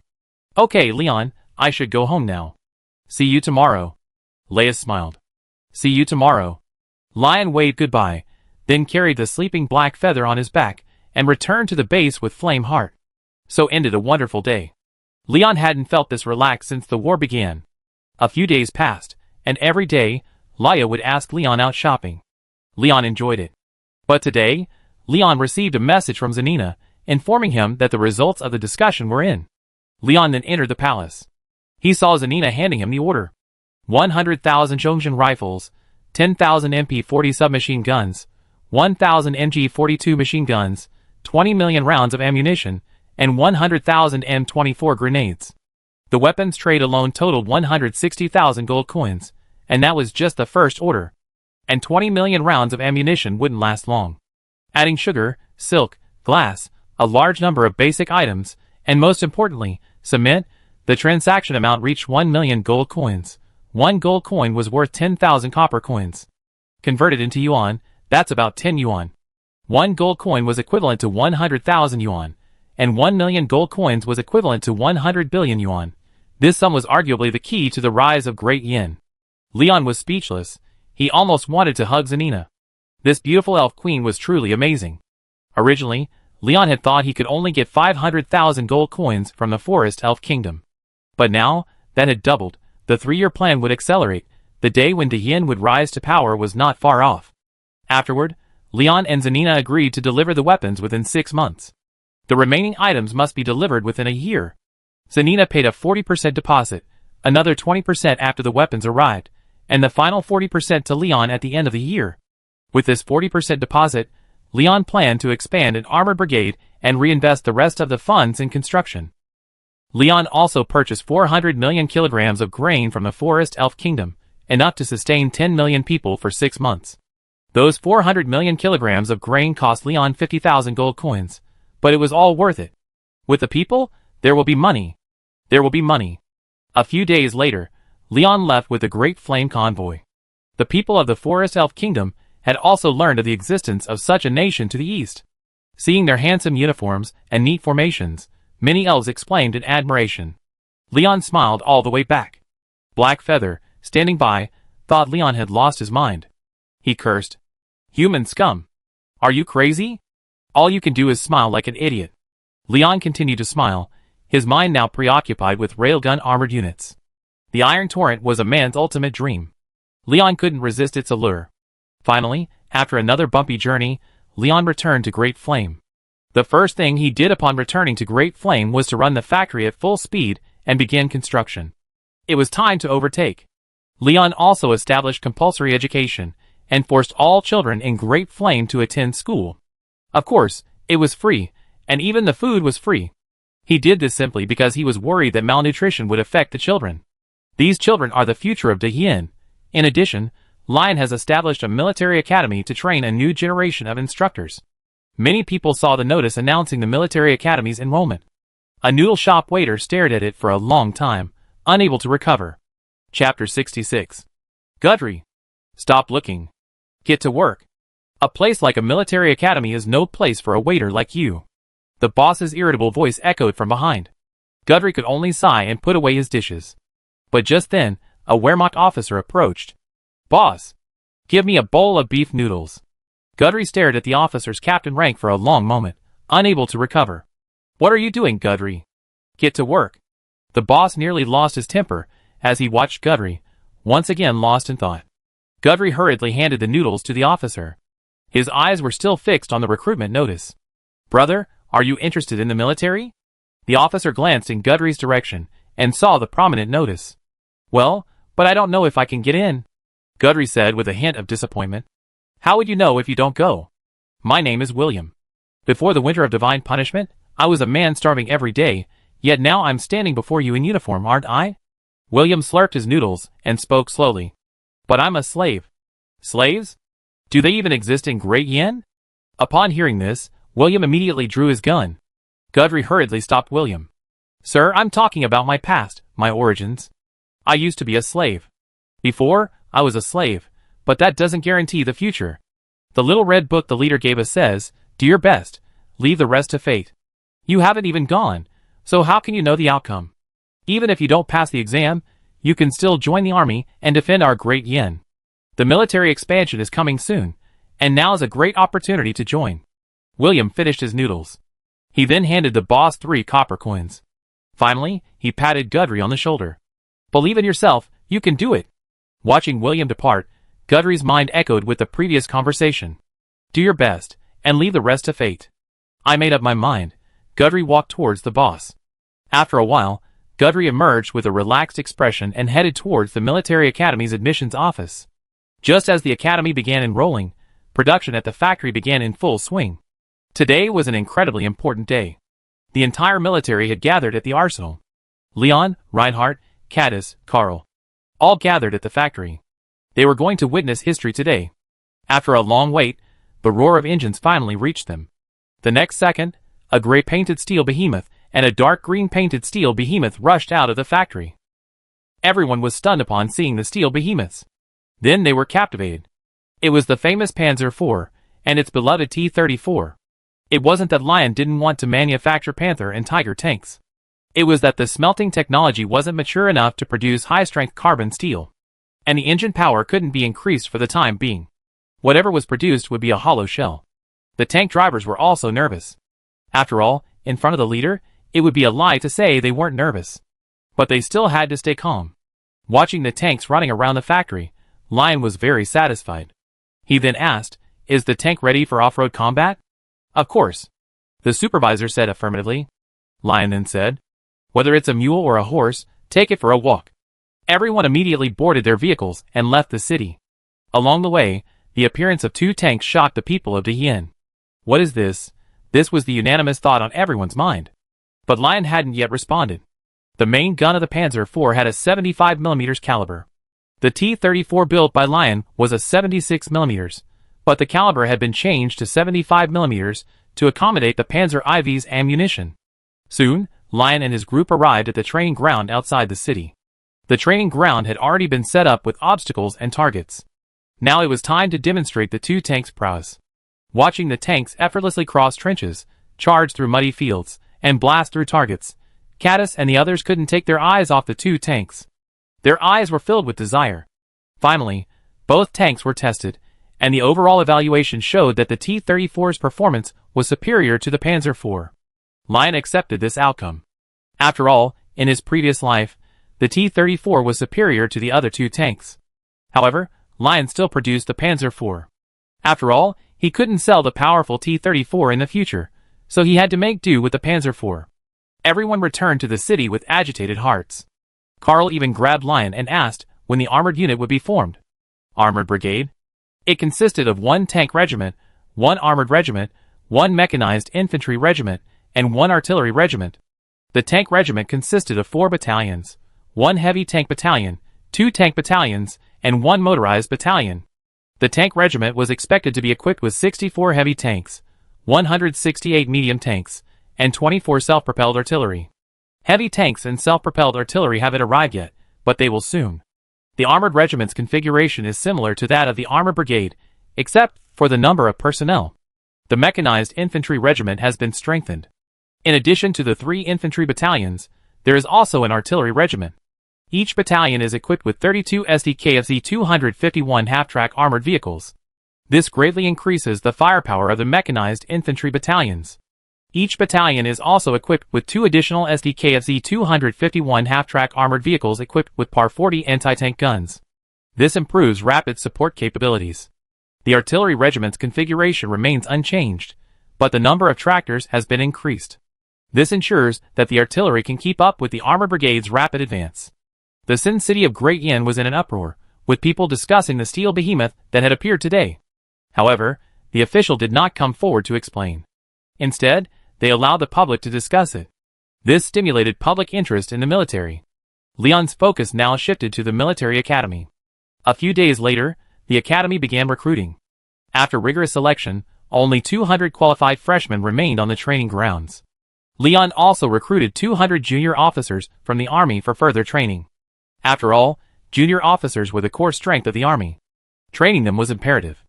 Leon was on the stage, motivating the crowd, making them understand their responsibilities and mission. Many of the freshmen were curious about their leader. After all, over the past few months, Leon's stories had been the most common. There were standard versions, modified versions, and even mythological versions, guaranteed to make Leon's heart flutter. For example, the unspeakable secrets between Leon and the Queen, Leon's strange habits. The Intelligence Bureau reported this to Leon, but he didn't prohibit it. Without television and entertainment, why not let everyone have some fun?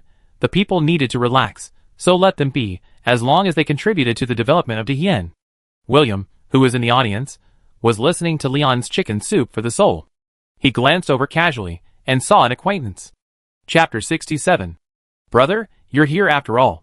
After Leon finished his heartwarming speech, William patted the familiar man on the shoulder. It's you?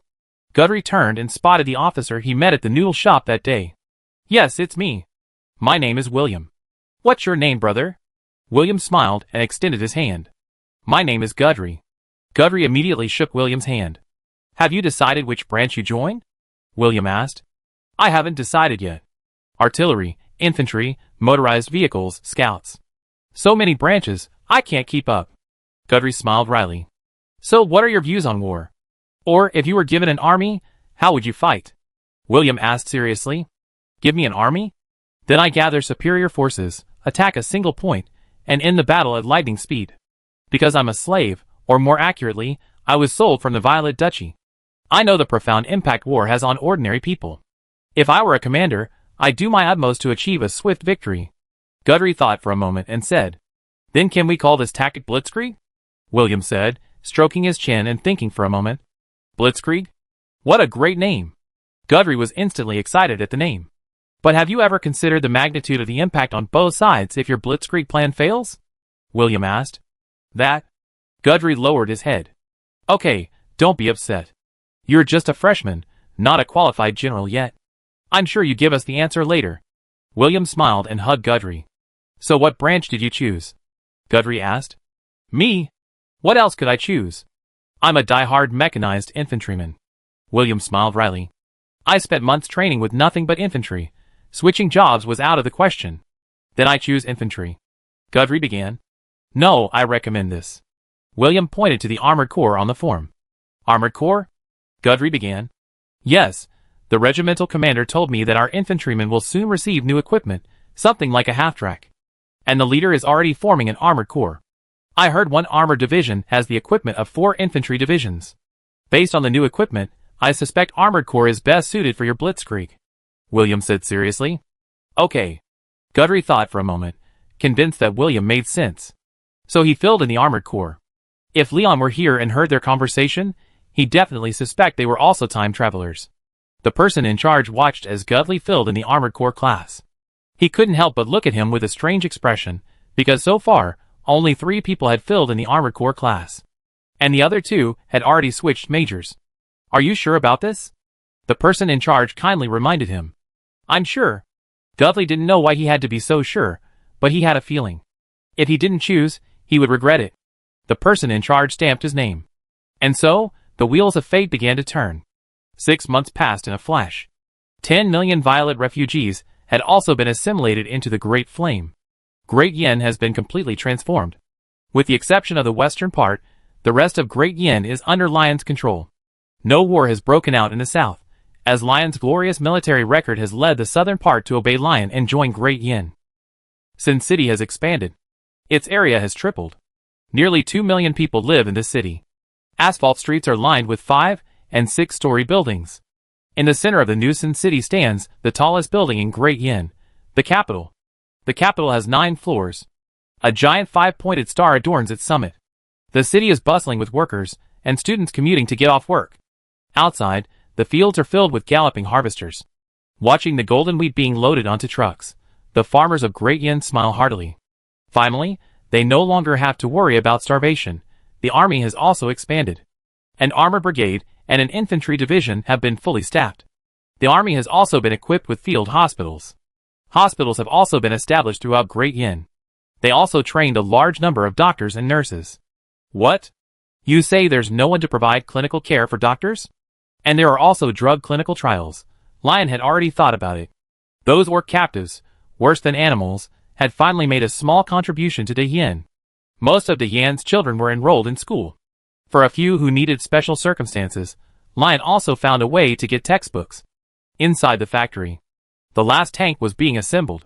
This was the last tank to be delivered to the military. Once delivered, it would mark the official formation of the armor brigade. Lion also took the time to visit the military academy. It almost made Lion furious. The armored soldier he valued most had only one person. When asked his name, Leon was stunned. Looking at his face, Leon asked nervously, "Is your name Guderian?"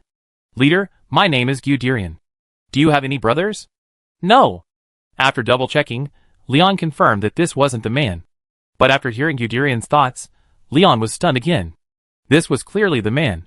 So Leon said nothing and simply handed him Blitz Heroes. And he checked on Guderian's academic performance every day.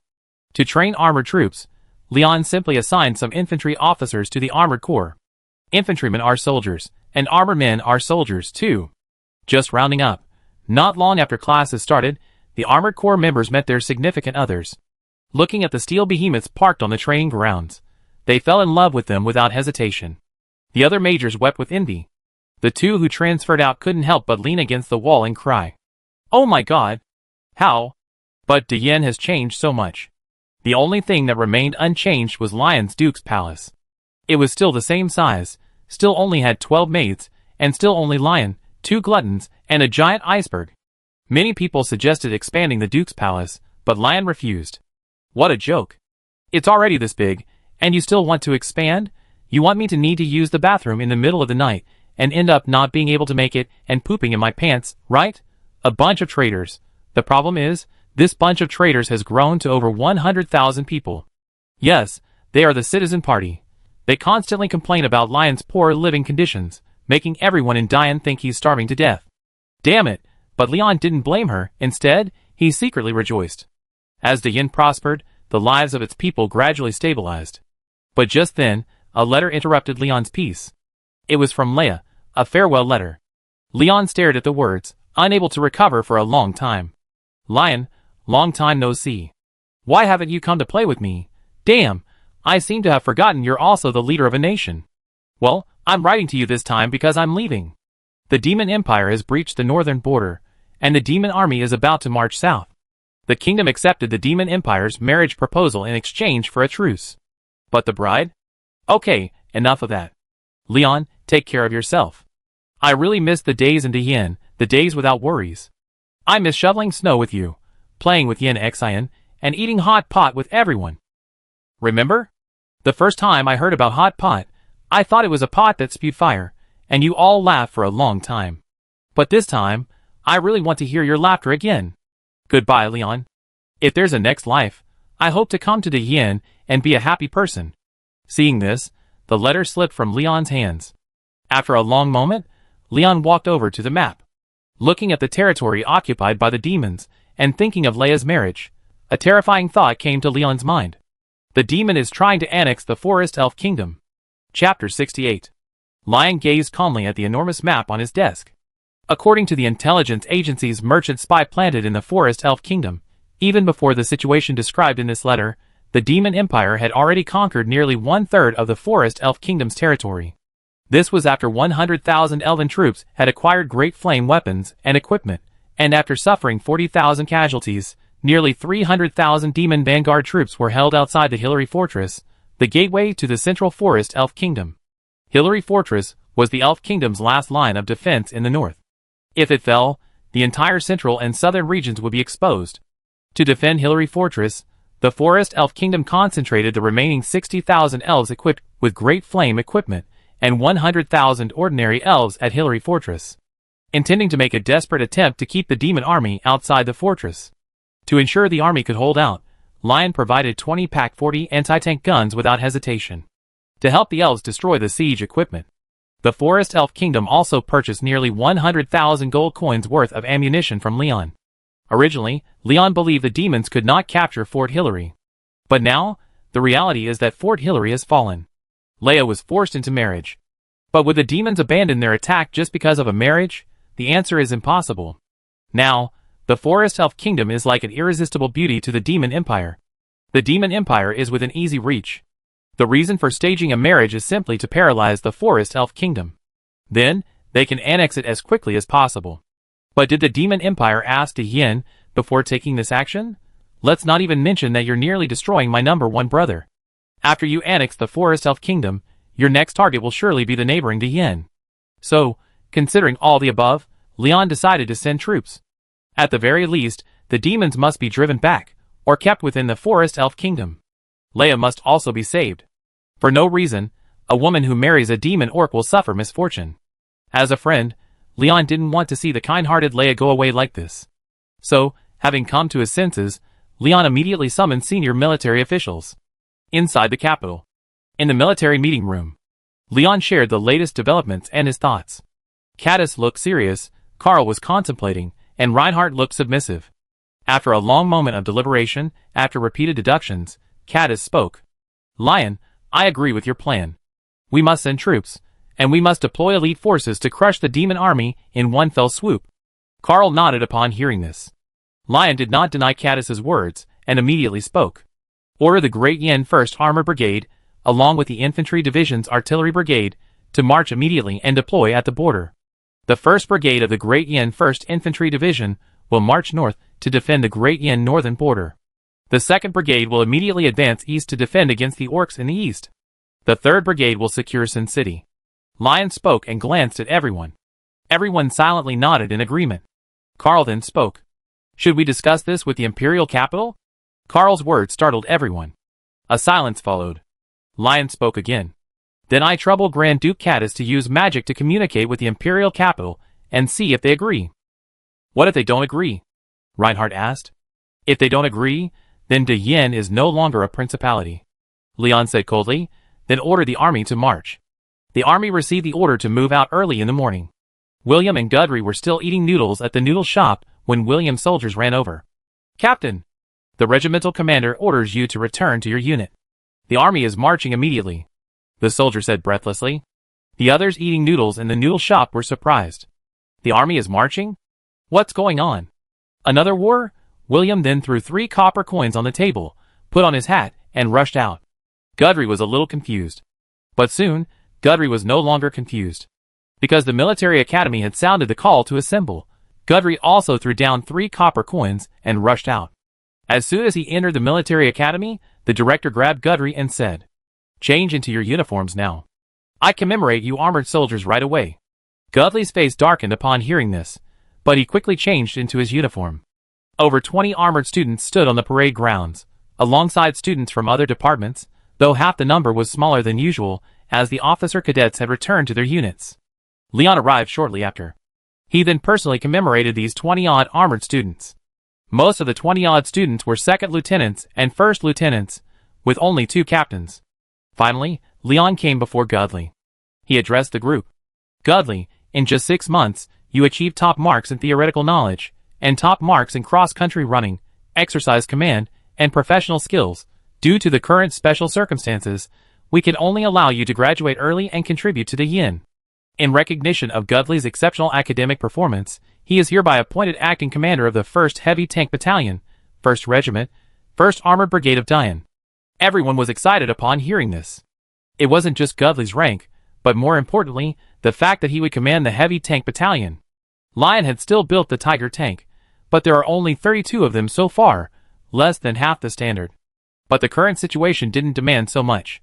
Lion patted Gudley's shoulder, glanced at his silver-rimmed, gold-trimmed colonel's epaulets, and smiled with satisfaction at the gold star on them. "I hope you can put your knowledge into practice. The future of Dian's armored forces depends on you. Your theories will surely make the world remember Dian, and your name."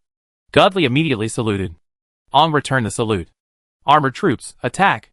Gudley and the others quickly joined their respective companies. The current armored brigade commander was Karl, and most of the regimental commanders under him were infantrymen. So this time, Leon decided to lead the charge. He decided to personally lead the charge. At least, he couldn't let the troops become disconnected due to the blitzkrieg. Gudry also returned to the armored unit he was familiar with. Why do I say familiar? Because he had spent half of the past 6 months in the armored brigade. Gudry even commanded this heavy tank battalion during the exercise. Gudry said, "So familiar." Gudry. As soon as Gudry got out of the car, he saw an old acquaintance. Wilt, the political commissar of the heavy tank battalion. Wilt gave Gudry a hug without a word. Chapter 69. To maintain control of the army, Lion assigned instructors to the company and battalion levels, and political commissars to the regiment, brigade, and division levels. However, due to the importance of the heavy tank battalion, Lion assigned this special unit a regimental-level political commissar. "All right, stop wasting time and get on the train," said Gudry. The armor brigade was training at a secret base outside the city. Lion even built a train station there to facilitate its operations. Currently, only one railway line existed in Dian, the one running from Sin City to Fallen Leaf City. This line was originally intended to strengthen control over the west and facilitate trade with the Forest Elf Kingdom. However, its current purpose was to transport the armor brigade directly to Fallen Leaf City. Soon, an expansion train pulled up at the base train station. Tanks were covered with tarpaulins and secured to the train. The soldiers boarded in an orderly fashion. A large amount of military supplies had been prepared and was being continuously delivered to Fallen Leaf City. Inside the Duke's mansion, Lion, eating lunch, received a message from Keates. Edward III replied, "Tell Lion not to act rashly. This is the elves' own business."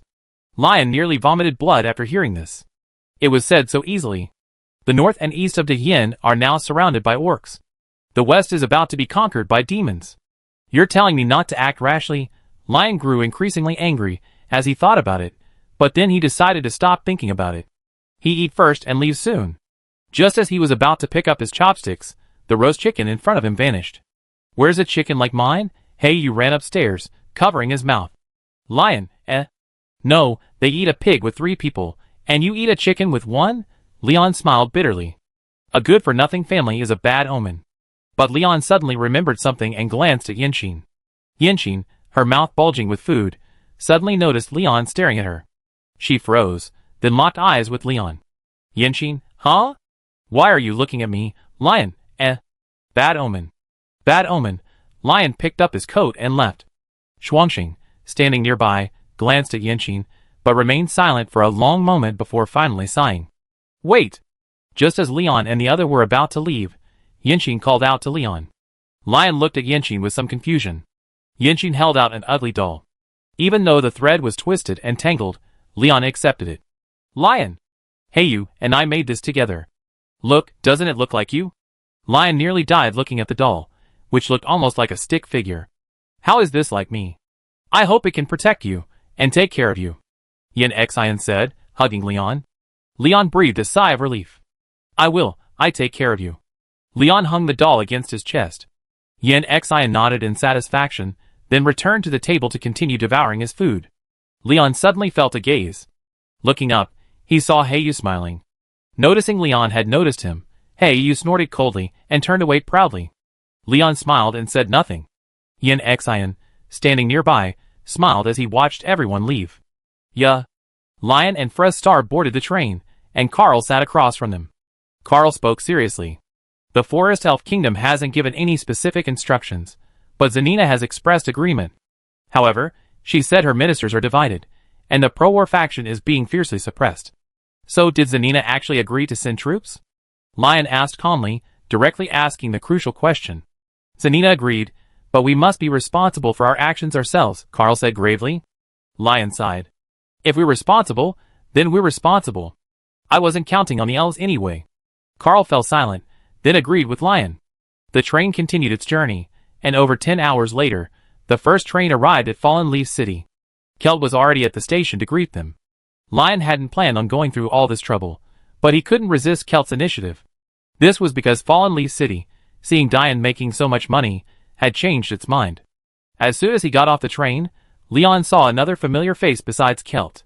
Elena was following Kelt with her head bowed, like a child who had done something wrong. Leon didn't hold back, but spoke. Lord Kelt, are you planning to join the Great Flame? More than half agree, but there are still some who disagree. Kelt smiled awkwardly. It's okay. They changed their minds after this war. Leon smiled and waved his hand, indicating he wasn't concerned. Kelt didn't want to continue the conversation. He then turned his gaze away, watching the weapons and equipment being unloaded from the train. He couldn't help but recall the descriptions of the Great Yin people of the Great Yin Defense Force's weapons. A mortal's body rivals that of a magician. But Kelt noticed that this time, Leon had brought many weapons he hadn't seen before. However, Kelt didn't ask much.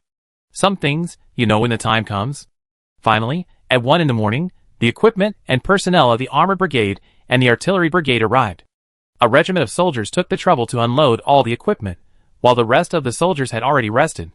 The people of Fallen Leaf City were also curious about the brightly lit train station. But to their shock, the next morning, the train station was deserted.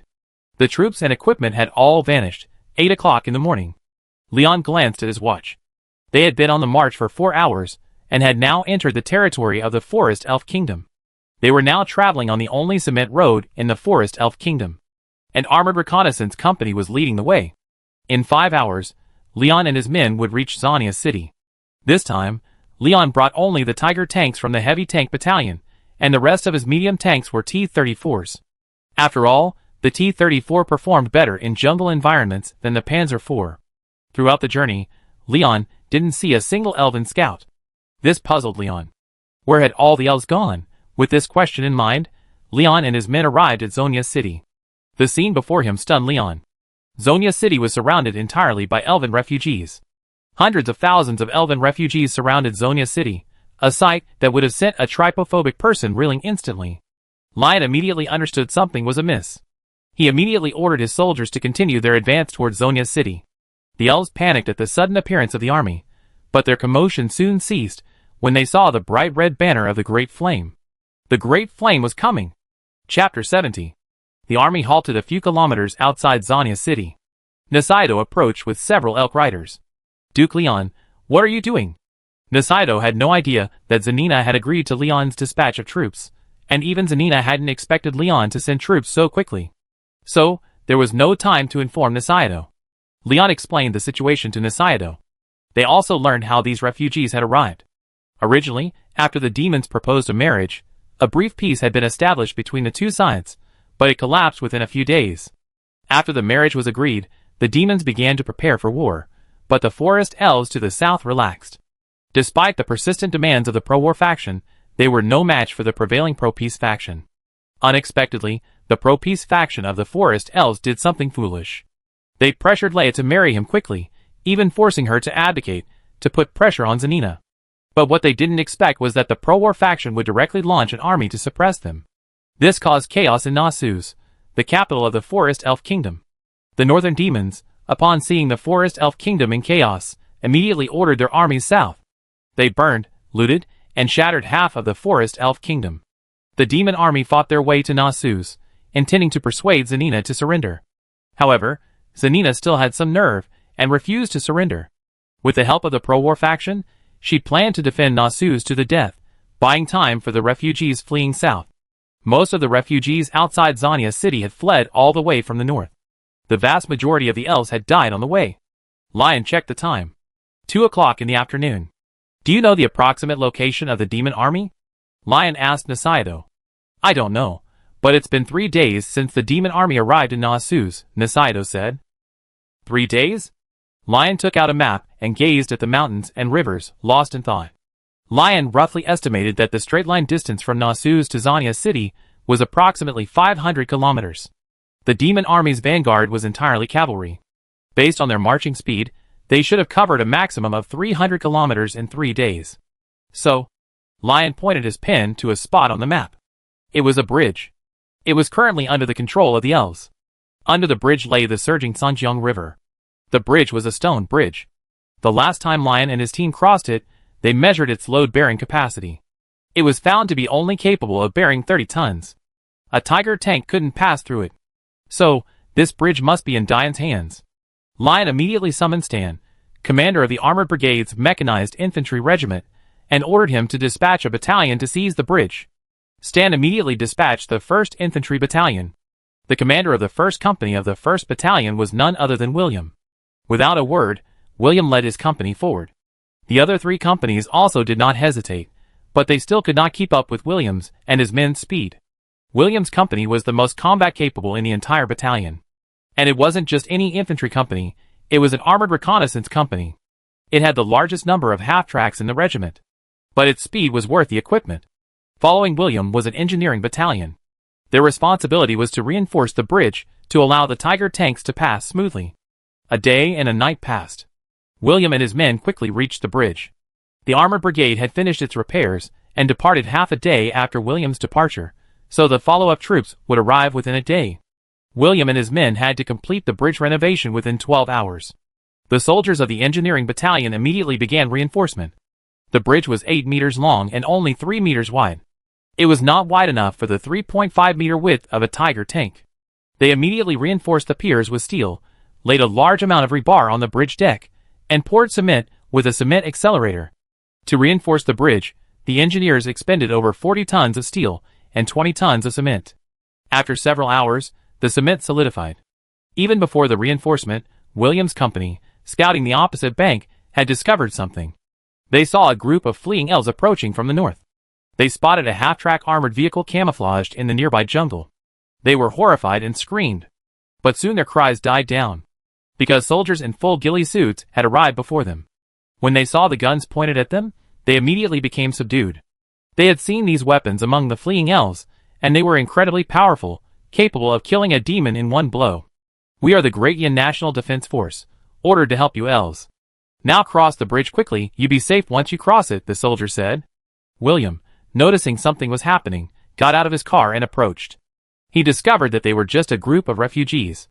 Looking at these refugees, William suddenly had an idea. I'm a captain in the Wehrmacht. May I ask where you're from? William began. We fled from Cana village, not far to the north. A demon squad appeared near the village. Wait, you said demon scouts appeared near your village? How far is your village from here? William interrupted the elven refugee. Yes, I'm sure they were demon scouts.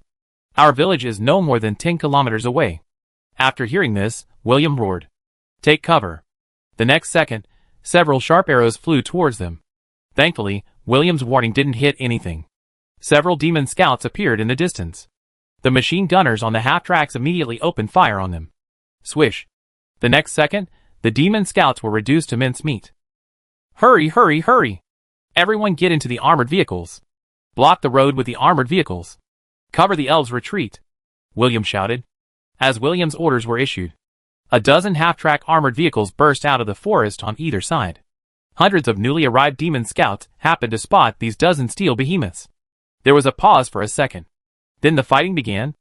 The demon scouts instinctively drew their bows and fired arrows. The machine gunners on the half-track shouted, "Come on! Look at the camera!" Swish! The barrage of bullets ripped apart the 100 or so demon scouts, tearing their demon horses to shreds. At the bridge, the engineering battalion heard the gunfire. The battalion commander immediately shouted, "Everyone, get into combat positions. Prepare to meet the enemy." The terrified elven refugees, upon seeing the demons approaching, broke into a run without a word. The roar of more than a dozen MG-42 guns echoed throughout the area. After dispatching the demon scouts, William immediately ordered a retreat. But at this moment, the ground shook violently. Chapter 71. William looked out the car window, and saw thousands of demon cavalry charging towards them. MG-42 bullets struck them, sending waves of magical energy emanating from their bodies. Damn! It's magical protection. William immediately ordered a retreat. The demon cavalry didn't pursue. Had never seen a half-track armored vehicle before, they were immediately stunned by its sheer size. They chose not to immediately follow, but instead followed William and his men like hungry wolves. William and his men slowly retreated across the bridge. The engineers on the other side of the bridge were also ready for battle. The engineer company had been assigned an infantry company to protect the engineer battalion. At that moment, the soldiers of this company were fixed on the cavalry cruising across the bridge. At any sign of movement, the soldiers would open fire without hesitation. Just then, 2 elven children rushed out from the jungle on the other side of the bridge. Their faces were filled with fear, tears streaking their faces. Both sides discovered the 2 children almost simultaneously. A demon cavalryman immediately bent his bow and prepared to fire. Bang! The next second, a gunshot rang out from the Dayin side. Then the demon cavalryman's bow shattered. The demon cavalrymen were horrified. What was happening? On the shore, in the forest behind the Dayin position. A soldier in a ghillie suit lowered his binoculars and spoke to the side. Hit the target. The grass nearby shifted, ejecting the shell from the gun chamber. He continued to stare through the scope at the demon cavalryman on the other side. It's a sniper. The demon cavalryman hadn't anticipated this. 2 elf children desperately rushed towards the Dayin position. By the time the demon cavalry reacted, the 2 children had already reached the center of the bridge. The demon cavalry felt humiliated, for they had almost let their prey escape. They immediately drew their bows, ready to finish off the 2 children. But the Great Yin National Defense Army on the other side would not sit idly by. The sniper opened fire again, shattering the bow of 1 demon cavalryman. But the other demon cavalryman continued to attack, firing several sharp arrows. They were about to hit the 2 children. At this moment, an SDKFZ 251 half-track armored vehicle rushed out, blocking the 2 elven children. The demon cavalrymen were almost unable to control their expressions. The 2 elven children were frightened, as the armored vehicle had just barely brushed past them, leaving them stunned. A Great Yin soldier, upon seeing this, jumped out of the trench and ran towards the bridge. The demon cavalrymen drew their bows again. After all, their weapons couldn't penetrate the magical protections on these men, so what was there to fear? But then, they realized there was something different about the steel behemoth before them. 3 men were manipulating a long tube atop the vehicle. What was that? The gunner smiled at the proud demon cavalryman. My lord. Times have changed. So what if you have magical protection? I have a 75mm high explosive ammunition. Boom! A shell flew directly from the armored vehicle. It slammed directly into the crowd of people. The demon cavalrymen were instantly blasted to pieces. Demon cavalryman, I'm free. After shattering the demons with a single shot, the demon cavalryman turned and fled. I'm going to report the situation to the higher-ups. This place is terrifying, with all sorts of terrifying monsters. The demon cavalry commander decisively chose a tactical retreat. Captain, what's this? The soldier asked William about the modified half-track armored vehicle. This is the product of the leader's extensive modification. William twitched his lips. How had the leader come up with the idea of stuffing a PaK-40 anti-tank gun into it? How would it fit? How would it withstand the pressure? William shook his head and spoke. This is an anti-tank vehicle. The leader had finally given it a nice name. This shot arrived just in time. What's the idiom? 1 shot kills 3 wise men, I think. Captain, isn't that what you're talking about? I told you to study, but you insisted on feeding pigs. This is clearly a case of killing 9 dogs with 1 shot. William jokingly kicked the soldier. The instructor nearby, listening to their conversation, had a fascinating expression on his face. A few hours later, it was evening. The armored brigade led by Leon had arrived at the bridge. Lion summoned William. William faced the conflict head-on, so he held a stronger voice than the engineer battalion commander. Reporting to the leader, all officers, the demon army has occupied the area north of the Song River, and is likely to launch an attack on us tomorrow, William said. Understood. Thank you for your hard work. Tonight, I ask your reconnaissance company to scout the enemy on the other side. Leon patted William on the shoulder and said solemnly, I guarantee you complete the mission. William saluted. Then he set off with a squad of elite soldiers. William and his men took advantage of the night to sneak through. The forests of the Forest Elf Kingdom were densely covered with vegetation, and William and his men struggled to make their way through. Suddenly, William heard a faint cry. He signaled the troops to halt. He turned to look at his comrades behind him. They stared at each other. The whites of their eyes stood out against the pitch-black forest. A child is crying, William whispered. He then moved toward the source of the crying. He saw a little elf girl crying beside an unconscious elf woman. What's going on? The men exchanged glances and then approached. Whoa! Sister, don't leave me. Sister. As they approached, they heard the little girl's voice. The little girl suddenly heard a noise, and turned to see several monsters covered in leaves. Ah! The little girl was so frightened that she wanted to scream. William was quick to cover the little elf girl's mouth. He spoke soothingly. We're here to rescue you. We're soldiers of the Yin. Don't be afraid. Hearing William's words, the little girl calmed down. Seeing this, William gradually loosened his grip. The little girl then whispered, Can you save my sister? William glanced at the unconscious elf woman. She was clearly dressed in aristocratic attire, and her stunning face was barely visible in the pitch-black forest. Seeing her face, William was slightly startled. He then felt the woman's breath, and found she was still alive. However, due to the dim light, he couldn't see any injuries. He then ordered 2 soldiers to take them back, while he continued his reconnaissance. After this brief incident, William and his team approached Cana Village. Cana Village was now filled with demons. The once cozy elven home had become a demon paradise. The ground was littered with the bodies of numerous, half-naked female elves. The bruises and bloodstains on their bodies revealed the inhumane torture they endured in their lives.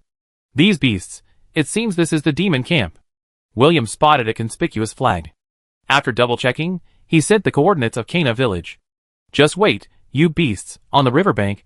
As William's message came back, the entire camp erupted in activity. The armored forces awoke. One tank after another started, their headlights lit up. The lights illuminated the other side of the river, and the roar resounded across the Song River. Artillery Brigade.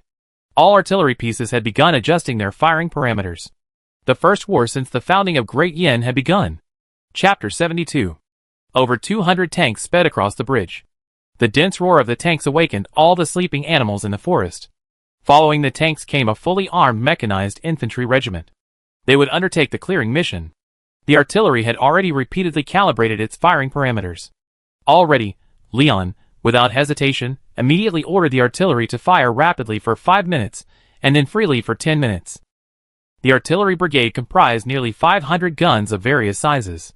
5 minutes of rapid fire was enough to rip everything apart. Boom! Boom! Boom! Countless shells rained down upon the sleeping demon camp.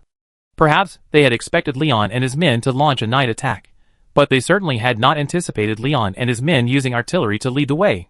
As the bombardment began, the armored units waiting several kilometers away could feel the vibrations in the ground. After all, the force of over 500 artillery pieces bombarding the same spot is enough to flatten a mountaintop. At this moment, inside the demon camp, many soldiers were stunned, and even more were dead. The first round of artillery fire completely destroyed the entire camp. Many demons were killed or stunned by the initial bombardment. The demon commander had just rushed out of the tent when a 240mm howitzer shell landed right inside. Boom! The violent explosion forced him to unleash magic to defend himself. Cultivating Do Chi is a uniquely human practice. Demons and orcs can only rely on magic. Human geniuses can cultivate both. However, few succeed. Furthermore, cultivating Do Chi is dozens of times more difficult than magic. As a result, Do Chi knights are extremely rare. So most knights are called magic knights. However, according to Leon, Caddis is a true master of both Do Chi and magic. This is getting off topic. The demon commander used his power to neutralize the terrifying power of the explosion. Then he felt a palpitation. This power was equivalent to a full-strength attack from a 6th-level magician. And judging by the explosion, This was a mass magic bombardment launched by at least 500 4th-level magicians and above. The demon commander fell silent. He was only a 7th-level magician, yet he commanded a full 200,000 troops. This wasn't to say he was weak. The reason a 7th-level magician could command a 200,000-man army was due to the physical constitution of the demons. The demons' affinity for magic was far inferior to that of humans, elves, and dwarves, but they possessed formidable physiques. The physical strength of a 9th-level human magician might only barely reach that of a 4th-level Dochi Knight. However, a fully grown demon can possess the physical strength of a 2nd-level Dochi Knight. That's why the Demon Empire has always been the overlord of the North. However, humanity's sharp blades and terrifying military formations have repeatedly stopped the demons from advancing south. What frightened the demon commander most was that these explosions lacked any trace of magic. He felt like someone who had studied magic for decades, only to have their teacher tell him, "There's no magic in this world." He was on the verge of collapse. What on earth was this? But as a commander, he still fulfilled his responsibilities. He ordered the soldiers to form small regiments and the magicians to assemble, preparing for the next possible attack. The demon commander hadn't misjudged Leon's army. But when they saw the incoming enemy clearly, they were stunned. A dozen T-34s led the charge, conducting fire reconnaissance. The demons, seeing the tanks for the first time, panicked and fired arrows and javelins frantically. But to no avail, they only scratched the T-34's paint. Seeing this, the magicians raised their hands and cast several fireballs and ice spikes. The fireballs hit the tanks like a tickle. The ice spikes hit the reverse-angle armor and bounced off, causing little damage. The fireballs still posed a significant threat to the tanks, as frequent hits would heat up the tanks, making them extremely susceptible to dehydration. And the high temperatures would cause the engines to stall. So, after a brief fire reconnaissance, the tank company retreated. The demons breathed a sigh of relief. They had repelled the enemy's attack, but the next moment, their laughter was gone. A line of tiger tanks burst out of the jungle, their bright headlights shattering the demon soldiers' morale. And behind the tigers were hundreds of T-34s. The demon soldiers froze in their tracks, not even dodging the gunfire.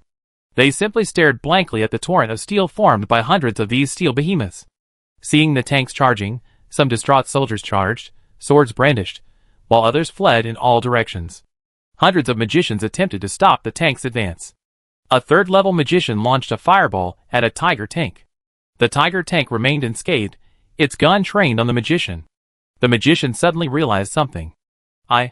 Boom! Before he could finish his complaint, he was blasted to dust. The other magicians, seeing this, were already thinking of retreating. The bombardment ceased the moment the tanks launched their attack. With the tiger tanks leading the charge, the tanks charged in. The magicians, seeing this, were ready to flee. The soldiers also began to rout. The magicians didn't dare fight back. If they did, a tank would stuff its shells into its mouth. They'd be killed. Who would dare to fight a tank like this, brother? A sniper rifle? I have an 88 caliber. The demon commander, seeing the rout, tried to stop it, but found it was futile. He then spoke. "Everyone, break out immediately. Retreat to Dawes City." The demon commander chose not to confront them head-on, because the one who could launch such a powerful bombardment was likely a powerful force. I was only a 7th-level magician. Perhaps I was just delivering food to them. The demon commander immediately retreated with most of his magicians and his personal guards, intending to break out during the chaos.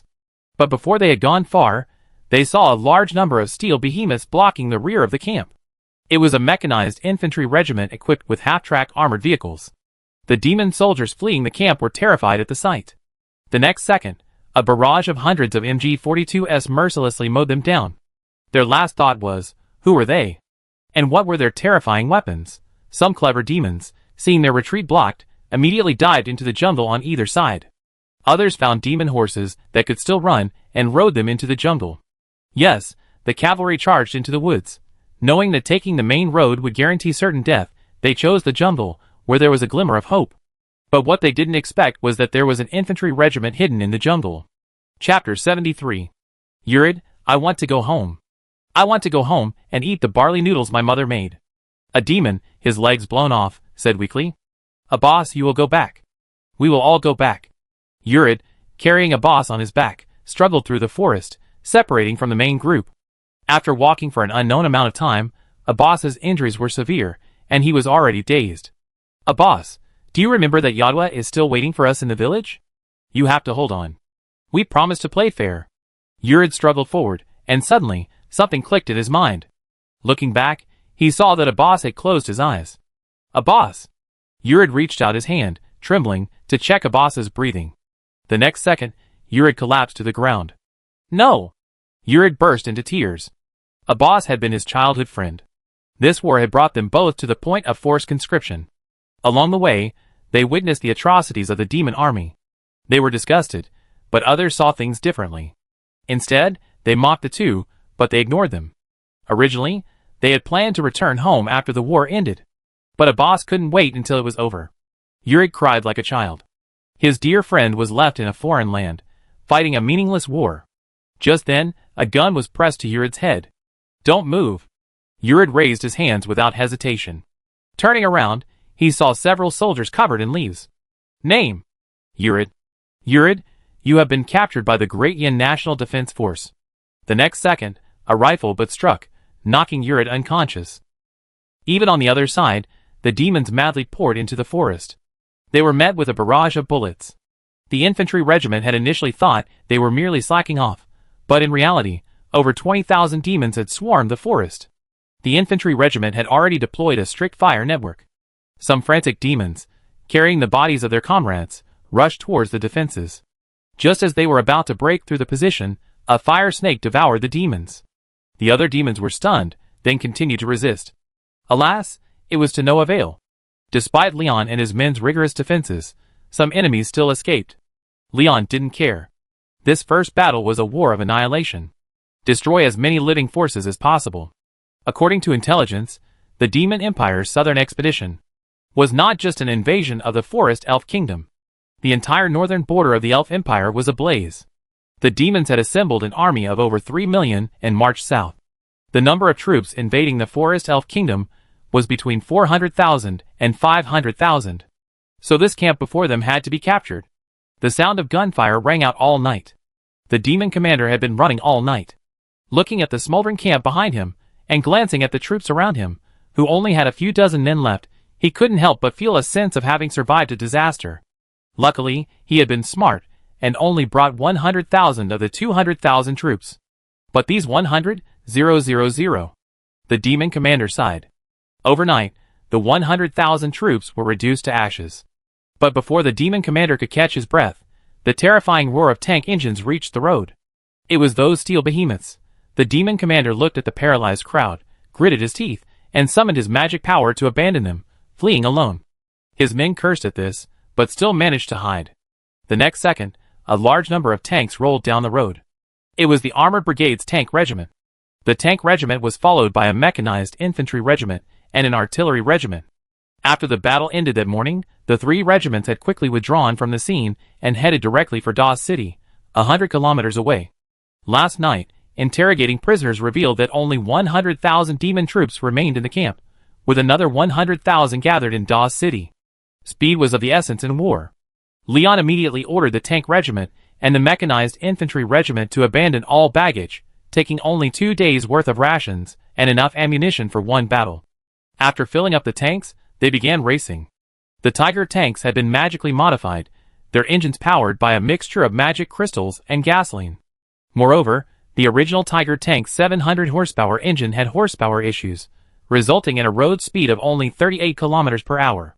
The upgraded Tiger tank reached a speed of 56 kilometers per hour on the road and 35 kilometers per hour off-road. The T-34 had a road speed of 55 kilometers per hour. The tanks immediately began to charge. The half-track armored vehicles could also reach a maximum speed of 55 kilometers per hour. So began the armored forces' first lightning offensive. This battle will go down in history. 2 hours later, the exhausted armored forces arrived 4 kilometers outside Nada. The armored forces began to rest. The artillery regiments began their bombardment, and within an hour, the walls of Nada had collapsed. The armored soldiers covered their ears and began to rest. An hour's rest would effectively relieve their fatigue. Boom, boom, boom. Hundreds of artillery pieces opened fire, shells raining down upon Nada City. This terrified the demon commander, who had just arrived in Nada City. Why? Why? The demon commander went mad. He couldn't understand. He couldn't understand why these enemies were faster than him, a 7th level magician, but now wasn't the time to dwell on this. The demon commander planned to break out. Because staying here would only result in one outcome, being blown to pieces. The demons tried to break out through the city gate. The heavy artillery simply blew the gate down. Sentimentally, they fled through the city like headless flies. The demon commander immediately unleashed his magic, blasting several large holes in the city wall. The demon soldiers found a breakthrough and filed out. But they were met by the swiftly arriving half-track armored vehicles. The artillery regiment's infantry battalion. Bang, bang, bang. The half-tracks mounted machine guns blasted all the incoming demons to pieces. To bolster the half-tracks firepower, Leon replaced the artillerymen's half-tracks mounted machine guns with M2 HB heavy machine guns. 12.7 caliber, one shot, one silent kill. The terrifying power of Lao Gan Ma pushed back the demons rushing out of the city, splitting a man in two with a single shot. Who could stand to see that? Although machine guns have always been a spiritual position in this world, it's a comfortable position. The machine gunners fired frantically, making their teammates eager to watch. The demon commander, seeing his troops being pushed back, immediately led the charge. A machine gunner suddenly spotted the demon commander, and, seeing the terrifying magical power emanating from him, burst into curses. Oh my god! It's the big boss! The next second, a nearby half-track armored vehicle unleashed a 7th level fireball. The soldiers aboard were instantly reduced to ash. Seeing this, the battalion commander hurriedly ordered the armored vehicles to retreat. Chapter 74. The demon commander fired a fireball, overturning another half-track armored vehicle. Just then, Carl, dressed in a military uniform, crashed directly into the demon commander's face. I heard you're quite brave, attacking ordinary people. Feeling no magical aura from Carl, he suddenly grew bolder. Old ding. Do you think you can blame me, the marshal? Believe it or not. Before the demon commander could finish, Carl punched him in the face. The demon commander flew backward, smashing through the city wall. The air was still, and both sides were stunned. Carl brushed off the dust and muttered, "What garbage? Who are you?" The demon commander stumbled out of the city. "As you said, I'm just old Ding." Carl stroked his white beard. "Who are you?" Suddenly, the demon commander seemed to realize who Carl was and fled in panic. "What? Why are you afraid of an old man like me?" Carl also gave chase. No matter how the demon commander tried to flee, Carl was always a body length away from him. The demon commander had already recognized Carl. Thunder Knight Rod Carl, a subordinate knight of Violet Knight Caddis, a man who could only cultivate Do Chi to conceive, but he had reached the 9th level of Do Chi, a powerful human. The demon commander recognized Carl because he had also participated in resisting Violet Grand Duke Caddis's western expedition. That was 15 years ago, when the demon commander first met Carl. Carl had split an 8th level magician in half with a single sword strike. Carl saw that the demon commander had lost his will to fight, so he didn't wait any longer. The demon commander was immediately eliminated. With the demon commander's death, the demons of Nada City lost their resolve to resist. After repeated failed attempts to break out, the demon army surrendered. The armored units didn't even deploy. The demons had already surrendered. Because the demons had no way of breaking out, and the Great Flames artillery bombarded them constantly, they could only endure the bombardment within the city. Finally, a white flag was raised. In less than an hour, 70,000 demon soldiers surrendered. Gudry and his men had just woken from their sweet dreams when they discovered the battle was over. What? Over? What are you doing here? Debunking aside, Gudry and his men regrouped and prepared to move on to their next target, the besieged city of Nasus, the capital of the Forest Elf Kingdom. However, the demon army besieging Nasus numbered at least 250,000. In order to contain the demon army as much as possible, Lion ordered the 1st Brigade of the 1st Infantry Division of the Great Flame, stationed on the northern border, to launch an offensive westward against the demon-occupied territory within the Forest Elf Kingdom. This would force the demon army besieging Nasus to split up or create panic. However, Lion halted the armored troops, allowing them to rest for 6 hours before resuming full force. After all, the soldiers were human beings, having fought for over 24 hours and needed a break. Soon evening arrived. The rested armored brigade set out, aiming to reach Nasus by midnight. At this moment, the 1st Brigade had already launched its attack, and had captured a demon-held city. Should the demon army be aware of the Great Flame's actions by now? As expected, it wasn't just the demons who knew. The Holy Empire, the Orc Empire, the Elf Empire, and the Dwarf Empire all knew that the Great Flame had initiated an attack against the Demon Empire. This infuriated Edward III. He hurriedly ordered Lion to halt. Edward III believed Lion was still in Zania City. To be precise, only the frontline troops of the Forest Elf Kingdom of the Demon Empire knew that Lion had attacked the demon army. But they had not anticipated Lion's speed. By the time the demon supreme commander, Barbarous, realized what was happening, it was too late. At midnight, Barbarous stared at the map with a puzzled expression. There had been no news of the 200,000 troops heading south for 16 hours. Had these 200,000 men simply vanished? Barbarous was bewildered. Just then, a messenger ran over. Report. De Yin has launched an attack on Nika City. Barbarous immediately glanced at the map. Nika City was an important city northeast of the Forest Elf Kingdom. After the fall of Hillary Fortress, Kaon City, west of Nika City, became the rear reserve center for the demon army. Now that De Yin has suddenly launched an attack on Nika City, their goal must be to destroy Kaon City and relieve Narcissus. Barbarous asked. Does Kaon have 50,000 troops stationed there? Yes, Marshal. It's estimated that Narcissus will be captured in another day. There are less than 5,000 remaining elven soldiers in Narcissus. Barbarous pondered. Orders. 150,000 of the 300,000 troops will march north to protect Kaon City. Barbarous made tactical arrangements. With 200,000 troops still in the south, the fate of the south is likely sealed. Couldn't 100,000 troops capture Narcissus City? Pass my orders. Tomorrow at dawn. Launch a general attack. Yes. A faint pale dawn appeared in the sky. Tens of thousands of demons, armed with siege engines, launched a general assault on Narcissus City. After the city is taken, drink heartily. Eat heartily. Take your pick of the female elves. Marshal mighty. Marshal mighty. The demon army charged with all their might. The Forest Elf Kingdom's defenses were already crumbling. On the city walls, armor-clad Leia commanded the troops' defense. Zanina had also scaled the walls. They were prepared to fight to the death with Narcissus. The walls were littered with wounded soldiers, but they remained steadfast. After the demons breached the city, they committed murder, looting, and every other form of evil. They had to protect their homeland. Woo! Tick-tick. Bugs rang out simultaneously on both sides. The decisive battle had begun. The demon army charged to the city walls in one fell swoop. Leia immediately ordered the soldiers to hurl stone cannons and rolling logs. However, the demon army already had experience dealing with this. Many magicians were hidden among the soldiers, and the moment the rolling logs and stone cannons fell, they immediately cast defensive spells. The demon soldiers seized the opportunity and set up ladders on the city wall. The elven archers immediately called out the names of the demon soldiers climbing the ladders.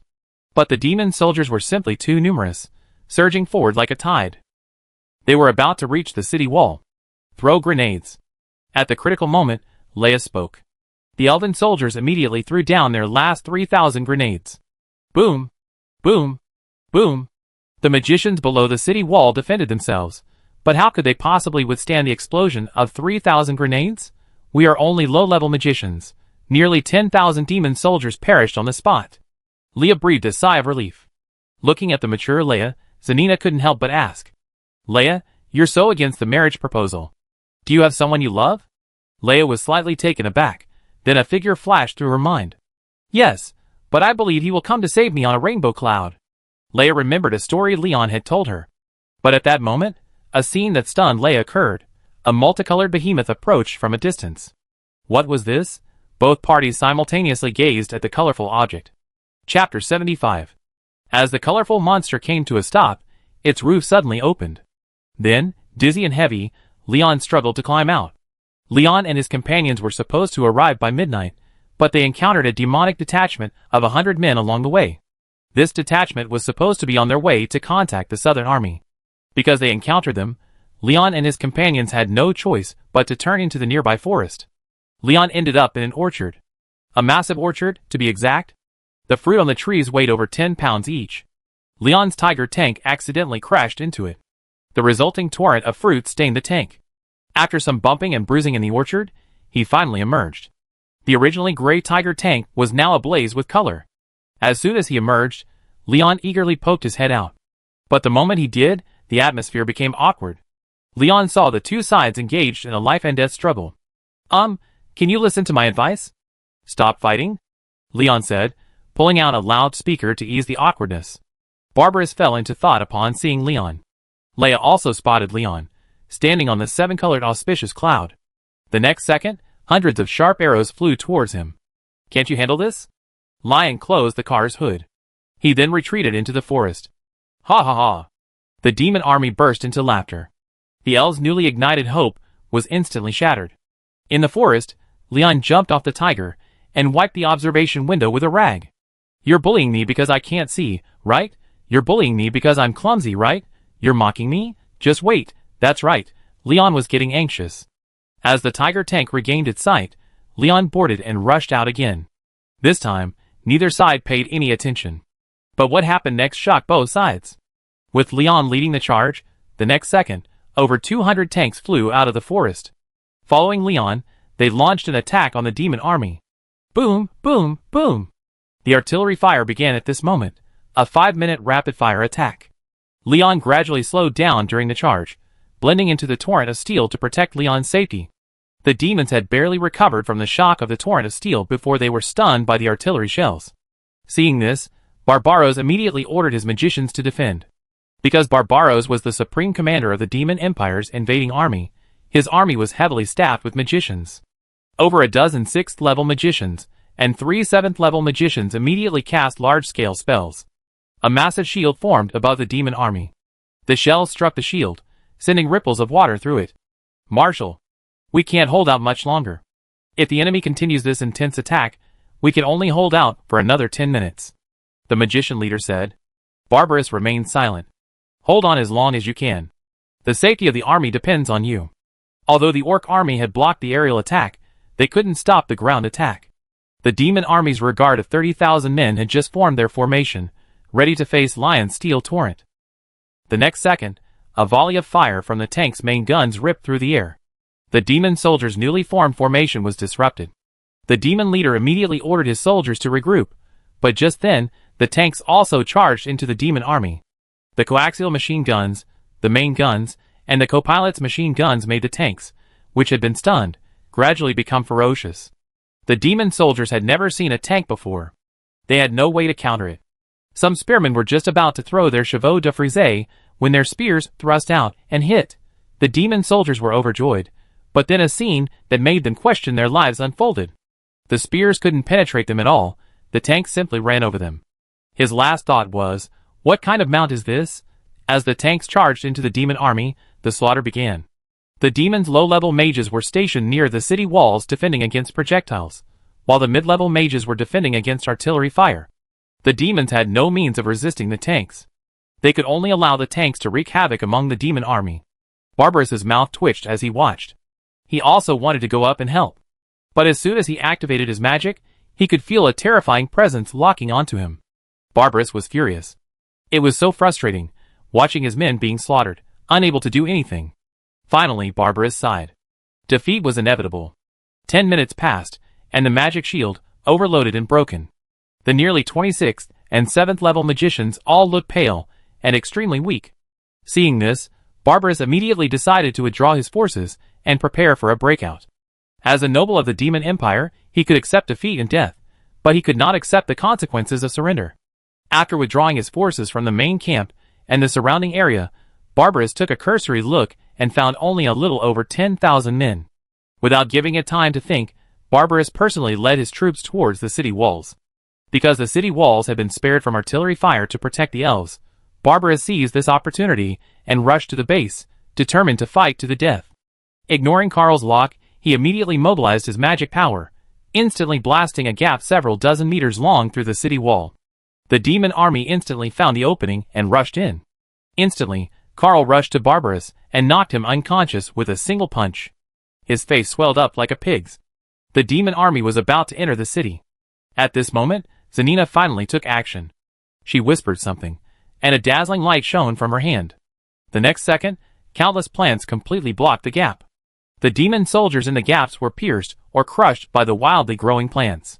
The elves couldn't help but shudder at the sight. The demon soldiers were desperate. Just then, 200 tanks blocked their retreat. You are surrounded.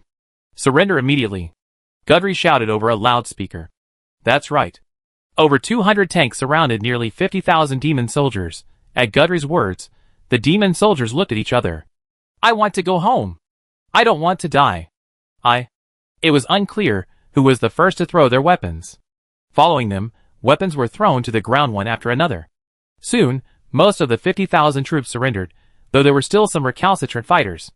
The Great Yin soldiers rewarded them with a volley of Lao Gan Ma, a traditional Chinese medicine, and blasted them to pieces. The surrendering demons then became even more obedient. They squatted quietly on the ground. With the demons' surrender, Leon ordered his tiger to head for Na Su's.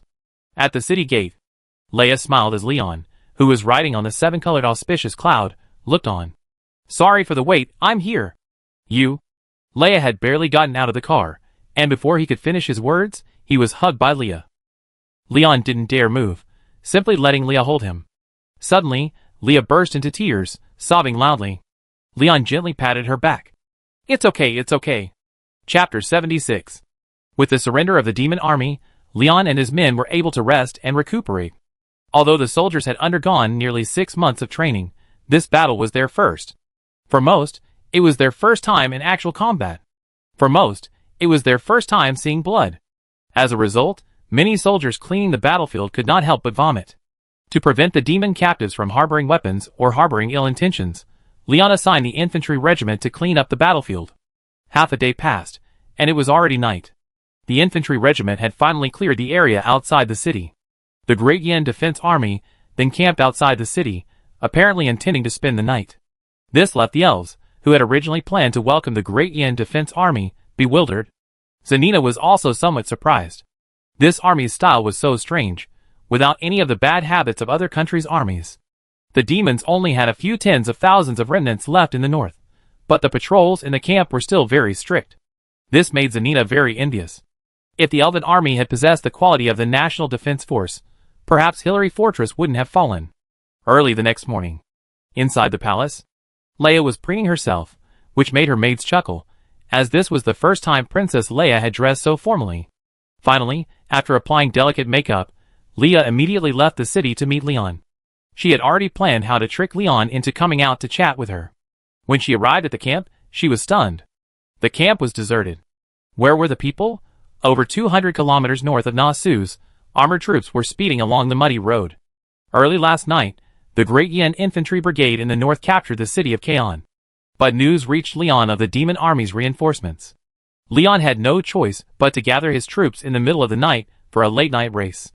At this point, they were less than 10 kilometers from Kaon City. The Great Flame Army in Kaon City immediately reported the situation to Leon. The demon army's 100,000 reinforcements had arrived to the north, less than 5 kilometers from Kaon City. Leon immediately ordered his armored forces to circumvent the enemy from both sides, preparing to strike while the demons were sieging the city. But what Leon hadn't anticipated was the weapons in the demons' wheels.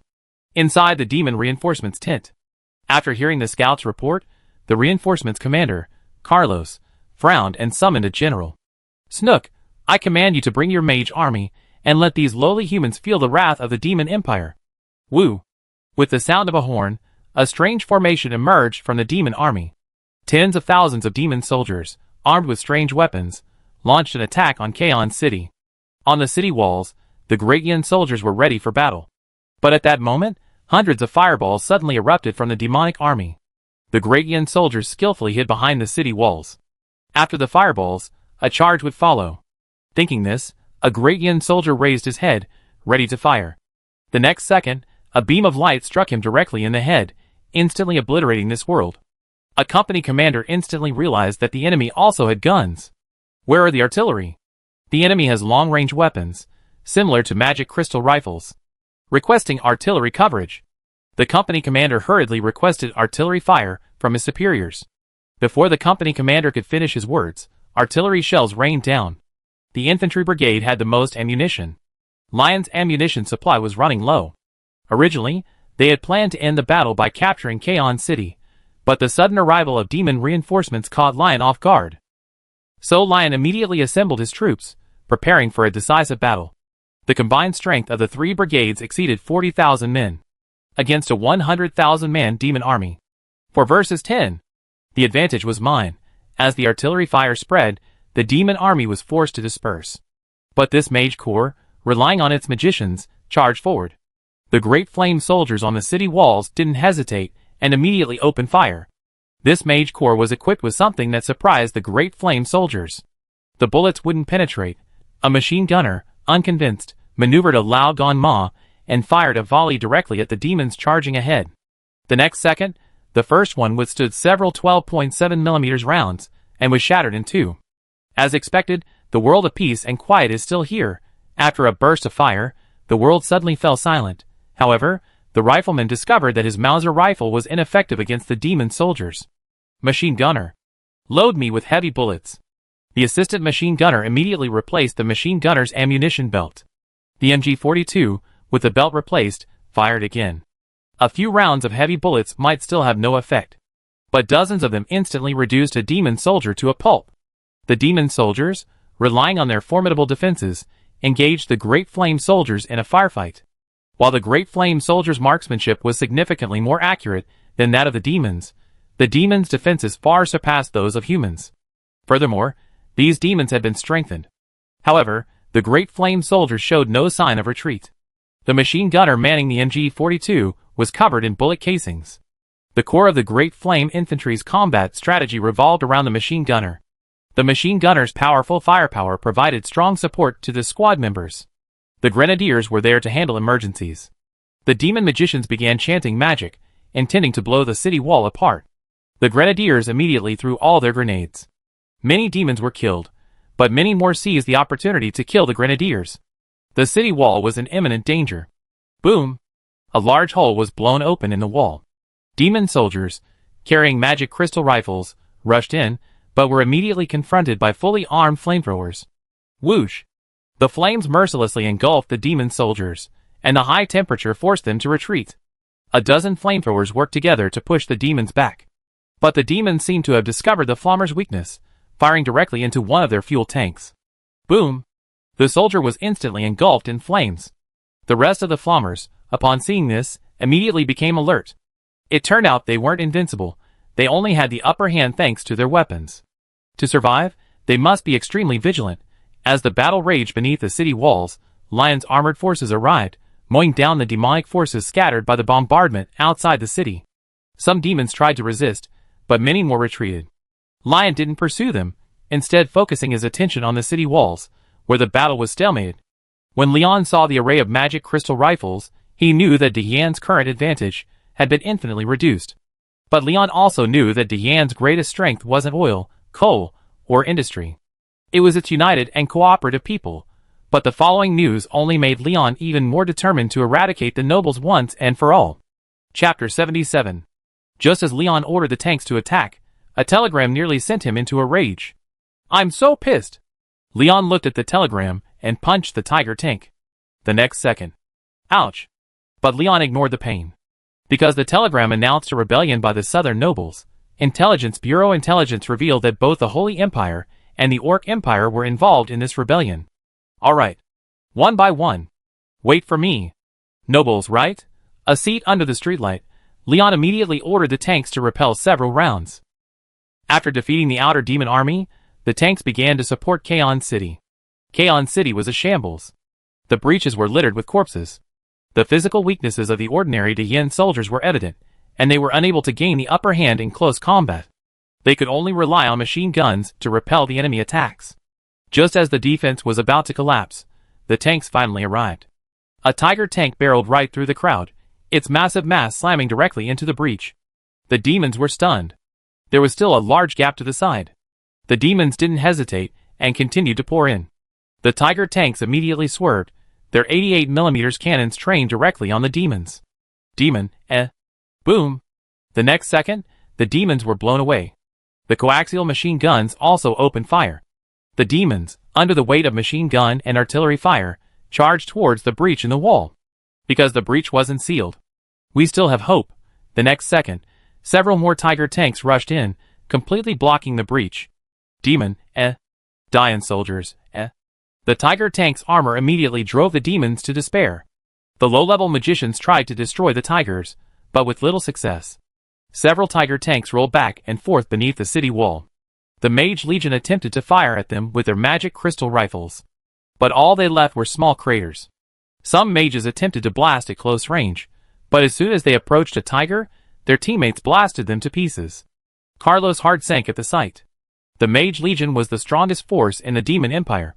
Though only 3 months old, its 100,000 soldiers had captured countless cities and strongholds, and their exploits were countless.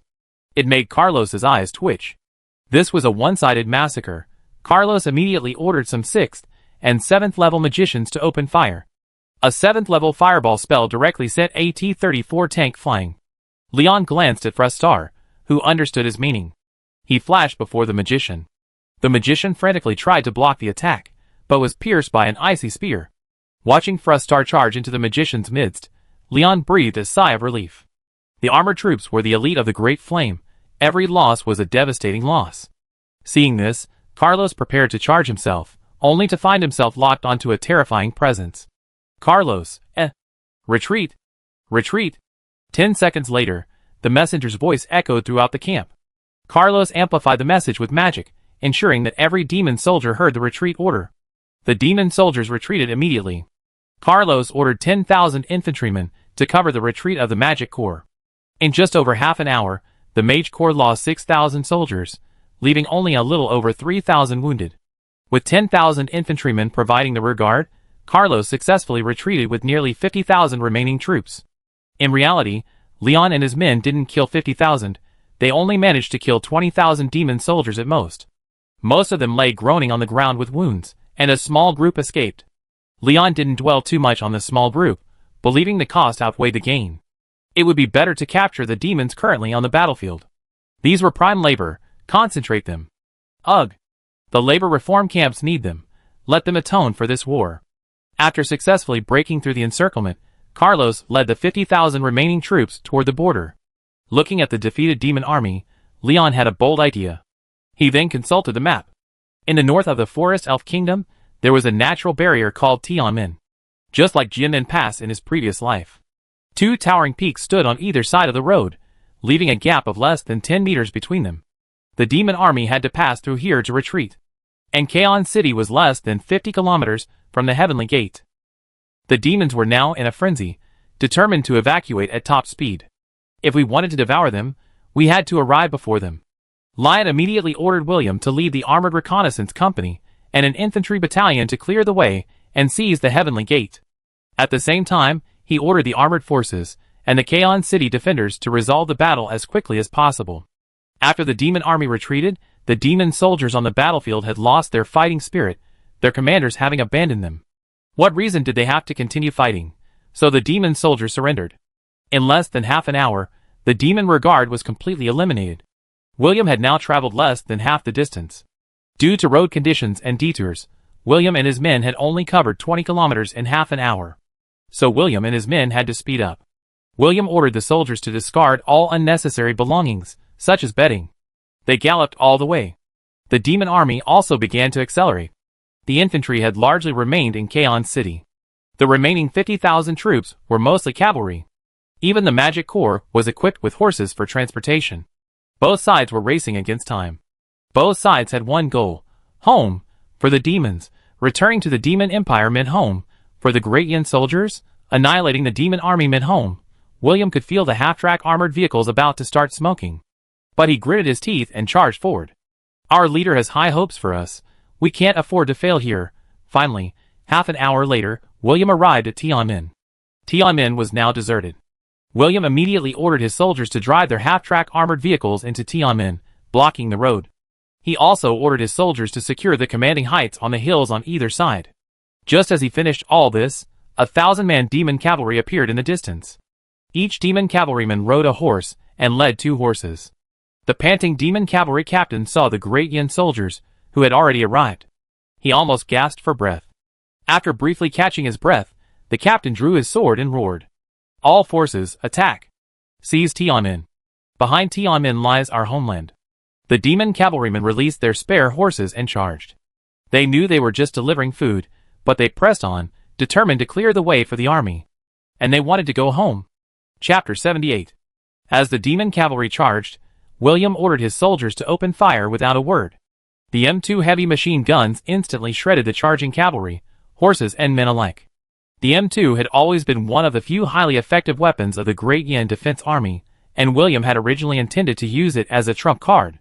But the sudden appearance of the demon cavalry disrupted William's plans, forcing him to deploy his trump card prematurely. The terrifying firepower of the loud gunma shredded the thousands of cavalrymen. Looking at the horses wailing on the ground, William couldn't help but sigh. I used to believe the cavalry was the strongest, but now... William shook his head and continued to build fortifications. An hour later. It was already 3 o'clock in the afternoon. In the distance, a vast demon army appeared, like a black tide. Prepare for battle. William roared, then hid behind a half-track armored vehicle. The demon army learned from the remnants of the 1,000-man cavalry that Tiananmen had been taken over by the Great Yin. We already knew we were about to fight another fierce battle. So we had already arranged our battle formations far away. We planned to capture Tiananmen Gate in one fell swoop. The demon infantry in the front row had become numb, mechanically following orders from above. They had charged, they had been bombed, they had missed home. But their superiors simply didn't treat them as human beings. 10,000 infantrymen were simply thrown onto the battlefield to cover the rear. The infantry were forced to attack under fire. And what about the demon commanders? They were high and mighty, wantonly dictating the fate of us, the lower classes. We don't want to fight anymore. We want to go home, mothers, wives, and children. We want to go home. Why continue the fight? Can't we just surrender? The general spoke fiercely. If you dare surrender, your families will be damned. The demon infantrymen were mad. These 3,000 men were the last remaining infantry unit, yet their superiors still sent them to their deaths. Charge. The demon infantrymen were completely mad, but all they were greeted with was the cold muzzles of guns. Squeak. The next second, 3,000 demon infantrymen fell like wheat being cut. One demon infantryman fell unwillingly, staring at the sky beyond the mountain. Realizing how close he was to home, the soldier struggled to crawl over. But his strength faded. Finally, the demon soldier closed his eyes unwillingly. In less than a quarter of an hour, there was no one left standing on the battlefield. And at this moment, the demon army's magicians also began their attack. That's right. The demon army's magicians only began their attack after all the infantrymen had perished. Because the demon army was now full of discrimination against the infantry. They believed that their failure was due to their lack of effort. So infantry? Screw them, of course. This was all at the behest of the nobles. The magicians' mass bombardment forced William and his men to retreat to the rear. Many half-tracks were destroyed. But the wreckage firmly blocked the sky gate. After half an hour of bombing, the magicians paused to replenish their magic power. Charge. Tens of thousands of cavalry launched their charge 5 minutes before the magic bombardment ceased. The moment the bombardment stopped, the demon cavalry had already reached within 10 meters of the position. The demon cavalry were about to break into smiles of triumph. The next second, the ground suddenly gave way. A horse pit, the demon cavalry at the front, horse and rider, fell directly into the pit. At the same time, over 50 MG-42s on the battlefield opened fire. Although the MG-42s couldn't penetrate the magic soldier's armor, they were more than enough to deal with these arrogant cavalrymen. First lesson on the battlefield. Always, always, always, never underestimate anyone. Carlos stared blankly at the cavalrymen who were committing suicide. He considered attacking, but that terrifying being stared at him from afar. So, Carlos decided to use cannon fodder to wear down the enemy. Carlos couldn't believe it.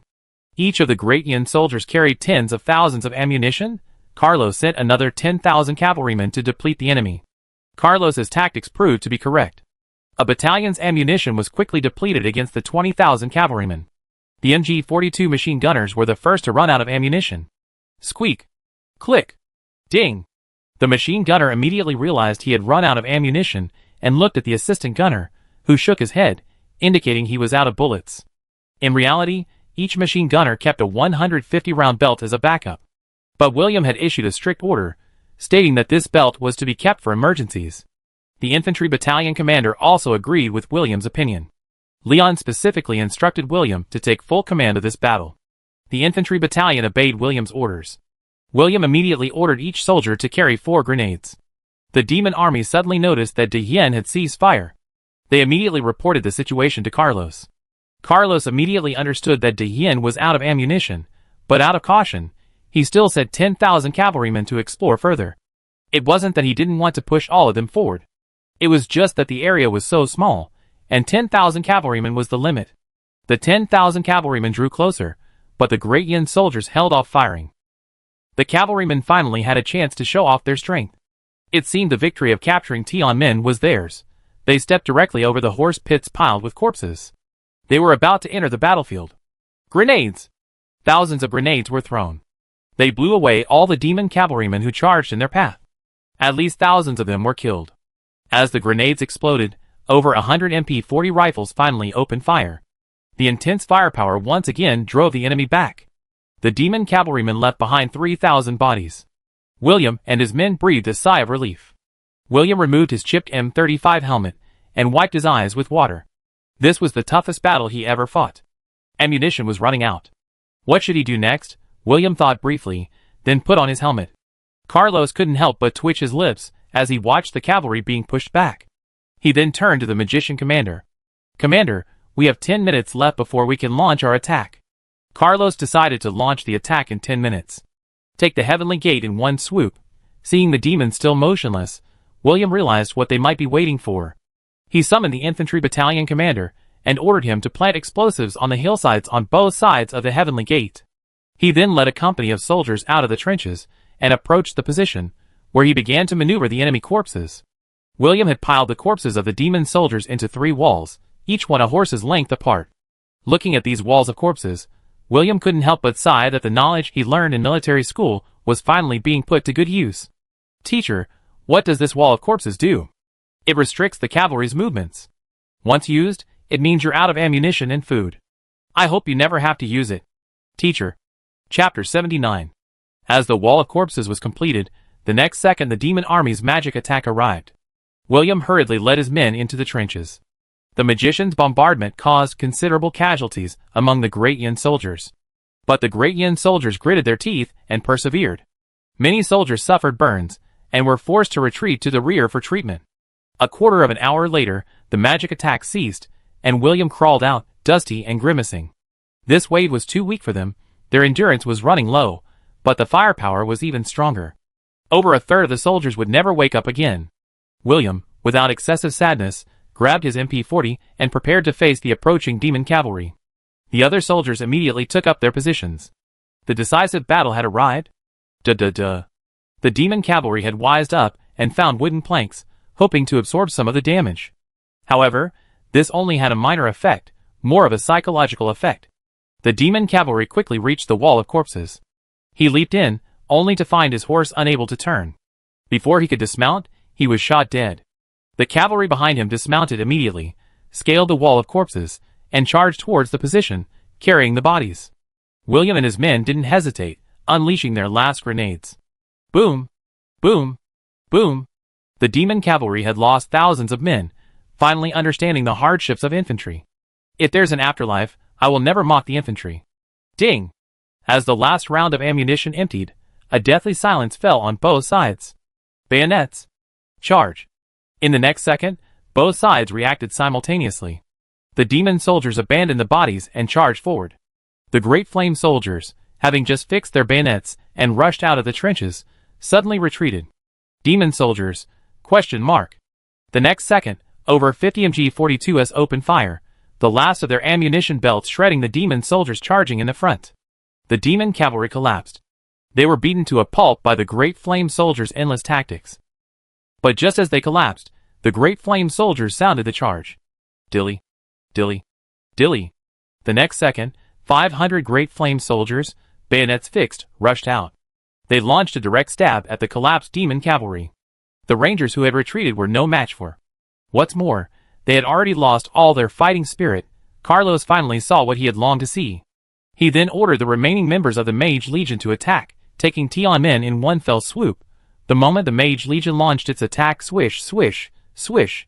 A large number of crackling sounds echoed close to the ground, and the next second, boom, boom, boom.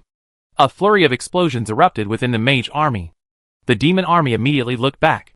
They saw over 30 Tiger tanks, accompanied by nearly 200 T-34 tanks, appearing behind them. The arrival of the tanks was the final straw that broke the camel's back. Watching the tanks charging at full speed, the demon soldiers surrendered. They simply threw away their weapons, ignoring their commander's shouts. If they continued fighting, they would be dead. I still wanted to return home alive. One after another, many soldiers laid down their weapons. At first, the officers tried to intervene, but eventually they joined the surrender. Seeing this, Carlos decisively fled. Carl chose not to pursue Carlos. He sensed a familiar presence nearby. It must be one of the old immortals from the Demon Empire. The Demon Deputy Commander saw Carlos flee. He was stunned. He then looked at the rapidly surrendering army. He immediately rang the bell, signaling a halt to the fighting. Dong! Dong! Dong! The two sides fighting in front of the Heavenly Gate instantly stopped. Upon hearing the bell, many of the demon cavalrymen dropped their weapons and burst into tears. They survived. William quietly stared at a young demon cavalryman before him. The demon cavalryman slumped down in relief. William realized this must be the demon's signal to surrender. Then he slumped down, watching the tanks approaching under the setting sun. William smiled, silently removing his M35 helmet and looking up at the setting sun. We won. The setting sun was blood red. The setting sun was blood red. With the demon's surrender, this war was declared a resounding victory. The Yin sent over 40,000 troops, suffering over 4,000 casualties, the majority of which were caused by the Mage Corps and magicians. Over 250,000 demons were annihilated, over 350,000 captured, and over 50,000 missing. This battle completely stunned the Demon Empire. It was like a worthless person suddenly receiving the legacy of an old man and crippling a titled Dulua with a single punch. The Orc Empire was also stunned. A total of 550,000 enemies were annihilated and captured, while their own casualties were less than 5,000. The Holy Empire was also stunned. Even Queen Sif of the Elven Empire had heard of the terrifying combat prowess of the Great Flame. The Dwarven Empire to the south had also learned of the Great Flame's terrifying military achievements. Instantly, the prices of Great Flame's products rose again, and many countries wanted to send representatives to visit the Great Flame. But Lion refused, if for no other reason than to resolve internal issues. Damn it, Southern nobles, huh? The Holy Empire, huh? Edward III, huh? You old man. Not only do you want me dead, you're also trying to stab me in the back. But before dealing with them, Lion had to go to Narcissus to meet with Zanina. After all, Your Majesty, the war is over. Isn't it time to settle the mercenaries' fees? In reality, Lion didn't want money, but to increase the quantity of goods. The trade volume of camphor gum and sugarcane was too low, far from enough for the rapidly developing Great Flame. So, Lion planned to take advantage of this opportunity to resolve them all at once. A few days later, Lion arrived in Narcissus with his army. In just a few days, Narcissus had returned to its original state. Only traces of the war remained. I have to say, the magical world is truly convenient. This magical technology had sounded a wake-up call for Leon. Lion, too, had to research magical technology. Technology is a constant race. Standing still would only lead to being overtaken. It just so happened that nearly 10,000 demon mages had been captured this time. Reformation through labor welcomes them. Lion sat in the driver's seat of a tiger tank, watching the elves in the city warmly welcoming the Great Yin army. He couldn't help but sigh. Putting aside personal gain, this battle had at least saved many elves. He had earned the elves' friendship. Then it looked like the future trade and arms sales would double. Lion's eyes were already lighting up. Bo. I saw a bow. Ahem, I walked into the wrong set. I saw Xiao Qianqian waving at me. Elf dear, remember to give me a 5-star rating. Just as Leon was lost in thought, the tiger tank had arrived at the palace gates. Chapter 80. Lion, led by the elven female guards, arrived at the palace. All the way, the elven maids looked at Leon with gleaming eyes. Leon was nearly devoured by their terrifying gazes. Thankfully, he arrived safely outside the elven palace. Carl followed Leon. Led by the maids, they entered the palace. Only about 30 ministers remained inside the elven palace. Zanina, crowned, sat elegantly on the throne. She had lost her initial arrogance, and was now more smiling. Your Majesty? Lion leaned forward slightly. Carl gave a chivalric salute. Zanina smiled. Duke Leon, there's no need for this. You are the benefactor of the elves. Come, offer the Duke a seat. Looking at the seat nearby, Leon took it without hesitation. Now he could speak to Zanina as an equal. Duke Lion, on behalf of the Forest Elf Kingdom, I thank you for your help. In return, I will give you a drop of water from the Fountain of Life. Zanina said with a beaming smile. Water from the Fountain of Life? Lion was puzzled. Beside him, Carl's heart was already surging. He looked at Zanina in disbelief. Zanina nodded and gestured for Leia to come forward. Leia held an exquisite gem in her hand, a drop of golden liquid within. What is this? Lion felt a strong sense of familiarity when he heard the name, but he couldn't recall where he had heard it before. So he couldn't help but wonder. It can resurrect the dead, achieving the effect of reviving the dead and healing the bones. It also has another benefit, something you humans desire most. Zanina glanced at Leon. Leon was a bit confused. What was the thing humans desired most? Increased lifespan by 1,000 years.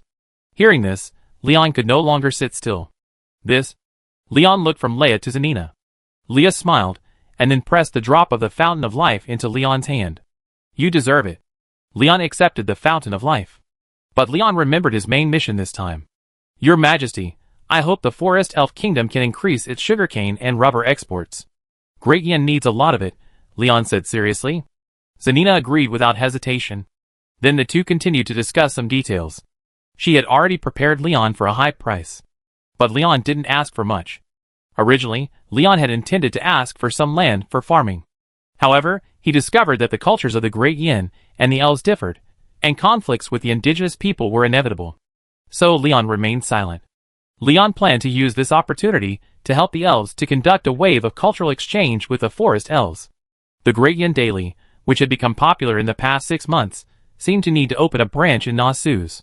Although Leon did not expand his territory, Leon received a promise. The rights of the Great Yin people would be protected in the Forest Elf Kingdom. The talks between the two sides went smoothly. The terms of the cooperation were quickly finalized. Unnoticed, it was night.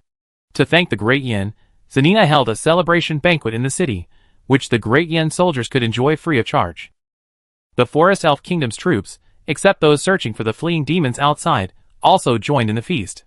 Leon, on the other hand, was under immense pressure. After signing the agreement, Carl went off to celebrate with the army. Zanina personally invited Leon and the other two to stay for dinner. So, there were only 4 people at the table: Zanina, Leia, Xuanxing, and Leon himself. Although Leon knew Leia had more than one sibling, when he saw that it was just the 2 of them at the table, he didn't ask any further questions and continued to eat normally. The 3 women, who had Leon sweating the most, then turned the conversation to Leon. This caught Leon, who was still eating, off guard. I'm telling you. Leon. He's just a little brother. Xuanxing blushed. It had been a while since she'd been this close to Leia, so she took a couple of sips of wine. As expected, she started to act up. Ah yes, Miss Frostar, you're right. I'm your younger brother, so can you please stop talking and let's go back and talk. Before he could finish, Frostar grabbed Leon's arms. Do I look good? Frostar asked earnestly, her face flushed. Yes, Leon said without hesitation. Bang! The sudden noise startled Leon. Leia slammed her wine glass down on the table. She shook her head, burped, and pointed at Leon. Leon! Who's prettier, Frostar or me? Huh? Frostar collapsed into Leon's arms, grabbing Leon by the collar and glaring menacingly. Oh my god! Leon was sweating profusely. How should he answer? The most important thing was that Leon couldn't beat either of them. Frostar is a 7th level magician, and Leia is a 6th level magician. Only Leon is an ordinary person. This is terrible. Just when Leon was at his wit's end, Zanina spoke. Leon. Lion seemed to have grasped at a lifeline and looked at Zanina. Queen! Queen! Save the child, but turning back, Leon saw that something was amiss with the queen. Her face was flushed, and she felt a little dizzy. It's over. They're all drunk. Leon! Who's more attractive, me or those 2 girls? Zanina leaned over and asked. Leon, eh? Lion looked at the 3 of them and realized he couldn't defeat any of them. The key was that they were all staring at him intently, as if they were determined to leave without giving him an answer. Leon took a deep breath, then picked up his glass and took a swig. He roared. Senior Carl. Plop! The next second, Leon, who had never touched alcohol, collapsed unconscious. Although he was faking it, it wasn't long before Leon felt dizzy. As expected, he couldn't handle alcohol. Watching Leon feigning unconsciousness and escaping, the 3 of them snorted in unison. Then the 3 of them began a drinking contest. Whoever could hold out the longest would be the most beautiful. Lion, who hadn't fainted yet, couldn't help but sigh upon seeing this. As expected, when a woman goes crazy, a man is no match for her. After an unknown amount of time, the after effects took hold, and Leon muttered, Why hasn't Carl come over yet? The next second, Leon fell asleep. The 3 of them at the table continued their game. An unknown amount of time passed before Leon woke up. My head hurts. Ouch! Lion clutched his head and scrambled to his feet. Suddenly, a whimpering sound rang out. Lion opened his eyes, and the scene that followed stunned him. Chapter 81. Lion found himself still lying at the dinner table. Carl hadn't come last night. The most outrageous thing was that there were 3 people lying next to him, looking at the white legs lying on him. Lion was stunned. Letting out a long sigh, Leon carefully removed the legs and quietly ran away. Although Leon didn't know why this had happened, he knew that if he didn't run, he, a mortal, would be the one to suffer when they woke up. Lion returned to the camp and, upon entering the tent, saw Carl with a meaningful expression. Lion couldn't help but hold his head. "So you know about my arrangement?" After a brief moment of confusion, Leon shook his head. Now wasn't the time to dwell on such things. Lion picked up the telegram. The Southern rebels had already moved north, but were directly attacked by the infantry brigade left behind in Sin City, which dealt a direct blow and dispersed the rebels. Lion couldn't help but twitch his lips when he read the contents of the telegram. "That's it? I treated you like rivals, offered you a place at the table, and now, in the end, you're nothing more than a dish. Since that's the case, then let me let you contribute your final bit of value. The land revolution just needs a legitimate excuse." Lion immediately telegraphed the Dine newspaper, telling them to add an article before the newspaper goes to press at 8 a.m. today. What land means to the peasants. Directly pointing the finger at the nobles. Doing so would only intensify the conflict. But Lion insisted on doing so. Only one of the 2 classes must survive. What troubled Lion, however, was how to deal with these nobles. Kill them outright? That wouldn't be right. It would be too easy for them. Where's the trial? I think it's possible. What about those with serious crimes? Human experiments should require their sacrifice. Leon briefly considered how to deal with them, and immediately made a decision. "I'm so kind, really." Leon was almost moved to tears. After calming down, Leon assembled the troops. Although they had a great time eating yesterday, and many soldiers had been flirted with by the elf women, the soldiers still returned to their units on time. This pleased Leon greatly. The troops began training at their base outside the city. Soon, Frostar returned, blushing. "Back?" Leon asked. Frostar nodded awkwardly. "Well, since you're back, let's get ready to go home." Leon smiled. Frostar didn't respond, silently lowering her head. Soon, the troops set out. After hearing the news, Zanina personally came to see them off. Upon learning of this, the elves of Nasu spontaneously came to see them off. Lion discovered a pattern, whether in this world or his previous one. As long as you treat the common people well, you will never regret it. A few days later, Lion and his companions arrived at Fallen Leaf City. To Lion's surprise, Kelt and Elena personally greeted the troops at the city gate. Lion got out of the car and looked at the 2 of them. "Lord, may I ask what your deliberations are? What are the current attitudes of those nobles who disagreed?" "Lord, the entire city of Fallen Leaf City has agreed to join Great Flame." Kelt smiled. "The entire city? There must be some who oppose, right?" Lion was puzzled. The common people might not object, but the nobles couldn't possibly remain silent. Elena smiled beside him. "Yes, but they can never speak again." Seeing Elena's smile, Leon shuddered subconsciously. "Damn! This woman is no good." Lion subconsciously moved closer to Frostar. "Elena! Don't talk if you don't want to."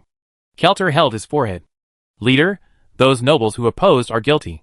Except for a few ringleaders, the others have been imprisoned and await your decision," Kelter said calmly. "Excellent." Lion couldn't help but praise the nobles upon hearing they were imprisoned. This way, more nobles would be involved in the civil trials, and the land reform would be more effective. Lion knew that the land revolution would likely put the surrounding countries at risk. But Leon had no choice but to do so. However, Leon had a backup plan. After eliminating the nobles, he would see how the surrounding countries reacted. If the reaction was strong, Leon would nationalize the land and then, through a superficial process, hand it over to the peasants. Leon didn't just stand there idly at the city gate. He went straight to the city lord's mansion and started chatting with Celtic and the others. They discussed the details of Fallen Leaf City's annexation into Great Yin. Looking at the 2 men, one playing the good cop and the other the bad cop, Leon couldn't help but feel a sense of unease and asked sarcastically, "What's your relationship? How come you 2 are so in tune with each other like twins?" Before Celtic could say anything, Elena spoke up. "She's my wife." Bang! Leon lost his balance and nearly fell to the ground. This was so exciting. I heard about the elves' tricks, but I didn't expect. Leon was stunned. "I fought her for hundreds of years. I even know what she wears every day," Kelt said disdainfully. You? You brainless bastard. Alina was furious. Huh? Alina immediately lowered her head upon hearing this. Leon, shock! Kelt ignored the stunned Leon and dragged Alina away. Leon, still in shock, was left alone. Leader, Loya City agrees with Diane's policies. All of them. Kelt said coldly, then looked at Alina in his arms. Don't. Alina looked at Kelt pitifully. Bang! Kelt ignored Alina's pity and dragged her into the room, closing the door. Leon staggered out of the city lord's mansion. He took out a lollipop. This is too much information. Let me have a lollipop to calm down. With Loya City announcing its annexation of Great Yin, currently, only the southern part of Great Yin, which had recently rebelled, remains ununited.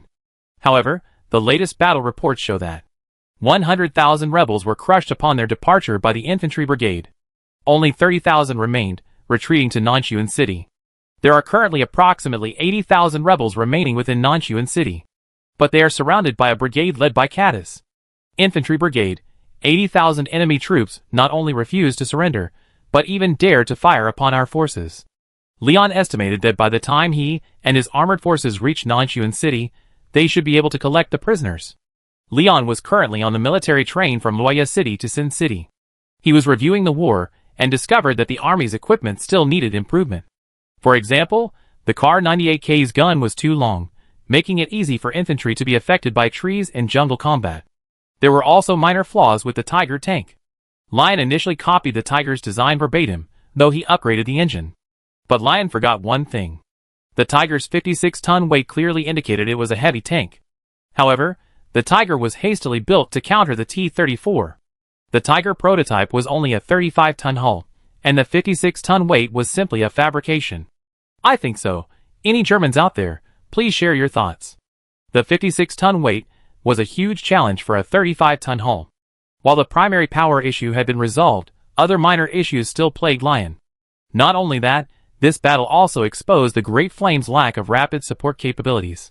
It seemed that air units and rocket launchers were a must-have, since the Forest Elf Kingdom now possessed air units. Although anti-aircraft guns had been developed, Lion hadn't had time to deploy them in this battle. Chapter 82. Lion summarized the problems of the war, and found himself filling dozens of pages. After a moment of contemplation, Lion decided he couldn't let himself be the only one with this headache. Everyone has to write.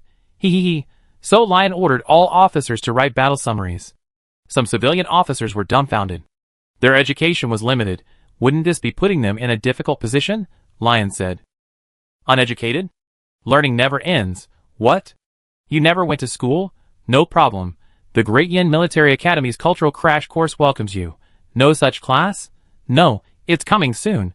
So, under Lion's loving care and loving education, the Great Yin officers rushed to write their reports. Lion, I'm so touched. Soon, Lion and his men returned to their secret base outside Sin City. Lion wanted to lead the armored forces south, but he was worried about the soldiers' condition. After consulting the soldiers, they unanimously agreed to march south to quell the rebellion. Lion set off with his troops. Before they could even enter the city, the troops were already heading south. This bewildered the people preparing to welcome Leon and his men, but thankfully, Leon had informed them in time. After learning the troops were heading south to quell the rebellion, no one objected. However, Leon had taken a treasure from the arsenal in Sin City, a powerful siege weapon.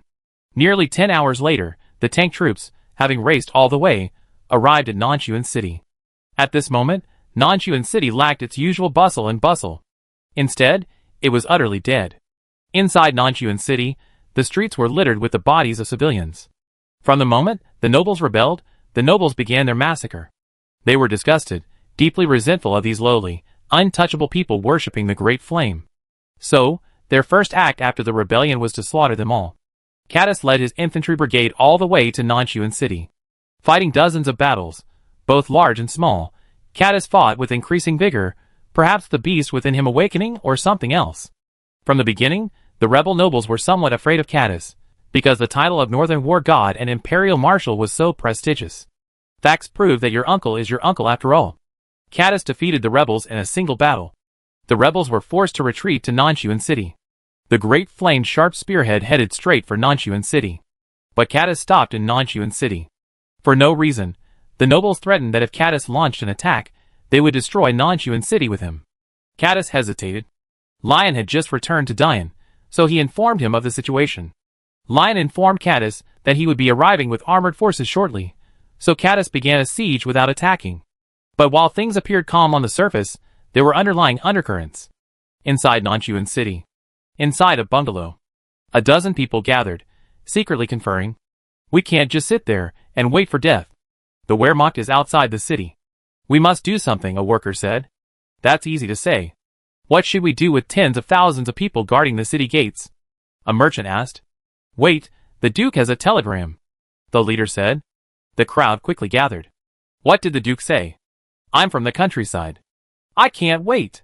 Stop talking. I read it. The leader was a minor noble, but without the airs of aristocracy, he spoke carefully. Everyone, I understand your situation. Tonight at 10 o'clock, a merchant ship from the forest elves will arrive at the Nanchuan City port, carrying a batch of weapons. I hope you will be able to obtain these weapons. Once you have them, I hope you will bide your time and avoid making unnecessary sacrifices. The minor noble glanced at everyone. Everyone spoke with a solemn expression. Lord Bonaparte, we are at your mercy. Yes. We will do whatever you say. Bonaparte nodded. Okay. We will go and get these weapons tonight. Bonaparte then began to discuss a specific plan of action. On the highway outside Nanchuan City, Lion watched the approaching Nanchuan City with a serious expression. Nanchuan City must be taken. And not just for the sake of annexation into Great Yen. Before the unification of Great Yen, Nanchuan City wasn't particularly important, but after unification, its importance was no less than that of Sin City. This was because Nanchuan City possessed the only warm water port in all of Great Yen. Nanchuan City was the only place where the shores remained frozen in winter. Capturing Nanchuan City was Great Yan's first step toward the sea. To secure Nanchuan City, Leon had specially brought a great treasure. The Nanchuan fortress near Nanchuan City would surely appreciate this treasure. Inside the camp outside the city, Lion arrived with his armored brigade. As soon as he got out of the car, he saw Cadis greeting him. Lion was somewhat flattered. Cadis then asked, Didn't you say you had a great treasure? Let me see it. Lion then brought Cadis to the rear of the convoy, pointing to the loads on the dozen or so tractors. This is it, my dear. What is this? Aren't these more than 10 guns? Cadis said. Grand Duke, who told you these are more than 10 guns? Is there a possibility this is just one gun? Lion suddenly smiled meaningfully. Cadis stared at the muzzle, which was larger than his head, lost in thought. This is an M1 355mm howitzer, weighing 122 tons.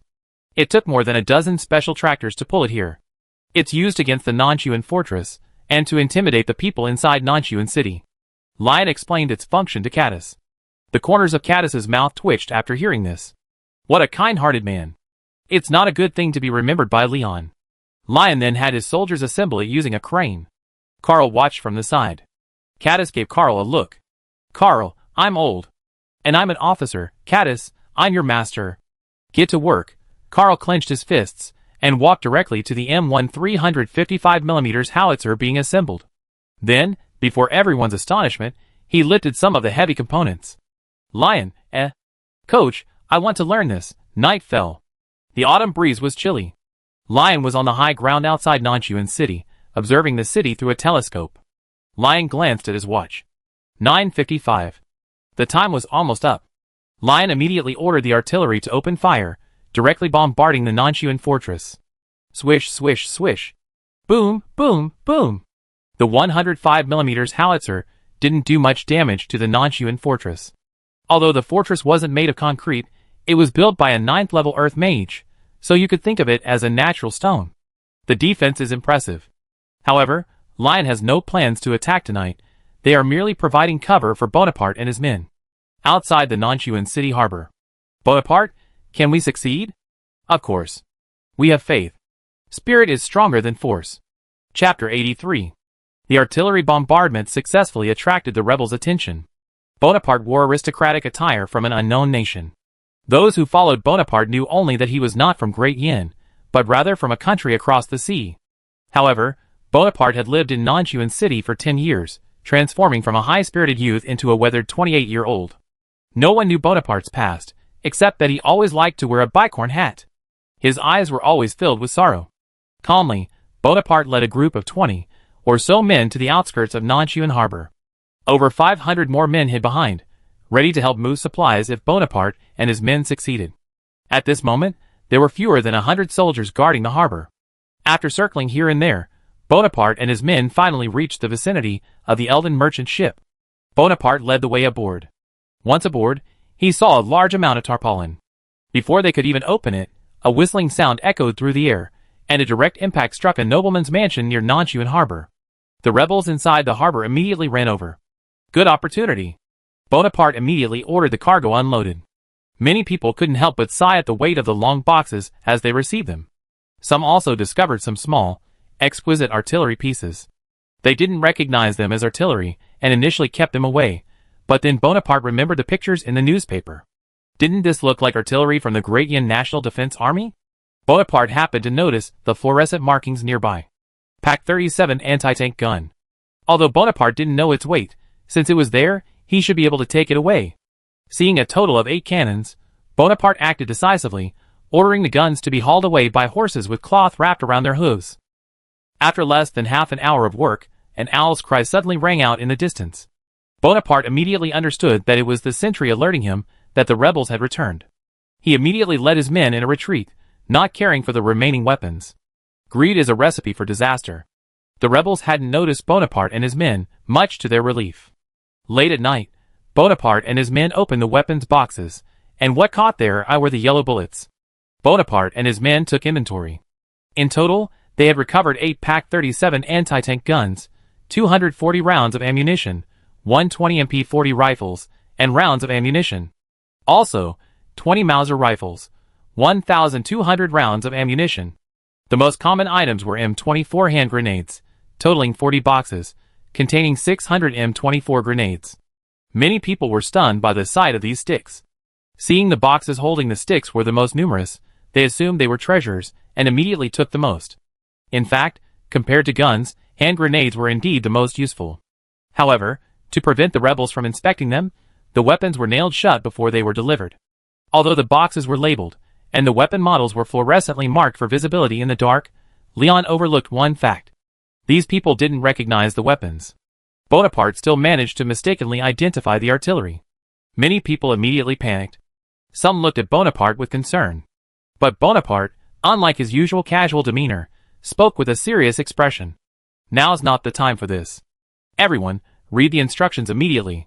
Bonaparte studied by candlelight all night, supplemented by reading newspaper reports on recent Wehrmacht battles. A completely new tactic took shape in his mind. The Pak 37 was light enough to be towed by horses. Could he use horses to pull the artillery and conduct mobile operations? This tactic would be called the flying artillery tactic. After studying the instructions all night, Bonaparte finally understood the purpose of these weapons. To this end, Bonaparte made a simple classification. He recruited 200 strong citizens' party members, and equipped each of them with 20 hand grenades. Another 120 were equipped with MP40s. 20 were equipped with Mauser rifles. 40 were dedicated to tending the 8 guns. After receiving the weapons, Bonaparte and his men secretly trained daily. Though they hadn't fired, they had already mastered the operation of the weapons.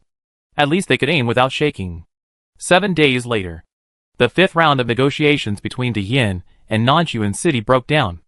Nanchuan City decided to kill 5,000 civilians as a warning to Lion. Lion immediately prepared for a strong attack. After a week of training, Bonaparte and his men received the order. At the same time, an informant rushed in a panic. Bonaparte, those damn nobles have started arresting people. They're going to kill 5,000 people. What? Bonaparte could no longer sit still. The telegram Lion sent stated that the Great Yin army would storm Nanchuan City in 15 minutes, and hoped the people inside would be available to support them. The key point now was that the rebels had already started arresting people. The rebels planned to gather the people in the square for a massacre. Bonaparte immediately devised a countermeasure. But the cost was the potential loss of all their accomplices. Bonaparte immediately dispatched 20 mounted cavalrymen, carrying loudspeakers, to the streets, shouting, "Diane is attacking the city! Diane is attacking the city! Everyone hide! Everyone hide! The rebels are doomed! The rebels are doomed!" The rebels, who were capturing people, were immediately drawn to them. The nobles, enraged, began to pursue them. Seeing the rebels chasing them, they realized their mission was accomplished, and quickly led them towards Bonaparte and his men. Tens of thousands of rebels soon reached the civilian area where Bonaparte was stationed. Bonaparte patted the shoulder of the only cavalryman who had returned inside. The cavalryman, however, wore a determined expression. "Thank you for your hard work." Tears welled up in Bonaparte's eyes. The crowd couldn't help but be moved. Just as everyone was feeling melancholy, the rebels outside spoke up. "You bunch of non-Huon traitors. Why don't you just surrender?" Boom! Before the rebels could finish their words, Bonaparte unleashed a cannon. Although Bonaparte couldn't adjust the firing parameters, he could still level the gun. This shot stunned the rebels. Just imagine. A cannon fired from the other side of the street, sending all the soldiers gathered on that side flying. "They have cannons! Big cannons!" The non-Huon rebels immediately erupted in panic. Having been blessed by the great flame cannons, they had developed a deep fear of them. Outside the city, Leon sighed as he looked at the time. 3 minutes left. But just then, he heard the sound of artillery shells exploding from within. Leon's face lit up with joy. Someone inside had a cannon. And it was firing. He immediately ordered the artillery to open fire. Boom, boom, boom. Almost the instant the cannon landed, the charge was sounded at the front. Beep, beep, beep. The armored troops led the charge, leaping directly from the trenches and charging towards Nanchuan City. The infantry followed closely behind, unafraid, determined to capture Nanchuan City. Inside the city, Bonaparte drew his command sword as he watched the rebels charging headlong. Fire! Chapter 84. Boom, boom, boom. Although the 37mm PaK-37 anti-tank gun had a significantly smaller caliber, at close range, the PaK-37 could still unleash formidable power. 8 PaK-37s blew away the rebels on the street. The deafening roar resonated throughout Nanchuan City. Bonaparte didn't care about accuracy. In short, when you need speed, you have speed. When you need accuracy, you have speed. At close range, rapid fire is the key. After firing 40 rounds, Bonaparte ordered the anti-tank guns to be withdrawn towards the next target point. At this moment, the walls of Nanchuan City were bearing the brunt of the bombardment. To prevent the great Yang compatriots within Nanchuan City from being affected, the bombardment was conducted exclusively with 105mm caliber howitzers. This was the only relatively small caliber indirect fire artillery that Lion could currently produce in large quantities. Of course, this refers to the 150mm and 240mm calibers. The 105mm howitzer's precise bombardment crushed the rebels on the city walls. What? You ask how artillery could achieve such precision? Of course, it's fed by shells. Even a pig could hit it accurately if one artilleryman fired 500 rounds at him. As the rebels on the city walls were suppressed, the tanks arrived at the city gates. The 88mm armor-piercing rounds pierced the sturdy gates. However, the gates were still very strong, holding up even after 1 or 2 rounds. However, thanks to the focused fire of more than a dozen Tiger tanks, the gates were instantly destroyed. The Tiger tanks accelerated and charged into Nanchuan City. The rebels who had just arrived from behind the gates were stunned. What the hell is this behemoth? Mom! I want to go home. The Tiger tanks won't give them a chance.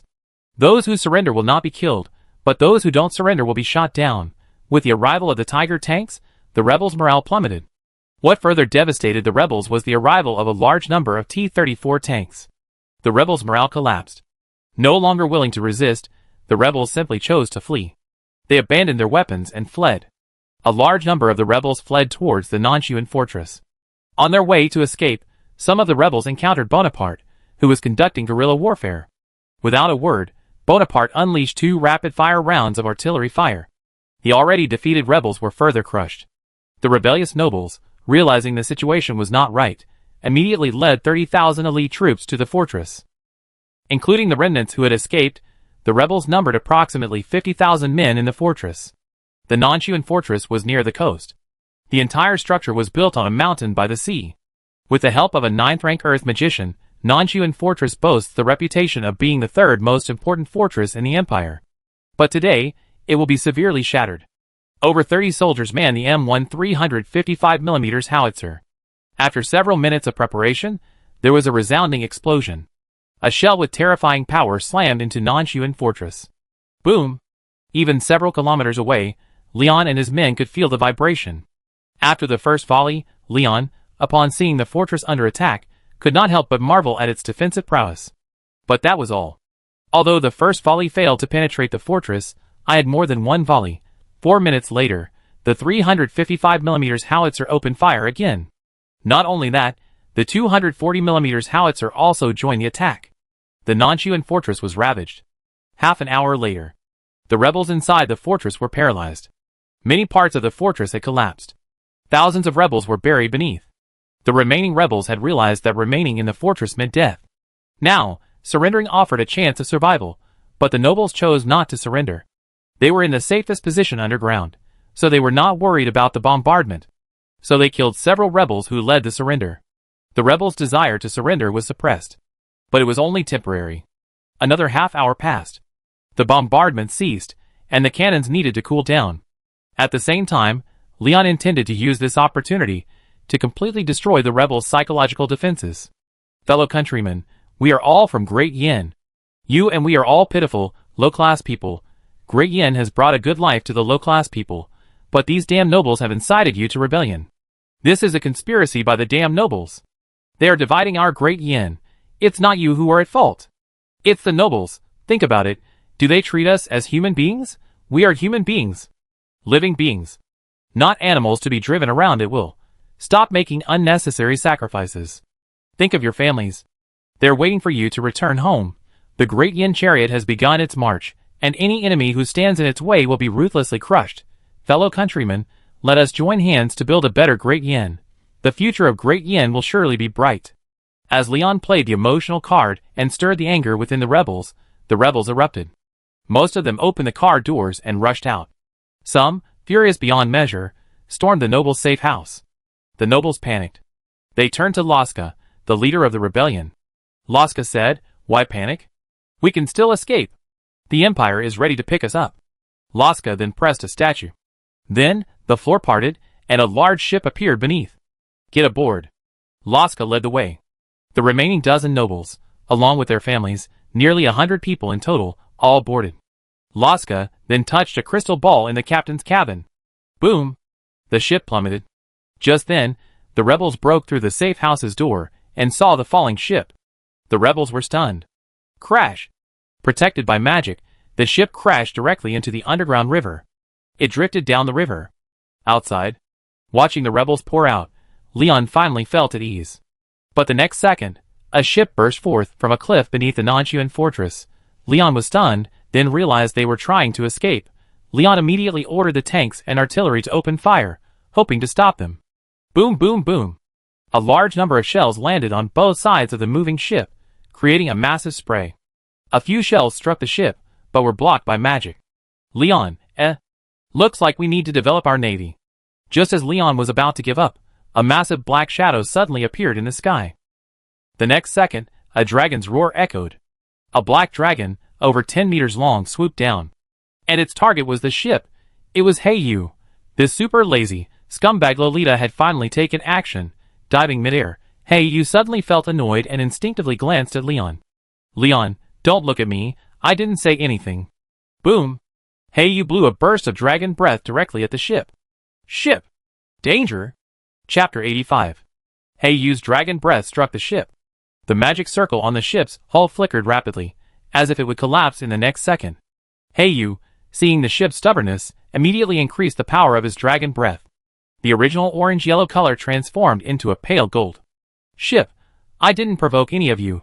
The next second, the magic circle shattered. Heiyu immediately stopped his dragon breath and slapped down with one claw, instantly shattering the ship. Hundreds of people fell into the water. Heiyu's slap was purely a vent of anger. "Why don't you surrender immediately when I come? I must shatter this tortoise shell." Watching Heiyu teasing the drowned nobles, Leon twitched his lips. He then found some boats from Nanchuan port and recruited some fishermen to help sail them. He began to salvage the nobles. At first, the soldiers and fishermen were very reluctant to hear this order, but Leon spoke. Such a death would be too easy for them. Then the soldiers and fishermen dashed off. Heiyu, having had enough fun, flew over and landed in front of Leon. Some soldiers, unaware of the situation, hurriedly stood in front of Leon. Lion waved his hand, signaling that they were fine. Heiyu looked down at Leon, his eyes filled with disdain. "You scoundrel. Do you see? I am a proud dragon. How dare you, a human scoundrel, teach me a lesson?" Heiyu then raised his dragon head proudly. Lion looked at Heiyu and couldn't help but clench his fist. "If you don't change back, you never have cake again." Hearing this, Heiyu panicked. In a flash of light, he transformed back into his silly, cute little girl. He pounced and hugged Leon's thigh.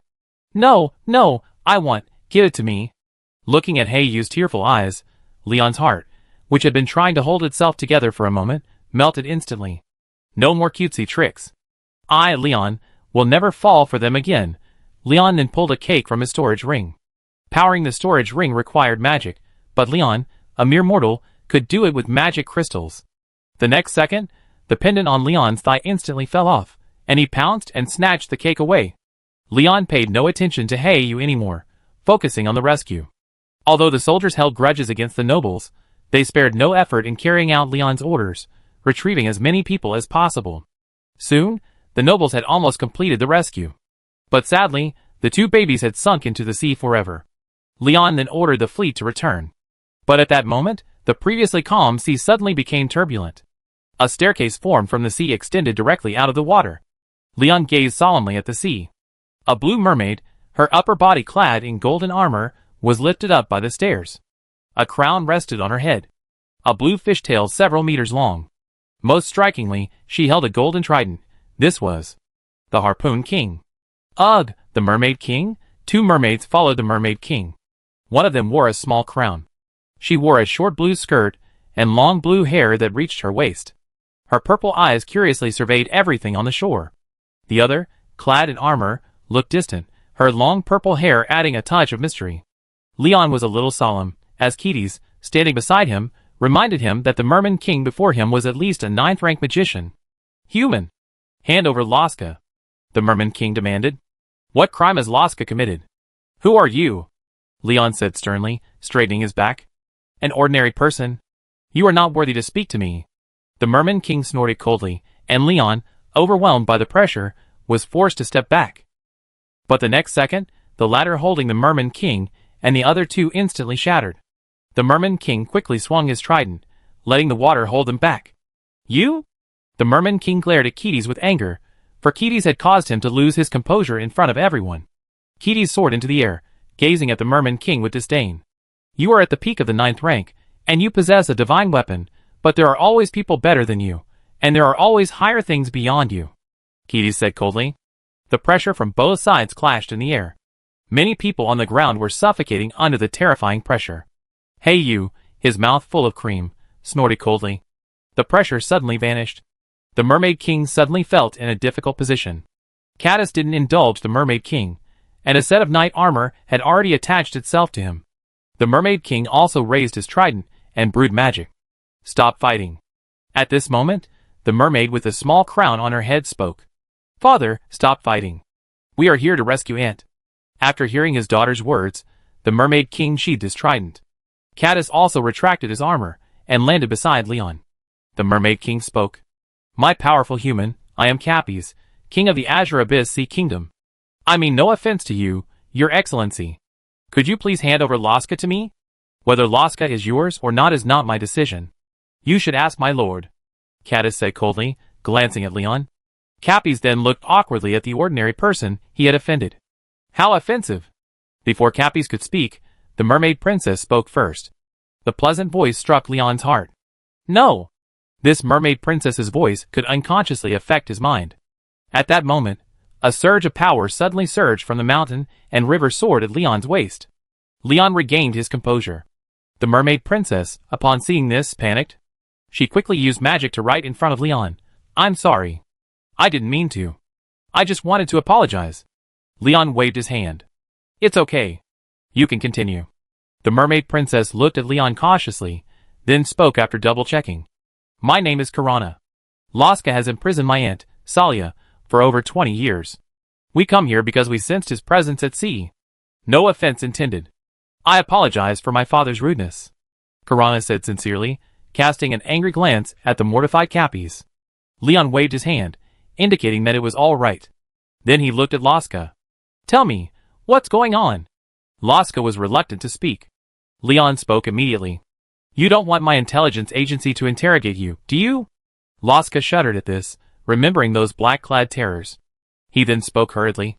In the dungeons of my marquisate. A few minutes later, a wounded mermaid was carried in on a stretcher by soldiers. Leon noticed a resemblance between this mermaid and Capys. Caddis cast a healing spell upon seeing this. The merman slowly awoke and immediately saw the crowd gathered around her. "Brother!" Salia couldn't help but exclaim. Cappy's eyes welled up. But Salia pointed again, towards the cliffs below Nanshuan Fortress. What? Caddis flew to the cliff face first. Investigating, he discovered a hidden secret, and shattered the wall with a single punch. A room was revealed, revealing only a starving old man. Chapter 86. Chester. Talia struggled to get off the stretcher. Cappy's used magic to pin Talia down, then looked at Laska with a furious expression, his fury greatest at Chester. Chester. Caddis suddenly rushed forward, unconcerned with his slovenliness, and embraced Chester. "You are? Caddis?" "My eyes can't see clearly." "Are you really Caddis?" Chester said weakly, "It's me. I thought you were dead." "I'm not dead. I won't die until I reveal the Cardinal's true identity." "And, was that Talia's voice just now? Where is Talia?" I'm so sorry for her." Chester began to cry. "It's okay. Talia's been rescued. Do you want to go see her?" Caddis said. "Chester, I leave my sister to you. Look at her now." "Chester, you're a piece of shit." Cappy's could no longer suppress his rage at the sight of his wounded sister. He raised his trident, sending hundreds of 100-meter-long water dragons flying towards Chester. Caddis drew his violet sword and plunged it into the ground. A terrifying wave of fighting spirit, mixed with magical energy, instantly flattened all the water dragons. "I repeat, Chester is not a piece of shit. He's a hero," Caddis exclaimed in indignation. Leon was stunned. It was the first time he had seen Caddis lose his composure like this. "Wait! Chester! Chester the fearless raging sea." Leon then remembered Chester's story. Cappy's calmed down and snorted. Then he swept Salia towards him with the water element. "Chester! Brother! Let me talk to him." Talia struggled weakly. Cappy's finally relented, sighed, and released the water elemental's restraints. "Chester, are you okay?" Talia hugged Chester and spoke tenderly. "I'm fine, Leah." Chester smiled. "I'm fine, but can you please not lie to me?" The two wounded men told each other they were fine. "I wasn't lying." "Ahem." Chester coughed before he could finish. Talia was about to speak when she felt herself being swept up by the water elemental. "Brother, I don't want to be separated from Chester," Talia cried. Caddis then looked at Chester. Chester's smile froze, and he shook his head and spoke. "Talia, I let you down for these past 20 years. You must take care of yourself and forgive me." Chester lost all his strength after he finished speaking. Talia was finally taken away by Cappy's. Laska was also taken away. Compared to Laska, Leon was more interested in Chester. Chester was already 65 years old, older than Caddis. But his legend was enough to eclipse Caddis. "Are you the fearless Duke?" Leon asked respectfully. "What fearless Duke? I'm just an old man with a broken heart who's lost his magic," Chester began. "No, even without your magic, you're still the fearless Duke, a hero worthy of our respect." Chester was born in a small fishing village on the southern coast of the Holy Empire. As a child, he fell into the sea while playing. Although Chester was an excellent swimmer, he was targeted by a demon shark. Young, he could only swim to shore, but how could he outsmart the sharks? At a crucial moment, a mermaid rescued Chester. Chester fell in love with the mermaid at first sight. The mermaid was none other than Salia. Watching Salia leave, Chester first harbored the desire to become stronger. But fate played a trick on him. He couldn't cultivate his fighting spirit. How could the magician stay with a commoner? Chester lived like this for several years, until he was abducted by human traffickers. Chester was taken to the imperial capital. After much effort, Chester escaped, but how could he survive in an unfamiliar place? 12-year-old Chester was lost, but he seized an opportunity and became a servant to a third-level water mage. Being a complete novice in magic, Chester had no idea that learning magic required a spell book. But Chester persevered, repeating the magician's movements every night. One night, Chester unleashed a first-level magic spell, the Water Ball. The magician was awakened by the magical power of the water element and immediately discovered Chester's self-taught mastery. He immediately understood Chester's incredible talent. The magician was also a kind person, and most of the magic he practiced was water-based healing magic. He spared no effort in teaching Chester. Chester lived up to expectations, becoming a 4th-level Grand Mage at the age of 16. The transition from 3rd level to 4th level magic is a watershed. Knowing he could no longer teach Chester, the magician wrote a letter and sent it to the Imperial School of Magic. So, after Cowdog 3 times, Chester bid farewell to his teacher and arrived at the Imperial School of Magic. Here, he continued to study water magic and dispelled the notion that water magic was weak. He pioneered the raging sea water attack magic. At the age of 18, he achieved the rank of 7th rank Holy Mage. He then joined the Imperial Navy. He also brought his family from their small fishing village to the Imperial capital. For the next 27 years, Chester led the Imperial Navy across the seas, rising to the rank of Grand Admiral of the Imperial Navy and marrying the then Merman princess, Salia, as a human. He also established the Holy Empire's undisputed dominance at sea. Cadiz, on the other hand, fought for the empire on land, establishing the reputation of Alexander the Great. But good times didn't last. With the death of Alexander the Great 20 years ago, Cadiz was implicated. Chester was the only remaining pillar of the empire. But good times didn't last long. Across the sea, the powerful Western Empire, in the east, launched an expedition with tens of thousands of warships to suppress the Holy Empire. Chester was forced to lead the Imperial Navy, neglected by Edward III, to meet the expeditionary fleet. 500 Imperial warships versus 100 West French warships. The outcome was destined to be tragic. But Chester made a surprising decision. He led the remnants of his fleet into the Sea of Storms. That day, the strongest thunderstorm in 1,000 years enveloped the Sea of Storms. The thunderstorm lasted for 3 days and 3 nights. On the surface of the Sea of Storms, only countless wrecks remained. The naval forces of both nations were reduced to ash, and the name of the Holy Empire faded into obscurity. Everyone in the empire believed that Chester had died for his country. So the empire posthumously conferred the title of Fearless Duke on Chester. Hence the name Chester of the Fearless Sea came into being. But now that Chester was standing before him, alive and well, Leon was in a state of confusion. But then came excitement. The twin pillars of the empire. Chapter 87. Nanshuan City finally returned to the embrace of De Yen. Leon and his men also returned to Sin City with their captives. De Yen soldiers finally returned home. But besides giving the soldiers a day off, Leon also wanted to reward them based on their merits. So Leon summoned the military officials overnight and held a meeting until dawn. In fact, rewarding ordinary soldiers wasn't difficult. The key was to reward those who had made significant contributions.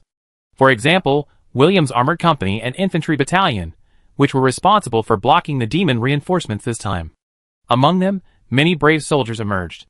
The most important thing was that the Medals of Honor hadn't been created yet. After an entire night, Leon and his men finally created the medals design and levels. Currently, there are 4 levels of medals soldiers can receive: the Iron Medal, the Silver Medal, the Gold Medal, and the highest level, the Fearless Medal. The main body of the medal is a red 5-pointed star. Because De Yen was newly established, the Medals of Honor weren't overly complex. Lion was actually quite satisfied with this. Excessive complexity would obscure their inherent significance. A Medal of Honor isn't a Medal of Honor because of its value. It's a Medal of Honor because of its achievements. Thus, there are over 300 Iron Medals, 37 Silver Medals, and 2 Gold Medals. The recipients of the 2 Gold Medals are familiar to Lion. One is William, a veteran soldier who led his troops to the bitter end in the battle to defend Tiananmen, repeatedly leading the charge. The other is Gudry, a man Lion had high hopes for. Gudry led his troops in mad attacks, arriving at the battlefield at crucial moments. This medal was awarded because during the defense of Kaon City, Gudry ordered his Tiger tank to directly block the breach. This was a very dangerous move, as the enemy was a powerful mage army. The mage army even had a record of destroying Tiger tanks. But Gudry still drove his Tiger forward. He was awarded the gold medal, and his crew received silver medals. Promotions were straightforward. Meritorious service was rewarded. William was promoted to major, while Gudry's rank remained unchanged, but he was promoted to deputy regimental commander. Some other officers received promotions, with their ranks rising by half a level. After a night of hard work, Leon and his team finally breathed a sigh of relief. Everyone was satisfied. At dawn, Leon summoned Casa, the mage tailor. But he noticed something was wrong with Casa. Even though she was wrapped up tightly, her eyes sparkled with love. Wait! Something's wrong with this painting. Casa took off her hat, revealing a pair of pointy horns. A heart-shaped tail jutted out from behind her. She untied her cape, revealing her scantily clad body. It's a succubus. Oh my god! Leon, without a word, drew the mountain and river sword beside him. There was no way. Leon was just an ordinary man. A succubus would be completely wiped out. Casa licked her lips seductively, and her tail clambered directly onto the mountain and river sword. The next second, The mountain and river sword glowed faintly. Casa instantly returned to normal. Leader. I'm sorry.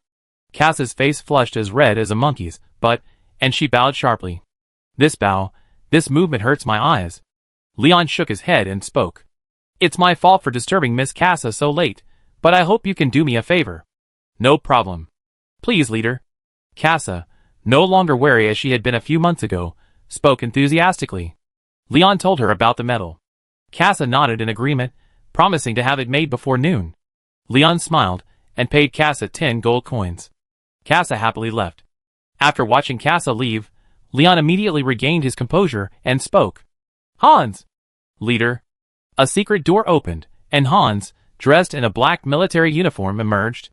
I need to know why succubi appeared in Dehien. Aren't succubi from the Eastland and Westland empires? Leon said calmly. Understood. My leader. Hans saluted, and then went to the darkroom to contact his offline counterparts. That's right, behind Lion's office in the capital is the Great Yin Intelligence Agency Center. The Great Yin Intelligence Agency has taken off. In the past 6 months, Great Yan's transaction volume has reached 10 million gold coins. Great Yan's products have even reached the capital of the Elven Empire. The dwarves have also purchased a considerable amount of goods from Great Yin. Great Yin has earned at least 9 million gold coins. But the expenditure on the Great Yin Intelligence Agency has exceeded 3 million gold coins. 3 million gold coins. 10 armor divisions. Is Lion crazy? Of course not. 3 million gold coins is just 6 months' expenditure. But this 3 million gold coins has brought countless benefits. First, there was the rebellion in the south. Caddis knew about the rebellion in the south before Nanchuan City even started. However, to avoid disrupting Leon's command, Caddis didn't tell Leon immediately. This was Leon's first time commanding a large-scale war. There couldn't be any chaos. Caddis already regarded Leon as his own grandson. So Caddis led his troops and crushed the Nanchuan rebels with a single blow. And then he told Leon. The Intelligence Bureau had over 3,000 undercover agents in surrounding countries, including over a dozen high-ranking ones. This was the achievement of just 6 months. And the Intelligence Bureau's control over Dehien had reached a terrifying level. For example, who was where, what they said, and what they did. If the Intelligence Bureau wanted to find out, they would definitely find out. What do you mean you can't find out? Don't worry. Check out the Great Memory Recovery Technique. Efficiency, kindness, and gentleness became synonymous with the Intelligence Bureau. After giving the order, Leon fell asleep. Being a leader is truly difficult, but seeing everyone's smiles makes me so happy. At noon, Reinhardt woke Leon. Leader. Miss Casa has delivered the medals. The commendation ceremony is about to begin. Leon, drowsy, jumped up. He rushed to the office bathroom for a shower. Then he donned his formal military uniform. It was bright red with a black collar. It was custom-made to highlight Leon's uniqueness, as everyone said. It was Leon's own, a leader's look, but Leon didn't refuse their kindness. The material was truly fine, costing nearly 10 gold coins. It was so expensive, so Leon treasured it. Hey, scolded him for being such a fool, for not spending money on himself but on others. Leon didn't argue, but simply smiled and patted Heiyu's head. Leon arrived at the capital's lobby. Hundreds of soldiers sat at attention in the hall. They were about to receive the honor they deserved. Chapter 88. Carl awarded the Iron-class medal to all recipients. Caddis was in charge of the Silver-class medal. Lion personally awarded the Gold-class medal to William and Gudry. The Gold-class medal wasn't actually made of gold, it simply had a gold rim around the 5-pointed star. Understated yet luxurious. However, the 5-pointed star was a bit sharp, which could easily affect combat. Everyone left with great joy. All the troops involved in this operation were given 5 to 7 days leave. Many soldiers rushed home. William also packed his belongings and headed home. William couldn't stop smiling all the way. Not only had he been promoted, but he had also received the Gold-class medal. William made his way to a small village outside the city. Originally, because of William's officer status, his mother, Ein, and his younger siblings could have moved into the family compound. But William's alcoholic father had repeatedly caused trouble, nearly affecting William. The Intelligence Bureau also wanted to resolve this problem, but Ein, a traditionalist woman, refused to agree. So Ein moved out on her own initiative, returning to the village. Her younger brother, Fleischtam, and her younger sister, Charlotte, had no complaints, but resolutely followed their mother back to the village. They responded to Leon's call to rationally utilize every inch of arable land. The whole family farmed. At the village gate, William jumped from a troop transport truck. He had caught a ride. Looking at the familiar village, William lost his usual battlefield composure and instead grew uneasy. Too far from home makes you forget your homeland. Too many people make you forget yourself. He entered the village and walked along. The villagers looked at him with curiosity. William returned to the courtyard where he grew up. Watching the three people busy drying the grain, William could no longer hold back. He rushed forward. On the battlefield, William had never considered what his mother and the others would think if he died. But when William returned home and saw them, the answer was clear. Mother. William. Brother X2. The four of them hugged each other. William, are you hungry? Mother made your favorite osmanthus cake. Ein secretly wiped the tears from her eyes. Although William had already eaten lunch, he still unconsciously ate a few pieces of osmanthus cake. He then took off his coat and began to help his family turn the grain. Time passed. That evening, William's home was bustling with activity. For dishes were placed on the table, a rare sight. Everyone ate with relish. A sudden thought struck William. He then took out 5 gold coins and placed them on the table. William. What are these? Ein asked, puzzled. This is the bonus the leader gave me for my meritorious service, William said. Isn't it dangerous? It's not dangerous, not at all, Mother. Just take it. I don't want any money. I just want you to be safe. Duke's mansion. Caddis felt sad looking at Chester, who lay frail on the bed. Zoe, beside him, gently comforted Caddis. Chester had lost his magic power because of a curse. The curse of the storm siren. Caddis was anxious, because Chester was now at the end of his rope. Suddenly, Caddis remembered Leon's mountain and river sword. As Kuenberg's apprentice, Caddis knew that the mountain river sword not only could neutralize psychic attacks, but also possessed purifying powers. Caddis found Leon and explained everything to him. Leon didn't hesitate, dashing over with the mountain river sword in hand. Oh my god!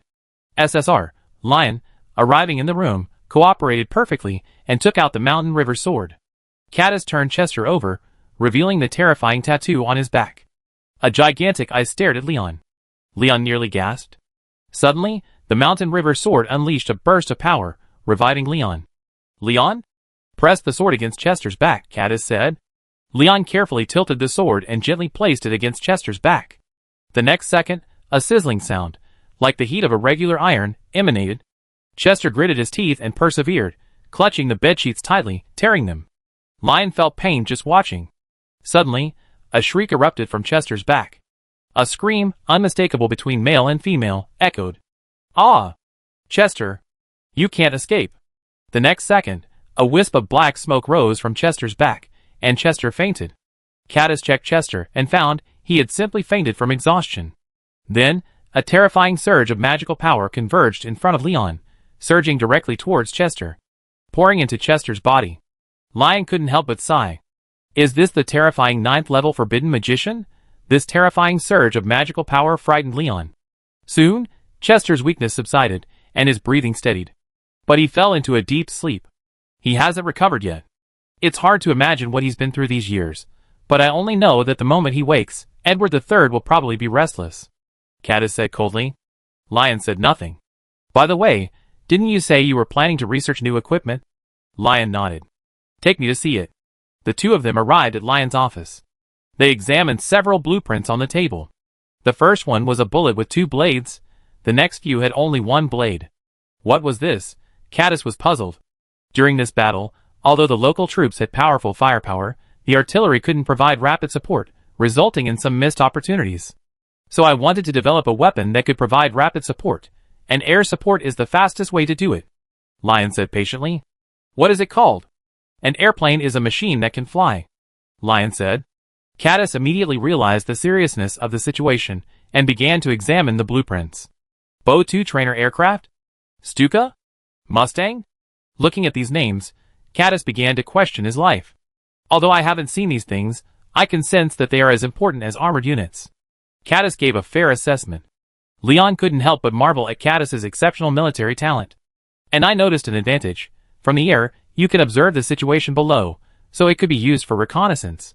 Caddis began to discuss tactics. Leon listened intently. Zoe, who was standing nearby, came over, smiled at the two men's attentive attention, and sat quietly to the side, waiting. Chapter 89. This war captured 350,000 demon captives and 50,000 rebel captives. And, most importantly, a dozen or so rebel nobles from Nanchuan. The treatment of demon captives was simple. They were sent directly to the coal mines for labor reform. Those with serious crimes were directly taken to contribute to the medical industry. Those with less serious crimes could be sent to study revolutionary knowledge after labor reform. Of course, Leon was no demon. De Yin had already proposed ransoming the captives with the demon empire. The ransom for an ordinary demon soldier was 5 gold coins. But Leon would only sell captives with minor crimes. Returning captives with serious crimes was something Leon would never do. The treatment of human rebels was even simpler, following the same process as for demons. Those with serious crimes could contribute to De Yan's medical industry. What troubled Leon the most was how to deal with a dozen or so noble captives. And there were still many guilty nobles in Luoya City and other parts of De Yin. That's over 100 people in total. Leon struggled with what to do with them. Execute them outright or torture them to death. Finally, Leon decided on a civil trial, letting others deal with the headaches. The civil trial was still a few days away, and now the guards informed Leon that Bonaparte had arrived. Yes, the man who led the internal spies in Nanchuan City. Bonaparte. What surprised Leon was Bonaparte's story. The intelligence agency's investigation report was already on Leon's desk. Bonaparte wasn't from Great Yin, but a noble from the Western French Empire of the Eastern Continent. To be more precise, he was a former member of the Western French royal family. 10 years ago, a coup d'état took place in the Western French Empire, and the empire's general forced the emperor to abdicate. Having just reached adulthood, Bonaparte was forced to leave his homeland and come to Dian. Settling in Nanchuan City, Bonaparte's survival was sustained by 2 people, his mother, Queen Guya, and his fiancée, Eleanor. For the past 10 years, he had constantly dreamed of returning to the Western Empire and reclaiming everything that belonged to him. To this end, Bonaparte hoped to gain Lion's support, and so he risked everything in this rebellion. His gamble proved successful. He succeeded in gaining Lion's attention, but it also exposed his past. In a nearby room, Bonaparte waited for Lion's summons. In his office, Lion gazed out the window, deep in thought, his hand drumming on the table. What should he do? Currently, Dian's relations with other countries were average, aside from its good relations with the Elven Empire. Furthermore, it was a sworn enemy of the Orc Empire to the north and east. Assisting Bonaparte would likely incur the enmity of the Western Empire. It wasn't that Lion was afraid of trouble, but De Yin was currently in a period of development, and starting a war with another country was unwise. What should be done? After a long while, Lion finally summoned Bonaparte. For no reason. Even if Bonaparte had his own agenda, his efforts in Nanchuan City were obvious to all. Office. Bonaparte finally met the leader of De Yin. Looking at Bonaparte, Lion was filled with admiration, for it was rare to find someone so ruthless as to dare to confront someone with a cannon. Leader, I want to tell you something. Bonaparte thought for a long time before speaking. What is it? I am actually a member of the royal family of the Western French Empire. Bonaparte spoke slowly. It's okay, I know. Bonaparte, ? Because of the rebellion, I was forced into exile in Dian. Yes, I know that too. Bonaparte was confused. It's okay, just say whatever you want to say. You shed blood for Dian, and Dian will not treat anyone who has made contributions unfairly. Leon said firmly. I want to attend the Dian Military Academy. Bonaparte began. What? That's it? Yes, that's it. Leon felt a little guilty, because he thought Bonaparte was looking for him, hoping for his support. And Bonaparte's current request was simply to attend the military academy. Why? To learn advanced knowledge, and then return for revenge. Bonaparte said gravely. Which department do you want to attend? Artillery. No problem, Dian Military Academy welcomes you. Leon nodded and extended his hand. The two shook hands firmly. After seeing Bonaparte off, Leon picked up the latest global intelligence from the Intelligence Bureau. This intelligence primarily covered the Eastern Continent. The Eastern Continent boasted over a dozen nations. The most powerful was the Western Empire. Next in line were 2 other human empires. There were also numerous smaller nations. Most notably, there was a Goblin Kingdom and a Succubus Kingdom. There were also numerous non-human nations. Leon was most concerned about the Western Empire's frantic naval expansion. This expansion had a single purpose, expedition. As for where? Leon thought of Chester. His gaze returned to De Yin. The orcs and demons to the north were frantically researching magical technology. This posed a dilemma for Lion. Industrial technology alone could no longer meet the needs of the yin. It was time to integrate it with magic. With over 10,000 magicians captured this time, it was time for them to contribute to the Yan's development. What worried Lion was the situation in the Holy Empire. Currently, the Holy Empire was in turmoil, with widespread land annexation and Edward III in action, leading to numerous uprisings. The Holy Empire was already on the verge of collapse. The Western Empire watched covetously. The demons and orcs to the north were poised to march south. Lion said 2.5 years. 2.5 years at most. The yin could truly rise. Lion presented a 3-year plan and began revising it. Added the goal of building the Yan's first airport and producing a biplane within 6 months. Also, within 6 months, a shipyard was to be constructed in Nanchuan Harbor. The goal was to launch the Yan's first warship within a year, and to establish a fleet before the end of the 3-year plan to counter the possible arrival of the Western fleet. Lion planned to send Bonaparte back after a year and a half if the West French Empire hadn't sent troops. He would provide weapons and allow Bonaparte to interfere with the West French Empire, forcing the West French Empire to temporarily suspend its expedition. Meanwhile, he would strengthen the construction of the yin. The Yan's policy shifted to prioritizing heavy industry. Although Lion knew this wasn't a long-term solution, it was the best fit for the yin at the moment. Time. Time was what was most needed right now. Regarding the military industry, Lion not only ordered the development of warships and aircraft, but also rocket artillery and missiles. He also established a special forces unit to carry out infiltration and sabotage missions. Why didn't Lion do this before? Because they had no money. Now that Lion had money, he realized the world wouldn't give him much time. Meanwhile, Lion secretly gathered a group of people and gave them a top-secret mission to search for uranium. This mission was unknown to anyone except the expedition team and Hans Lion. Because Leon knew that if he could find it, then De Yin would not be afraid of any threat. Chapter 90. Lion gave the order, and the De Yin machine began to work furiously. It was just another ordinary day, and Leon sat in his office, signing documents. Lion had to do many things himself, because many of the equipment depended on blueprints provided by Leon, so he had to be responsible to the end. Lion sat in the office for over 10 hours a day. I'm so pissed. I want to throw all these documents out. I thought De Yin had gotten stronger and could rest, but it's only made me busier. No, I have to find a way. I don't want to die young. Froststar watched Leon quietly from the side. For some reason, Froststar found that she loved watching Leon work. And Froststar found that she couldn't get angry at Leon anymore. In fact, she felt sorry for him. Lion, you're so sorry for me, you're always punching me, and sending me to another world. Suddenly, the door opened. Froststar opened it. Report to the leader. Duke Chester has awakened. Lion threw his pen aside and sprinted to Chester's room. Chester, dressed in a De Yin military uniform and looking very energetic, emerged. Wait, Lion's CPU froze. This is Chester? In a De Yin uniform? And with this sturdy physique? Is this still the same pale Chester? The overwhelming amount of information left Leon stunned. Caddis explained. Chester heard your story and became curious about De Yin. Knowing I was also in De Yin, he shamelessly approached me. Lion, ? I already prepared a 300,000-word, emotionally charged manuscript, and you're accusing me of submitting it? Where's your pride as a Duke of the Empire? Shouldn't you be aloof? Looking at Leon, who seemed to be feeling hopeless, Chester spoke. Leon, I know my appearance is a bit sudden, but I hope you accept me. I'm a 9th-rank magician with extensive combat experience. Leon was a little confused. Why did Chester say that? I can no longer count on the Holy Empire, but you are different. You are his descendant. We once followed him. He protected us from the storms, and now it's our turn to protect you. Chester spoke slowly.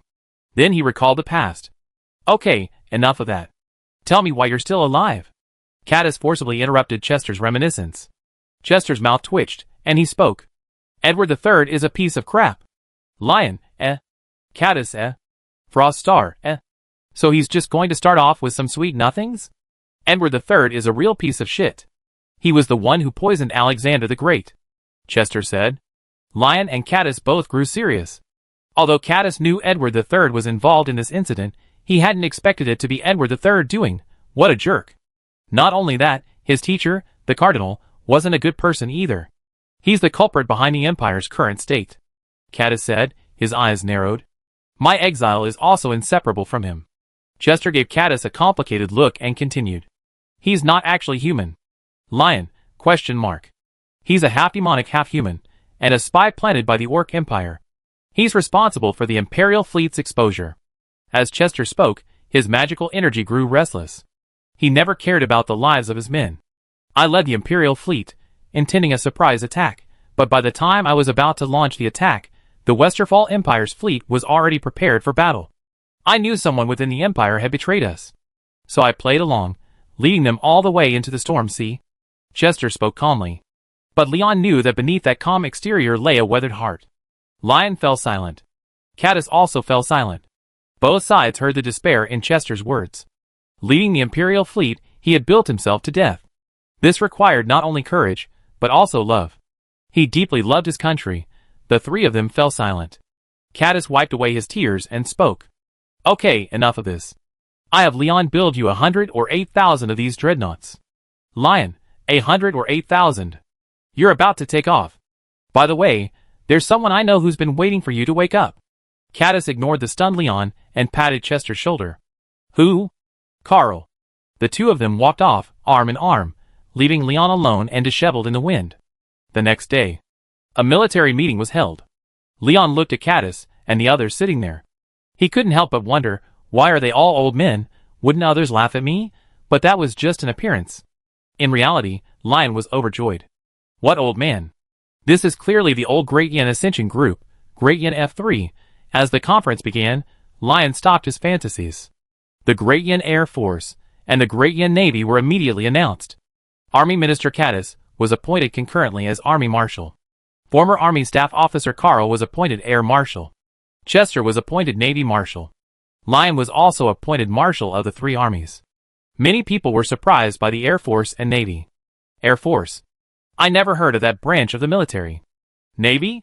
What would Great Yin do with a navy? Wait. Chester?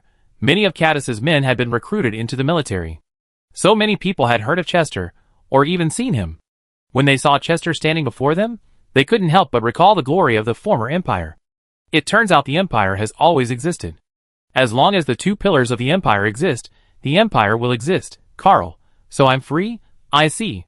The imperial orthodoxy is into yin. Although Carl knew he'd been promoted, he couldn't be happy. What kind of military branch is the Air Force? Could it be made up of fishermen?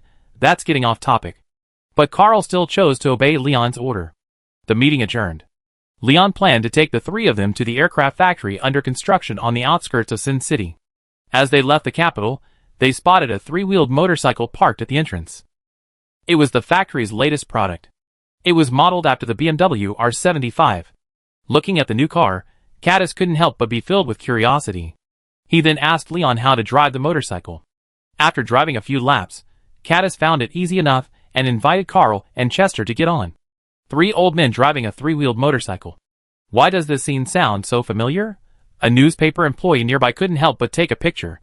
Leon almost laughed. The group set off. Watching Caddis's wobbly scooter, Leon felt a little worried. Will it flip over? The next second, Caddis steered the motorcycle into a ditch. The three marshals had a bad start. Chapter 91. Watching the three men climb out of the ditch, dusty and grimy, Leon restrained himself. I'm a professional. I won't laugh. Absolutely.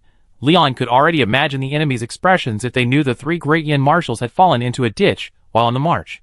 Carl and Chester glanced at Caddis. Caddis feigned composure. The three of them got into Leon's car. They set off. Soon, Leon and his companions reached the outskirts of the city. After passing through 3 checkpoints, Leon and his companions arrived at an aircraft factory and an airport under construction. A runway had already been built at the airport. A biplane was already parked on the runway. It was a Wave 2. In fact, the factory had already worked overtime to produce it 3 days after the blueprints were released. Thanks to their strong industrial base and Leon's long-standing proposal to research aircraft engines, and with the help of magic, the Wave 2 was built in just 3 days. But Leon felt a bit strange looking at this Wave 2. It didn't look like the Wave 2 he imagined. Isn't the Wave 2 this big? Leon was silent. Carl approached. Is this a plane? Leon nodded. Then, as an air marshal, should I try it out? Leon then taught Carl how to fly the plane, then looked at him with a tragic look before resolutely jumping out. Carl, ? Why does it feel like a farewell? Carl then started the plane. And then flew down the runway. But just as he was about to take off, Carl noticed something was amiss. Why does this feel harder to drive than a car? It's over. I'm going to crash. Carl accidentally overexerted himself, sending the plane plummeting to the ground. But the next second, the plane was lifted up. The blue Dochi lifted wave 2. Leon wiped his sweat at the sight. Although it was unkind to let Carl, someone who had never flown before, fly a plane, Carl was a 9th level Dochi Knight, and Diane couldn't wait to train pilots. He had to test the wave 2's success. If the test was successful, then the development of a single-wing metal aircraft could begin. Carl used his Dochi to level the plane. Then he began carefully climbing. Carl didn't fly too high, less than 100 meters above the ground. The troops on the ground were amazed at the strange bird's flight. Many were about to report it, but upon seeing the silver dragon head on wave 2's side, they cheered. This was made by Diane. Carl circled, and then landed smoothly at the airport. Carl couldn't time the landing, so he simply shut down the engine. He then jumped out of the cockpit and carried the plane down. It seemed like having the Air Marshal test fly was the right move. Leon, how many planes do you plan to give the Air Force? Leon pondered for a moment, then spoke. At least 2,000 within 2.5 years. Leon gave a fair assessment. Because aircraft are as important as tanks. Air superiority is paramount at all times. Carl nodded, very satisfied. Then I won't continue to play the victim. Carl also knew that Diane couldn't currently devote all its production capacity to the Air Force. According to Caddis, the cost of warships is considerable. Everyone left satisfied. The aircraft factory also determined the types and quantities of aircraft to be produced. First, 500 Mustang fighters. Next, 500 Ju-87 Stuka dive bombers. And 200 B-29 bombers. As for the placement of the remaining 800 aircraft, Lion planned to adapt accordingly. Because it was still uncertain whether the Mustang fighters could gain air superiority. If the Mustang could easily seize air superiority, the number of bombers could be increased. The Stuka bomber was manufactured not only because it was the best dive bomber, but more importantly because of its death scream. It could be used against other countries that were still in the process of semi-magicalizing cold weapons. The death scream could cause psychological pressure on soldiers, thereby lowering military morale. Then it was just a matter of waiting. Shortly after Lion and his companions returned to the capital, a guard knocked on the door of Lion's office. Come in, leader. The Elven Empire's ambassador has arrived and is in the reception room, the guard said. Understood, I'll be there right away. Leon closed the documents on his desk. A moment later, Leon arrived at the reception room.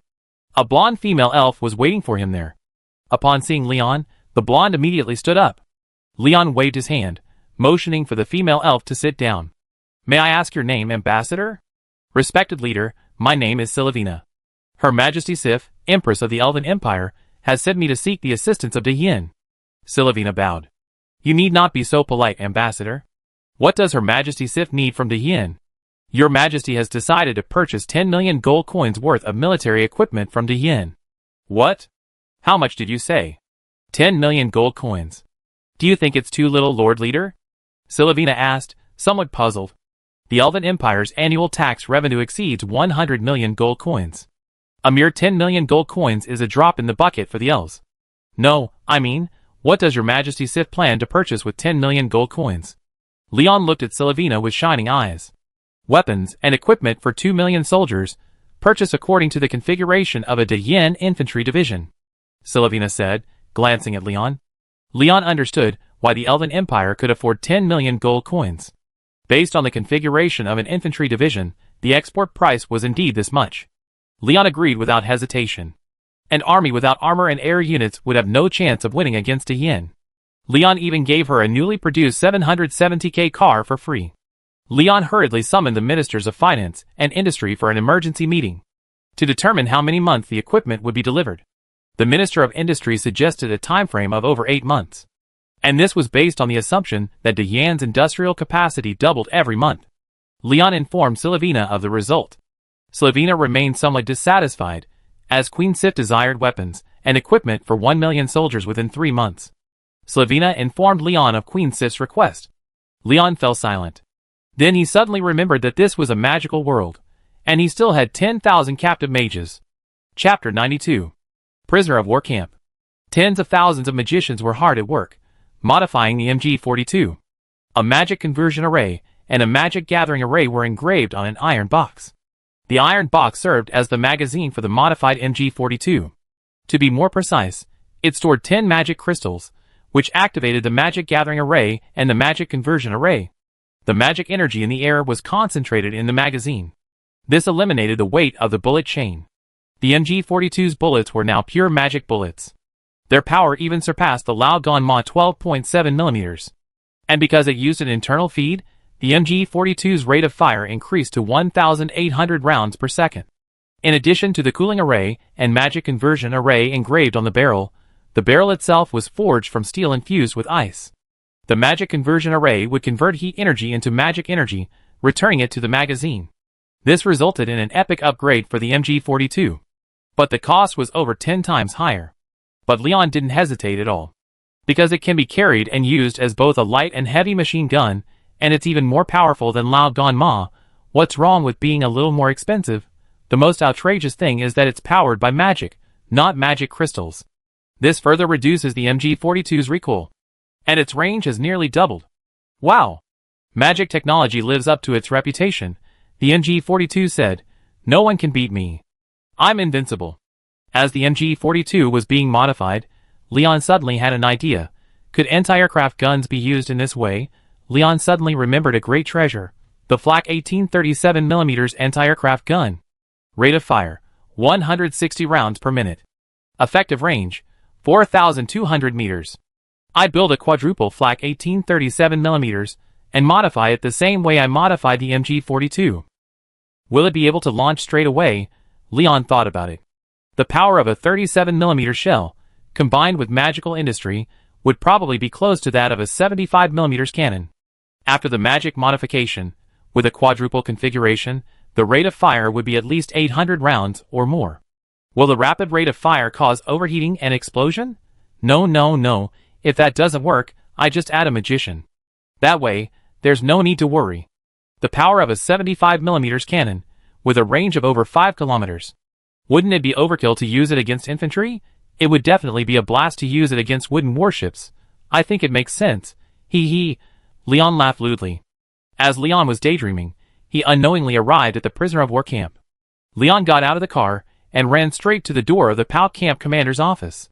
The commander, a mere captain, leaped from his chair upon seeing Leon. Leader, he saluted hastily. Let me ask you a question. How many of these magicians can copy magic? The commander was silent. This question was beyond his job's scope. Leader, I don't know yet, but please give me 5 minutes. The captain then rushed out. 5 minutes later, he returned, rifle in hand. Report to the commander. Of the mages in this POW camp, 9,467 can copy magic. Leon said. Thank you for your hard work. Report to the commander. It's not hard work. Leon nodded and prepared to head to the POW camp to capture the prisoners. By the way, Captain, there are conditions for copying magic. The user must know the raw materials and production methods of the object being copied. The captain said seriously. Leon thought for a moment and then spoke. I understand. Thank you. Although learning the conditions put a damper on Leon's weapon copying plan, but weapon parts can be copied, wouldn't that speed up production? Thinking of this, Leon looked at the captured magicians with fiery eyes. Immediately, he asked the captain. What do these magicians eat every day? This. Tell me. Black bread. Who gave the order? How dare you let these precious magicians eat black bread? Captain, it's you. Leon avoided the subject. Then, he spoke. From now on, the magicians must have 3 dishes and 1 soup daily. They must be well fed. They are very important. Leon said, looking towards the north. Should we capture more magicians? Lion shook his head. He was a peace-loving man. Fighting and killing were absolutely unacceptable. Lion separated the over 9,000 magicians, who could copy magic into 3 prisoner-of-war camps. Why didn't the magicians revolt? Lion's Aunt Zoe was in charge of the prisoner-of-war camp. Forget about the low and mid-level magicians. Even if kiddies came, they have to kneel on the washboard. Zoe was also a 9th-level magician. So with Zoe around, Leon wasn't worried about the magicians revolting. Lion set the magicians to work.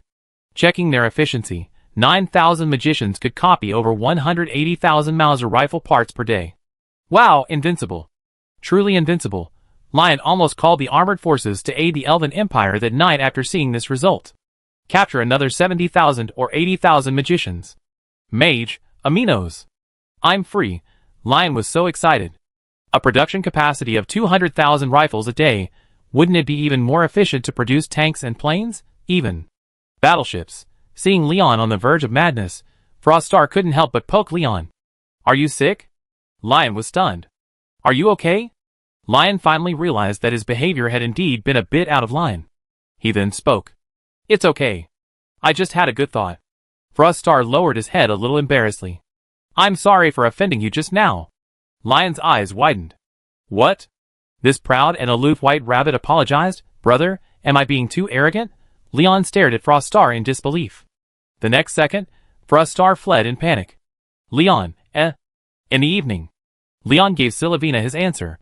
Tell her that within a month, 2 million pieces of equipment would be delivered to the Elven Empire.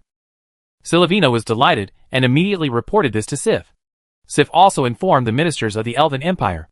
Most of the elves were in an uproar, but some elves loathed the great flame to the point of abhorrence, because they had long been bribed by the demons. Soon, the Demon Empire's high-ranking officials learned of this. They stated that they no longer cared about the Demon Empire by helping the Forest Elf Kingdom, and were now even selling weapons to the Elven Empire. Aren't you simply working against the Demon Empire? Soon, a conspiracy against Leon would unfold. Chapter 93. After De Yen defeated the demon army, the unfamiliar name De Yen came to the public's attention. Many people asked what country De Yen was. But when they learned that De Yen was the territory of Sin, everyone was stunned. They couldn't understand how De Yen could defeat the Demon Empire, known as the continent's bulldozer. Back then, Grand Duke Caddis led 4 million Imperial troops against a 3.2 million demon army. It was thanks to Grand Duke Caddis's advanced combat methods and 300,000 Violet Knights that they shattered the Demon Empire's front line at the cost of 2 million casualties. A single battle shattered the Demon Empire. The Holy Empire entered its heyday. Reflecting on the past, the citizens of the Holy Empire couldn't help but wonder why Great Yen was able to defeat the Demon Empire's army. It was also said that Great Yen deployed fewer than 50,000 troops, yet these 50,000 men crushed an enemy 10 times their size. But soon, they heard a familiar name. Violet Knight Caddis. They were shocked to hear Caddis served in Great Yen, but they quickly became convinced of Great Yen's achievements. Such an incredible feat must have been achieved by Grand Duke Caddis, right? As news of Caddis's return and Great Yen's rise spread, the citizens of the Holy Empire were filled with curiosity about Great Yen. What kind of country is this? It actually allowed Grand Duke Caddis to return. In a tavern in the Holy Empire's capital, a drunken, burly man listened to the discussion around him with disdain. What the hell is Great Yen? It's just the territory of Sin. And it will always be just the territory of Sin. How can you talk like that? Dian is at least a principality of the Holy Empire, right? Principality? That sounds nice. In reality, it's just a place of exile. The burly man slammed his cup, stood up, and looked at everyone with disdain. The crowd was about to argue, but upon seeing the burly man with exaggerated muscles, they suddenly quieted down. Ha ha ha. The Sin territory is the Sin territory. What bullshit about rising? I think it's just because those demons are too stupid. The commander is too clueless. And Duke On used some shady methods. Demon. The burly man left and walked into a small alley.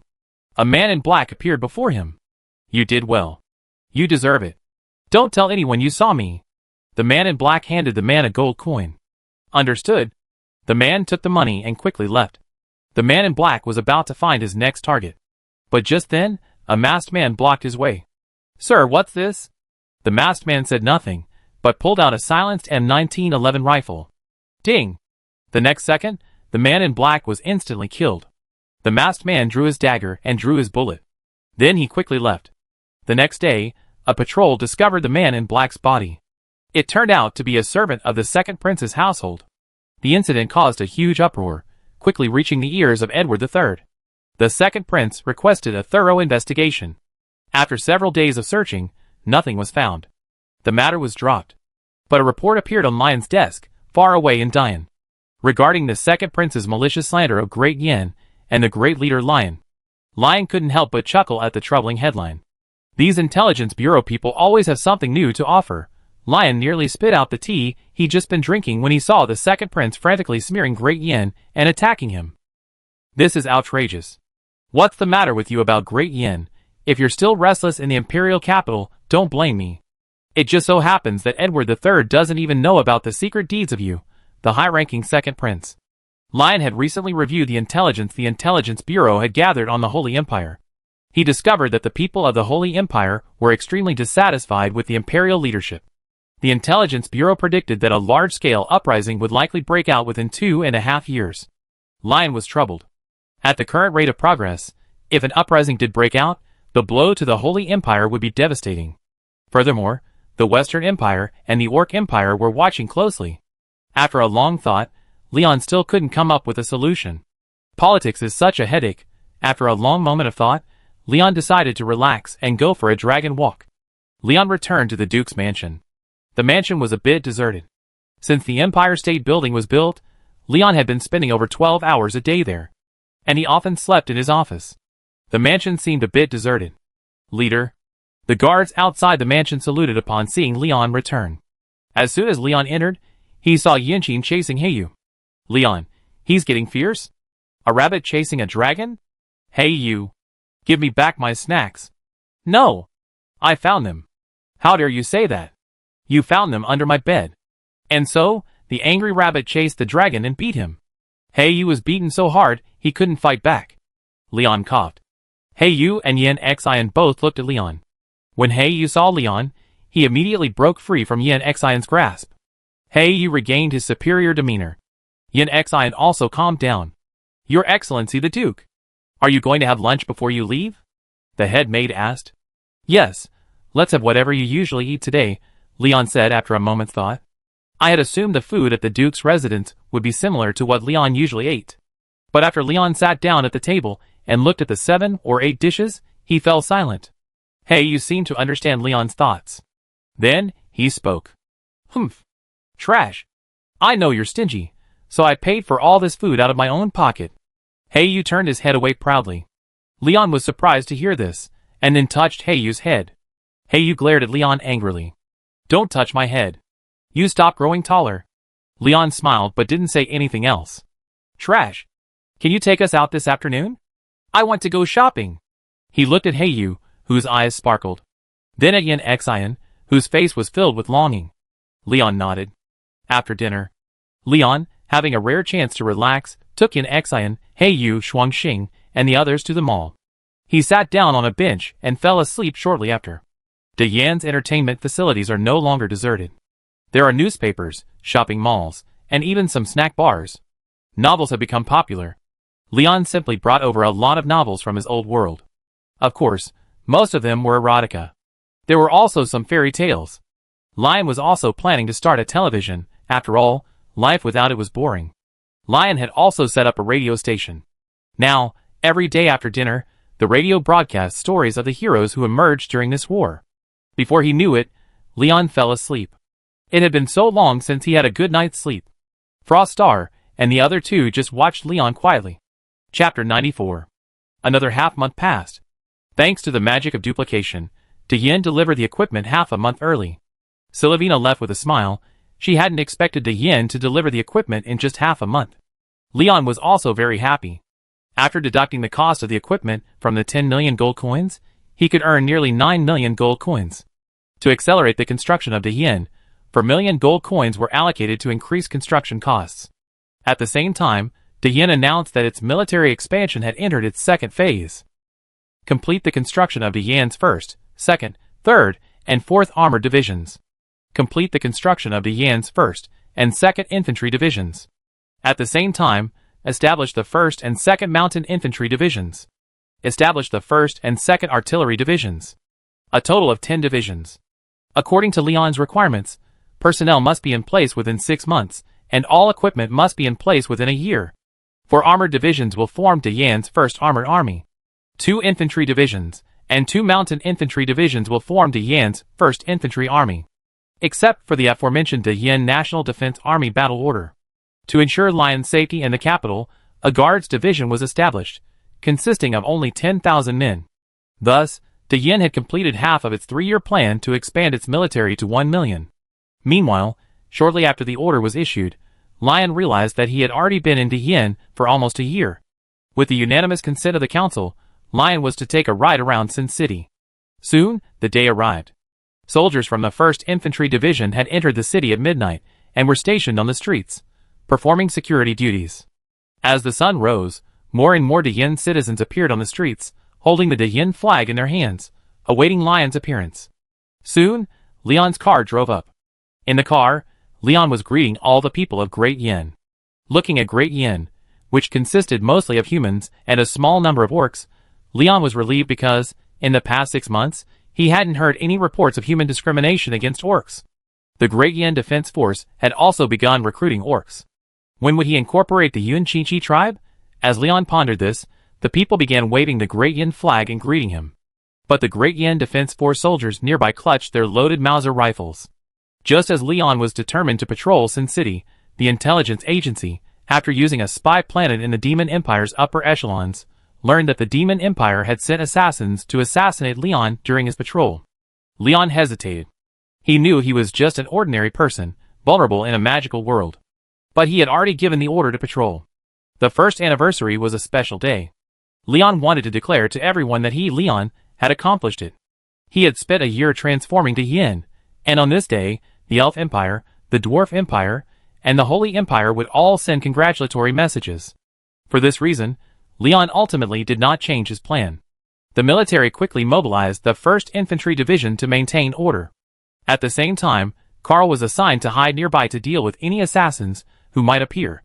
Hans and Fristar were assigned to protect Leon in the car.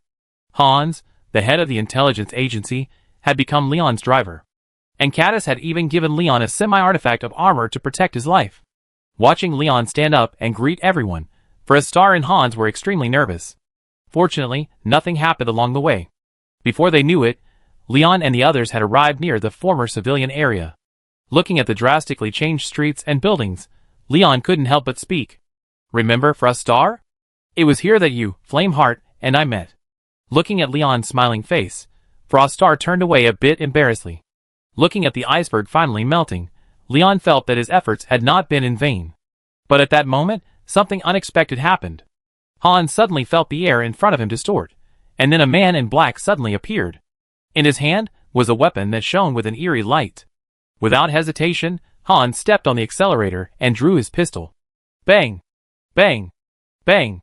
The sudden gunshot startled everyone. The reason Hans was allowed to drive wasn't just because of his driving skills, but more importantly, because of his calmness and quick thinking.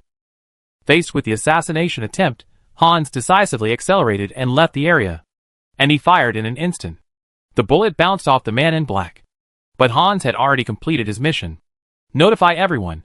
At the sound of the gunshot, everyone rushed towards Leon. Carl dodged and appeared directly in front of the man in black. A bolt of lightning struck him from the sky. The man in black screamed and retreated hastily. Carl was surprised. Could the man in black withstand his attack? The next second, the man in black's aura suddenly rose. Carl sensed something was wrong and rushed forward. Hans simply chose not to continue driving. Because staying where he was might be dangerous. Leaving Carl was even more dangerous. Caddis and Chester were already on their way. They'd be there in a matter of seconds. But those few breaths would cost Leon his life. Another black-clad figure appeared, a beam of black light shooting towards Leon. Hans pushed Leon aside, successfully dodging it. Froststar immediately shielded Leon behind him. 7 or 8 more black-clad figures appeared shortly after. Hans! Drive! Leon cried. Hans pushed Leon aside and immediately started the car, stepping on the accelerator. But the 8 black-clad figures attacked Leon simultaneously. Froststar let out a sharp cry, and a barrage of ice cones erupted in a 360-degree, all-encompassing attack. At the same moment, Chester and Caddis arrived. Water dragons lifted the black-clad figures skyward. Caddis wielded the violet sword, reaping their lives. It seemed safe. Just then, Leon felt his soul tremble. No! There's another assassin. It's been right beside him the whole time. Lion quickly drew the Mountain River sword and held it in front of him. The black-clad man's dagger was deflected a centimeter by the Mountain River sword and the semi-artifact. It penetrated his chest, but missed his heart. No! Froststar's desperate voice rang out. The next second, Froststar's hair fluttered, and her aura, originally at the peak of the 7th level, suddenly surged, breaking through the 9th level. The next second, the black-clad man was directly targeted by Caddis, Froststar, and Chester, and instantly turned to ash. But Leon. Watching the blood gushing from Leon's chest, Caddis immediately cast a healing spell. But something was wrong. Artifact. Caddis looked at the artifact that blocked the entry of magic and felt a sense of difficulty. Froststar wept as she pressed against Leon's wound, trying to staunch the bleeding. But the power of the artifacts was limited to this. "I'm sorry, I didn't protect you." Froststar carried Leon and flew to the Duke's palace. Since Evelyn was there today, she would definitely find a way. Caddis finished cleaning up the battlefield. His face was gloomy. 2 artifacts, 9 drugged-up 8th-level demon warriors, and a 9th-level demon shadow assassin armed with 2 artifacts. Great. The Demon Empire has 5 artifacts, and 2 are used against Leon. Great. Very good. Chapter 95. Duke's Mansion. Froststar descended from the sky, carrying Leon, and immediately ran to Evelyn. Evelyn raised her hand and drew a ball, enveloping Leon within it. "I know you want to save him, but I'm keeping him alive right now. The only way to save him is to find the elves' fountain of life." Evelyn spoke directly. Froststar immediately spoke. "Then I go find it now. This is the elves' most precious treasure. Even if you ask for it, they might not give it to you." Evelyn began, then smiled at Froststar. She already knew everything, and she knew Leon already had the fountain of life. But she just wanted to see how far Froststar and the others would go for Leon. Because someone had asked her to take good care of Leon and help him check things out. Whether or not, I'm going to try. Before Froststar finished, a noise came from upstairs.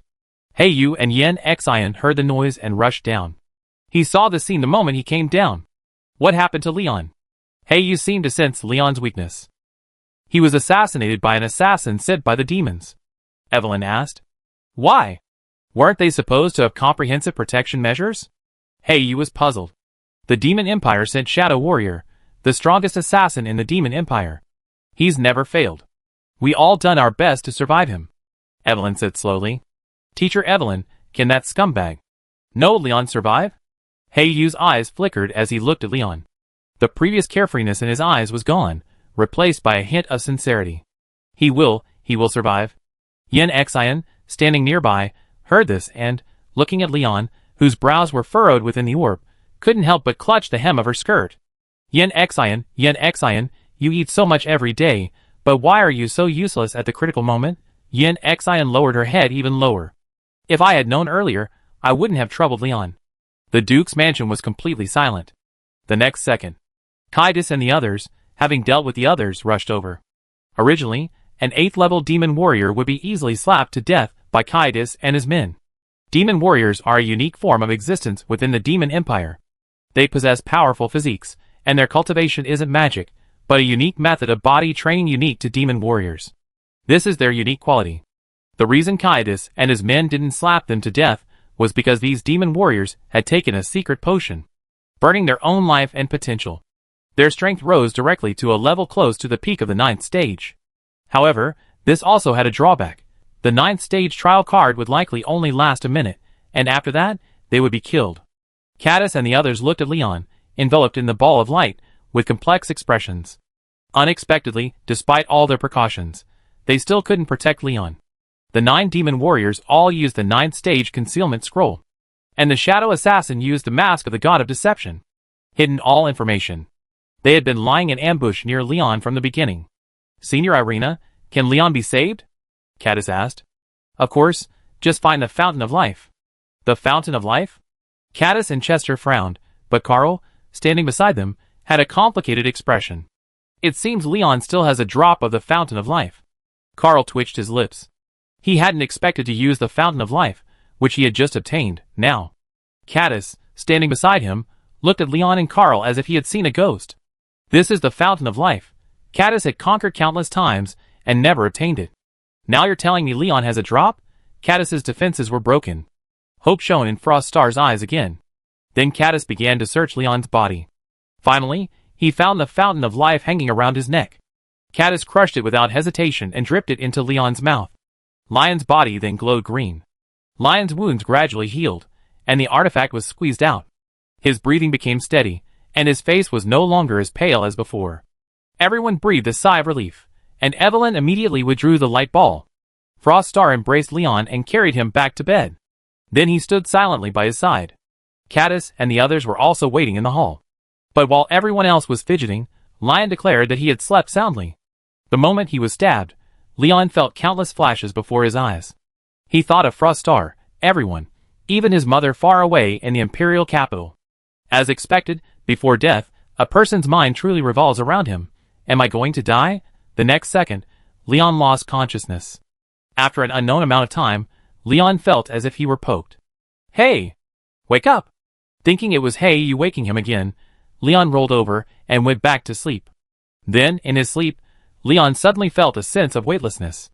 Then, Leon landed flat on his butt, breaking into 4 pieces. Ouch! Leon rubbed his butt and stood up. Opening his eyes, he was stunned by the sight before him. A magnificent palace towered among the clouds. Leon glanced around, took a few breaths, and after double-checking, realized he was now above the clouds. What's going on? Uncle Lee, what the hell is going on? Human, are you awake? Leon looked in the direction of the voice. Inside the palace, a woman in a long white dress, blonde hair, a crown gleaming with white light, and 3 pairs of wings sprouting from her back sat on a throne. There were many thrones around, but they all seemed empty. Leon was stunned. What's going on? Is this an angel? Do angels look like this? Are you human? Being a straight man, Leon struggled to find the answer. The other party nearly fell off the throne. The other party straightened his crown, cleared his throat, and said, Human, listen carefully. I am Galena, the great goddess of light, universally recognized as the most beautiful, the most intelligent, the most beloved, and the most beloved of all in the unrivaled magic continent. The goddess of light said this with disdain, turning her head away. Humph! Human! Don't you still bow down before me? Leon was stunned. What kind of introduction was this? It sounded like a menu being called out. Your name is the goddess of light? Yes. Why did you bring me here? Yes. You are a god? Then can you send me back? Seeing the goddess of light's complete lack of answers, Leon thought he had encountered another nightmare. I immediately decided to strike back fiercely. Nightmare, huh? Last time, the nightmare scared me terribly, and this time, I'm going to strike back. Hee hee hee. Chapter 96. Leon pinched Galena's face. Nigan Senmo. Galena mumbled. Why does this feel wrong? This soft feeling? Galena pointed, and Leon flew up. Leon, ?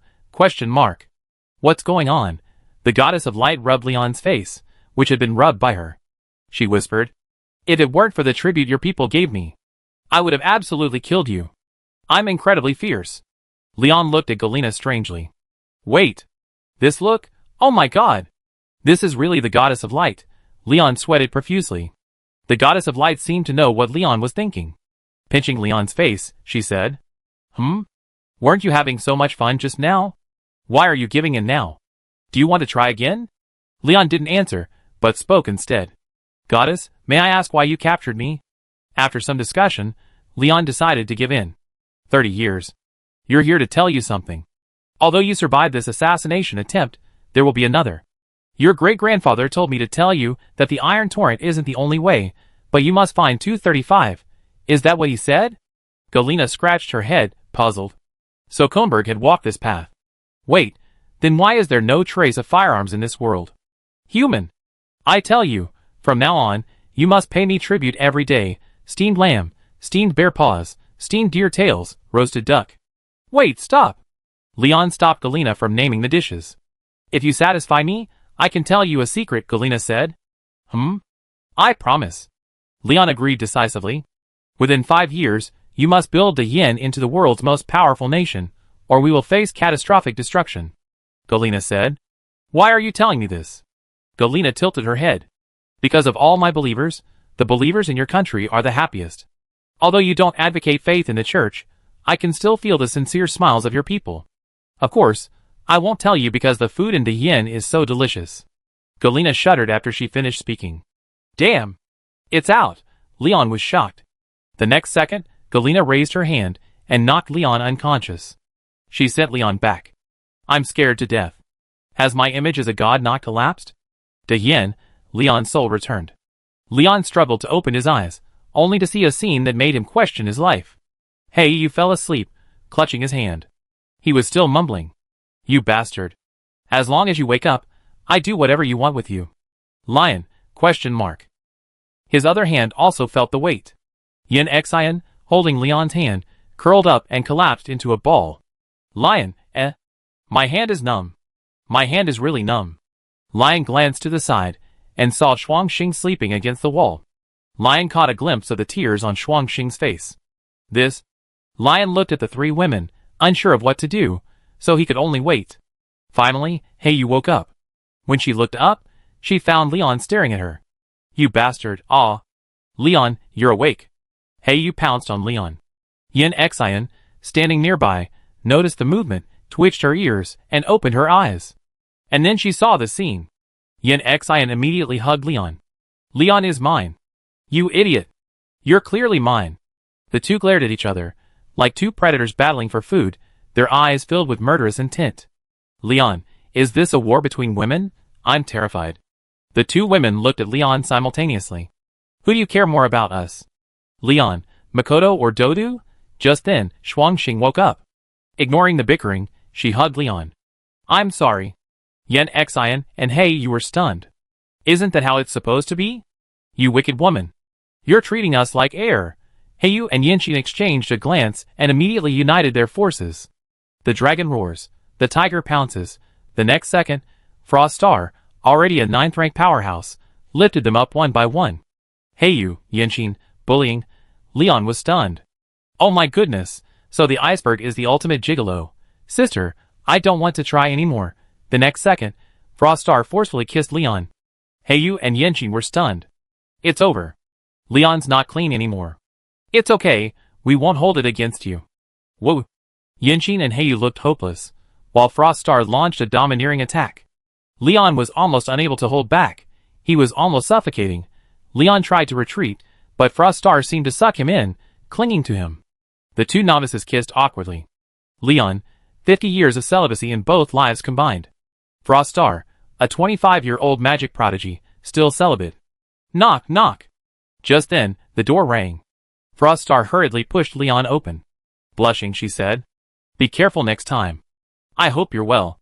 Leon didn't have time to reply as he opened the door. Zoe and Irina walked in with expressions that said, I know all about this. Leon, ? I forgot they were both top-tier experts. Wait, so? Leon then looked at the three blushing old men outside. When they saw Leon looking at them, their satisfied smiles vanished and they ran off. Zoe and Evelyn looked at Leon with Andy smiles. Zoe said, When are you planning on getting married? I think you should do it in a few days. Evelyn. I think so. You're 21 and don't even have a wife, and you still need me to urge them? Other nobles already have 7 or 8 children by the time they're 21. Listening to the two, Leon couldn't help but recall being pressured into marriage by his relatives in his past life. Men have 3 unfinished tasks: endless work, endless knowledge, and endless kisses. Shuangxing blushed. Heiyu was furious. I disagree. Leon's mine. Looking at Heiyu, dressed in a Lolita, with her hands on her hips, Irina shook her head. This silly, cute little Lolita.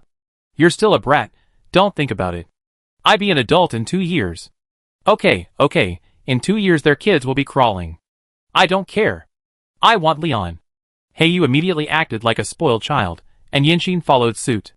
Then let's go together. Zoe's words silenced everyone present. Chapter 97. With Leon's awakening, Diyin returned to normal. But the northern border was not at peace. As soon as Leon was assassinated, the Orc Empire to the north dispatched 500,000 troops to camp outside the Qing-Chi tribe.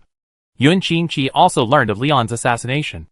Although she longed to visit him, the enemy before her kept her focused. She could only pray for Leon's recovery, for Yun Qing-Chi suddenly realized how important Leon truly was. Because of the Orc Empire's southward advance, Caddis had already dispatched the 1st Infantry Division northward, and armored forces were watching from a distance. The Orc Empire seemed to have sensed Diyan's movements. Rather than act rashly, the two sides engaged in a silent game of tactical warfare. Yun Qing-Chi watched as the Orc Empire paused because of Diyan. Finally, she decided to join Diyan. But all this required resolving the current difficulties before they could properly sit down and discuss matters. After Leon consumed the Fountain of Life, Kedes immediately headed north to take command of the northern border. At the same time, news arrived from the Holy Empire. Edward III angrily denounced the Demon Empire's despicable actions. And upon learning that the Orc Empire was oppressing the northern border of Great Yin, He immediately dispatched an 800,000-man army to recapture the Violet Duchy. Karl and the others viewed this news with mixed expressions. Goodness me, you gave Violet away so cavalierly, and now you're asking your soldiers to pay for it with their blood? Edward III is truly beyond redemption. With Keti's march north and the Holy Empire's expedition, the Orc Empire became extremely cautious. And just at this moment, news arrived of Leon's awakening. The Orc Empire army immediately retreated, heading for the Violet Duchy to defend against the impending imperial attack. Catus and the others breathed a sigh of relief. After all, dealing with 500,000 people several times is different from dealing with 500,000 all at once. After Lion woke up and recovered for a few days, then things got busy.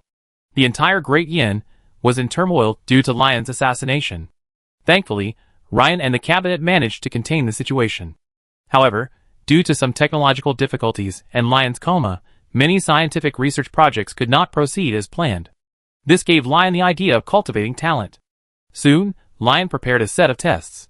A set of very simple physics questions. They were all about the universe. The purpose was to identify those with a talent for physics. With Lion's order, the printing factory printed all the test papers within 3 days and distributed them to all the citizens of Great Yin. Regardless of gender, age, or status, as long as you can answer this test, you will be hired by the Yin. Many people were curious about this test. But even more people were struggling. Because it was simply too difficult for them. For example, why did the apple fall to the ground? How can I know? If the apple didn't fall to the ground, would it fall in the air? When Leon saw this answer, he was stunned into silence. Seems reasonable. Indeed, it was. After more than 2 weeks of statistics, a total of 379 Yin citizens scored above 60. The most outrageous thing was that one person scored as high as 99. Leon almost had the Intelligence Bureau knock on her door because he suspected she was from the same hometown. But after the Intelligence Bureau's investigation, they confirmed that she was a native of the area. Her name was Teresa, and she had escaped from the Violet Duchy. She was the illegitimate daughter of a magical family there. But like Leon, she was born with a body defect, unable to cultivate magic or fighting spirit. Her mother was a lowly maid. When the Marquis's wife learned of her existence, she pointed at the Marquis and demanded where this **** had come from. The Marquis's maternal family was extremely powerful, even influencing the Marquis's decisions. Despite repeated questioning, the Marquis refused to reveal her mother.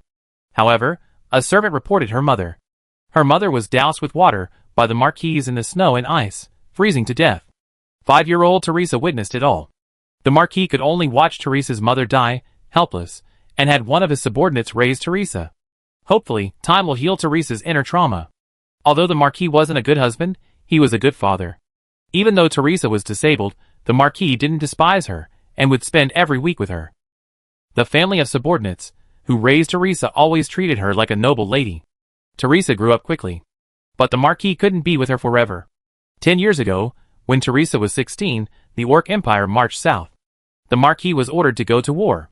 This farewell turned out to be a final one. The Orc Empire took away the last of her family in this world. Though she hated the Marquis's uselessness, she also loved her father. After 10 years of companionship, the Marquis had long since become the most important person in her heart. But the Orc Empire took him away from Teresa. According to the fleeing soldiers, the Marquis's greatest concern at his death was Teresa. With the Marquis's death, his subordinates were forced to seek refuge with the Marquis. Teresa lived a life of wandering. For the past 10 years, she has been making tools to support herself. Lion had seen those tools and burned them. A paper bird could actually fly, and after being bound with magic crystals, it even had the ability to attack the ground. Lion immediately recognized this as talent, true talent. He immediately ordered Hans to send Teresa's grades over. He also told her to come to Lion for an interview the next day. The next day, Teresa, dressed smartly, walked in, led by Hans. Teresa's silver hair caught Leon's attention. "Hello, Miss Teresa," Lion said. "Hello, leader. Please sit down and tell me what you think of the Yin." Leon instinctively took a sip of water. "I think the Yin is doing very well right now. People live and work in peace and contentment, and technology is rapidly advancing. But I think the Yin is too kind right now, at least towards the Orc Empire. We should send troops immediately." Leon nearly spit out his water after hearing this. He had thought Leon was already quite bellicose, but he hadn't expected this seemingly harmless young woman in front of him to be even more terrifying. "Leon, leader, May I ask if the Yin has a weapon called poison gas? I suggest increasing research on this biological weapon. Leon's fear grew even greater after hearing this. Had he done something wrong? He was already sweating profusely. Chapter 98. Ultimately, Leon respected Teresa's wishes and allowed her to research biochemical weapons. Leon wondered if this would create a demon. After much deliberation, Leon proceeded, because talent like Teresa was rare. He had to grasp it well. As for whether it would get out of control, Leon glanced at Hans. Hans understood Leon's intention and retreated into the shadows. After accepting these talents, Leon addressed state affairs. First, the demon assassination. De Yin had already condemned the Demon Empire. But the Demon Empire had not responded. Leon responded by increasing weapons aid to the Elven Empire, selling white phosphorus and poison gas bombs. And to help the Elven Empire quickly build up its combat effectiveness, Leon sent a battalion of soldiers to the Elven Empire to help train the elves. He also provided the Elven Empire with 12 150mm howitzers free of charge, used to defend important fortresses. In addition, the aircraft factories have been operating at full capacity for the past 2 weeks, producing 75 Stukas and 25 Mustang fighters. Lion has begun intensive pilot training using the Wave 2. Lion's requirements are 3 months of stable flight and 6 months of proficiency in piloting. This is based on the requirements for Soviet pilots during World War II. It seems the Demon Empire has been mired in the quagmire of war, and will be unable to escape anytime soon. In at most 6 months, the Demon Empire will feel the terror of the Stuka. At the same time, in response to the Orc Empire's advance, a symbolic support is being provided to the Holy Empire. Lion dispatched an artillery brigade to bombard Orc encampments near the Violet Duchy's border. Many Orcs wanted to invade Great Flame, but when they saw the Great Flame 1st Armored Division, they abandoned the idea. Over 10,000 armored troops were chasing 500,000 demons. What could a division of 50,000 men do now? They could easily annihilate them. And it was rumored that Great Flame was expanding its forces. The Orc Empire had no choice but to endure. Because they were also developing magical technology, they believed they would be able to make a comeback soon. After dealing with these issues, Lion finally had the opportunity to convene a civil trial. 3 days later, the civil trial took place in the square outside the capital. This was another public event. This time, Lion was much more cautious. Not only did he have Fristar accompany him closely, but he also borrowed Kelt. Irina also came along. But the military and the cabinet remained concerned. And then, there's Karl. Goodness.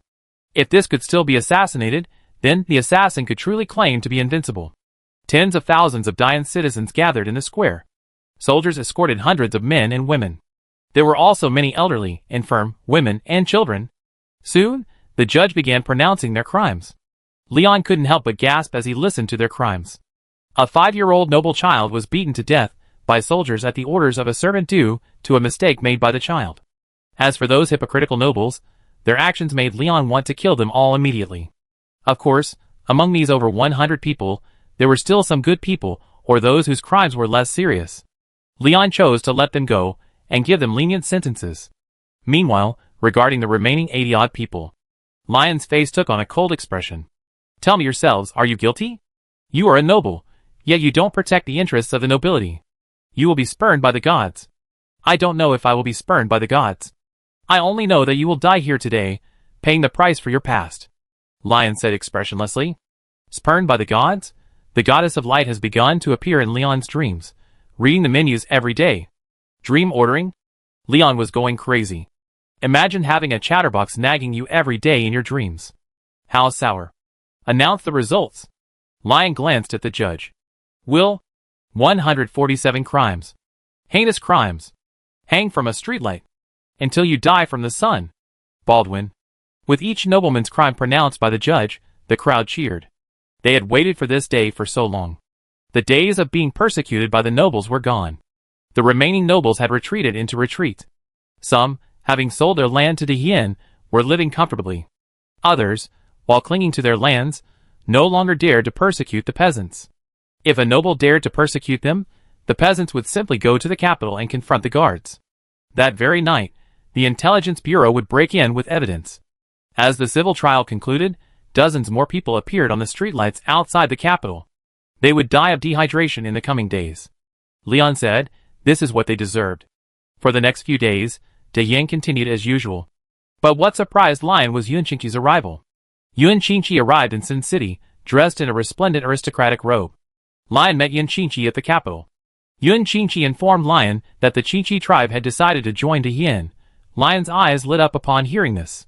The Qingqi tribe had over 1 million people. And they had some arable land. Most importantly, Yuan Qingqi was a 9th-rank warrior. With her, De Yin would reach new heights. However, Yuan Qingqi also explained the situation within the Qingqi tribe. It was discovered that Yuan Qingqi only controlled half of the power. And the Orc Empire to the north wouldn't let them leave easily. For this reason, Lion convened another military meeting. Both the military and the cabinet agreed to accept the Qingqi tribe. This wasn't just about Yuan Qingqi, it was also a signal to the orcs. Tell them, Great Yin is willing to accept you. This will greatly enhance Great Yin's cohesion, as there are also some orcs within Great Yin. To ensure the smooth integration of the Qingqi tribe into Great Yin, Lion specifically dispatched the 1st Armored Division from the east northward. He thrust the armored force directly into the Qingqi tribe's face. When they saw thousands of steel behemoths appear outside the tribe, most of the Qingqi tribe chose to obey Yuan Qingqi. But some directly notified the Orc Empire. Soon, tens of thousands of Orc Empire cavalry arrived. The two sides faced off again. But this time, the tide turned. Once, in Great Yin's east, the Orc Empire's army pushed back the enraged Great Yin. And today, Great Yin's steel torrent will not fear the Orc Empire. The Orc cavalry, after observing the steel torrent of steel behemoths, ultimately chose to retreat. Because the war in the Violet Duchy had already begun. The Orc Empire should not open up any more battlefields recently. With the Qingqi tribe joining, the Great Yin Republic and the Qingqi nation officially formed the Great Yin Alliance. News of the Great Yin Alliance quickly spread to neighboring nations, and upon hearing this news, hope ignited in the eyes of the few remaining residents of the occupied Violet Duchy. Chapter 99. 3 months passed in a flash. De Yin's 500,000-man army had been recruited. Industrial capacity had quadrupled compared to 3 months earlier. Though Sin City was no longer the only city in De Yin boasting a robust industry.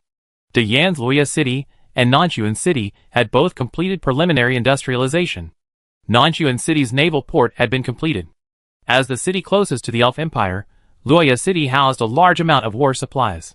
To alleviate the industrial pressure on Sin City, Luoya City naturally became the preferred location for military enterprises. Next came Nanchuan City. De Yin's naval port and the first shipyard of De Yin were successfully established here. Gas turbines were a groundbreaking technology, but Leon hadn't yet developed one, instead developing steam turbines. While they were usable, the best approach was to invent a gas turbine. Next came the construction of warships. Considering that most navies in the world currently use wooden warships, Lion didn't choose battleships, but rather relatively small cruisers. Lion planned to test the waters with 10 cruisers. At the same time, Lion also decided to build some gunboats to sell to certain countries. After all, the Western Empire's expedition was imminent. De Yin couldn't do it alone. Protecting Zhongzhou was the responsibility of all nations. So Lion built these gunboats to strengthen them, definitely not for profit. Really, at the same time, over the past 3 months, the De Yin Air Force had made some progress in training. The aircraft factory had produced nearly 800 aircraft, of which 300 Mustangs had already been completed. All 500 Stukas have been commissioned. The Stukas have also received a new engine. After all, the original engine was too terrible. The development of aerial bombs is nearing completion.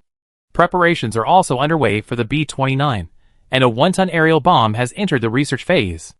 It is believed that it will be available soon. At this time, however, bad news arrived from the Elf Empire.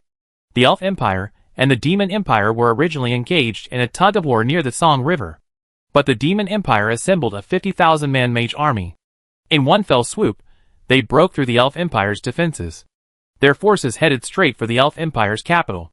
Sif, the Elf Queen, personally led a 500,000-man army to meet the mage army. A terrifying battle ensued. The ultimate outcome was a mutual defeat. But the Elf Empire's defenses were forced to retreat. Furthermore, in this sudden attack by the Demon Empire, the Elf Empire lost nearly 40% of its troops. It was impossible to effectively build a new defense. Sif was already frantic with anxiety. The Demon Empire seemed to realize the Elven Empire's lack of manpower. They dispatched a small force of cavalry to penetrate the defenses and disrupt the Elven Empire's rear. To this end, the Elven Empire formally requested assistance from the Great Flame Alliance. Currently, the Elven Empire had lost a quarter of its territory, and the Orc Empire had also begun to gather its forces. In the stalemate with the Holy Empire, they had chosen to send troops to support the Demon Empire. As expected, the Orc Empire's concentration of forces was a major move. The dispatch of 1.2 million troops to help the Demon Empire conquer the Elven Empire. Upon learning of this news, Leon immediately notified the Elven Empire and the Holy Empire. Queen Sif of the Elven Empire issued a war mobilization. This finally gave Edward III, Emperor of the Holy Empire, a sudden realization. He assembled 1.2 million imperial troops within the empire, led by Wendice, and marched northward. He sought to force the Orc Empire to return for reinforcements. But the Orc Empire had anticipated this. Besides the 1.2 million troops supporting the Demon Empire, the Orc Empire still had nearly 2 million troops. As the two empires of Central Continent and the two empires of Northern Continent collided, the entire world took notice of this war. And Great Yin, caught in the middle, must act immediately. They absolutely could not let the Orc Empire and the Demon Empire win this war. Only 10 months had passed since the last war. Many new recruits hadn't even had time to complete their training. So, Lion decided to dispatch the Great Yin Air Force to buy the troops some time. The straight-line distance between the fallen Lee City Airport and the Elven Empire's capital was 4,000 kilometers. Lion had built 5 airports along the way. Among them, the largest airport was built in the capital of the Elven Empire. Lion decided to dispatch 300 Stuka bombers and 200 Mustang fighters. As for the Air Force, Lion hoped they could buy Dayan 2 months. In 2 months, Dayan's first armored army would emerge. At the end of December in the first year of the Dayan calendar, Dayan was about to celebrate its first anniversary. Dayan Air Force Base. Air Marshal Carl and Lion were watching the 500 pilots at the airfield. Lion couldn't help but feel heartbroken. They might be Dayan's treasures, but how could a fledgling, without the ability to fly independently, become a powerful eagle? Air Force soldiers, you must leave your homeland and fight for another nation. You may ask, why fight for another nation? That's because after they destroy that nation, ours will be their next target. Whether for ourselves or for our nation, we must fight. Today you are the forerunners, but rest assured, you will not be the last. I will be with you. In 2 months, I will lead the first armored army to fight alongside you. Lion saluted the 500 pilots. He then addressed Carl. Senior Carl, the Great Yin Air Force is now in your care. I don't expect them to achieve great things. I just want them to return safely. Carl bowed his head, then spoke firmly. Understood. Watching the planes take off, Lion couldn't help but sigh at how quickly time flies. To facilitate communication between the Elven Empire and the Air Force, Lion presented the Elven Empire with a batch of walkie-talkies. After completing all this, Lion returned to the capital. Looking at the reports he received, seeing the Holy Empire's internal fragmentation and the disunity among several kingdoms of the Elven Empire, Leon couldn't help but sigh at how chaotic the world was. And the Dwarf Empire was also planning to intervene in the war in Zhongzhou. Because all signs indicated the Dwarf Empire was assembling its army. Supplies from within the country were being transported to the border. And just across the Divine King Mountains from the Dwarf Empire lay the Elven Empire. The two sides were directly bordering each other. And it was still unclear what the Dwarf Empire was up to. Leon was in a state of panic. Dayan was struggling to survive, sandwiched between several great powers. Give me some time, and I wipe you all out. Just as Leon was complaining, he suddenly felt a surge of power within him. A trace of Do Qi appeared in his dantian. This is Do Qi. I can actually cultivate it. Leon was a little surprised. Then he remembered that it was the fountain of life. It had not only saved his life, but also repaired his damaged meridians. He. Chapter 100. After feeling the faint trace of Do Qi in his abdomen, Leon found Carl and asked him about Do Qi cultivation. Leon came to a conclusion. Leon's Do Qi was 1 in a million, the weakest ever. Even a newborn baby couldn't compare to it. Leon, Still unconvinced, Leon released it. Looking at the tiny trace of Do Qi emanating from his palm, Leon's expression was complicated. Yu climbed onto the table, patted Leon's head, and said, "It's okay, even a small one is cute." Leon felt his confidence take a hit. Frustar also spoke. "It's okay, don't listen to her nonsense." Leon waved his hand, indicating that he didn't care. After hearing that Leon could cultivate, Caddis also rushed over. From outside the door, he overheard the conversation. He then took out a manual for basic Do Qi training and handed it to Leon. Leon was instructed to follow it to build a solid foundation. Leon didn't refuse. After all, the previous assassination attempt was still vivid in his mind. It was truly horrific. He had almost said goodbye to this world. It's better to rely on yourself than on others. So Leon began to train. Just as Leon began striving to become stronger, the war situation in the Elven Empire worsened. The Demon Empire's mage army, like an unstoppable force, pushed forward frantically. It was only thanks to Queen Sif's personal presence that the Demon Empire's attack was repelled. The Elven Empire's front line. Inside Queen Sif's tent, several Elven Empire generals gazed at the sand table map with heavy expressions. Because just now, the Demon Empire had breached its latest line of defense. Queen Sif was as anxious as an ant on a hot pan. If the Demon Empire advanced any further, the entire Elven Empire would face annihilation. Just then, a telegraph operator from Great Yin arrived at the tent. Your Majesty, I am the Great Yin Air Force Liaison. The soldier saluted Sif. You're finally here. Where are your armored units? Sif, disregarding her image as queen, grabbed the liaison operator's arms and asked anxiously. The armored units have been temporarily suspended due to equipment issues, but our Air Force will provide strong support to your Majesty, the liaison operator said. What's the Air Force? Sif was hearing about this branch of the military for the first time. Just as the liaison operator was about to explain, an elven scout rushed in. Your Majesty, the Mage Legion has breached the last line of defense on the front line and is heading this way. What? The elves present were instantly panicked. Seeing this, the liaison officer, unconcerned with Sif's thoughts, reported the situation directly to the Stuka formation rapidly approaching the battlefield. Eagle received. About to attack the front lines. At this moment, less than 50 kilometers from the liaison officer, a strange sound echoed from the sky. Many elves looked up. Hundreds of strange birds flew across the sky, obscuring the sun. Mom, what are these? An elf child, held by her mother, pointed up at the passing aircraft and asked. Mom doesn't know either. The elven woman, clutching her child, fled rapidly to the rear. As for Sif, upon learning that the Mage Corps had breached the defenses once again, she chose to remain, buying time for the civilians in the rear to evacuate. Sif assembled 100,000 royal guards, intending to fight a decisive battle here. Soon, the Mage Corps appeared within sight. Among them were not only magic rifles, but also some vehicles resembling armored vehicles. The liaison officer, upon seeing this, reported the situation without hesitation. Looking at the aggressive Mage Corps, many elves began to consider retreat. For the Empire. Sif drew her long sword. Prepare for battle. With the command given, the elves immediately entered the trenches. The next second, the Mage Corps' magical bombardment arrived. Although the elves had dug the trenches strictly according to Diane's instructions, this time, the Mage Corps' firepower was significantly greater. The 3-meter-deep trenches no longer offered any protection.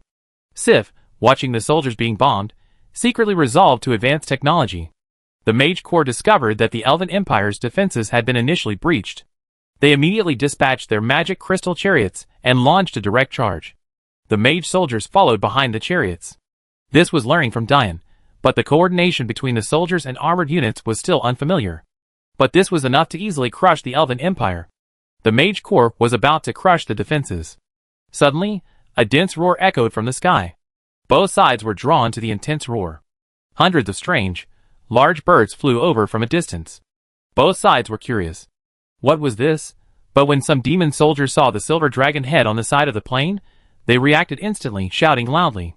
Run! They're the Great Flame! The Great Flame is coming! As some demon soldiers spoke, the rest of the demon soldiers also reacted immediately. But it was too late. The Stukas had already begun to dive, and the death screams were already ringing. Woo!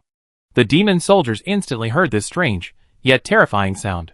The next second, over 250 Stukas dropped their 500-kilogram bombs.